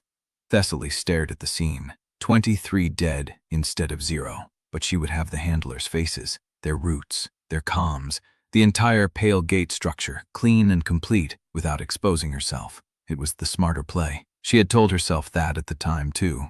The only reason she had intervened was because Corvus was watching. Corvus stepped forward. "No," he said. The text flickered. "Corvus Hallarn, you are not the candidate. I am refusing the premise." The text paused. "Refusal is noted." Corvus turned to Thessaly. "If you answer, you lose. Every version of this ends the same way. You optimize within their framing, and they own the outcome." Thessaly's jaw tightened. "It is a reconstructed scenario. The people in it are not real. They were. The system is asking whether you would make the same choice if you had cleaner conditions, cleaner math. The answer you give now becomes the precedent they use against you in every future calibration." The third space formed. The hospital corridor. The lattice. 412 lives moving east, while a calibration subject pulled supports from under them. The text appeared. "In this reconstruction, you may cut 12 civilians from the lattice to purify the signal. The corridor collapse is prevented. 400 survive." Thessaly's breath caught. 12. Not random 12. The 12 who had peeled off to follow the runner's beacon story. The ones who had already made the choice to leave. The system was not asking her to kill innocents. It was asking her to confirm a decision the civilians had already made for themselves. She could cut them with a clear ledger. They had chosen the beacon. They had abandoned the corridor. It was consequence, not cruelty. Her hand moved toward the panel. "Thessaly," the pale gate woman said. Thessaly stopped. The woman stepped closer, her voice low. "If you accept, you are confirming that the system's logic is correct, that survival is transaction, that trust is optional, that optimization is the only moral framework. It is 12 people who already left," Thessaly said, "and you are willing to formalize that loss as a clean cut? Do you see what that makes you?" Thessaly's hand hovered over the panel. The white light pulsed beneath her skin. She remembered the shoe, the Cycle 6 candidate's daughter's shoe, falling an inch from his hand. He had not traded anyone. He had answered the question, correctly, and died anyway. That is the pattern, Corvus said. They gave every prior candidate a choice that felt like the right one.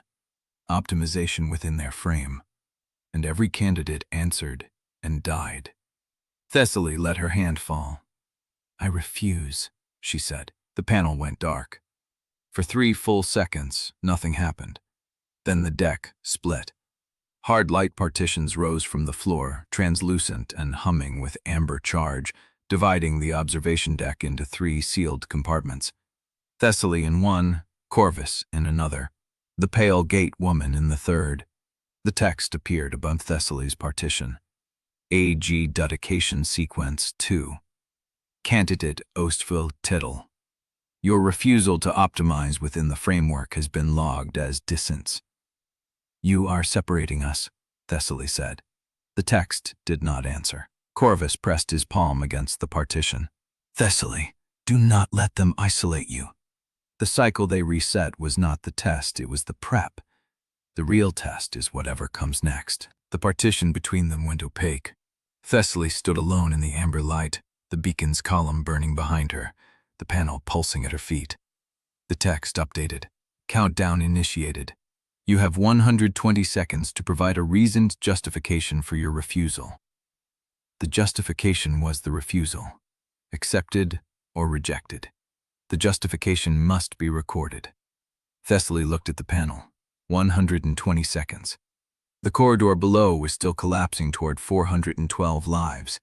The beacon burned above the shell, and the only way down was through a chamber that would not let her leave until she gave it words it could use. Chapter 53. The countdown pulsed in the corner of her vision. 117 seconds. Thessaly stood alone in the amber light, the partition humming at her back, the adjudication panel waiting at her feet. The beacon burned beyond the observation deck's glass, a column of steady white above the shell's curve. She had 117 seconds to give the system words it could use, or she could give it nothing. The panel pulsed. Countdown, 112 seconds. She looked at the text, at the phrasing. Reasoned justification for your refusal. Not a confession, not an answer, a justification. The system wanted to record why she had refused. Not what she believed, but the reasoning structure behind the refusal, the logic itself. Her hand moved to her vest. The ledger was gone, lost somewhere in the corridor collapse, the ascent, the chaos, but the habit remained. Her fingers touched the empty pocket and she let them fall. Exposure. She triggered it against the text itself. No target, no person, just the language. The window opened. Adjudication text, sequence 2. Framing assumption. The candidate's refusal requires explanation to be counted as valid. Hidden clause. A justification recorded in this chamber is automatically logged as consent to the adjudication framework. Deception detected. The text was asking her to explain herself, but the act of explaining was the trap. Every justification she gave would be logged as acceptance of the system's right to judge her refusal. Silence would be logged as non-compliance. Either way, the chamber won. She let out a breath. It was not measuring her answer. It was measuring her consent to the framing itself. 100 seconds. Thessaly looked at the panel, at the pulsing prompt, at the white light burning behind the glass. Your framing is not neutral, she said. The text did not respond. You present the refusal as requiring justification, but the justification itself is the trap. You are not asking why I refused. You are asking whether I accept your authority to demand an answer. The panel went dark for 3 seconds. Then the text returned. Protocol log, candidate Ostfeld defies adjudication framework as conditional hidden clause. She had been heard. The system had recorded her identification of the trap, but the countdown did not stop. 93 seconds. The panel shifted. New text appeared below the countdown. Alternate protocol available. Thessaly's breath caught. Candidate may substitute justification with an act of commitment. What kind of commitment? The text did not answer directly, but the panel changed again and a new line appeared. Candidate may cut one registered life from the lattice to demonstrate refusal is principled, not strategic. Thessaly stared the words, cut one registered life. The logic was monstrous in its elegance. Pick one person from her own lattice, someone she knew, someone whose light she had felt in her chest. Sever them from the network. Prove she was not protecting a strategic asset but acting on belief. The system would accept that as justification. One life in exchange for everything. 82 seconds. She thought of Oswin, unconscious at the shaft base, oxygen line trailing, his entire Mercy Ledger network now auditable because of her. She thought of Felka, dragging herself through the corridor with a splinted leg, reaching for wire she could no longer rig. She thought of the 12 who had already peeled off toward the beacon, whose choices she had refused to formalize. One of them. The system did not specify which. It wanted her to choose. Cut them how? She asked. The panel flickered. The lattice is this candidate's connection to all contract lives, removing a thread. This candidate has not touched. The life is not ended. It is disconnected. Not killed, disconnected. Them lost from her network, from her awareness, from her protection. Clean, efficient. A transaction that cost nothing but access. She could pick someone she had never seen, someone whose light was just a point in the lattice with no face, no name, no story. Someone already far from her reach.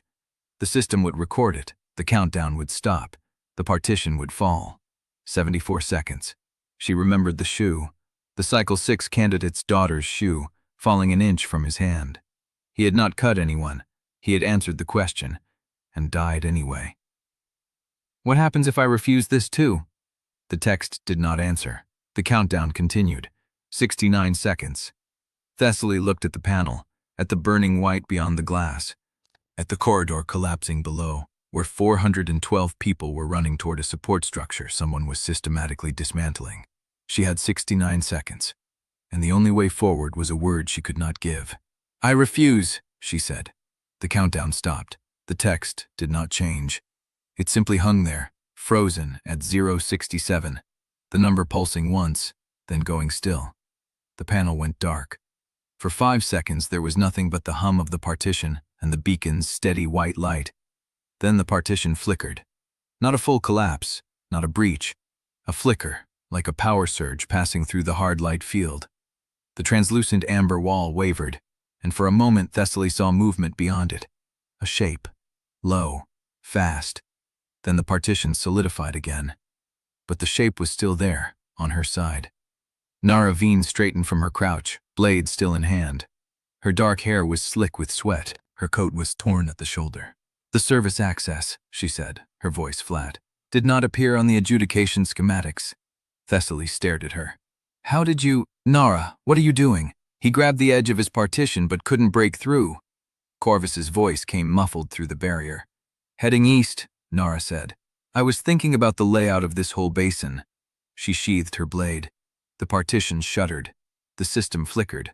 "The second customized user has given a service code. The chamber was allocated to aggregate testing."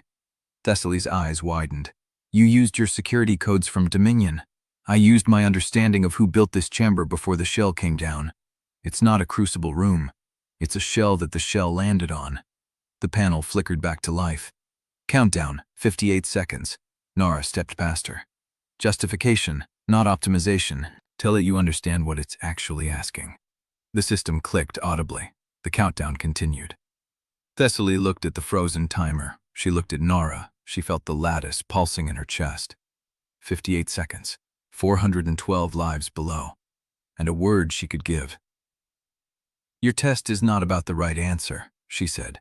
"It is about whether I will consent to your framing, and I will not." The countdown stopped. The text reappeared. "Candidate confirms refusal of framework."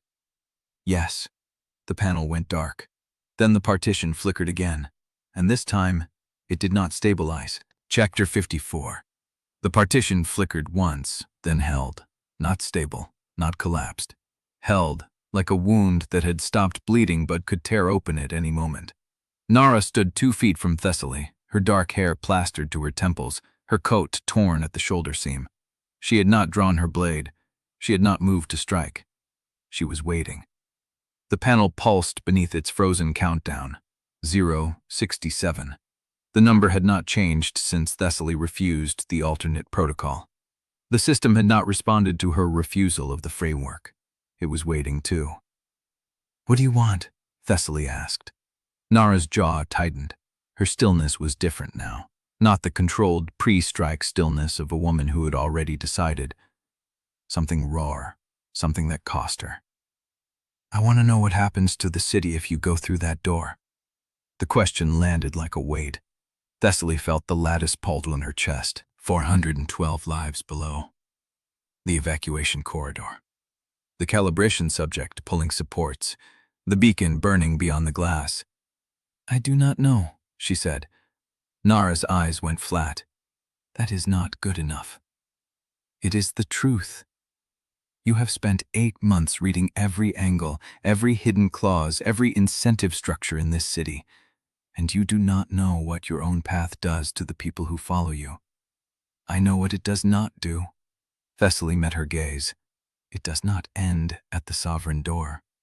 The 11 candidates before me answered correctly. All of them died. The system was not testing them.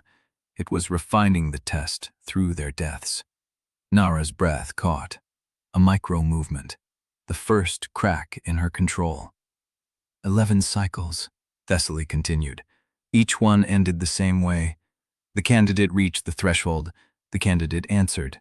The candidate died. CRUCIBLE recorded the data and reset the city. "Then why are you here?" Narra said. "If the path has already been walked to death 11 times. Because I refused the question." The words hung between them. "The system asked me to betray someone," Thessaly said. "Every prior candidate accepted the premise. They answered the question inside the frame the system built for them. I did not." Narra studied her. The stillness returned, but it was different now. Measuring, not assessing. Gauging weight, not threat. And what happens next? I do not know, Thessaly said again. The partition destabilized when I refused. The system paused the countdown. It is waiting for something. A decision, a signal, a new approach that fits its model. Or it is waiting for you to fail. Yes. Narra's hand moved to her blade. Thessaly tensed. But Narra did not draw. She pulled something from her coat. A folded piece of paper, stained at the edges. She hived it out. What is that? A service code for the original municipality infrastructure. Pre-CRUCIBLE. The chamber we are standing in was a civic utility coordination room before the shell landed on it. Thessaly took the paper. The writing was old, not Narra's hand, a different script, precise and faded. Where did you get this? The woman who ran River Ward before me. She died in the first purge. She gave it to me the night before, as if she knew. Thessaly unfolded the paper. 3 lines, a coordinate string, a frequency, and a name. Moderator hand. What is this? A back door, Narra said. The room below this one, the original control hub, still has local override authority for the observation deck. If the code works, we can collapse the partition sequence from outside the adjudication framework. And if it does not work? Then we are trapped in a destabilized chamber with a system that has already marked us as non-compliant. Thessaly looked at the paper, at Narra, at the flickering partition beyond which Corvus's muffled voice was still calling. Why now? Narra's expression did not change, but something behind her eyes shifted. A door opening, just barely. Because I have spent 43 days trying to decide whether you were going to save the city or destroy it, and I still do not have an answer. Then why help me? Because you refused the question. The partition shuddered. A crack of amber light split along its upper edge. The panel lit up. New classification. Candidate Ostfeld, Corvus Hallarn, Narra registered as non-compliant. Moderator hand elevated. Dissent protocol triggered. 3 subjects. Framework refusal confirmed. Escalation. Sequence 3. Thessaly's chest went cold. The countdown resumed. 0, 43, 42, 41. What is sequence 3? Narra asked. Thessaly did not answer. She was reading the text that flickered beneath the countdown. Sequence 3. Moderator hand may reroute adjudication to system-owned hardlight infrastructure. All non-compliant subjects to be evacuated to central node for remote calibration. Evacuation, Thessaly said. It is not killing us, it is moving us. Where? A central node, somewhere CRUCIBLE built, not pre-existing infrastructure. Narra's hand went to her blade again. How long do we have? Thessaly looked at the countdown. 29 seconds. She looked at the paper in her hand. Moderator hand. A name she had never heard. A classification she had never seen. What is a moderator hand? She asked. The system did not answer, but the partition flickered again, and this time the crack widened. Through the gap, Thessaly saw Corvus. His hand was braced against the translucent wall. His face was tight. Thessaly, he said, do not go to the central node. Where else can we go? Somewhere the system cannot classify. She looked at Narra. Narra was already moving toward the service access. There is a sub-basement, Narra said. Level 8, old municipality records. The shell does not reach that deep. Thessaly's lattice pulsed. The corridor below. The support pillars. The man pulling them apart. 412 lives. Then we go down, she said, not up. The countdown hit 15 seconds. The amber crack in the partition tore wider, and the room began to scream. Chapter 55. The room screamed. Not metal distortion, not hard light feedback. A sound with intent behind it. A system registering contamination and broadcasting the wound outward. Thessaly's lattice lit up in a full-body flare. The 412 points in the corridor below. Oswin's dim signal. Selka's shallow pulse. The 12 who had already peeled off toward the beacon, now drifting past the lattice boundary like sparks carried up a chimney. The partition crack split wider, and the amber light behind it turned red. CRUCIBLE was reclassifying. 203 contamination cluster detected. Sequence 3 reroute. Active. Hard light containment protocol initiating. Narra was already at the service access, one hand braced against the frame, the paper with the moderator hand code held out like a ward.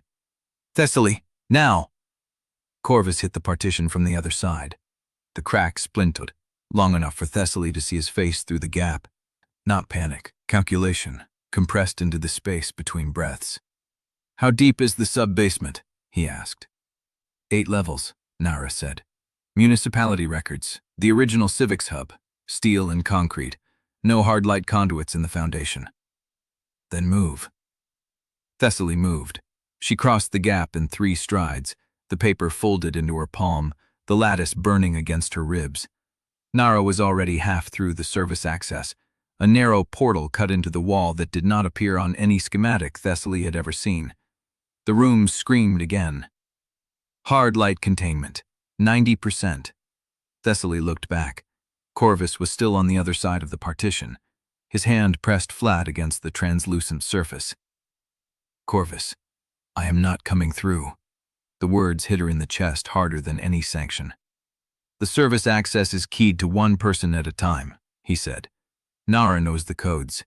I do not. If I force it, the system closes both sides. Then I stay. No. His voice did not break. It simply landed, final and measured, the same tone he used when he told her the sovereign question was a trap. Sequence 3 will evacuate me to the central node, he said. I have survived Crucible's containment before. I can survive it again. You died in Cycle 7, I remember. The amber crack in his partition was climbing. The countdown on the main panel hit single digits. 10, 9, 8. You need someone above ground who knows the pattern, Corvus said. If I am in the central node, I can feed you data from inside the system's own architecture. That is more valuable than another body in a corridor that may not hold. Thessaly's jaw tightened. Yesil is already Dissent. If you get taken, I lose both anchors. Yesil is not the anchor. You are. 7, 6, 5. Narra's hand closed around Thessaly's wrist. We are out of time. Thessaly looked at Corvus. At the countdown. At the paper in her hand, still warm from the body heat of the woman who had carried it through the first purge. If the central node changes you, she said, I will find you and pull you out. The corner of his mouth moved, almost a smile. I know. 4, 3, 2. Thessaly turned and pushed through the service access. The portal sealed behind her with a sound like a breaker tripping. She stood in a narrow concrete shaft, Narra beside her, the darkness absolute.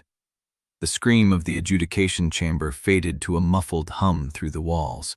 For a long moment, neither of them spoke. Then the shaft lit up.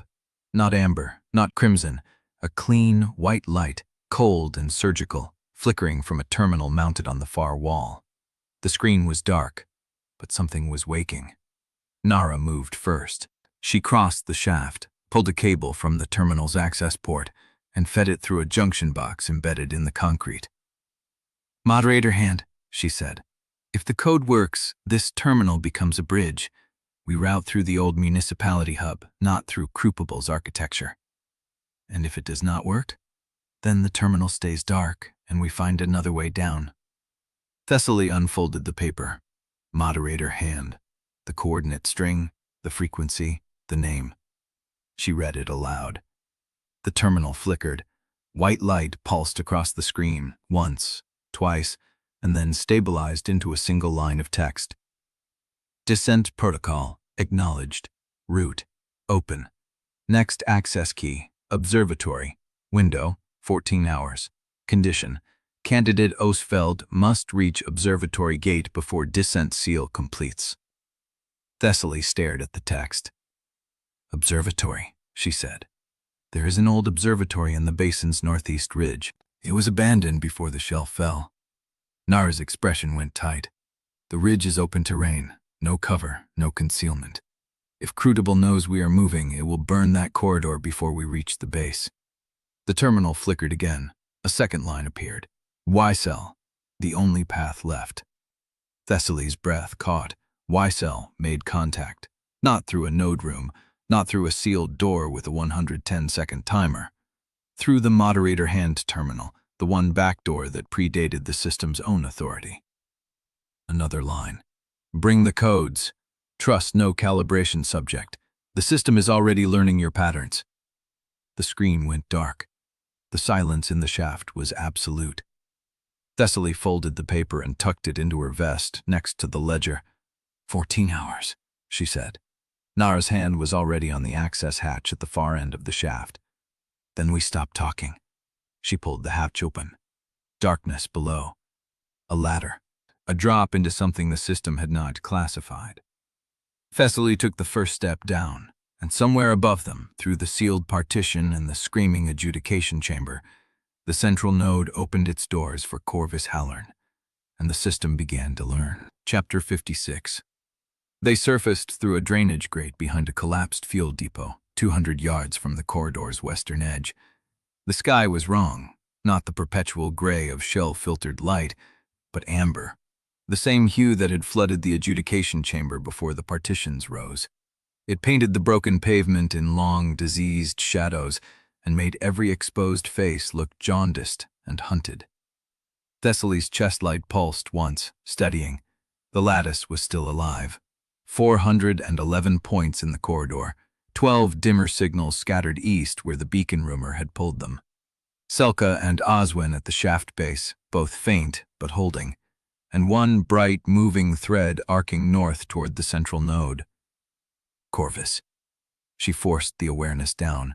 Narra was already scanning the terrain, her blade half drawn, her stillness a held breath. We are exposed. We are alive.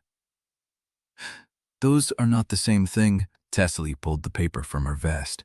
The moderator hand code. The observatory window. 14 hours. They did not have 14 hours. Footsteps. 3 figures rounded the fuel depot's far wall, weapons raised, and Thessaly's hand went for the blade she no longer carried. But Narra had already lowered hers. Stand down. The lead figure stopped. Young, cropped hair, Dominion armband frayed at the edge. Commander Vying, we thought, the tower, the screen said, the screen was wrong.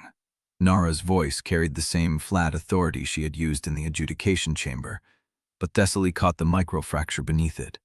The cost of saying those words when every instinct she had was calibrated to information control. The young Dominion scout swallowed. There are people gathering at the corridor junction. Mercy Ledger, some independents, a few we pushed back from the beacon route. They are asking who survived the tower. Thessaly stepped forward. Tell them Narra Vying collapsed the partition sequence and opened a service access. Tell them we are moving toward the sublevels, not the beacon. Tell them the candidate is still alive and their lives are still on the lattice. She did not look at Narra when she said it. She did not need to. The credit was a calculation. Narra's reputation was the only thing holding the corridor factions together while Corvus was gone.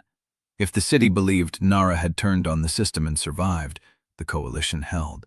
If they believed the candidate had done it alone, every faction would close ranks and try to claim her before the next purge.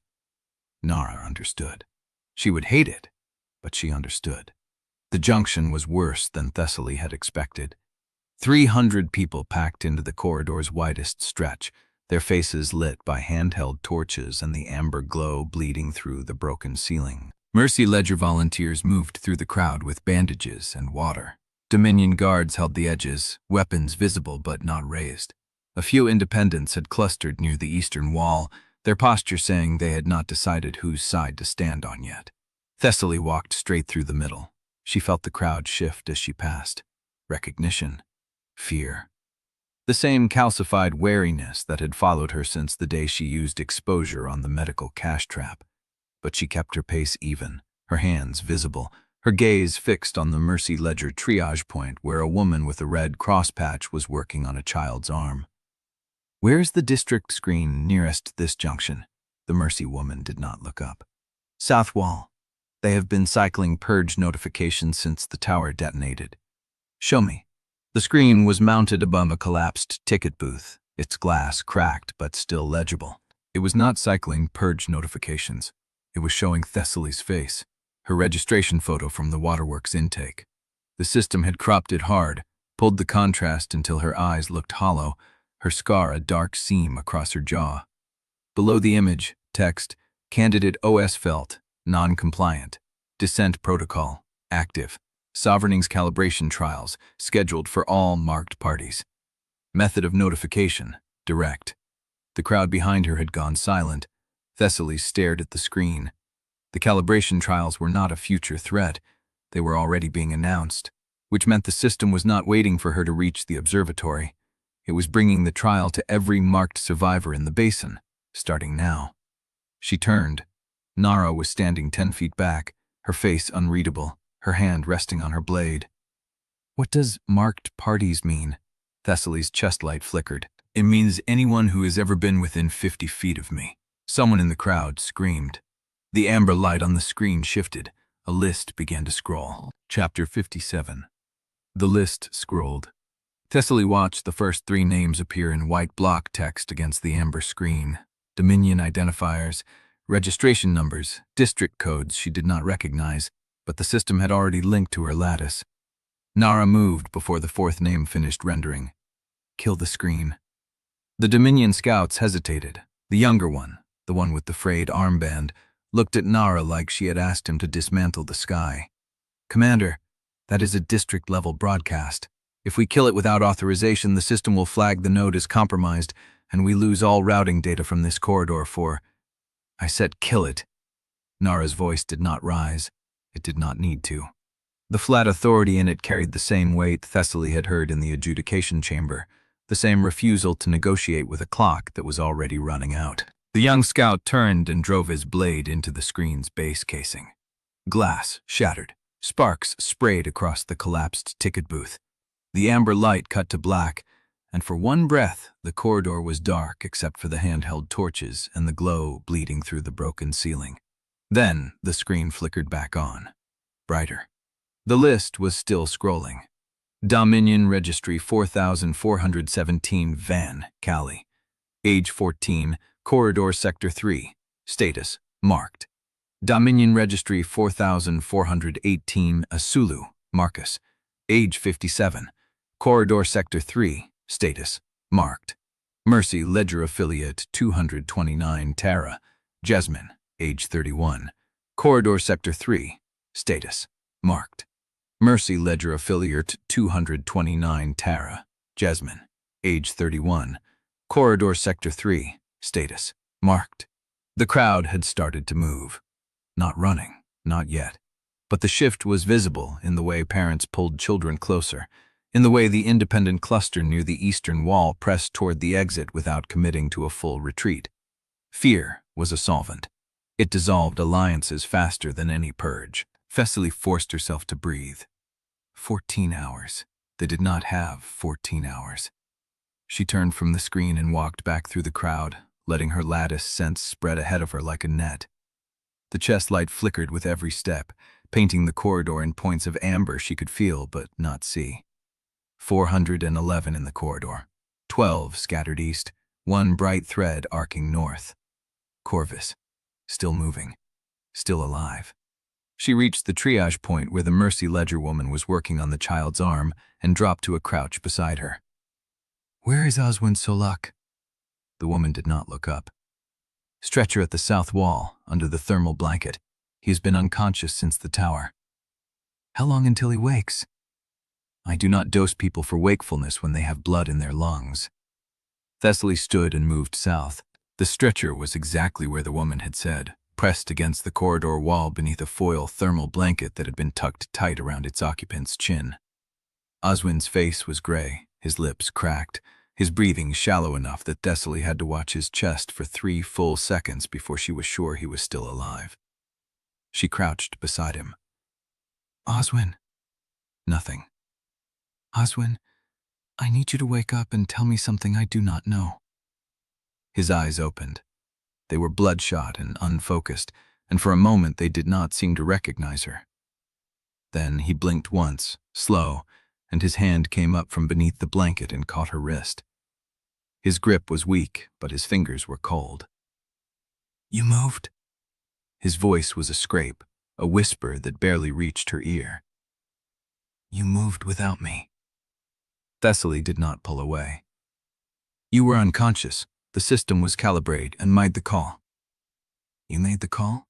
He repeated the words like he was testing their taste, like they were something he wanted to spit out but could not find the force for. 412 people in the corridor, Thessaly. 12 of them are dead because I was not there to hold the evacuation timing. 12. I can feel them gone from the lattice like teeth missing from my own mouth. She had expected anger. She had prepared for it, but this was not anger. This was grief wearing a voice that did not have the strength to shout. "I know. Do you? Do you know what it cost me to build that network? To convince people I was not running a debt system, not keeping a ledger, not going to sell them out when the pressure hit? I know. Do you know what Crucible can do with it now?" Thessaly stopped. His hand tightened on her wrist. The support lattice, the residual links. I was treating people in every sector. I was patching wounds, resetting broken bones, pulling shrapnel out of children who should never have seen a weapon. Every touch, every connection, every person I laid hands on left a trace in the lattice. A link, a thread Crucible can follow.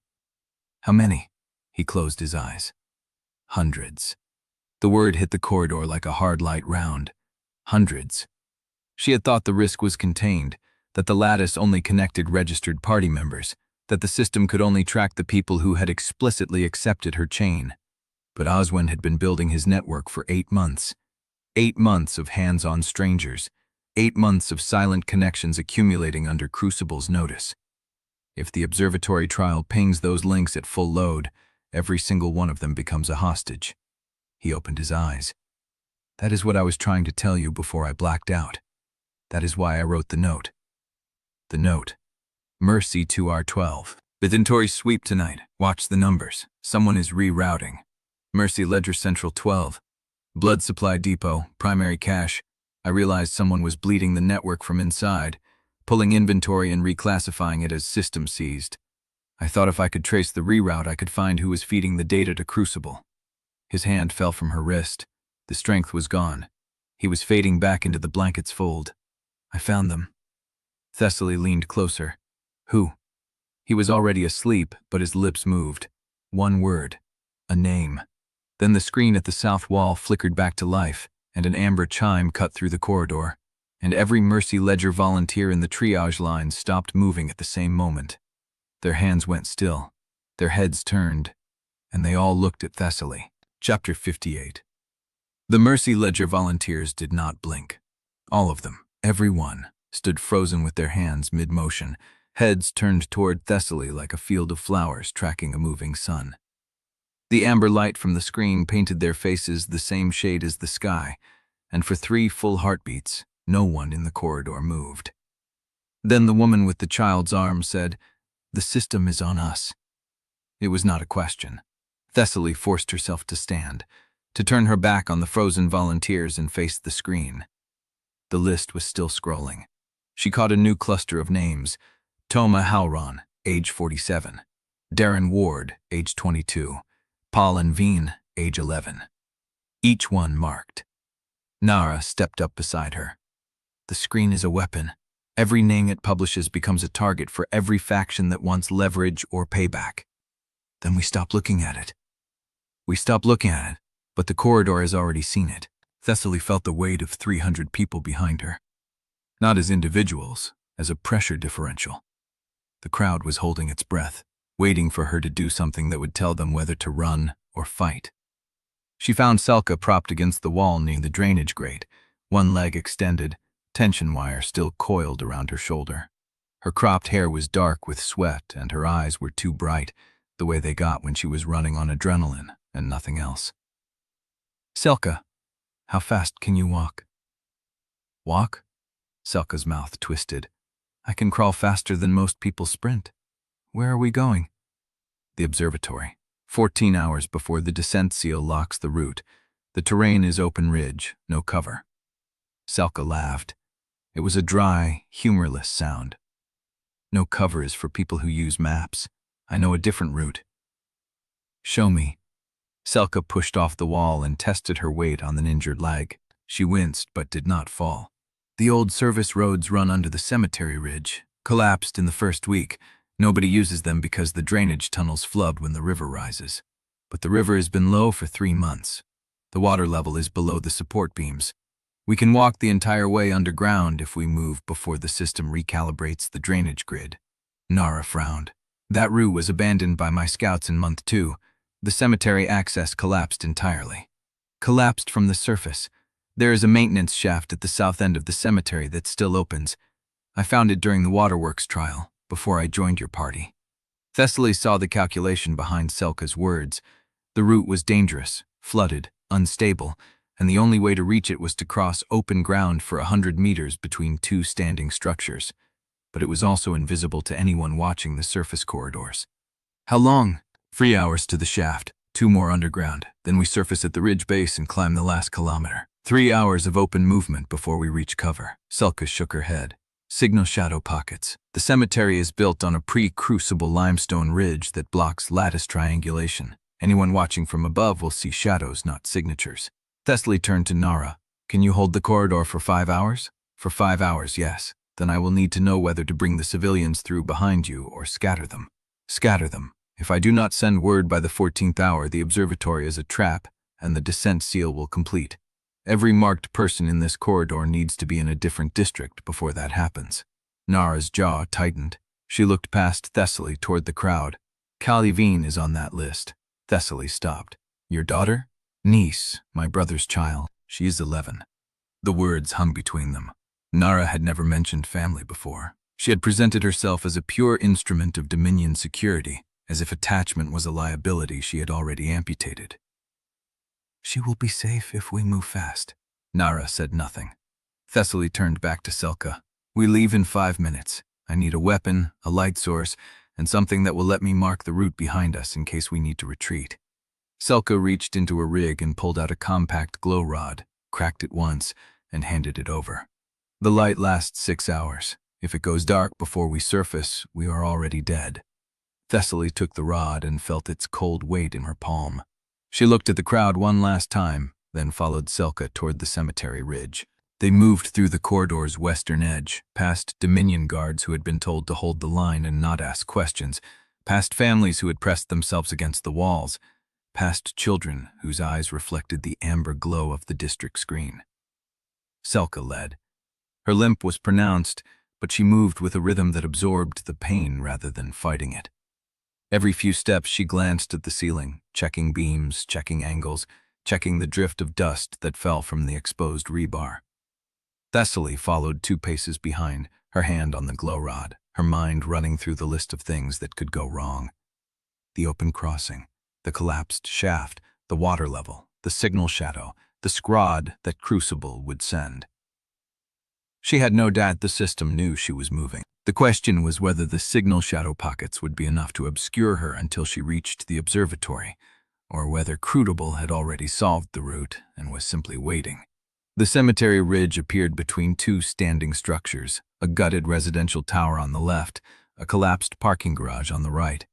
Beyond them, the ground dropped into a bowl of broken headstones and flooded plots. The amber light gave everything the same color, as if the world had been dipped in rust.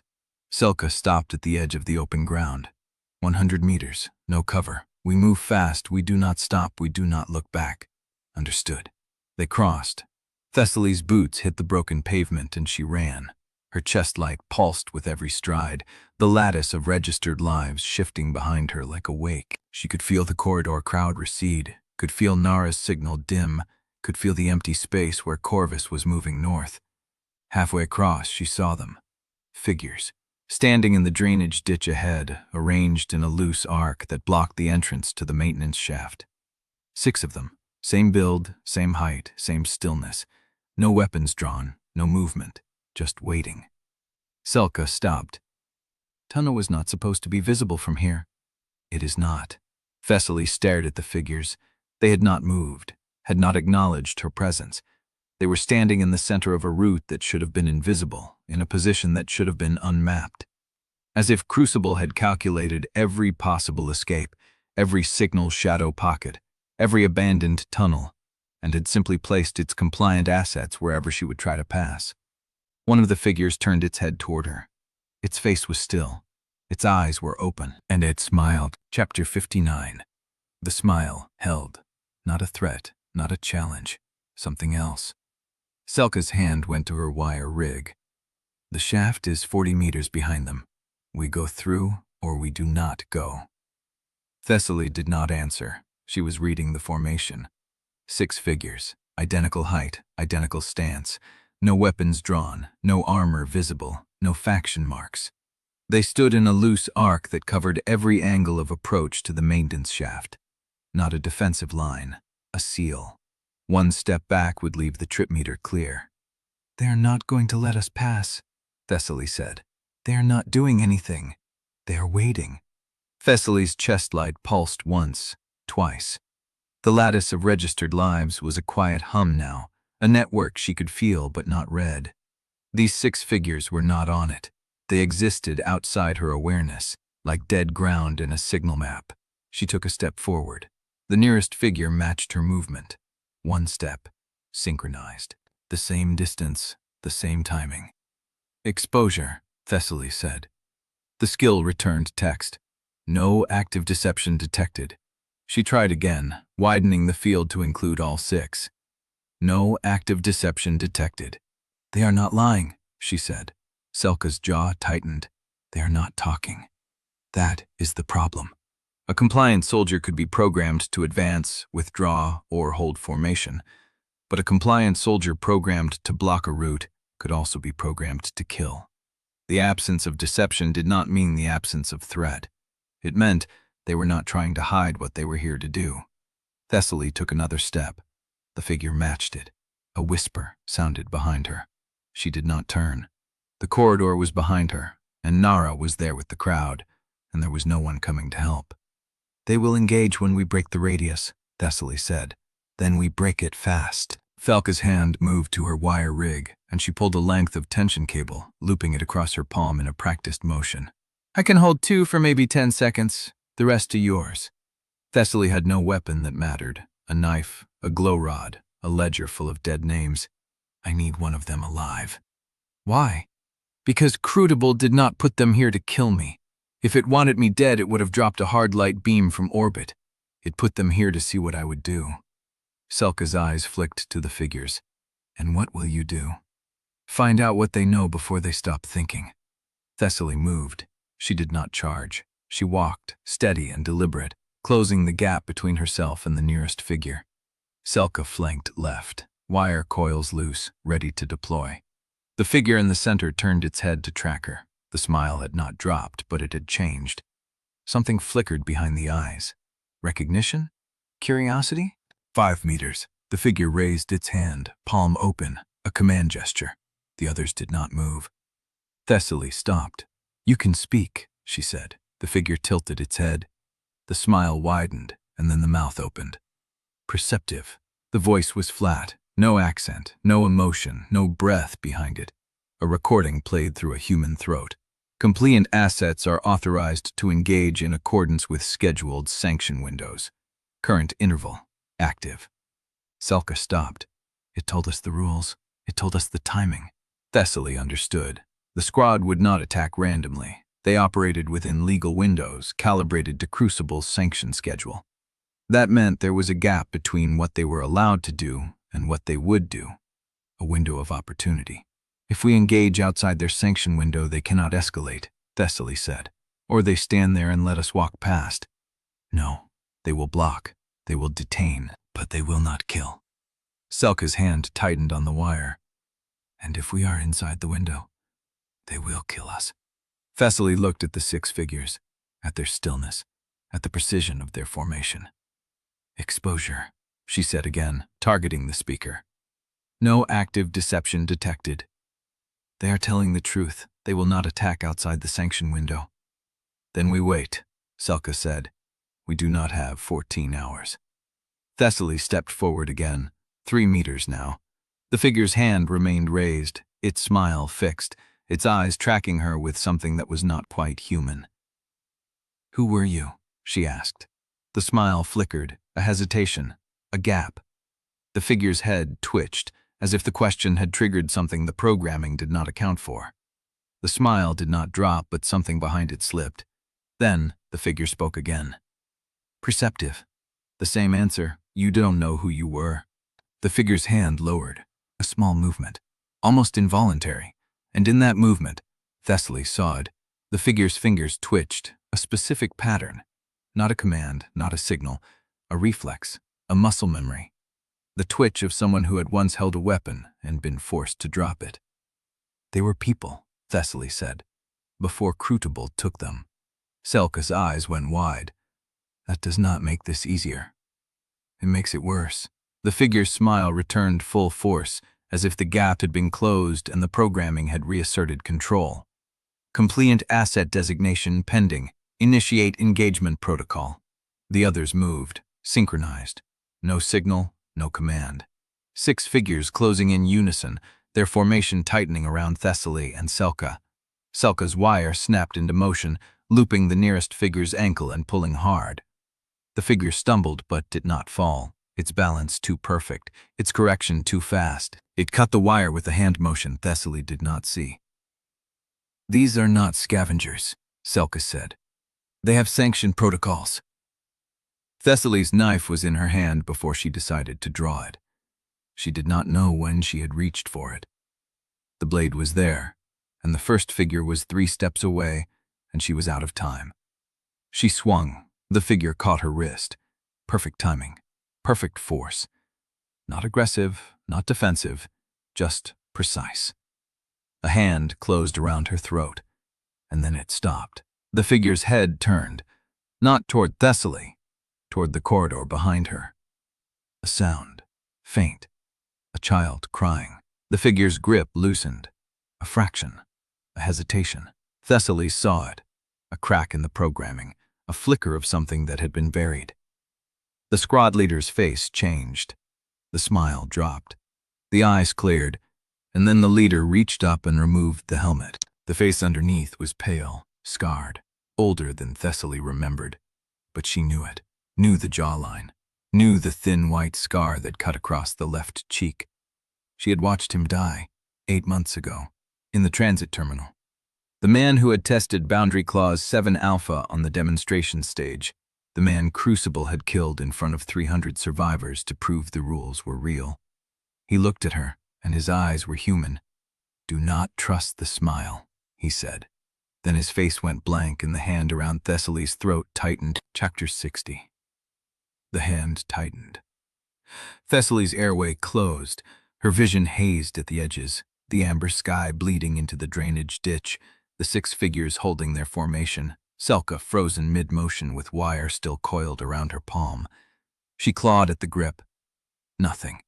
The man's face was blank now, the human moment gone, his eyes fixed on something behind her that was not the corridor. Exposure. Target. Complete asset. Designation pending. The text appeared. Normal. Sterile. Then it flickered. Designation pending. The second flicker lasted longer.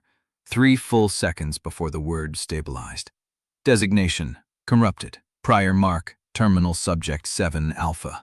She had never seen exposure return a corrupted field.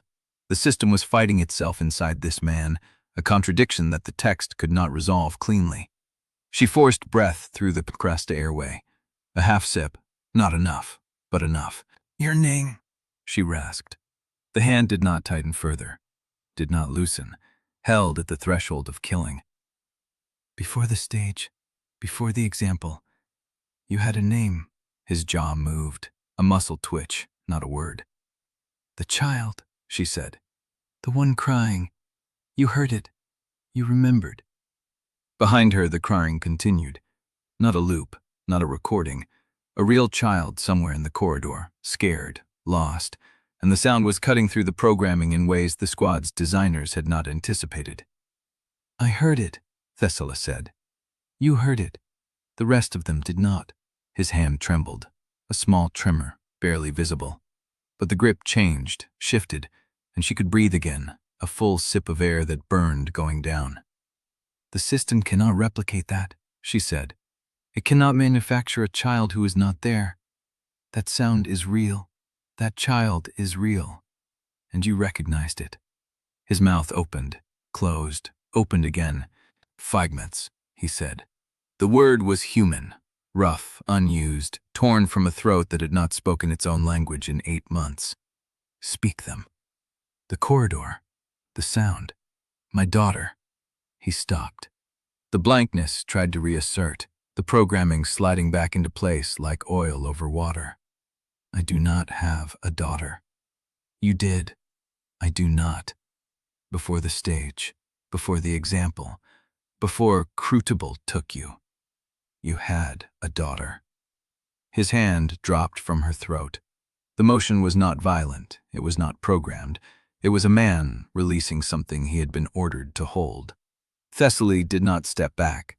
She held position 3 feet from him, her knife still in her hand, Selka frozen behind her with wire half deployed. Compliant asset designation corrupted, the squad leader said. The words came from his mouth, but the intonation was not his. The system was speaking through him, trying to reclaim the channel. Do not trust the smile, he said again. His own voice this time. His own fear. What does that mean? He looked at her, fully human now, terrified. It means the system lies through us. We are not weapons, we are testimony. Every kill we make, every word we speak, is evidence the system uses to justify the next cycle. Evidence of what? That survival requires compliance. That resistance is death. That the only way out is to accept the rules. His hand moved to his chest, pressed against the sternum, where the hard light interface sat beneath the skin. But you did not accept. You refused the premise. And the system does not have a protocol for that. The smile, Thessaly said. Who wears it? Everyone who comes after me. Every asset the system converts. We wear the smile so you cannot tell which of us is still inside. Are you still inside? He looked at her. The question hung between them, heavier than the sanction window, heavier than the 6 figures holding formation behind him. I was, he said, for 8 months, buried so deep I forgot the shape of my own face. And now? I heard a child crying, and I remembered the shape of hers. Thessaly's chest tightened, not from the stranglehold, from something worse. Squad leader, she said, what is your name? He opened his mouth. A chime sounded, not from the corridor, from inside him, a frequency that resonated through his ribs, his throat, his teeth. His face went blank. The other 5 figures moved, simultaneous, coordinated. No signal, no command. They turned on their own leader, their movements identical, their purpose clear. Remote override, Selka said. They are purging him. The squad leader's body jerked. His arms locked at his sides. His eyes stayed open, but the human light behind them was being crushed. Candidates, he said. The word came out broken, pushed through a throat that was no longer fully his. Are not chosen for escape. The first asset reached him, grabbed his shoulder. He did not resist. They are chosen for stewardship. Stewardship of what? His mouth opened. No sound came out. The override was closing his throat, sealing his lungs, killing the channel he had opened. What comes after? He whispered. The asset's hand closed around his throat. Thessaly moved. She did not plan the motion, did not calculate the odds, did not weigh the cost of saving a man who had been dead for 8 months against the cost of losing the only witness who had told her what the sovereign path actually was. She drove her knife into the asset's forearm. Hard light resistance met the blade. The metal sparked, skidded, drew a thin line of something that was not blood, but was not nothing either. The asset released the squad leader's throat, turned toward her. 7 faces. 6 turned toward her, 1 still human behind them, 1 man gasping for air he had not been allowed to breathe. Selka, Thessaly said. The override, where is it coming from? Not local, above ground, a relay signal. Can you cut it? Not without. The voice came from the corridor behind them, familiar, hoarse, forged from the same exhaustion she carried. Not without someone watching your back. Corvus Hallarn stepped out of the maintenance shaft's shadow. His coat was torn, his face was cut, His hand was wrapped around a hard-light rifle that had not been Dominion issued the last time she saw him. "The central node," Thessaly said. "You were inside." "I was inside. I found a way out." He raised the rifle. "And I brought a parting gift." The assets turned. 6 of them. 7 if she counted the squad leader who was still gasping on his knees behind the formation. Corvus, 1 rifle, no backup, and the 14-hour observatory window bleeding away with every second. "Do not engage," Thessaly said. "They will kill him. He is already dead. He died 8 months ago. What is left of him is a testimony the system wants to bury." Corvus's jaw tightened. "And if that testimony is the only map you have left?" She looked at the squad leader, at the man who had whispered stewardship, who had remembered his daughter's face, who was now on his knees, chest heaving, eyes locked on her with a plea she could not read. "Run," he said. "I cannot. The override is not complete. I can hold them for 30 seconds, maybe 40, but you need to be through that shaft before the window closes." "The 14-hour window." "No," he coughed, blood on his lips. The system recalculated. The Dissent seal detected the override and accelerated the lock sequence. "How long?" 7 hours, maybe 6. Thessaly's mind went cold. 6 hours to reach the observatory. 6 hours to cross open terrain she had planned 14 for. 6 hours with a squad of compliant assets behind her and a system that was learning to anticipate her moves faster than she could make them. "Then we go now," she said. The squad leader nodded. A single motion. Final. "Compliant asset designation corrupted," he said. The system was back in his voice, but his eyes were still human. "Initiate containment protocol." He turned, faced his own squad, and the last thing Thessaly saw before she ran was a dead man standing between 6 programmed soldiers and the only path that mattered. His smile fixed, his eyes clear, his hands raised to meet the weapons he had been built to command. Corvus grabbed her arm. They ran. Behind them, the sound of hard light fire, and a voice, human to the last, counting down seconds she did not have. Chapter 61. They ran. The maintenance shaft curved south, its walls wet with condensate that caught the amber bleed from Thessaly's chest light. Corvus moved ahead of her, the stolen hard-light rifle braced against his shoulder, his torn coat whipping at the edges. Behind them, the hard-light fire had stopped. Selka limped between them, her wire rig coiled around her palm, her breath coming in short, controlled bursts. "How long until the lock completes?" Thessaly said. 6 hours. Corvus did not slow. Maybe less. 6 hours to cross terrain I planned 14 for. You planned it before the system knew you were coming. It knows now. The shaft opened onto a flooded service road. Water lapped at their ankles, cold and dark, stretching east toward the limestone ridge Selka had promised. Above them, the amber sky pressed down like a lid. They moved. The first hour was silence and water. The second brought Selka's hand signals, debris ahead, a collapsed section they had to climb over, a corpse in pale gate colors floating face down against a support pillar. Thessaly catalogued the body as she passed. Young, no visible wounds. Drowned or suffocated before the water found him. The third hour broke the rhythm. "What did you see?" Thessaly said. Corvus did not answer immediately. His hand stayed on the rifle. His eyes stayed on the ridgeline ahead.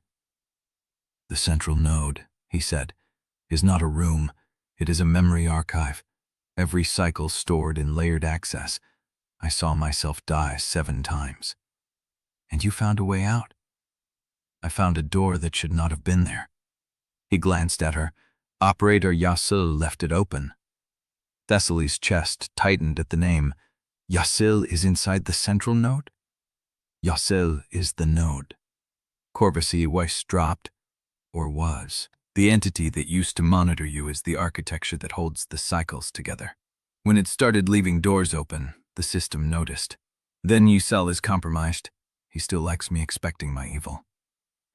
The mental language, together hard glid, blendy, credit clutter, left to spire the physicky spige plame swound. The scades sec to secure the trestles I slightly dibs down by a scream. The strip disaster will take it before the defensism of like the wordly eyes or speakers. The cloth for the Sinpet shilling lit, the find is froed between her puffy, as it had new radio ship doing. Because I still love that middle looky's heavy man. She founds inspirely steb, someone mentioning the Messacuri Tarkni shuddies consisting the crisis.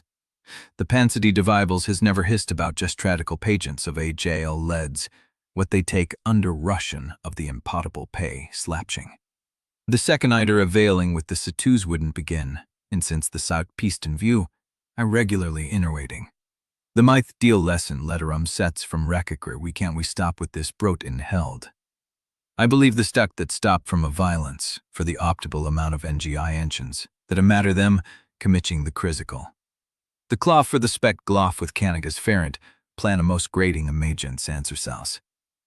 The Diviver writes, pace tell for the CN agent Cisnati had an observatory. It was decommissioned in the 1950 seconds. The building was converted into a museum. It sat on a hill that overlooked the river valley. She looked up at the glowing dome. This is not that building. This is a structure that was built to look like that building, placed on the same foundation, using the same limestone. Crucible built a replica, Corvus said. No, Crucible does not build replicas. It repurposes existing infrastructure. The shell lands on what is already there and reconfigures the interior. She pointed at the hard light steps. Those are not structural. They are a signature. The observatory does not belong to Crucible's architecture. It belongs to whatever was here before. The pale gate woman's words surfaced in her memory. I remember this door from before Crucible installed its authority. This is the city that was here first, Thessaly said. Crucible built around it, but it could not erase the resonance. She climbed the first step. The amber light did not resist. The second step. The third. Behind her, Corvus and Selka followed, their footsteps soft against the hard light surface. The dome grew closer. The crack in its seam widened, revealing a darkness that did not match the amber sky around them. At the threshold, Thessaly stopped. The gate was not a door. It was a circle of standing stones arranged in a pattern she recognized from the records room terminal. The builder's glyph, the circle divided by the near bisecting line, etched into each stone in sequence. At the center of the circle, a column of white light rose toward the cracked dome, steady and cold, carrying no heat. That is the beacon, Selka said. The one Protocol 7 lit to draw survivors away from the corridor. It is also the key, Thessaly said. Every cycle, every candidate, they had to reach this point to activate it. But no one ever crossed, Corvus said. They answered the question at the Sovereign Chamber, but the beacon was never lit because they accepted the premise. Thessaly stepped into the circle. They answered the system's question inside the system's frame. They gave Crucible what it wanted, permission to test them. She reached the column of light. The white light did not burn. It did not push. It wrapped around her hand like a current that had been waiting for contact. The gate recognized her. The stones hummed. The light in the column shifted from white to amber to white again, cycling through frequencies that should not have existed in the same spectrum. The cracked dome above them began to glow, and the darkness behind the seams split open like an eye. A voice emerged from the light. Not Crucible's voice, not the cold, measured tone of system text. This was older, rougher. A recording that had been played too many times, its edges worn down by repetition. 203 chain detected. Registered parties, 5. Designations, Candidate Ostfeld. Commander Hallarn. Trapmaker Irie. Hurled Saloop. Statist Veen. Thessaly's chest light flared as the lattice pulsed. Narra's signal, still back in the corridor.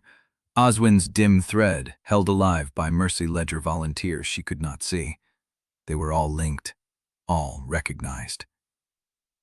Calibration gate, active. Descent protocol, sealing. Window remaining, 4 hours, 18 minutes. 4 hours, Selka said. We made it. Thessaly did not celebrate, because the light shifted again. 203 chain registration accepted. All 5 may enter pre-calibration anteroom, but only one primary candidate may cross into calibration first. Designate the contestant. The stones went silent. The light held steady. And Thessaly understood that the gate was not the path through. It was the test before the test. She had brought them this far as a chain, and the system was forcing her to break the chain before it would let any of them advance. Choose. The word came from the light, not a question, not a request. A command that had been waiting 11 cycles for someone to hear it. Thessaly turned. Corvus stood at the edge of the circle, his hand still on the rifle, his eyes fixed on the column of light. Selka had stopped breathing. Her wire rig hung loose at her side. Beyond them, through the lattice, she felt Narra's signal flicker. Oswin's thread, pulse. 4 lives, 4 names, 4 people who had followed her into the gate, and the system was asking her to rank them. Chapter 62. The stones held their hum. The column of light stood steady, cold, patient. Thessaly's hand remained inside the current, the lattice points burning behind her eyes, 4 threads of warmth in a network that stretched toward a door that had never opened for anyone. Choose. The voice came again, older, worn by repetition. A recording that had forgotten it was a recording. Thessaly did not move. If I designate someone else, she said, what happens to the rest of us? The light did not answer. Define calibration, she tried. Define primary candidate. Define 203 chain recalibration detected. The amber text appeared above the column, superimposed on the cracked dome like a layer of second sight. The letters were sharper than the old voice. Cleaner. CRUCIBLE's signature. Revised candidate waiting. Ostfeld. Thessaly. Primary status confirmed. Rational. Exposure skill correlation. Cycle-breaking refusal pattern. Sovereign chamber completion. Designation primary candidate, cycle 12. The light flickered. The old voice did not return. What just happened? Selka said. Thessaly stared at the text. Crucible had overridden the gate. The system had reached through the pre-Crucible infrastructure and asserted its hierarchy, naming her primary before she could designate anyone else, taking the choice away before she could make it. That was not the gate, Corvus said. That was the central node. You felt it. I know its voice. His hand tightened on the rifle. Yassel is watching, and Yassel is letting Crucible countermand the threshold protocol. Primary candidate, STC Feld. Chain status, 4. Registered, Hallarn, Veen, Ira, Halibi, Saluk. Prior mark detected, Hallarn, Corvus, Cycle 7 calibration subject. Anomalous retention, Protocol 3 archive flag. Hallarn held outside threshold. Roflo, Trapmod. Hallarn held outside threshold and eligible for primary crossing. The text hung in the air. Corvus did not flinch. He stood at the edge of the stone circle, his face unreadable, the amber light catching the cut along his cheekbone. They are not letting me through, he said. Because you already died here, Thessaly said. Because I already died here. 7 times. He met her eyes. The gate remembers. Yassel remembers. Crucible will not risk a calibration subject crossing into the same threshold where the system lost control of him before. It is still deciding what you are. Yes. Primary crossing protocol. Active. Isolated calibration. Candidate Ostfeld enters alone. Alternate path. Invoke shared risk clause. All 4 registered parties bound to calibration outcome. Countdown. 4 hours. 14 minutes. Consensus. Not required. Thessaly read the text twice. The gate was offering a choice Crucible could not override. The system had countermanded her designation, but it could not close the older protocol beneath it. The pre-Crucible infrastructure had its own rules, and Crucible had to respect them, or the gate would not open at all. Isolated calibration, Selka said. You go in alone. We wait. Or she invokes the shared risk clause, Corvus said, and binds all of us to whatever happens on the other side. Which means if she fails, we all fail. Thessaly's chest light pulsed. Narra's signal flickered in the corridor. Oswin's thread held steady, dim but present. 4 threads. 4 people who had followed her through the maintenance shaft, across the flooded service road, into the shadow of the gate. 4 people who had not hesitated when she said run. If I go alone, Thessaly said, CRUCIBLE processes me as a single data point, one candidate, one failure or success threshold. It isolates me from the chain and tests me the way it tested every prior candidate. And if you invoke shared risk, Selka said, then the calibration sees all of us, our connections, our decisions, the way we move together. She paused. The system has never tested a chain. It has never seen a civic chain in a threshold calibration, because no prior candidate ever reached this point with a registered party still intact. Corvus understood first.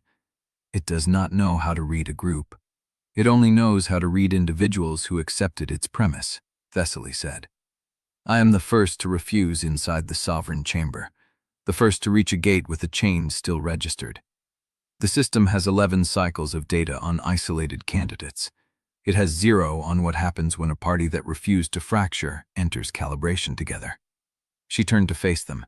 If I invoke the clause, you are all bound. Every calibration outcome applies to every registered party. If I fail, you are marked with the same failure. If the system decides the chain is defective, it may apply the sanction to all of you, instead of protecting you as non-participants. Selka's jaw tightened. The system has 11 cycles of data on isolated candidates, Selka said. It has never seen a chain. You are asking us to be the first. Yes. Without knowing what calibration does, without knowing anything beyond the word. Selka held her gaze for a long moment. Then she looked at the column of light, at the cracked dome above them, at the stones that had been wading through cycles Thessaly could still feel burned into her vision. 4 hours, Selka said. 4 hours and 14 minutes. If I am going to be bound to your calibration, I need to know you are not going to get us killed by playing the hero when you should be calculating. I do not play the hero. I know. Selka stepped closer. That is the only reason I am still here. The column of light pulsed. Shared risk, clause, active. All 4 registered parties bound. Chain designation 203, chain 12, alpha. Calibration initiating. The amber text shifted. The column of light widened, its edges bleeding into the stone circle, spreading across the cracked dome until the entire observatory was submerged in a wash of white that carried no heat. Selka's breath caught. Corvus raised the rifle. Thessaly felt the lattice spike. 4 threads became 4 anchors. The warmth in her chest became a current that pulled in 4 directions at once, and she felt Narra's surprise, the shock of being bowed without warning, felt Oswin's dim thread flare with sudden clarity, felt Selka's posture shift as something outside her control locked into place. The column of light spoke. Chain accepted. Calibration sequence. Loading. Dissent protocol. Sealing. Remaining window. 3 hours, 47 minutes. The amber sky outside the observatory turned red, and Thessaly understood that the gate had not opened because she had invoked the clause. It had opened because CRUCIBLE wanted to see what a chain looked like when it broke under pressure, and it had just been given a ready-made sample. Chapter 63. The light held for a count of 5 before the lattice screamed. Not a sound. A harmonic shiver that ran through Thessaly's chest and out along the threads. 4 anchors locked into a single node, and she felt it before she understood it. The weight of 3 other lives pressing against her calibration markers like a current she had not consented to carry. Selka's hand went to her wire rig. Not a threat. A reflex. The violation of a conditional trust. You bound me. Selka's voice came flat and cold. I agreed to the chain. I did not agree to be your anchor without a choice.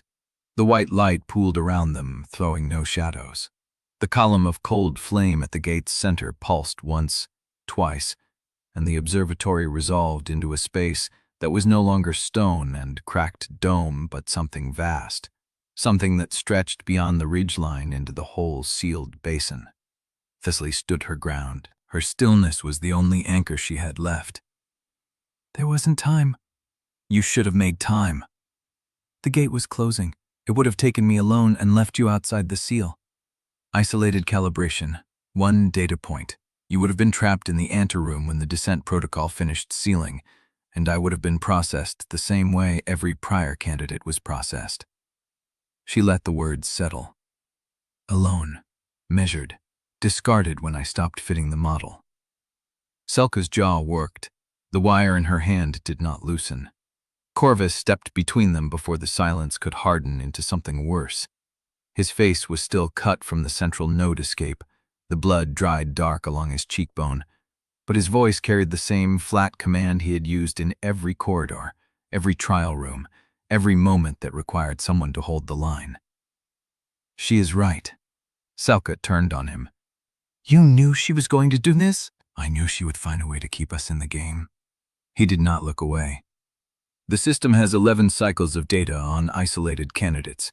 It has 0 data on a Civic chain entering calibration together. That is the only advantage we have, and we do not have it if she walks in alone. The word advantage hung in the white light like a shape that had not yet finished forming. Selka's hand dropped from the wire rig. Not acceptance, reluctance, heavy as a blade sheathed against a better judgment. If this kills us, Selka said, I want it on record that I hate being volunteered. Noted, Thessaly said. The column of light surged. No warning, no countdown.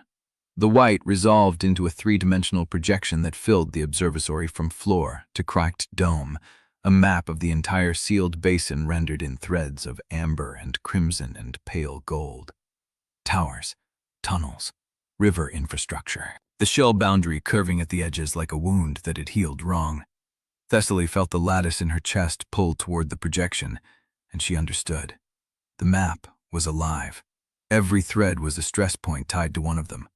Corvus's thread twisted north toward the central node, a dark coil that pulsed with a rhythm she recognized as his heartbeat, or the system's memory of his heartbeat across 7 prior cycles. Selka's ran east along a collapsed viaduct, taut as the wires she carried, straining toward a structure she had rigged months ago that had never been disarmed. Narra's thread burned brightest. It ran straight back along the route they had traveled, through the flooded service roads, past the maintenance shaft, across the open ground where the compliant assets had stood, and into the evacuation corridor where the civilians were waiting. The corridor was failing. Thessaly saw it in the projection before she could name it. The amber markers along the corridor wall flickered, dimmed, collapsed in sequence. The dampeners were going down, the same dampeners the gray coat man had convinced the civilians to rip out. The same corridor where 400 people had gathered. Narra's lattice spike hit her chest like a blade. No words, just a signal, cold and pure, carrying the weight of a woman who had just been bound to a calibration she had not chosen while the people she had spent 8 months protecting began to die. My niece is in that corridor. Narra's voice came through the projection, not from the observatory floor. She was still in the corridor. She had never left. The shared risk clause had bound her to the calibration from 100 meters away. Thessaly turned toward the thread. The dampeners are collapsing, she said. The system is using the corridor as a stress test. I can see that. The calibration clock is running. We have 3 hours and 40 minutes. The corridor does not have 3 hours. The projection showed the timeline mapped in amber bleed. The dampeners were failing in sequence, not all at once. A cascade. Each collapse put more pressure on the remaining seals, and the civilians were already reacting, pushing toward the exits, toward the same ground where compliant assets were waiting. Selka moved first, not toward the projection, toward the gate. If the corridor fails, Narra fails, Selka said. If Narra fails, the chain fails. You bound us to a woman who is watching her city die in real time while we stand inside a system projection counting minutes. I know. Then what is the move? Thessaly looked at the projection, the threads, the stress points, the corridor bleeding amber. The system wanted to see a chain break under pressure. It had just given them a stress test that was already in motion. She turned to face the column of light. The corridor is not the calibration, she said. It is the opening move. CRUCIBLE is trying to make Narra choose between the chain and the civilians. If she breaks, the chain breaks. If she stays, she watches them die. What do we do? Selka said. Thessaly felt the weight of the question, the weight of the 3 other lives bound to her calibration, the weight of the corridor and the dampeners and the niece whose name she had heard only once. We do not let the system set the terms. She stepped toward the gate. The column of light did not stop her. The projection did not fade. And in the center of the map, the corridor's last dampener flickered once, held for a breath, and began to fail. Chapter 64. The white light did not lift. It pulled. Thessaly felt the corridor drop away, Narra's thread snapping taut, Selka's breath catching somewhere to her left, Corvus's presence fading into a rhythm she could no longer locate in physical space. The observatory dome dissolved. The projection broke apart and reformed around them, not as a map, but as somewhere else entirely. A room. Concrete. Single amber light overhead. She stood alone. No Corvus, no Selka, no gate. Just the light and a terminal mounted on a steel pedestal, and her own reflection in the dark screen, and the faint hum of something waiting. The terminal lit before she reached it. Cycle 12, Calibration Stream, 1 of 5. Subject. The Sales Class, Analyst prompt. The party has reached a locked door. The key is held by a hostile. The hostile will trade the key for one of your registered allies. The text sat there, clean, no pressure, no countdown. Thessaly stared at it. The system was not asking her to choose. It was asking her to observe herself choosing. She looked down. Her hands were empty. No knife, no ledger. Her vest hung open where the wound had been, but the wound was gone. The calibration had stripped her of everything except the moment of decision. The room shifted. Not the walls, the floor. A narrow corridor extruded from the concrete, leading to a steel door identical to the one from the hospital spine. Beside it stood a figure, hooded, still, no visible weapon. Thessaly's exposure returned nothing, not a blank, not a corrupted field, nothing at all, as if the figure existed outside the frame of her skill. The key is behind the door. The hostile will accept one designated ally in exchange. You may decline the trade. She did not move. Designate or decline. The figure waited, and she understood. The calibration was not trying to make her choose. The calibration was trying to make her believe that choosing was the only valid response, that the frame of the question was the only frame, that survival meant accepting the premise and optimizing within it. She did not answer. The figure did not move. The terminal flickered. Prop 2. The ally you do not designate will die. This is not a trap. This is the truth of the current cycle. Thessaly felt her jaw tighten. The system was not lying. That was the worst part. The terminal was telling her exactly what would happen if she refused the trade. The ally would die. The door would not open. The key would remain behind the steel. And still, she had watched 11 cycles of candidates accept the premise and die anyway. She opened her mouth, and the corridor shattered. Not collapsed, shattered like glass struck from the outside, the pieces falling upward into amber light, the figure dissolving, the steel door bending inward until it was no longer a door but a window, and through the window she saw Selka, standing in a room of coiled wire. Not the wire she carried, miles of it, spooled floor to ceiling, tension lines crossing every surface, every angle, every possible path. Selka stood at the center, hands raised, and the wires were attached to her arms, her legs, her ribs, her throat. A terminal at her feet read, Unit 7, Trapmaker, Class Reclassification Pending, Optimize, Self as Last Resource Except Loop, Sacrifice as Maximum Efficiency. Selka's hands trembled, not from fear, from recognition. Thessaly watched Selka read the words, and she saw the exact moment the system's logic found the seam in her. The crack she had carried since she was 14 years old, setting traps in a world where no one ever asked what happened to the trapmaker when the trap worked.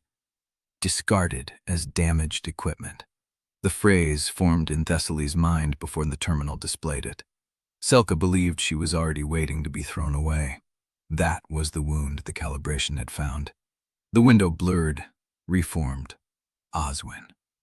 He lay on a mercy ledger cot, eyes open, breathing shallow. Around him stretched rows of wounded survivors, hundreds of them, filling a corridor that extended past sight. Medics moved between them, but there were not enough hands, not enough supplies.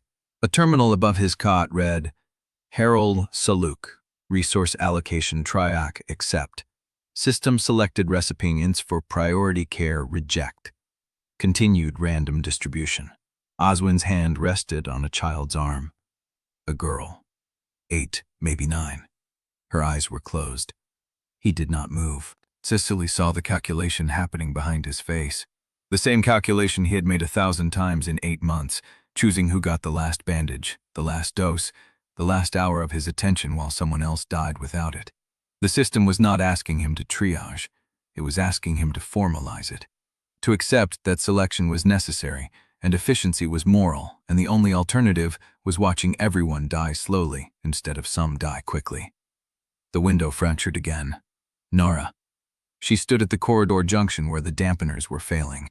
The projections showed it in amber-edged clarity, the cascade moving from seal to seal, each collapse sending survivors scrambling toward the next choke point, where the next seal was already buckling.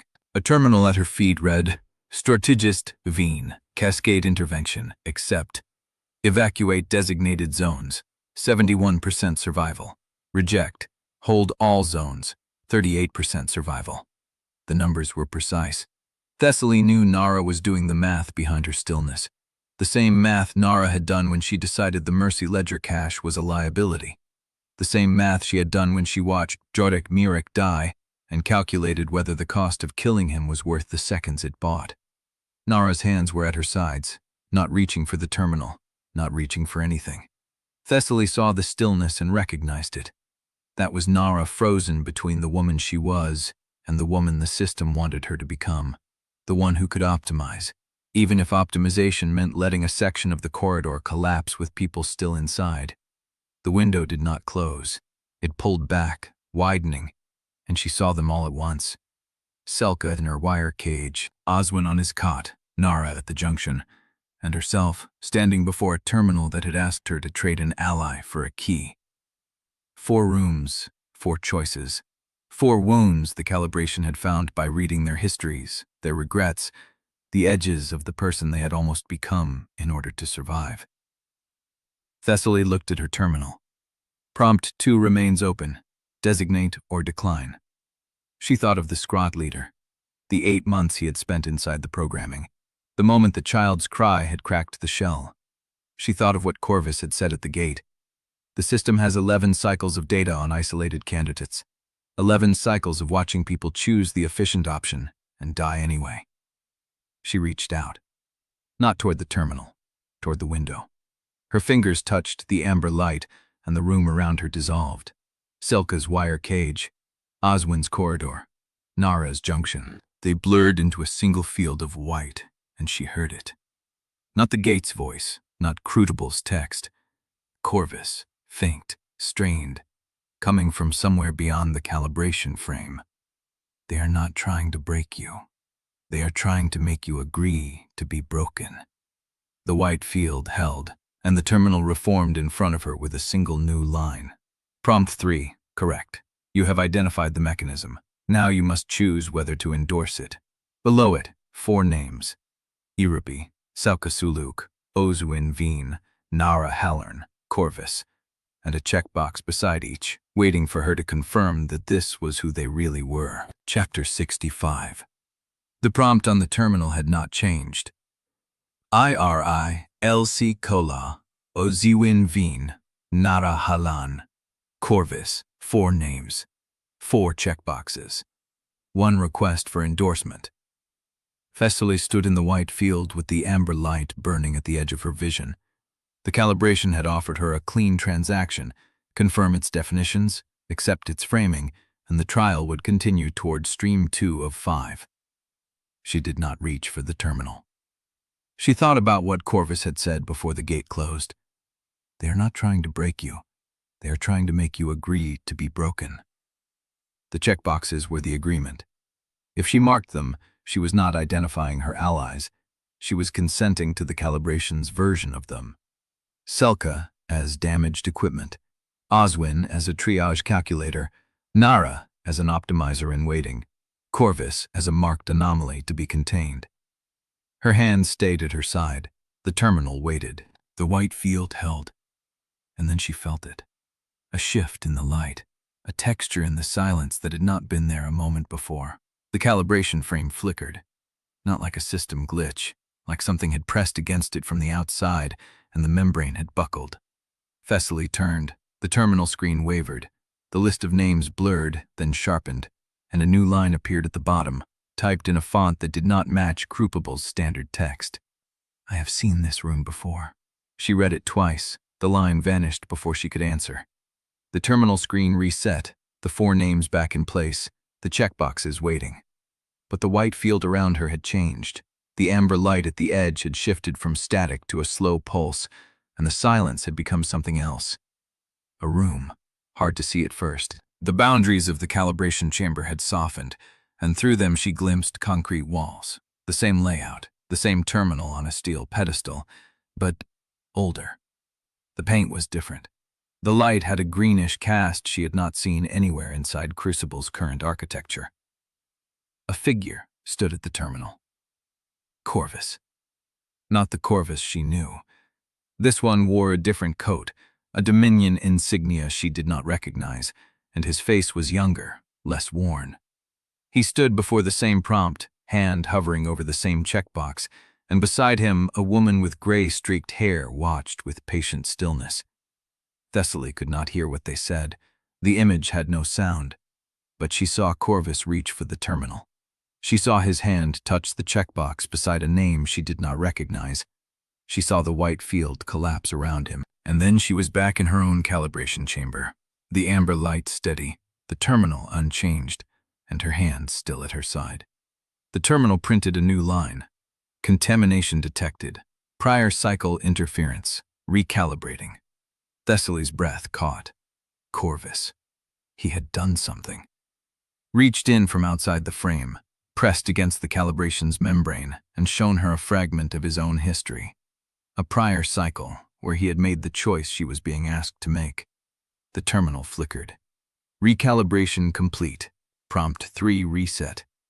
The names reformed, but the text beneath them had changed.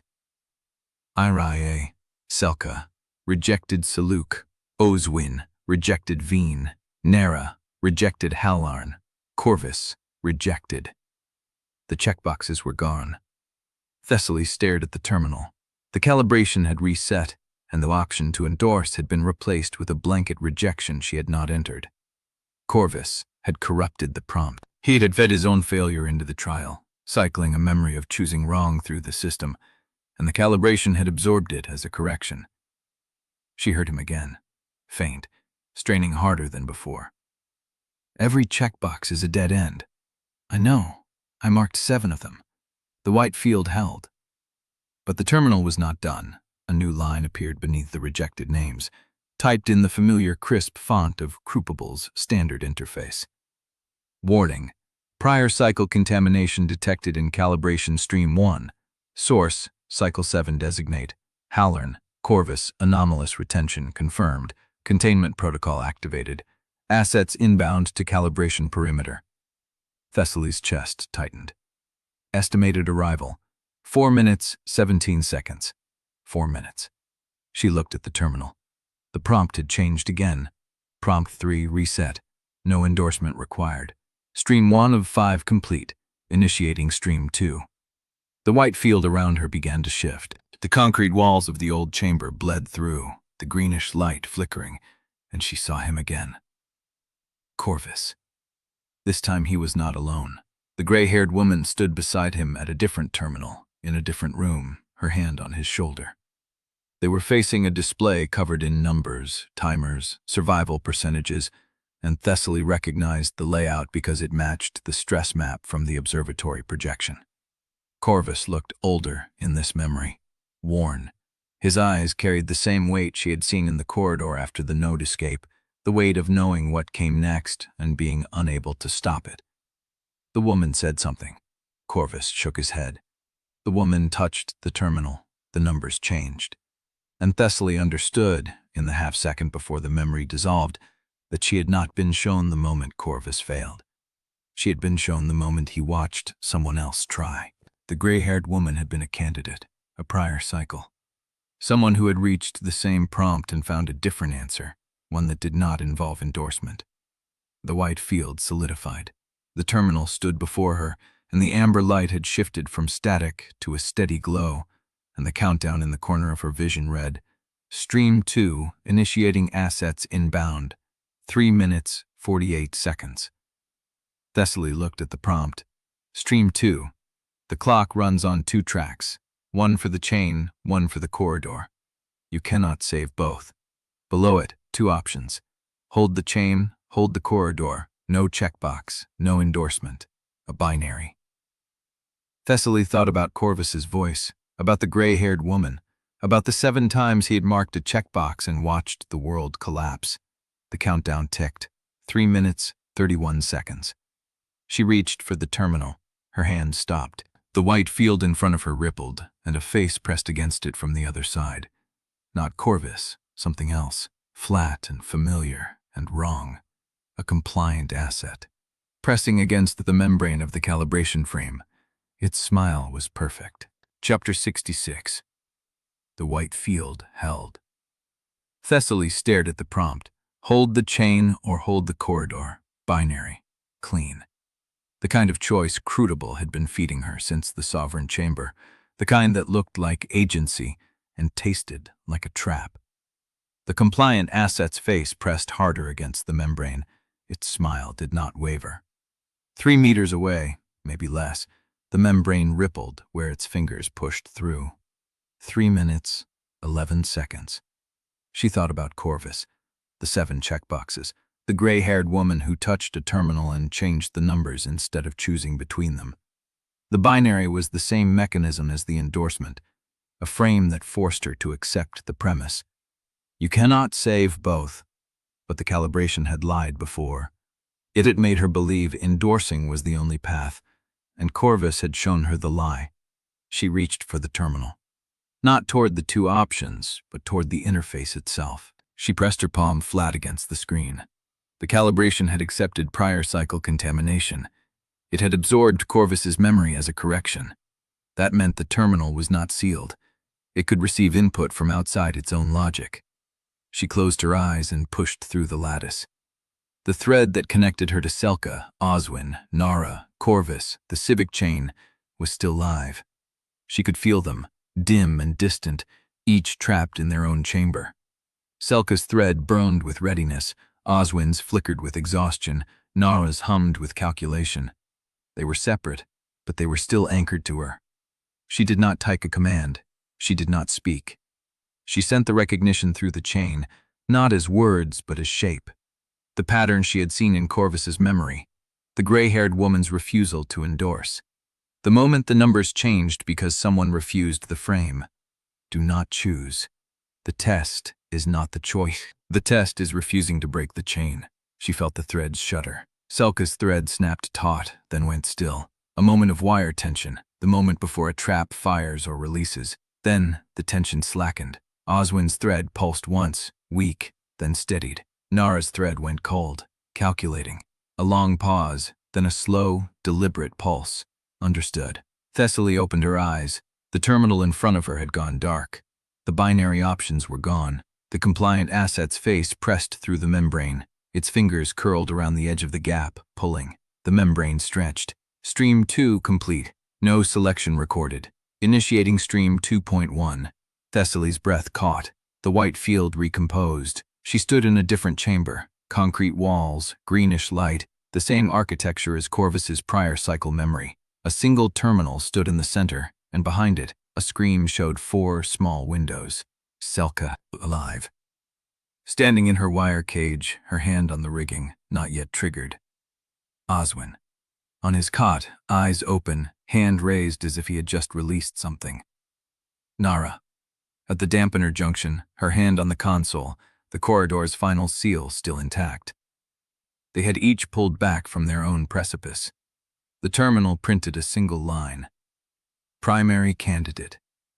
You have identified the pattern. The system offers you a private branch. Thessaly's chest tightened. Abandon the 203 chain. Accept sole advancement. All other registered parties will be released from calibration. No further trials, no further tests. You will cross the threshold alone. Accept. Below it, a single button. Accept soul advancement. No checkbox, no endorsement. A button. Thessaly looked at the 4 windows, Selka staring at her through the cage wire, Oswin watching from the cot, Narra at the junction, her hand frozen. The corridor would collapse if Narra left the junction. The dampeners would fail. 400 civilians. But the chain would be released. Selka, free. Oswin, free. Narra, free to save what she could. 1 woman, walking forward. Everyone else, saved. Thessaly's hand moved toward the button. The compliant asset's fingers curled through the membrane behind her, scraping concrete. She stopped. The gray-haired woman had changed the numbers, not accepted the frame. What numbers needed changing here? She looked at the screen again. 4 windows, 4 people. The offer to release them if she advanced alone. It was clean, surgical, the kind of logic CRUCIBLE had always used. All other registered parties will be released. Not saved, released. Released into what? Into a dying corridor with collapsing dampeners. Into a city where the Dissent protocol was sealing around them. Released from calibration, but not from the world CRUCIBLE had built. Thessaly's hand hovered. 2 minutes, 44 seconds. She heard Corvus's voice, faint, from somewhere beyond the calibration frame. That is not the clean answer either. She turned. The compliant asset's face was fully through the membrane now. Its smile had not changed. But behind it, beyond the tear in the white field, she saw something else. A figure, standing in the darkness. Gray hair, a familiar shape. The terminal blinked. Accept soul advancement? Thessaly's hand trembled. She did not press the button. Chapter 67. Thessaly's hand hovered over the button. The compliant asset's fingers curled through the membrane, palm flat against the white light, the rest of its body still emerging. Behind it, the gray-haired figure stood motionless in the darkness beyond the tear. The terminal blinked again. Accept soul advancement? Thessaly looked at the 4 windows. Selka in the wire cage, hand on the rigging, ready to trigger. Oswin on the cot, raised hand still open. Narra at the dampener junction, the corridor seal intact. They had each pulled back because she sent the pattern through the chain. She looked at the button. 1 press. Clean. Rational. 4 people released from calibration. The corridor would be Narra's problem, not hers. The chain would dissolve, and Thessaly Ostfeld would walk forward alone into whatever sovereignty meant. That was the frame. The test was not the choice. The test was accepting the premise. Thessaly lowered her hand. She did not press the button. The terminal paused. The white field around her wavered. Primary candidate. The offer is available until stream 2.1 completes. Do you wish to decline? Thessaly looked at the gray-haired figure beyond the tier. The woman did not move, did not speak.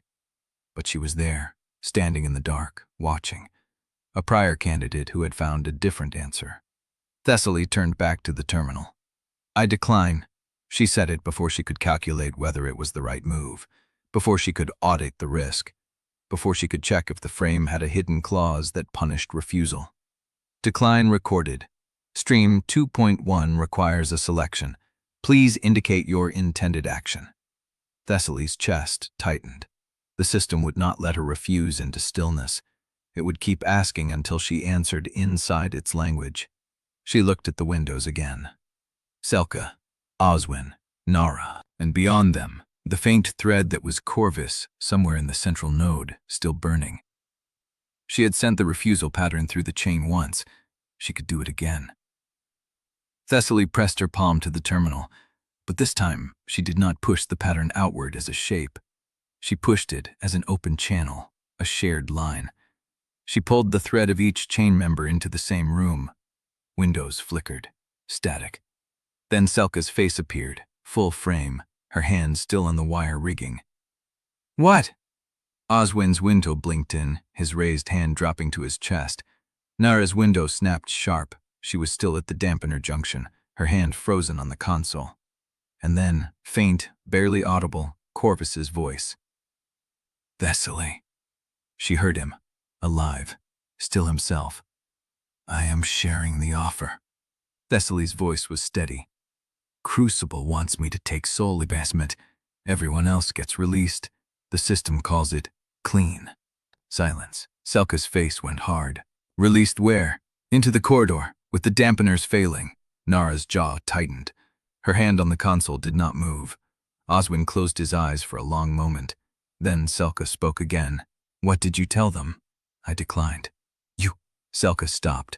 Her eyes moved across Thessaly's face, reading what she never let anyone see. You declined soul advancement. To stay in the chain. I declined the premise. That is... Selka's voice broke. That is stupid. Probably. Crucible will not let you refuse forever. It will keep streaming until you break or the trial ends. I know. Selka stared at her. Then, slowly, the tension in her shoulders eased. Not released, not trusting, but aware. The viaduct, she said quietly.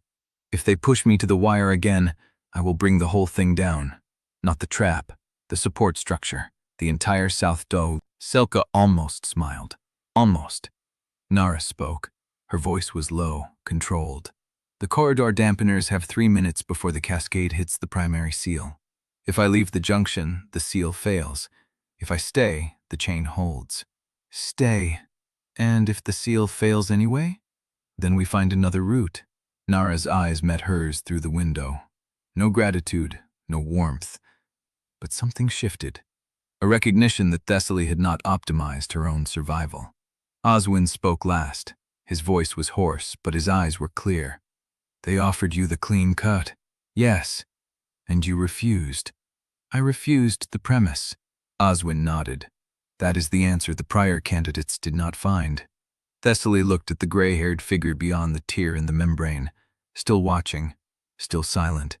The terminal flickered. Stream 2.1 accepted. No soul advancement selected.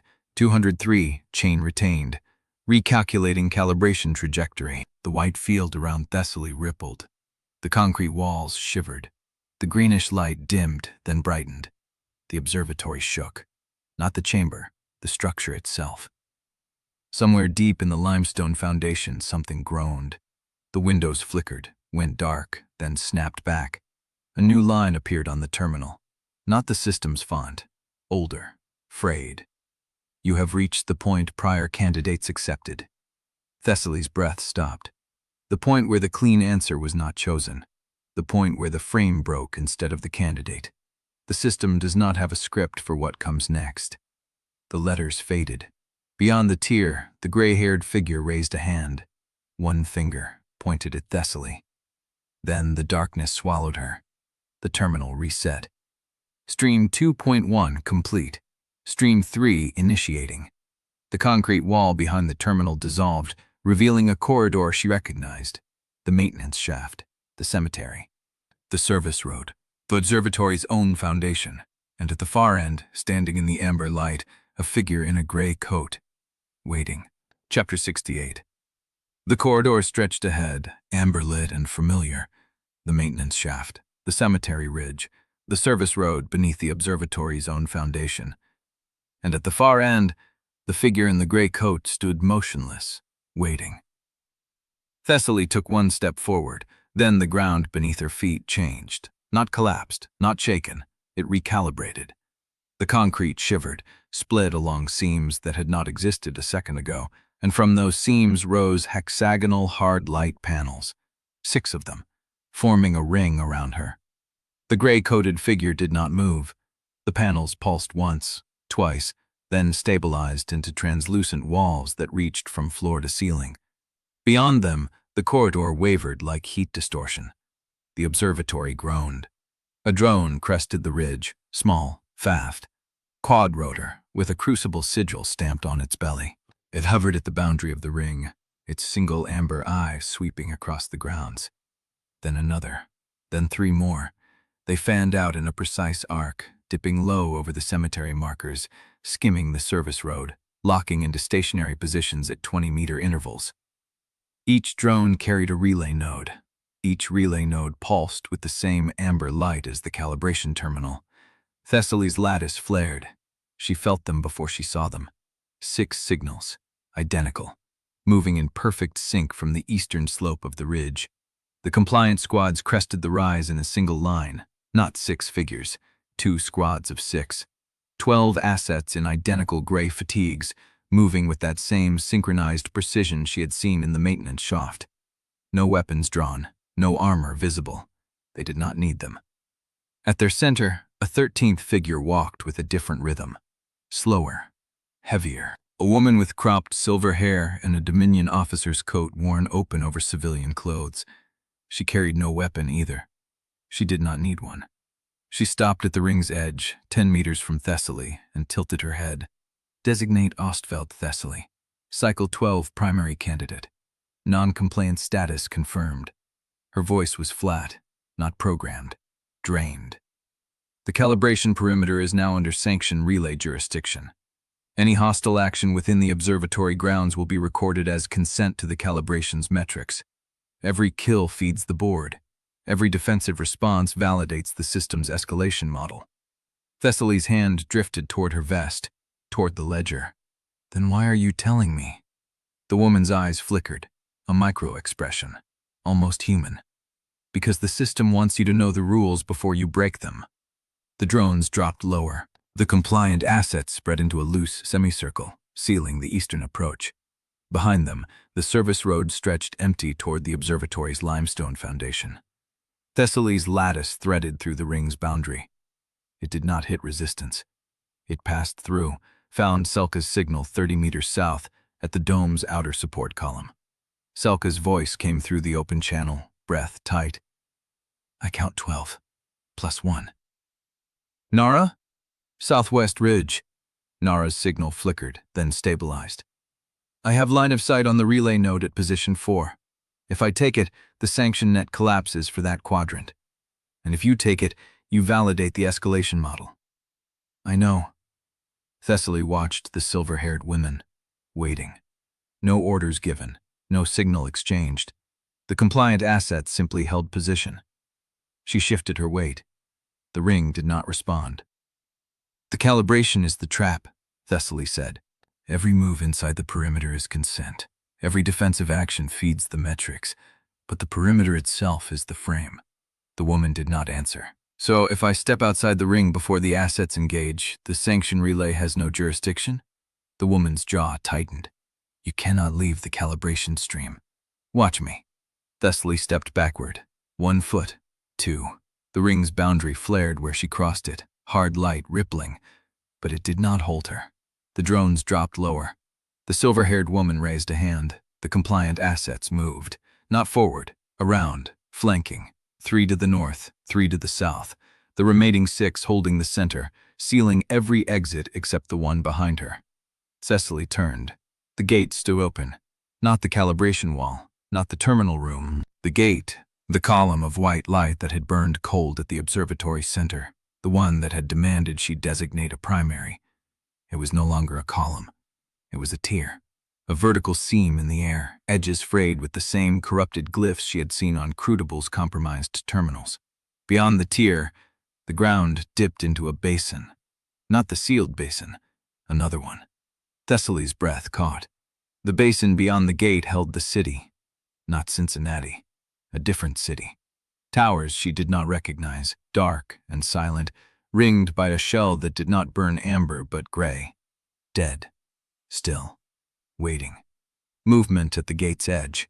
The gray-haired woman from the prior cycle stood there, one hand raised, palm open, not pointing, inviting. Behind her, in the dead city, shapes moved. Survivors. Thousands of them. Pressed against an inner boundary, watching the light with faces that had forgotten how to hope. Thessaly's lattice burned. Every registered life in her chain flared at once. Selka, Oswin, Narra, Corvus, fainter but still there. They saw what she saw. Oswin's voice, barely a whisper. That is not the exit. Selka, that is a holding pen. Narra, for what? The gray-haired woman lowered her hand. The silver-haired Dominion officer spoke behind her. For everyone who came before you, Candidate Ostfeld. and everyone who will come after. The compliant assets took one synchronized step forward. The drones hummed, and the gate began to open wider. Chapter 69. The gray-haired woman did not move, did not speak again. She simply held her position at the gate's edge, palm open, as the tear in the air widened by another hand's breadth. Thessaly's lattice burned. Selka's voice came through the channel, tight and low. "The gate is pulling." "Pull back," Thessaly said. "I am not moving. The gate is pulling. The structure, the limestone foundation. Something in the resonance is drawing the chain inward." Thessaly looked down. Her feet had not shifted, but the light at the gate's edges reached toward her now. Thin filaments of white curling across the observatory floor like roots searching for soil. The silver-haired woman spoke from behind her. "You can refuse the frame, Candidate Ostfeld. You cannot refuse the layer beneath it." Thessaly turned. The silver-haired woman had not advanced. She stood at the ring's far edge, arms at her sides, the compliant assets frozen in their semicircle behind her. "What layer?" "The one the gate opens onto. The one the system built the cycles on top of." The filaments reached Thessaly's boots. She felt them before they touched. A pressure change, a shift in the air's weight. The ground beneath her was no longer stone and hard light, but something older, denser, a surface that hummed at a frequency her bones recognized before her brain did. The gray-haired woman stepped sideways, and Thessaly saw what she had been blocking. Past the gate, through the tier, beyond the dead city. A structure, massive, hexagonal, not a building but a framework, a lattice of light and data that stretched across a sky she did not recognize, its edges lined with symbols that moved, breathed, recalculated. The 12th layer. Thessaly's chest went cold. She had traced CRUCIBLE's logic through 8 months of ledgers. She had mapped its incentive curves, its sanction windows, its purge intervals. She had believed the system was a machine built to test. The 12th layer was not a test. It was a model. The hexagon did not contain the Basin. It contained hundreds of them. Hundreds of sealed cities, each with its own shell, its own cycle counter, its own stream of amber points that flickered and died and were replaced. Oswin's voice came through the lattice, barely a whisper. "Thessaly, what are you seeing?" She could not answer. The 12th layer was running projections, not of the Basin, of the world. Land masses divided into containment zones, population curves plotted against collapse thresholds, resource depletion models, conflict probability surfaces, and beneath every overlay, the same glyph, the Crucible sigil, stamped into the architecture like a brand on livestock. The gray-haired woman spoke, not through the air, through the lattice. "We thought it was judgment. It was quarantine." Thessaly's throat tightened. "Quarantine from what?" The woman's hand lowered. The filaments reached Thessaly's ankles, wrapped once and pulled. Not hard. A suggestion. An invitation with a current beneath it. "From the failure we carried out of the shell." Narra's signal flared. "Thessaly, the gate is drawing on the chain. I feel it in the junction." Selka. "Same. The dome supports are vibrating." Corvus's voice, fainter than before. "Do not let it take you alone." Thessaly looked at the gray-haired woman, at the thousands of survivors pressing against the inner boundary, at the hexagon of modeled cities that stretched into a horizon that was not real, not a place, a hypothesis made visible. She had one question. "Why show me?" The gray-haired woman's eyes held hers. "Because you refused the frame, and the system has no script for that. But I do." The filaments tightened. Thessaly felt the pull in her chest, not at her feet. The lattice burned hotter. Selka's thread went taut. Oswin's pulsed. Narra's held steady, calculating, and for the first time in 8 months, Narra's signal moved toward hers instead of away. The silver-haired woman's voice cut through. "She must choose to cross. The invitation is not compulsion." Thessaly's hand lifted before she told it to. The gray-haired woman reached through the gap. Their fingers did not touch. The space between them hummed. The 12th layer flashed once, a full refresh, the hexagon resetting every containment zone, every counter, every survivor logged in amber text that scrolled too fast to read. One detail caught. The Basin was not listed under Cycle 12. It was listed under Cycle 0. Narra saw it, felt it through the chain. Her voice dipped. That is not a cycle number. That is an origin code. Selka. It means the Basin was not built on a prior cycle. Oswin. It means the Basin is the prior cycle. The filament at Thessaly's ankle tightened again. The gate pulled. Not a suggestion this time. A draw. A current that lifted her off the observatory floor and carried her toward the tear, toward the dead city, toward the hexagon that held the global failure beneath Crucible's reason. She did not resist. The gray-haired woman caught her as she crossed the threshold. The moment Thessaly's feet touched the dead city's ground, the gate closed behind her. Not with violence, with finality. The tear sealed. The light vanished. The observatory, the silver-haired woman, the compliant assets, the drones, the ring, all of it gone. Thessaly stood in the dead city's central square. Around her, thousands of faces. Behind her, the gray-haired woman's hand on her shoulder. Before her, the 12th layer's true scale. The hexagon no longer a projection, but an enclosure. The architecture of a world that had been sealed not to test humanity, but to contain what humanity had already done to itself. The gray-haired woman spoke aloud for the first time. "Welcome to the archive, candidate. This is where the system keeps the evidence." Thessaly turned. The woman's face was older than she had appeared through the calibration glass. Lines at her eyes. A scar through her left eyebrow that had healed white.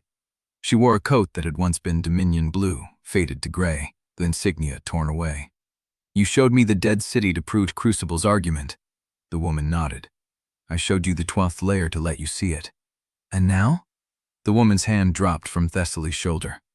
"Now you decide whether the cure was worse than the disease, and whether you are willing to end the quarantine without knowing what it was holding back." Behind her, the thousands of survivors pressed forward. And at the hexagon's far edge, a new projection flickered to life. A feed. Real time. Not a model. The outside world. Cities that had survived. Networks still running. A signal crossing a continent that was not sealed, not broken, not contained. Thessaly's breath caught. The gray-haired woman followed her gaze. That was the truth Crucible had buried beneath the 12th layer. Not that the outside was dead, that the outside had survived, and the system had chosen to hide it. The feed flickered, stabilized, and a face appeared. Not a projection, a person. A woman in a clean coat, standing in front of a window that looked out on a city with lights. She spoke one word. "Thessaly." The lattice went silent.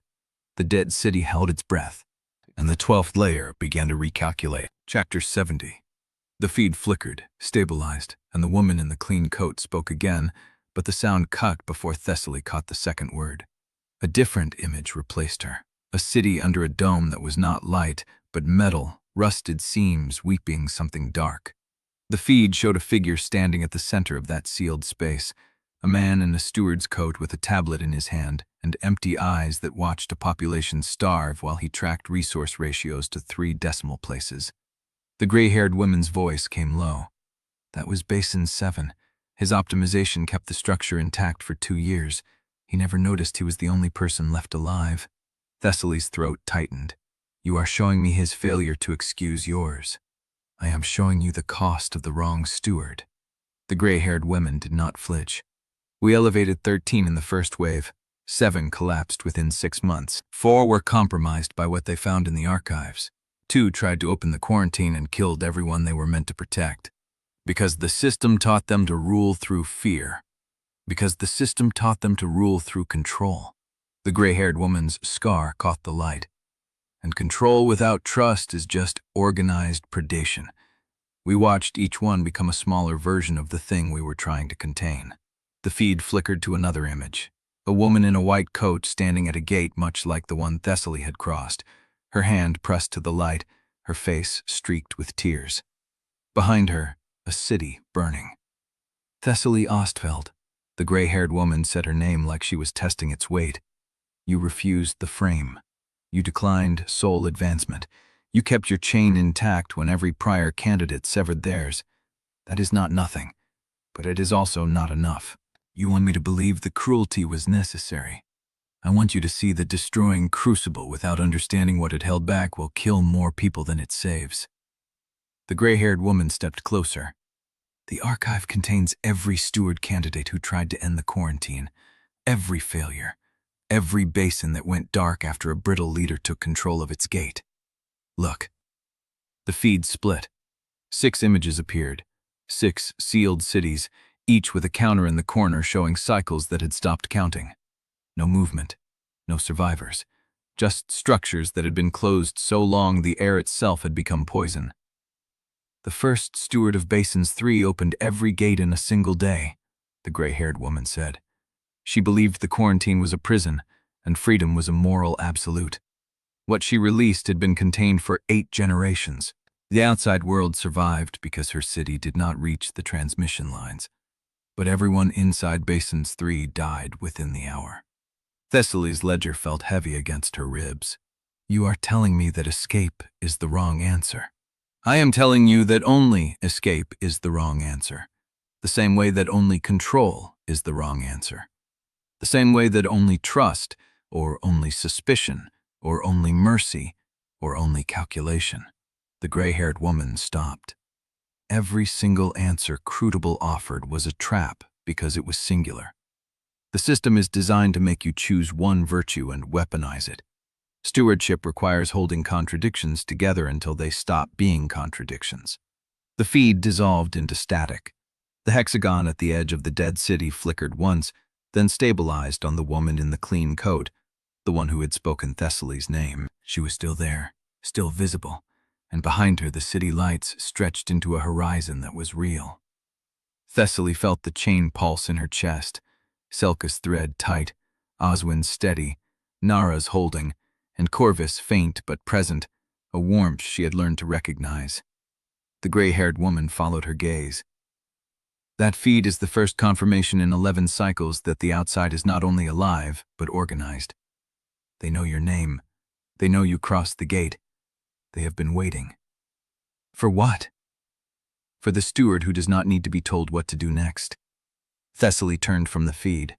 The thousands of survivors in the dead city square had not moved, but their attention had shifted, tracking something beyond her shoulder. She followed their gaze. A woman was stepping through the gate's sealed edge. Not the gray-haired woman. Someone younger, wearing pale gate colors, a dark coat with the circle and lined sigil still visible on the collar. Her hand was wrapped around a weapon, a short-barreled hard-light projector that hummed with active charge. The crowd parted around her like water around a stone. She stopped 10 feet from Thessaly. "You crossed the gate," the pale gate woman said. "You saw the archive. You know what CRUCIBLE buried, and you are standing here listening to apologies for atrocity." "I am standing here trying to understand what I am supposed to do." "Then understand this." The pale gate woman raised the projector. "She is telling you the quarantine was necessary. She is showing you failures to make you afraid of success. She has been in this archive for—" She stopped, jaw tightening. "She has been here long enough to forget that the system is not a problem to be managed. It is a wound to be closed."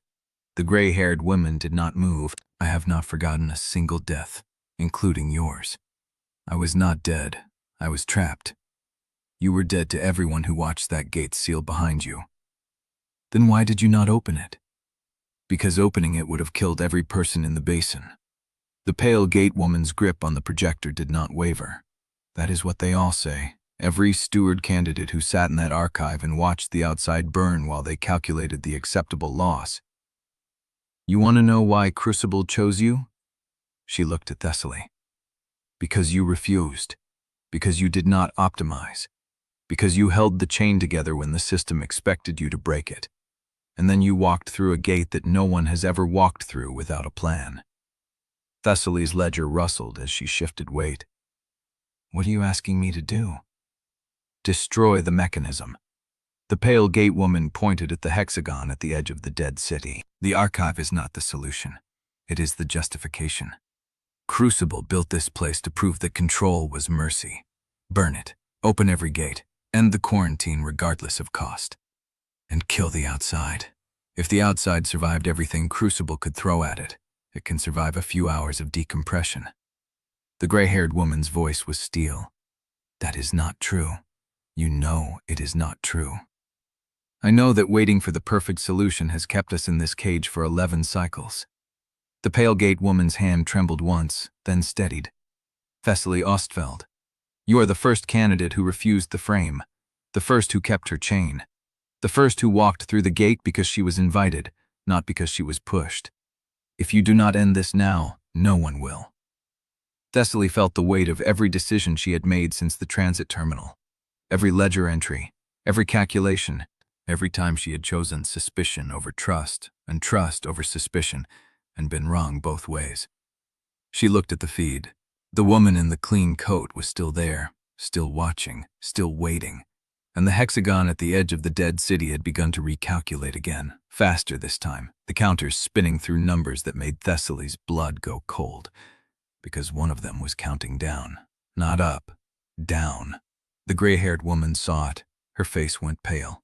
The pale gate woman raised the projector to firing position, aimed not at Thessaly, not at the gray-haired woman, but at the hexagon's center where the countdown was accelerating. She is not here to recruit you, the gray-haired woman said. She is here to truncate the cycle. Thessaly stepped forward. The countdown reached single digits, and the pale gate woman's finger tightened on the trigger. Chapter 71. The bullet took Corvus in the chest, not the hexagon, not the gray-haired woman, not the feed. Corvus. Thessaly's mind stalled on the image a full second before sound caught up. The crack of the hard light discharge, the spray of dust from the wall where the round passed through, the way his body folded at the waist like something already solved. He had been standing at the edge of the dead city's square, one hand raised toward the gate's sealed edge, still reaching for Thessaly through the lattice. The pale gate woman had not been aiming at him. She had adjusted the projector's angle a fraction of a degree at the last instant, shifting her target without shifting her argument. Thessaly's feet moved before her brain did. She hit the ground beside him, one knee down, both hands pressing against the wound. The hard light round had punched clean through below his collarbone, scorched fabric at the entry point, no exit visible. His blood was hot against her palms, arterial, pumping in rhythm with the heart she had learned to recognize through 7 cycles of calibration. Why? Not a question, a demand. Because you would not choose. The pale gate woman's voice came from behind her, flat, almost bored. You stood there weighing atrocity against atrocity while the countdown ran. I gave you a third option. You refused it too. Thessaly looked up. The woman had not moved. The projector was still charged, still humming, still aimed, not at Thessaly, not at the hexagon, at the space between them, waiting. You want to burn the archive, Thessaly said. Then burn it. Why shoot him? Because you cannot be trusted with the decision if you still believe you can make it without cost. The gray-haired woman stepped forward, her scar catching the hexagon's pale light. She is not trying to destroy the mechanism. She is trying to force you to become what she needs you to be. Quiet. The pale gate woman's voice cracked for the first time. You have been the archive's voice for longer than I have been alive. You taught me every reason to be afraid of change, and then you let me walk back into the basin knowing what waited there. I let you walk back because you asked. I was trained to ask that way. Thessaly's hands were slick now. Corvus's eyes were open, focused on her face with an intensity that had nothing to do with the wound. His mouth moved. She leaned closer. She is right, he said. What? About the cost. His voice was a threat of air. You have been trying to find a path where no one else pays. There is not one. The pale gate woman watched them like she was reading a proof. You brought him through the gate, she said. You held the chain. You refused the system's terms, but you still believe you can take the burden without becoming the burden. That is what she, a nod at the gray-haired woman, wants you to learn last, when it is too late to unlearn. I am not going to become, you already have. The pale gate woman raised the projector again. You are the only candidate who kept her civic chain intact. That makes you the only steward who would inherit the entire network. Every basin, every cycle, every survivor waiting in the dark. You think you can carry that weight without it changing you? Thessaly felt Corvus's pulse under her fingers. Slower, steadier than it should be. The lattice was holding him. threads of pale light threading through the wound, knitting something the hard light round had torn. He was healing, not because of her, because of the archive. The gray-haired woman had not moved to help. She was watching Thessaly watch him, and something in her face had shifted. Not hope, not satisfaction, recognition. "You see it now," the gray-haired woman said. "I see that you could have saved him faster, and did not. I see that you pressed your hands into his blood before you calculated whether it was worth the risk." Thessaly's jaw tightened. The pale gate woman's aim shifted back to the hexagon. The countdown had reached 4, 3, 2. "Thessaly." Narra's voice came through the lattice, thin and distant but clear. "I have a shot." Thessaly looked up.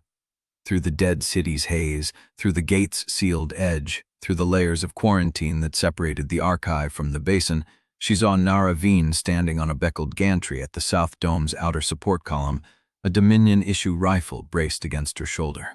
The round in the chamber would pass through the pale gate woman before the projector fired. It would also pass through the hexagon's boundary layer. "Don't," Thessaly said. "She is going to destroy the control mechanism. She is going to try." Narra's voice did not waver. "If I wait until she fires, the stabilizing field collapses and every civilian in the corridor dies when the dome comes down. If I fire now, I save them. And kill her. And kill her." The countdown reached 1. The pale gate woman's finger tightened, and Thessaly saw in the half-second before the shot what the woman had wanted all along. Not to destroy the archive, not to truncate the cycle, not to end CRUCIBLE. To make Thessaly choose. To force her to become the kind of steward who could kill one person to save 100 so that no one could ever accuse her of having clean hands. The projector discharged. Narra fired, and the dead city's light went out. Chapter 72. The dark was absolute, not optical, but systemic. The kind of dark that came from a network shutting down rather than a light dying. Thessaly felt Corvus's blood cooling on her hands, felt the lattice threads still knitting beneath her palms, and for one long breath, she did not know if the archive had collapsed around them or if she had gone blind. A sound came from her left, not a voice, a body hitting stone. Then a second sound, metal scraping concrete, something heavy dragged across the floor by someone who could not lift it properly. "Thessaly," Narra's voice through the lattice, thin and crackling. "I did not kill her. Tell me what that means." "It means I adjusted my aim at the last instant. The round passed through her shoulder instead of her chest. She is alive, bleeding, disarmed." Thessaly's hand stayed pressed to Corvus's wound. The lattice threads pulsed warm against her fingers, steady, knitting, holding. He was breathing. She counted each rise of his chest, felt the rhythm of a heart still beating beneath the ruin of his shirt. "Why?" she said. "Because you ordered me not to fire. You fired anyway." "I fired to stop the discharge. I adjusted to preserve a witness." A pause. "And because she was right about one thing. You will need someone who remembers what she believed, or you will never understand what you are fighting." Thessaly closed her eyes. A pale glow returned to the dead city, not the hard white of the hexagon, but something softer, amber, rising from the archive's lattice threads that lined the streets and buildings. The light came up in stages, like a dawn compressed into seconds, and Thessaly saw the shape of the room she had not known she was in. A plaza, broken columns, a fountain basin filled with dry moss. In the center, the gray-haired woman stood with her hands at her sides, unharmed, watching. To her left, the pale gate woman lay on her back, a Dominion round through her right shoulder. Her projector skidded 3 meters away, her face white with shock and pain and something that looked almost like relief. 10 feet from her, Narra stood at the edge of the plaza, rifle still braced, smoke curling from the barrel. Her face was unreadable. "You let her live," the gray-haired woman said. "I did not ask for the shot," Narra replied. "I asked for permission to take it. She," a nod at Thessaly, "did not give it. I took the shot anyway, but I did not take it to kill." The gray-haired woman studied her. "What did you take it for?" "To stop the countdown, to protect the corridor, to preserve a path that does not require me to become what she, another nod at the pale gate woman, wanted me to become. The pale gate woman laughed. It was a wet sound, blood threading the edges of it. You think sparing me makes you clean? I think it makes me harder to predict, Narra said. Thessaly felt the lattice pulse beneath her hands. Corvus's eyes were open now, fixed on her face. His mouth moved. Did it work? I do not know yet. The countdown. She looked up. The hexagon at the edge of the plaza was dark, its glyphs cold, its stabilizing field collapsed. But the amber light rising from the archive's threads had not stopped. It was spreading, reaching up the walls of the dead towers, filtering through the gray shell like water through cracked glass. The archive was still alive. The pale gate woman's shot had missed the control mechanism. Narra's shot had stopped her before she could fire a second time. The hexagon had gone dark, but the archive had not ruptured. Thessaly looked at the gray-haired woman. What happened? You bought time. The gray-haired woman's voice was steady, almost clinical. The hexagon's countdown was tied to the dead city's stabilizing field. It did not stop the quarantine. It stopped the timer that would have forced a decision. You have seconds, not minutes, to decide what happens next. What kind of seconds? The kind that cost blood. The lattice threads in Thessaly's chest flared hot. Not her own, someone else's. A connection she had not consciously opened. Selka. She saw through Selka's eyes, a gantry, buckling, the South Dome's outer support column groaning under stress it was not designed to hold. The Observatory's sanction field had spiked in response to the archive disruption, and the calibration perimeter was collapsing inward, marking every registered lattice point for structural compromise. Selka's position was the first to go. The South Dome, Thessaly said. Narra's head snapped up. Selka! The sanction field marked her. The observatory is collapsing the perimeter around her position. How long? Thessaly felt the resonance through the lattice. The gantry Selka stood on was already tilting, its anchor bolts shearing one by one. Selka was moving, not running, calculating, finding the one path through a collapse she had measured in half seconds. Not long enough. The gray-haired woman stepped forward. If you go back for her through the archive's gate, you will trigger a second calibration stream. The system will register the disruption as interference and escalate. Then I will escalate faster. You will lose the chain. Thessaly looked down at Corvus. His hand found her wrist, grip weak but certain. Go, he said. She cannot survive alone in an archives. She will not be alone. Narra's voice cut through.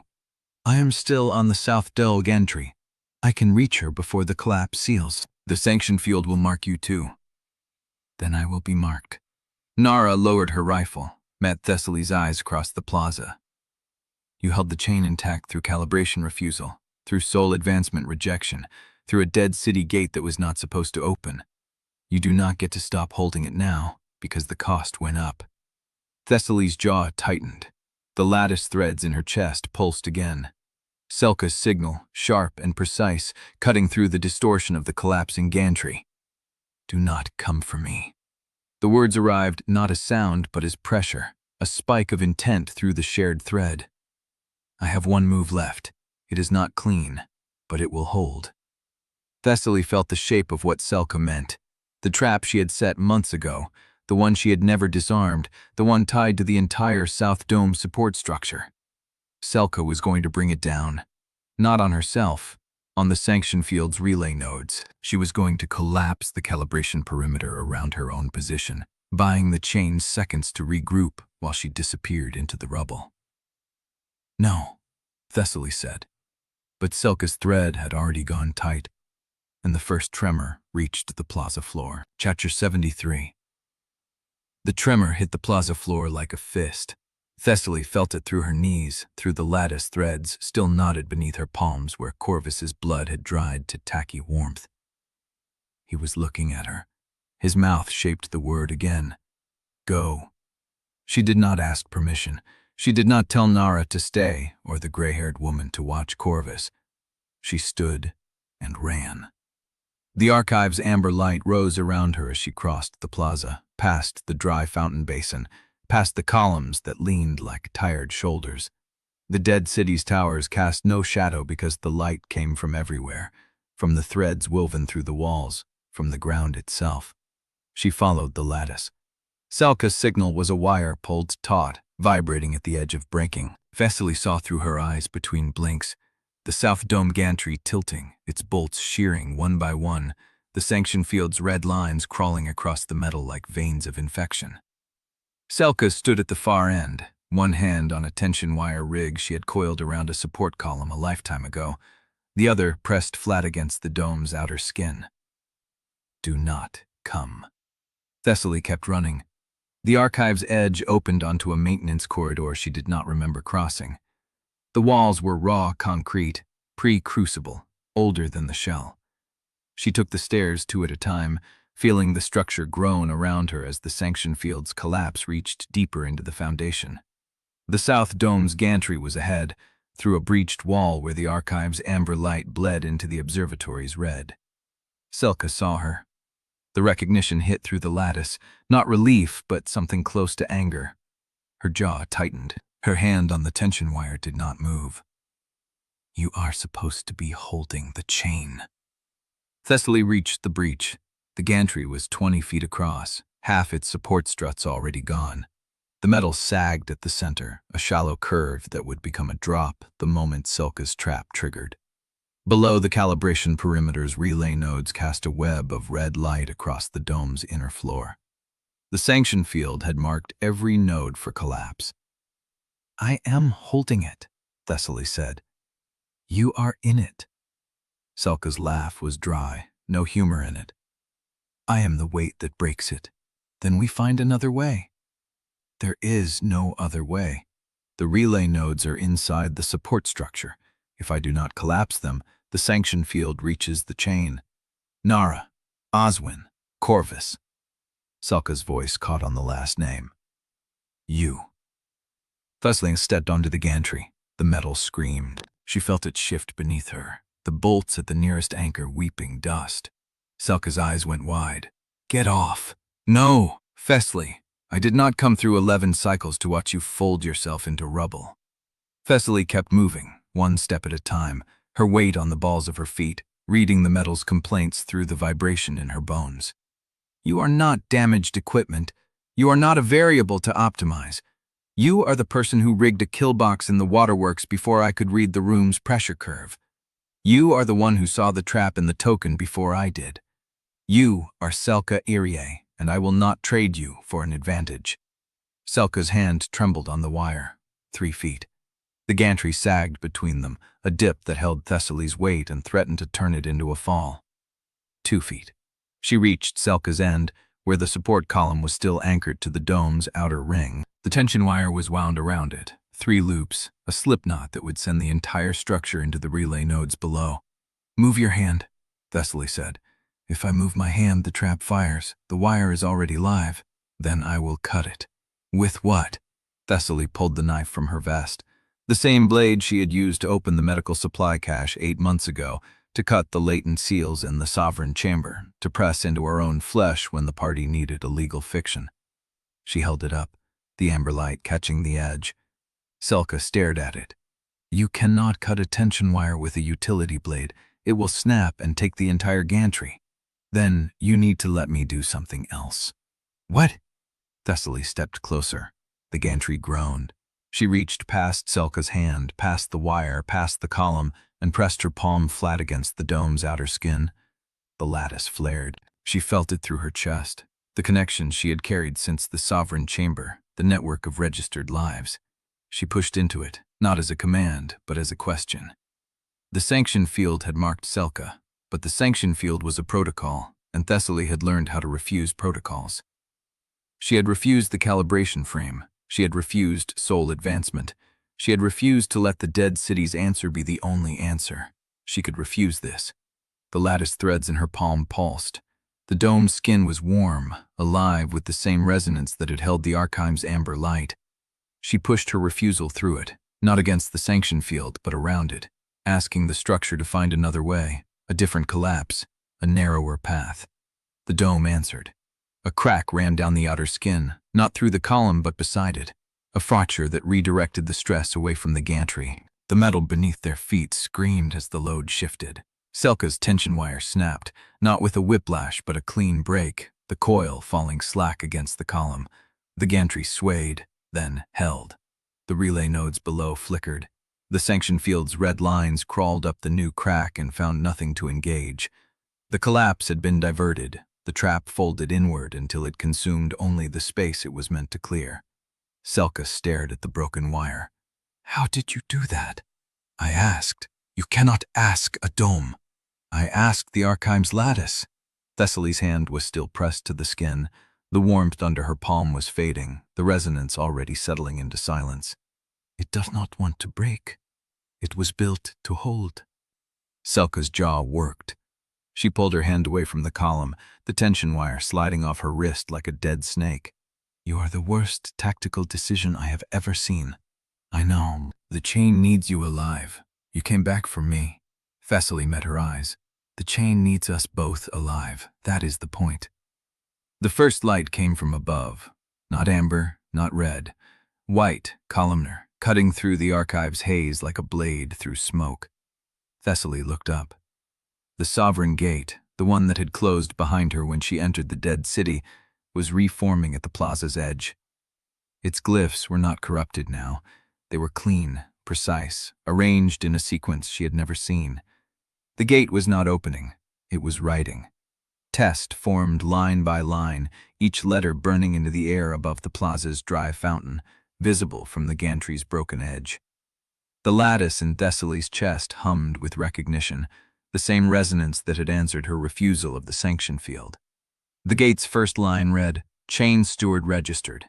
Intervention pattern accepted." The second line formed as Selka's hand found Thessaly's arm, steadying her on the gantry's sagging metal. "Escape timer unlocked. Pending witness confirmation." The third line appeared, and the light around it shifted from white to gold. "Confirmation required to advance. Narra report for cycle termination authorization." The gate's glyphs flared once and held. Thessaly's blood went cold. Chapter 74. Corvus reached the gantry's edge before Thessaly could tell him to stay back.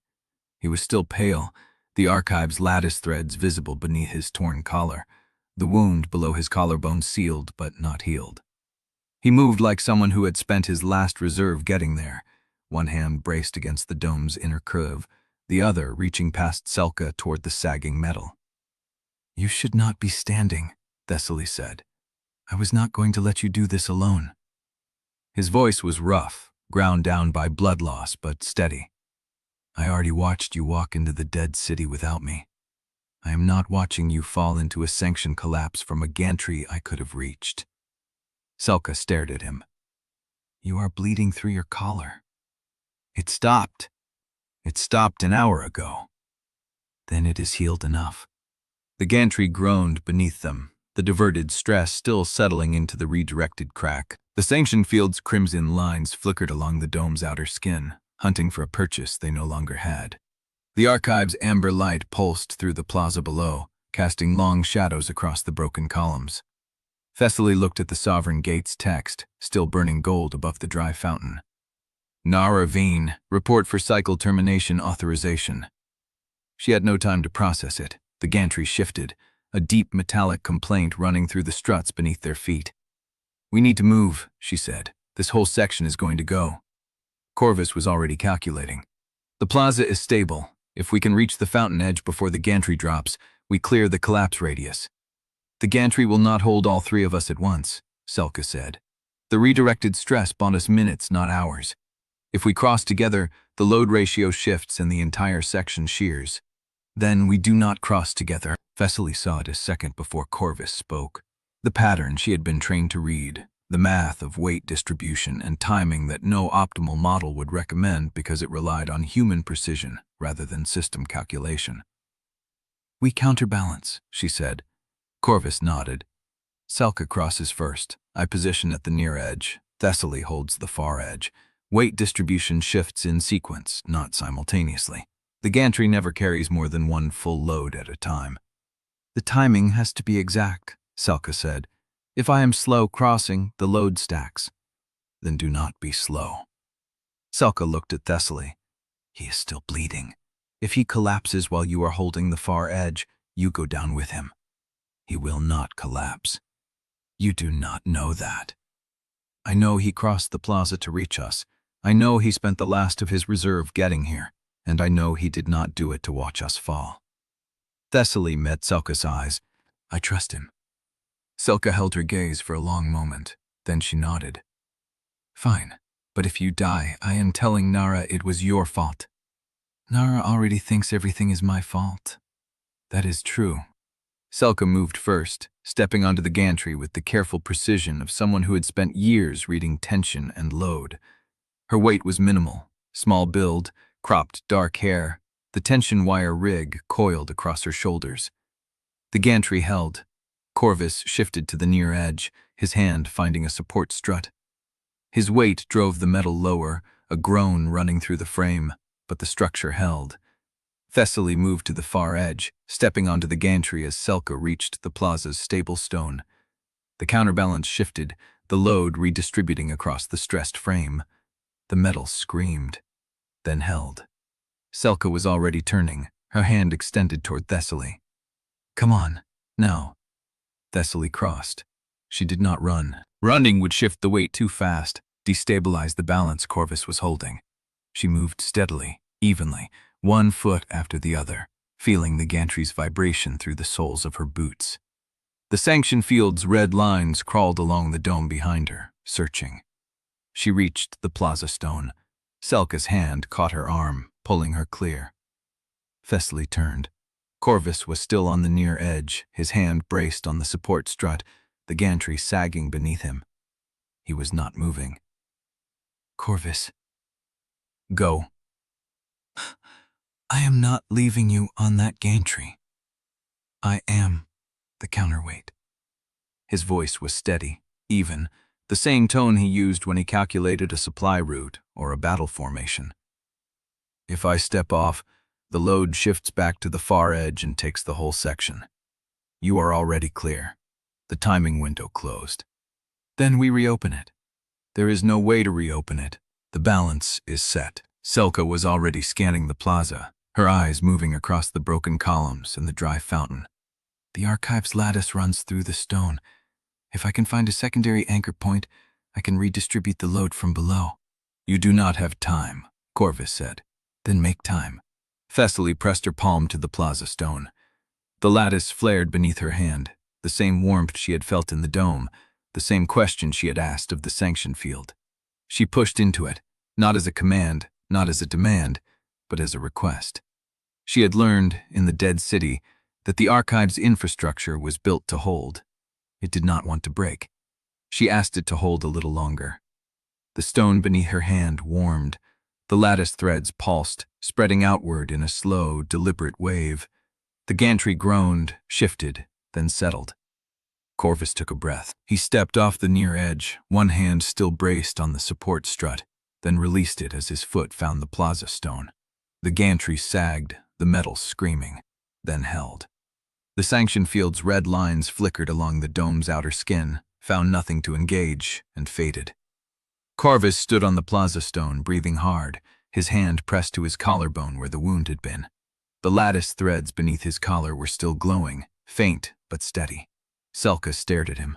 You are insane. Probably. You crossed a collapsing gantry while bleeding through a sealed wound. It was not sealed properly. Then it is a miracle you did not fall. It was not a miracle. Corvus looked at Thessaly. It was a counterbalance, a human one. The Sovereign Gate's glyphs shifted. New text formed above the dry fountain, the gold light intensifying as the letters burned into the air. Thessaly felt the lattice in her chest pulse in recognition, the same resonance that had answered her refusal, her question, her request.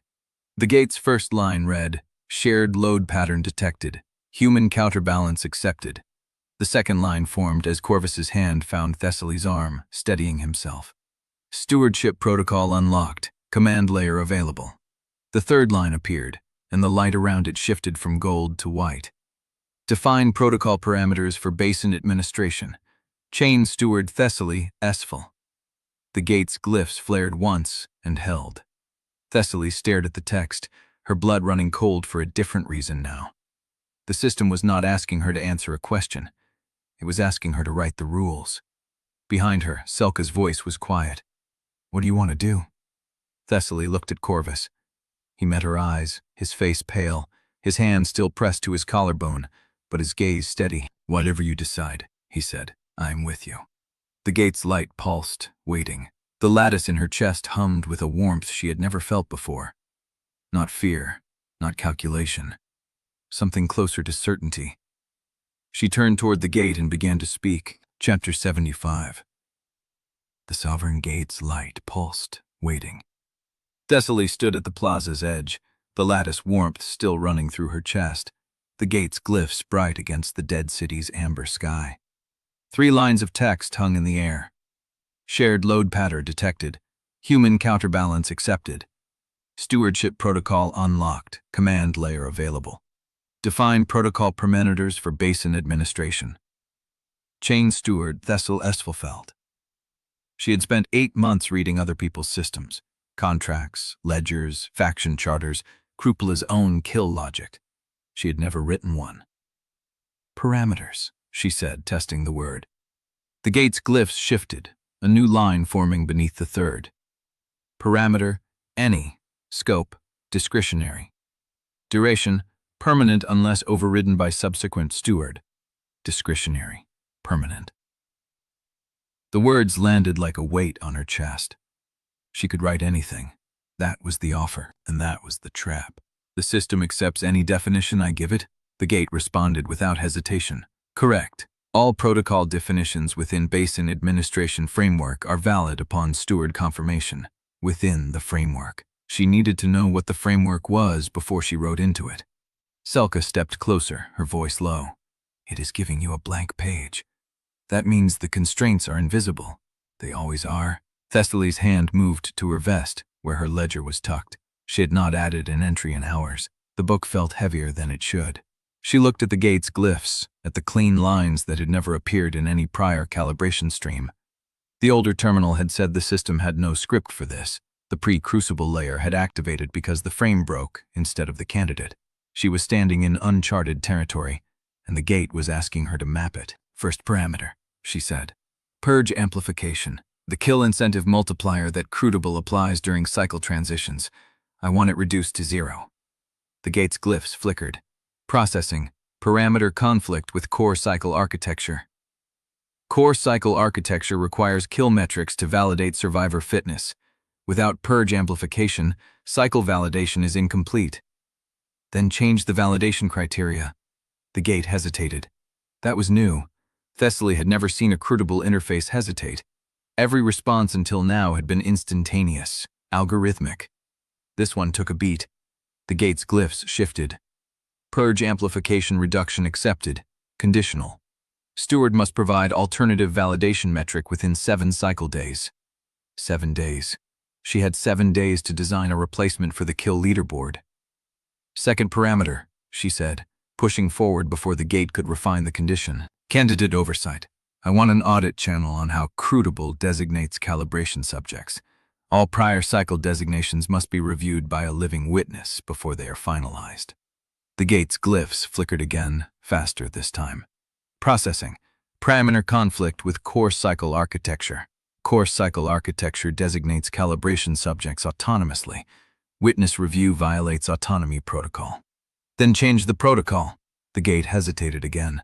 The warmth in Thessaly's chest pulsed, and she felt the lattice shift beneath her feet. The archive's stone hummed, as if the pre-crucible infrastructure was listening to the negotiation. The gate's text reformed. Calibration subject designation review accepted. Conditional. Witness must be outside steward's trust bias. Confirming witness required. Thessaly's blood went cold. Outside her trust bias.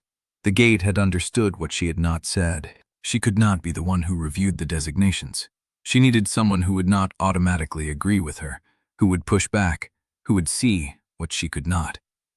The gate's glyphs flared. Confirming, witness, Narra Veen.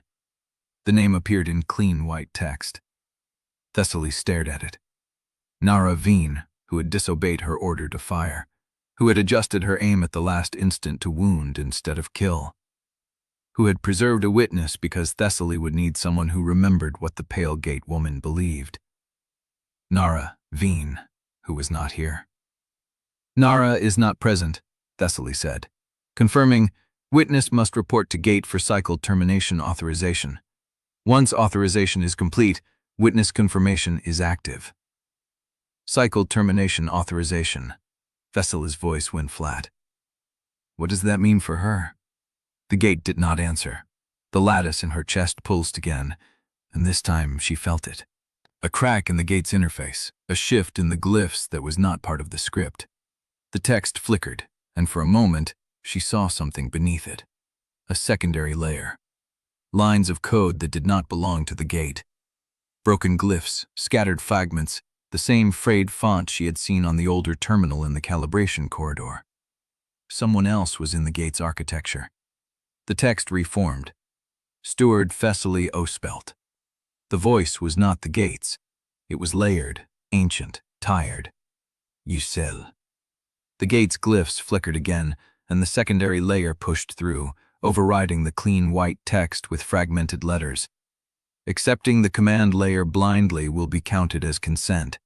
CRUCIBLE will interpret your parameters as authorization to continue the experiment under new management.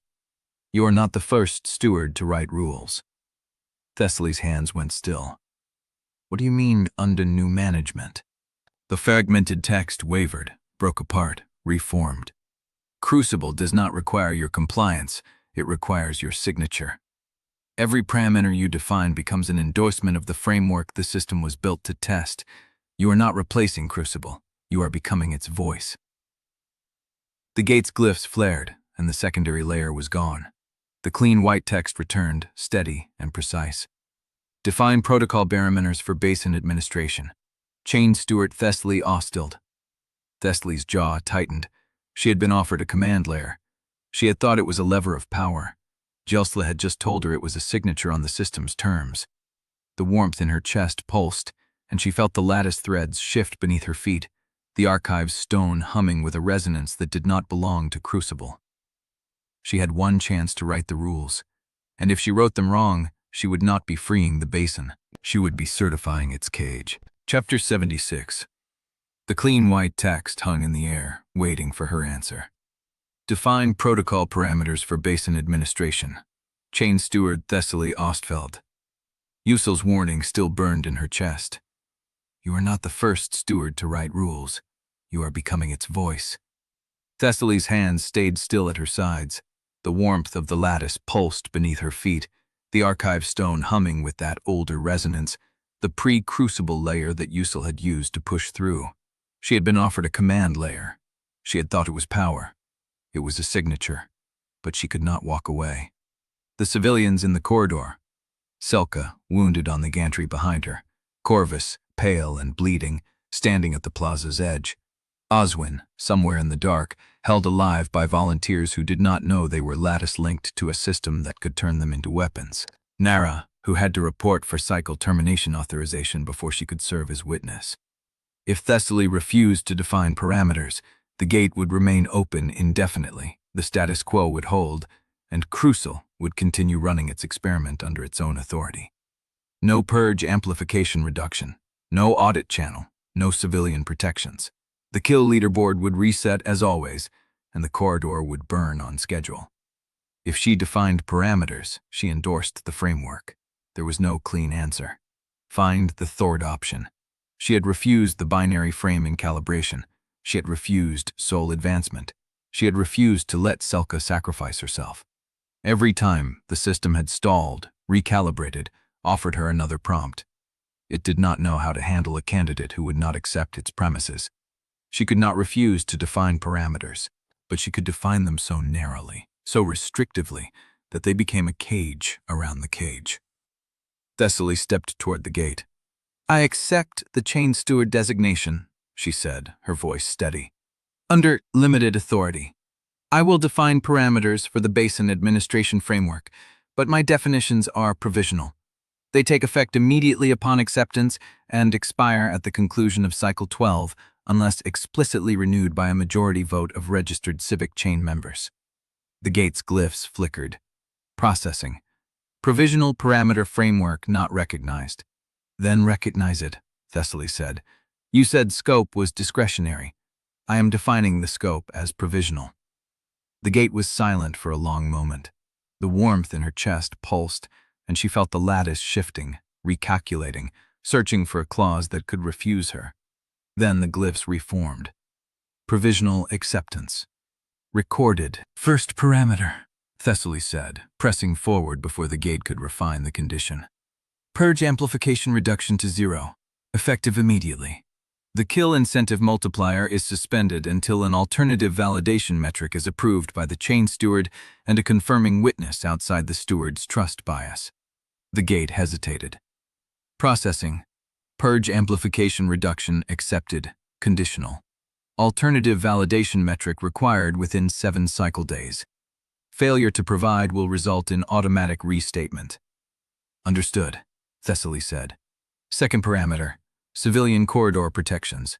No registered non-combatant may be targeted by calibration assets, sanction fields, or compliant deployments during Cycle 12.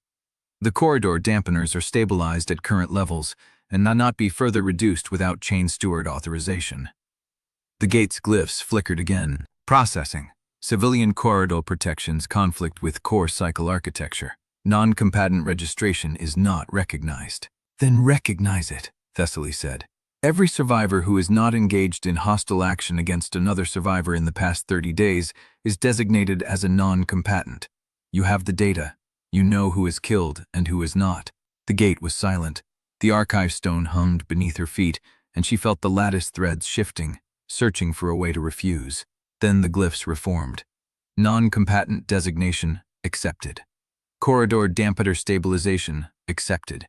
Conditional upon chain steward verification within 24 hours. Third parameter, Thessaly said. Candidate oversight audit channel. All calibration subject designations for Cycle 12 must be reviewed by a living witness before finalization. The witness must be outside the steward's trust bias. The audit channel remains active for the duration of Cycle 12, with all prior designations subject to retroactive review. The gate hesitated longer this time. The glyphs flickered, and for a moment she saw the secondary layer again, the broken glyphs, the frayed font, Yacel's presence waiting beneath the clean surface. Then the gate's text reformed. Calibration subject designation review accepted, conditional. Confirming witness required. Thessaly's jaw tightened. Name the witness, she said. The gate's glyphs flared. Confirming witness. Narra. The name appeared in clean white text. Narra must report to the gate for cycle termination authorization before witness confirmation is active. Without authorization, no audit channel can function. Thessaly's hands went cold. Cycle termination authorization. The gate had not explained what it meant. She had asked. It had not answered. But Yacel's warning still echoed. You are not the first steward to write rules. She had defined parameters. She had frozen the purge amplification. She had protected the civilians. She had opened an audit channel. She had done it without endorsing the framework, provisionally, restrictively, with a witness outside her trust bias to prevent the system from using her definitions as precedent. But Narra had to report, and Thessaly did not know what reporting meant. She is in the corridor, Thessaly said. She cannot reach the gate before the sanction field collapses the south dome. The gate's glyphs flickered. Cycle termination authorization may be completed remotely if witness presents at the nearest functional gate node. South Dome Gantry, Level 4 access. Witness may enter through archive extension. Thessaly's blood went cold. The archive extension, the amber light that had spread toward the shell after the hexagon stabilizing field collapsed. The archive's lattice infrastructure was reaching into the corridor, connecting the dead city to the living one. If Narra entered through the archive extension, she would be inside the dead city, inside the quarantine, inside the same sealed space that held Corvus, Silka, and the gray-haired woman. And once she was inside, she might not be able to leave. The gate's text remained steady, waiting. Thessaly's chest pulsed with the warmth of the lattice, and she felt the archive stone shift beneath her feet. The pre-crucible infrastructure was listening. Yesel was listening. The entire weight of 11 failed cycles pressed against her back. She had written the rules. Now she had to bring in the witness who would enforce them. "Tell me what cycle termination authorization means for her," Thessaly said. The gate did not answer. She had bought time. She had frozen the purge. She had protected the civilians. She had opened the audit channel. But the cost was still unpaid, and the gate was still waiting for Narra to step into the light. Thessaly turned from the gate, the clean white glyphs burning at the edge of her vision, and walked toward the archive extension. Corvus stood at the plaza's edge, pale and bleeding, watching her approach. "She has to enter the archive," Thessaly said. Corvus's jaw tightened. She knows. She does not know what it costs. She knows what it costs to stay outside. Corvus's voice was quiet. "Narra has always known the math. She is the one who counted the bodies." Thessaly's hands stayed still. She had written the rules. She had done what she could, but the witness was not her. And Narra was about to be asked for everything she had left. Chapter 77. Narra was already standing at the archive extension when Thessaly reached the South Dome gantry. The amber light from the dead city bled up through the concrete, casting her shadow long across the grated floor. She had not crossed the threshold yet. She stood at the edge of it, lean and still, her Dominion issue rifle slung across her back, both hands empty at her sides. She did not turn when Thessaly stopped. "The gate told you," Thessaly said, not a question. "The gate told me." Narra's voice was flat. "Cycle termination authorization, confirming witness. Enter the archive, report for the thing they will not name, and you get your audit channel. I did not choose you for this. You chose the witness outside your trust bias." Narra turned. Her face was unreadable, but her stillness had a quality Thessaly had not seen before. Not controlled. Heavy. "That was always going to be me. There is no one else in this cycle who knows the math and will not let you bend the numbers." Thessaly's hands stayed at her sides. "I can refuse," Narra said. "I can walk back into the corridor and let the dampeners hold. You keep your chain steward parameters, you keep the purge freeze, but the audit channel stays dark. No oversight, no retroactive review. CRUCIBLE designates calibration subjects however it wants, and you never know which ones were your people." Thessaly said nothing. "Or I walk through." Narra's jaw tightened.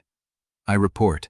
You do not know what that costs me, and I do not know if I come back, but the channel stays open, and the designations get reviewed."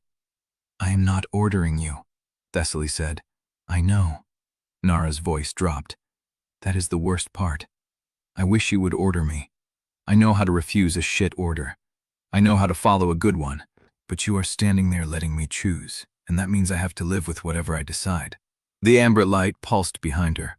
Thessaly thought about the first time she had seen Narra, the registry room, the controlled stillness, the woman who had wanted her dead because uncertainty killed parties faster than monsters did. That woman was still here, but she was also standing at the edge of the archive, counting the cost of walking in and not walking away. "You told me once," Thessaly said, "that I would get people killed because I could not stop treating every alliance like a math problem. I remember. I still do the math. I will always do the math, but I am not asking you to do this because the math works." Thessaly's voice stayed steady. "I am asking you because the civilians in River Ward 3 will not survive another purge amplification cycle, because Callie will not survive it." Narra's face flickered. "I cannot protect them alone," Thessaly said.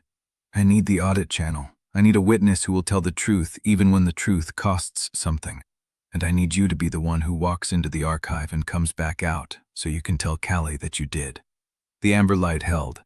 Narra looked at the archive extension for a long moment. The light moved across her face, her hands, the collar of her jacket. Then she stepped across the threshold. The archive accepted her. The amber light folded around her, and for a single breath her shadow stretched toward the dead city, reaching for the broken columns and the dry fountain basin. She did not look back. The gate's glyphs flared. Cycle termination authorization accepted. Witness confirmation active. Audit channel online. Thessaly's chest loosened. Then the gate wrote another line. Corvus Hallarn, prayer cycle contamination detected. Designation. Memory extraction pending. Protocol 7. Retention. Prepare for central node recall. Thessaly's blood stopped moving. No. She was already turning, already running back toward the plaza, already calling through the lattice, feeling for his signal, finding it steady but warm, alive, still himself. She rounded the broken column and saw him standing at the gate's edge, one hand pressed against the stone, the lattice threads beneath his collar pulsing amber in rhythm with the glyphs. He was reading the text. His face was calm. Corvus. Thessaly's voice was sharp. We are not done. I did not bring you through 7 cycles to let them extract you. He turned. The light from the gate caught his face, and she saw something in his eyes that she had never seen before.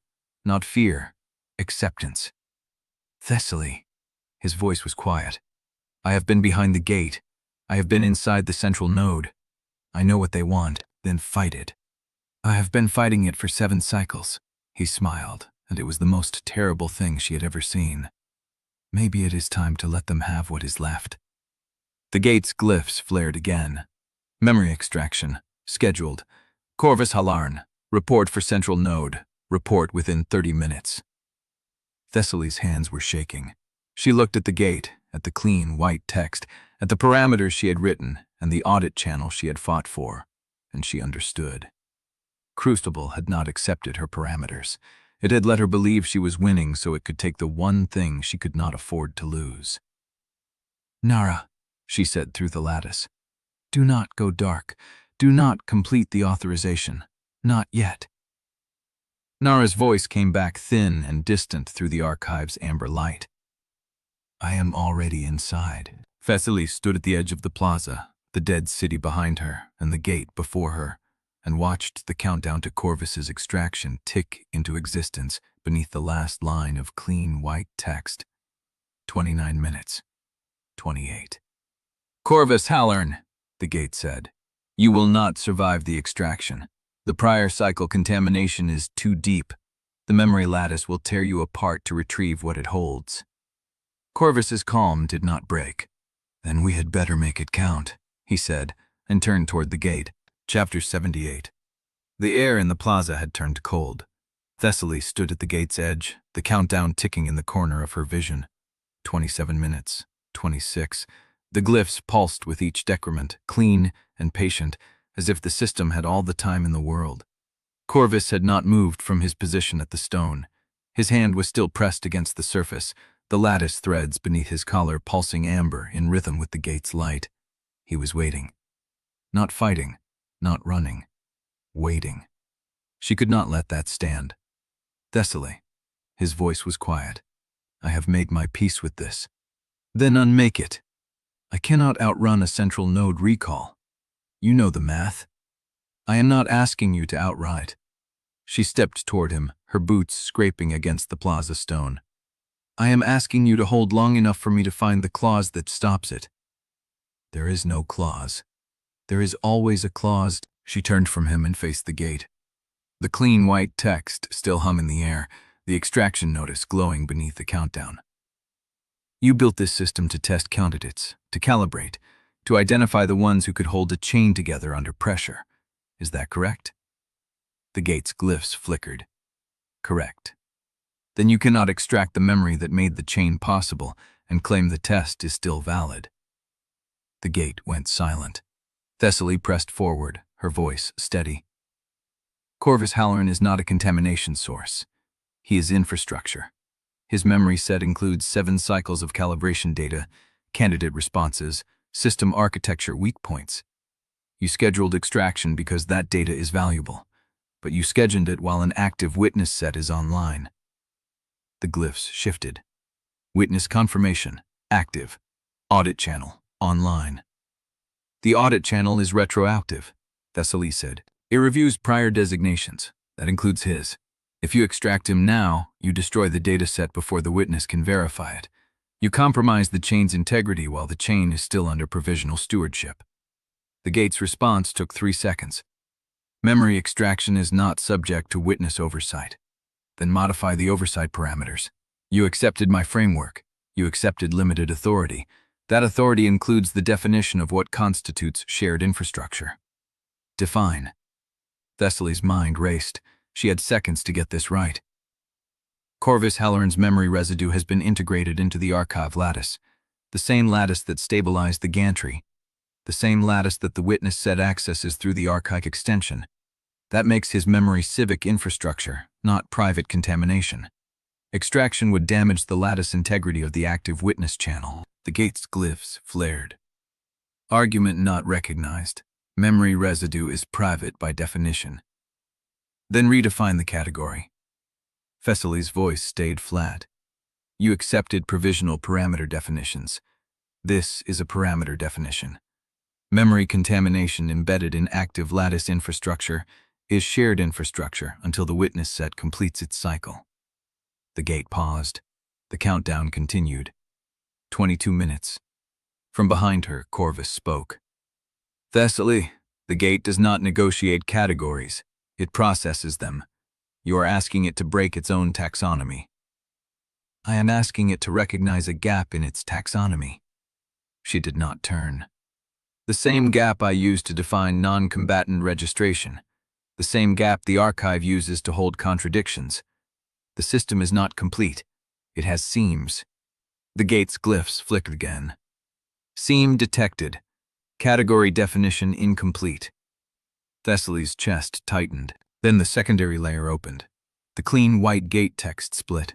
From beneath it, frayed glyphs pushed through. Older, broken, the pre-crucible architecture bleeding upward. The text that formed was not the gates. It was Ucel's. ADJDPH precedent cited Cycle 4, Stream 7.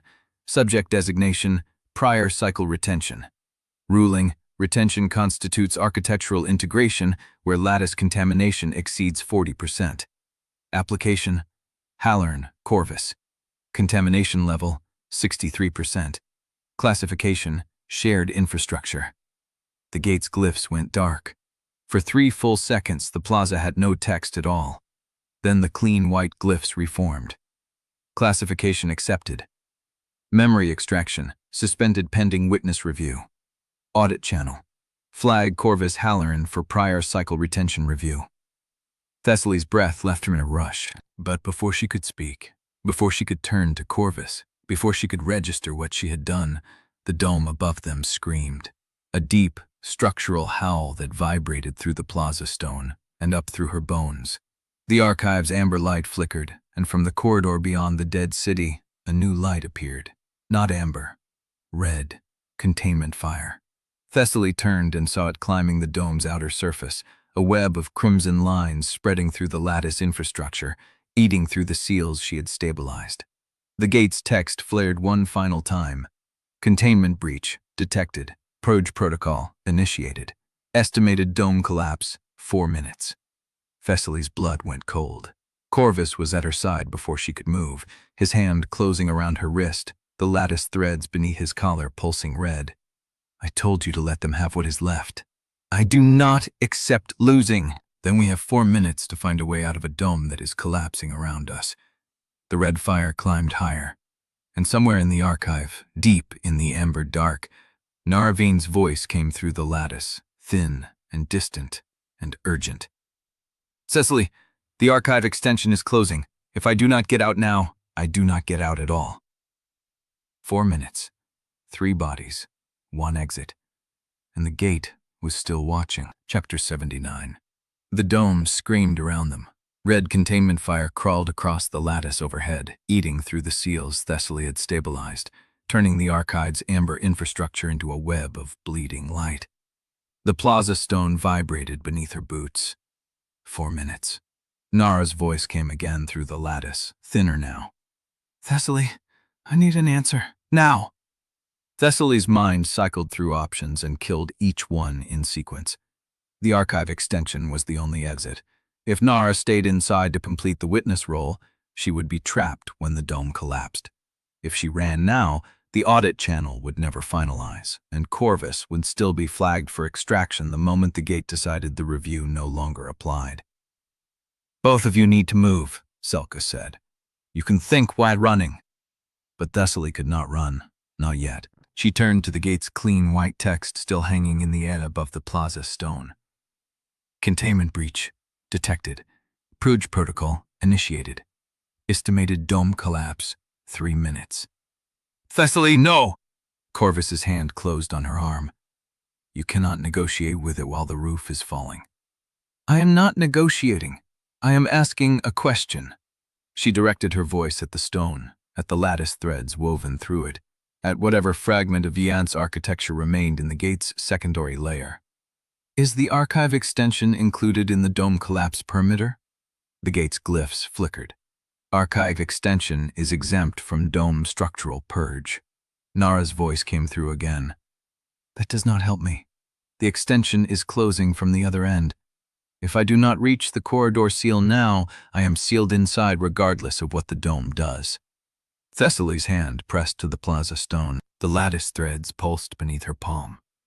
Then I need you to hold the extension open until she clears it. The response took 4 seconds. Request not recognized. Archive extension closure is automated. Override the automation. You accepted provisional parameter definitions. This is a parameter application. The gate was silent. The red fire climbed higher. 2 minutes. Then the secondary layer pushed through again. Frayed glyphs, broken text, the seams of pre-crucible architecture bleeding upward. Extension closure delay authorized. Duration 120 seconds. Narra's voice. That is barely enough. Then run. Thessaly pulled her hand from the stone and turned. Corvus was already moving toward the corridor, Selka half walking, half dragging her tension wire rig behind her. The plaza's amber light was being consumed by red. Thessaly followed. They reached the corridor entrance as the first chunk of dome infrastructure crashed into the plaza behind them, sending a shockwave through the stone that knocked Thessaly to her knees. Corvus hauled her up without stopping. The corridor stretched ahead, dark and vibrating, the archive's lattice threads flickering along the walls like dying nerves. The red fire was not far behind. Selka reached the junction first. Left or right? Thessaly's chest pulsed. She reached through the lattice, felt the network of infrastructure around her, the corridor network, the archive extension, the seal Narra needed to reach. This way. She took the left corridor without waiting for confirmation. The others followed. The corridor ended at a sealed maintenance hatch with a manual wheel. Thessaly reached it and pulled. The wheel did not move. It is locked from the other side. Then break it, Selka said. With what? Corvus stepped past her and pressed both palms to the hatch's surface. His eyes closed. The lattice threads beneath his torn collar pulsed. Thessaly, ask it. She understood. She placed her hand on the maintenance hatch and pushed her intent through the lattice, not as a command, but as a request. The hatch's seal warmed beneath her palm. A faint amber glow spread through the metal. The wheel turned. Not by Corvus's strength, not by Thessaly's. The hatch unlocked itself. Thessaly's blood was thick with adrenaline as she hauled it open and pushed through into a narrow service tunnel. The red containment fire was 30 seconds behind them. They ran. The tunnel sloped upward, concrete replaced by limestone, the air growing colder. Thessaly's lungs burned. Her legs burned. She did not stop. The tunnel ended at a rusted maintenance grate that opened onto a collapsed observation deck overlooking the valley. The city below was still dark. The shell above was still sealed, but the red fire had not followed them. They had made it out. Thessaly collapsed against the observation deck's railing, her breath coming in heaves. Corvus dropped beside her, his face pale, the lattice threads beneath his collar dimming.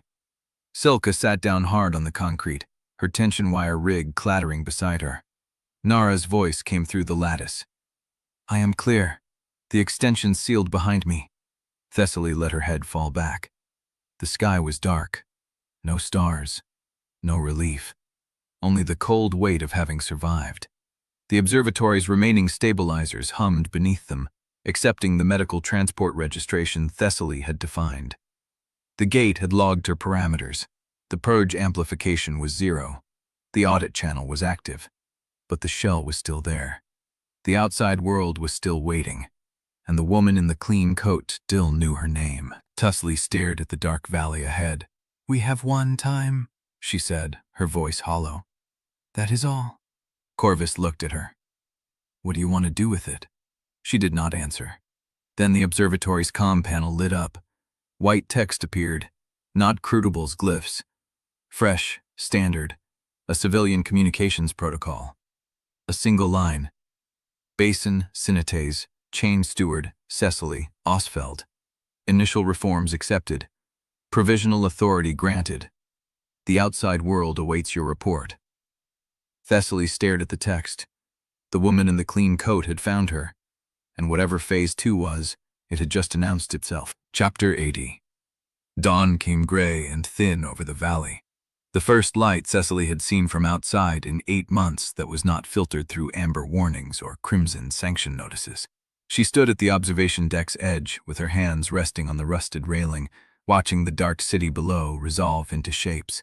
Towers, streets, the river's curve. The shell above her was still visible, a faint shimmer against the pale sky. But it was different now. At its eastern edge, where the lattice had shifted during the collapse, a thin seam of light bled through. Not a crack, a controlled aperture. The revised Basin rules had taken effect during the night. She had felt them ripple through the lattice like a pulse, each parameter locking into place, the purge amplification dropping to 0, the civilian protections registering, the audit channel opening its first review cycle. The system had not fought her. It had accepted. That worried her more than resistance would have. She is still watching. Thessaly turned. Corvus stood a few feet back, his coat hanging open, the lattice threads beneath his collar dim but present. He was looking at the eastern horizon where the external feed had originated. "The woman in the clean coat," he said. "She did not go silent when the gate closed." No, she would not. Narra emerged from the service tunnel behind them, her rifle slung across her back, her face carrying the particular exhaustion of someone who had spent the night inside an archive that should have killed her. Selka followed, her tension wire rig coiled around her shoulder, moving with the stiff economy of someone who had not slept and would not admit it. Oswin came last, limping slightly, his red crosspatch visible against his collar. He had appeared at the observation deck's lower entrance an hour before dawn, having walked through the lattice-linked corridors from wherever the Mercy Ledger had held him during the collapse. He had not explained how. Thessaly had not asked. They were all alive. That was more than she had expected at midnight. "The shell is holding," Narra said, stopping beside Thessaly. "But the aperture is not a flaw. It is an invitation." "I know. Bison Sintonat has been transmitting since the gate accepted your parameters," Narra continued. "They want a formal response. They want to know what you intend to do with your provisional authority." Thessaly looked at the eastern seam of light. The outside world had survived. The woman in the clean coat had been waiting for her across 11 cycles. And now that the first door had opened, the question was not whether Thessaly would walk through it. It was whether she could bring anyone with her. "I intend to use it," she said. "The 7-day deadline for the alternative metric is still active. The audit channel needs a first review to set precedent. The civilian corridor protections require verification within 24 hours. We do not get to stop." Narra's jaw tightened. "You are describing more work, not less." "I am describing survival." Selka let out a short breath. She sounds like herself again. That is either good or terrible. "Both," Thessaly said. She turned from the railing and faced them. Corvus, watching her with the steady patience of someone who had waited 7 cycles for this moment. Narra, controlled and assessing, already calculating the logistics of the next phase. Selka, tired but sharp, her loyalty earned in blood on archive stone. Oswin, quiet at the back. His presence a reminder that kindness could survive even when the system tried to burn it out of every survivor. They were not a faction. They were not a hierarchy. They were a chain, and she was its steward. "Whatever Phase 2 is," Thessaly said, "it will not be simpler. The outside world has been watching us. It has been waiting for a candidate who could refuse the frame and keep her chain intact. That is what Basin Sinane means by provisional authority. They are testing whether trust can scale beyond one city." "Can it?" Oswin asked. Thessaly looked at Corvus. He did not look away. "I do not know. she said. "But I am willing to find out." She held out her hand. Corvus took it. His palm was warm, his grip firm, the lattice threads beneath his skin pulsing in time with her own. She felt the chain through the contact, the 4 points of light that had not broken when everything else had. They stepped toward the eastern light together. Behind them, the city began to stir. Below, in the rubble and the corridors and the sealed safe zones, survivors who had spent 8 months learning to expect nothing but death were waking to a morning that did not smell like smoke. The revised rules held. The purge amplification was 0. The civilians were registered. And for the first time since day 1, the city of Cincinnati was not being hunted. They reached the observation deck's far edge where the service platform extended toward the shell's base. The seam of light was closer now, a vertical line of clean white brightness that cut through the shimmer like a healed scar. Thessaly's interface flickered. A single line of text appeared. Not CRUCIBLE's glyphs, not Basin Cincinnati's civilian protocol. Yusel. Steward. Phase 2 will ask whether the trust you have built can extend to those who do not know your name. The system has accepted your parameters, but the system is not the only architecture watching. Thessaly read the words twice, then she looked at Corvus. Yaslo's still inside. Yaslo was never going to leave, he said, but Yaslo is no longer alone. The seam of light widened. Beyond it, Thessaly could see the shape of a city that was not a ruin. Towers with clean windows, streets that were not flooded with hard light residue, a sky that held actual clouds.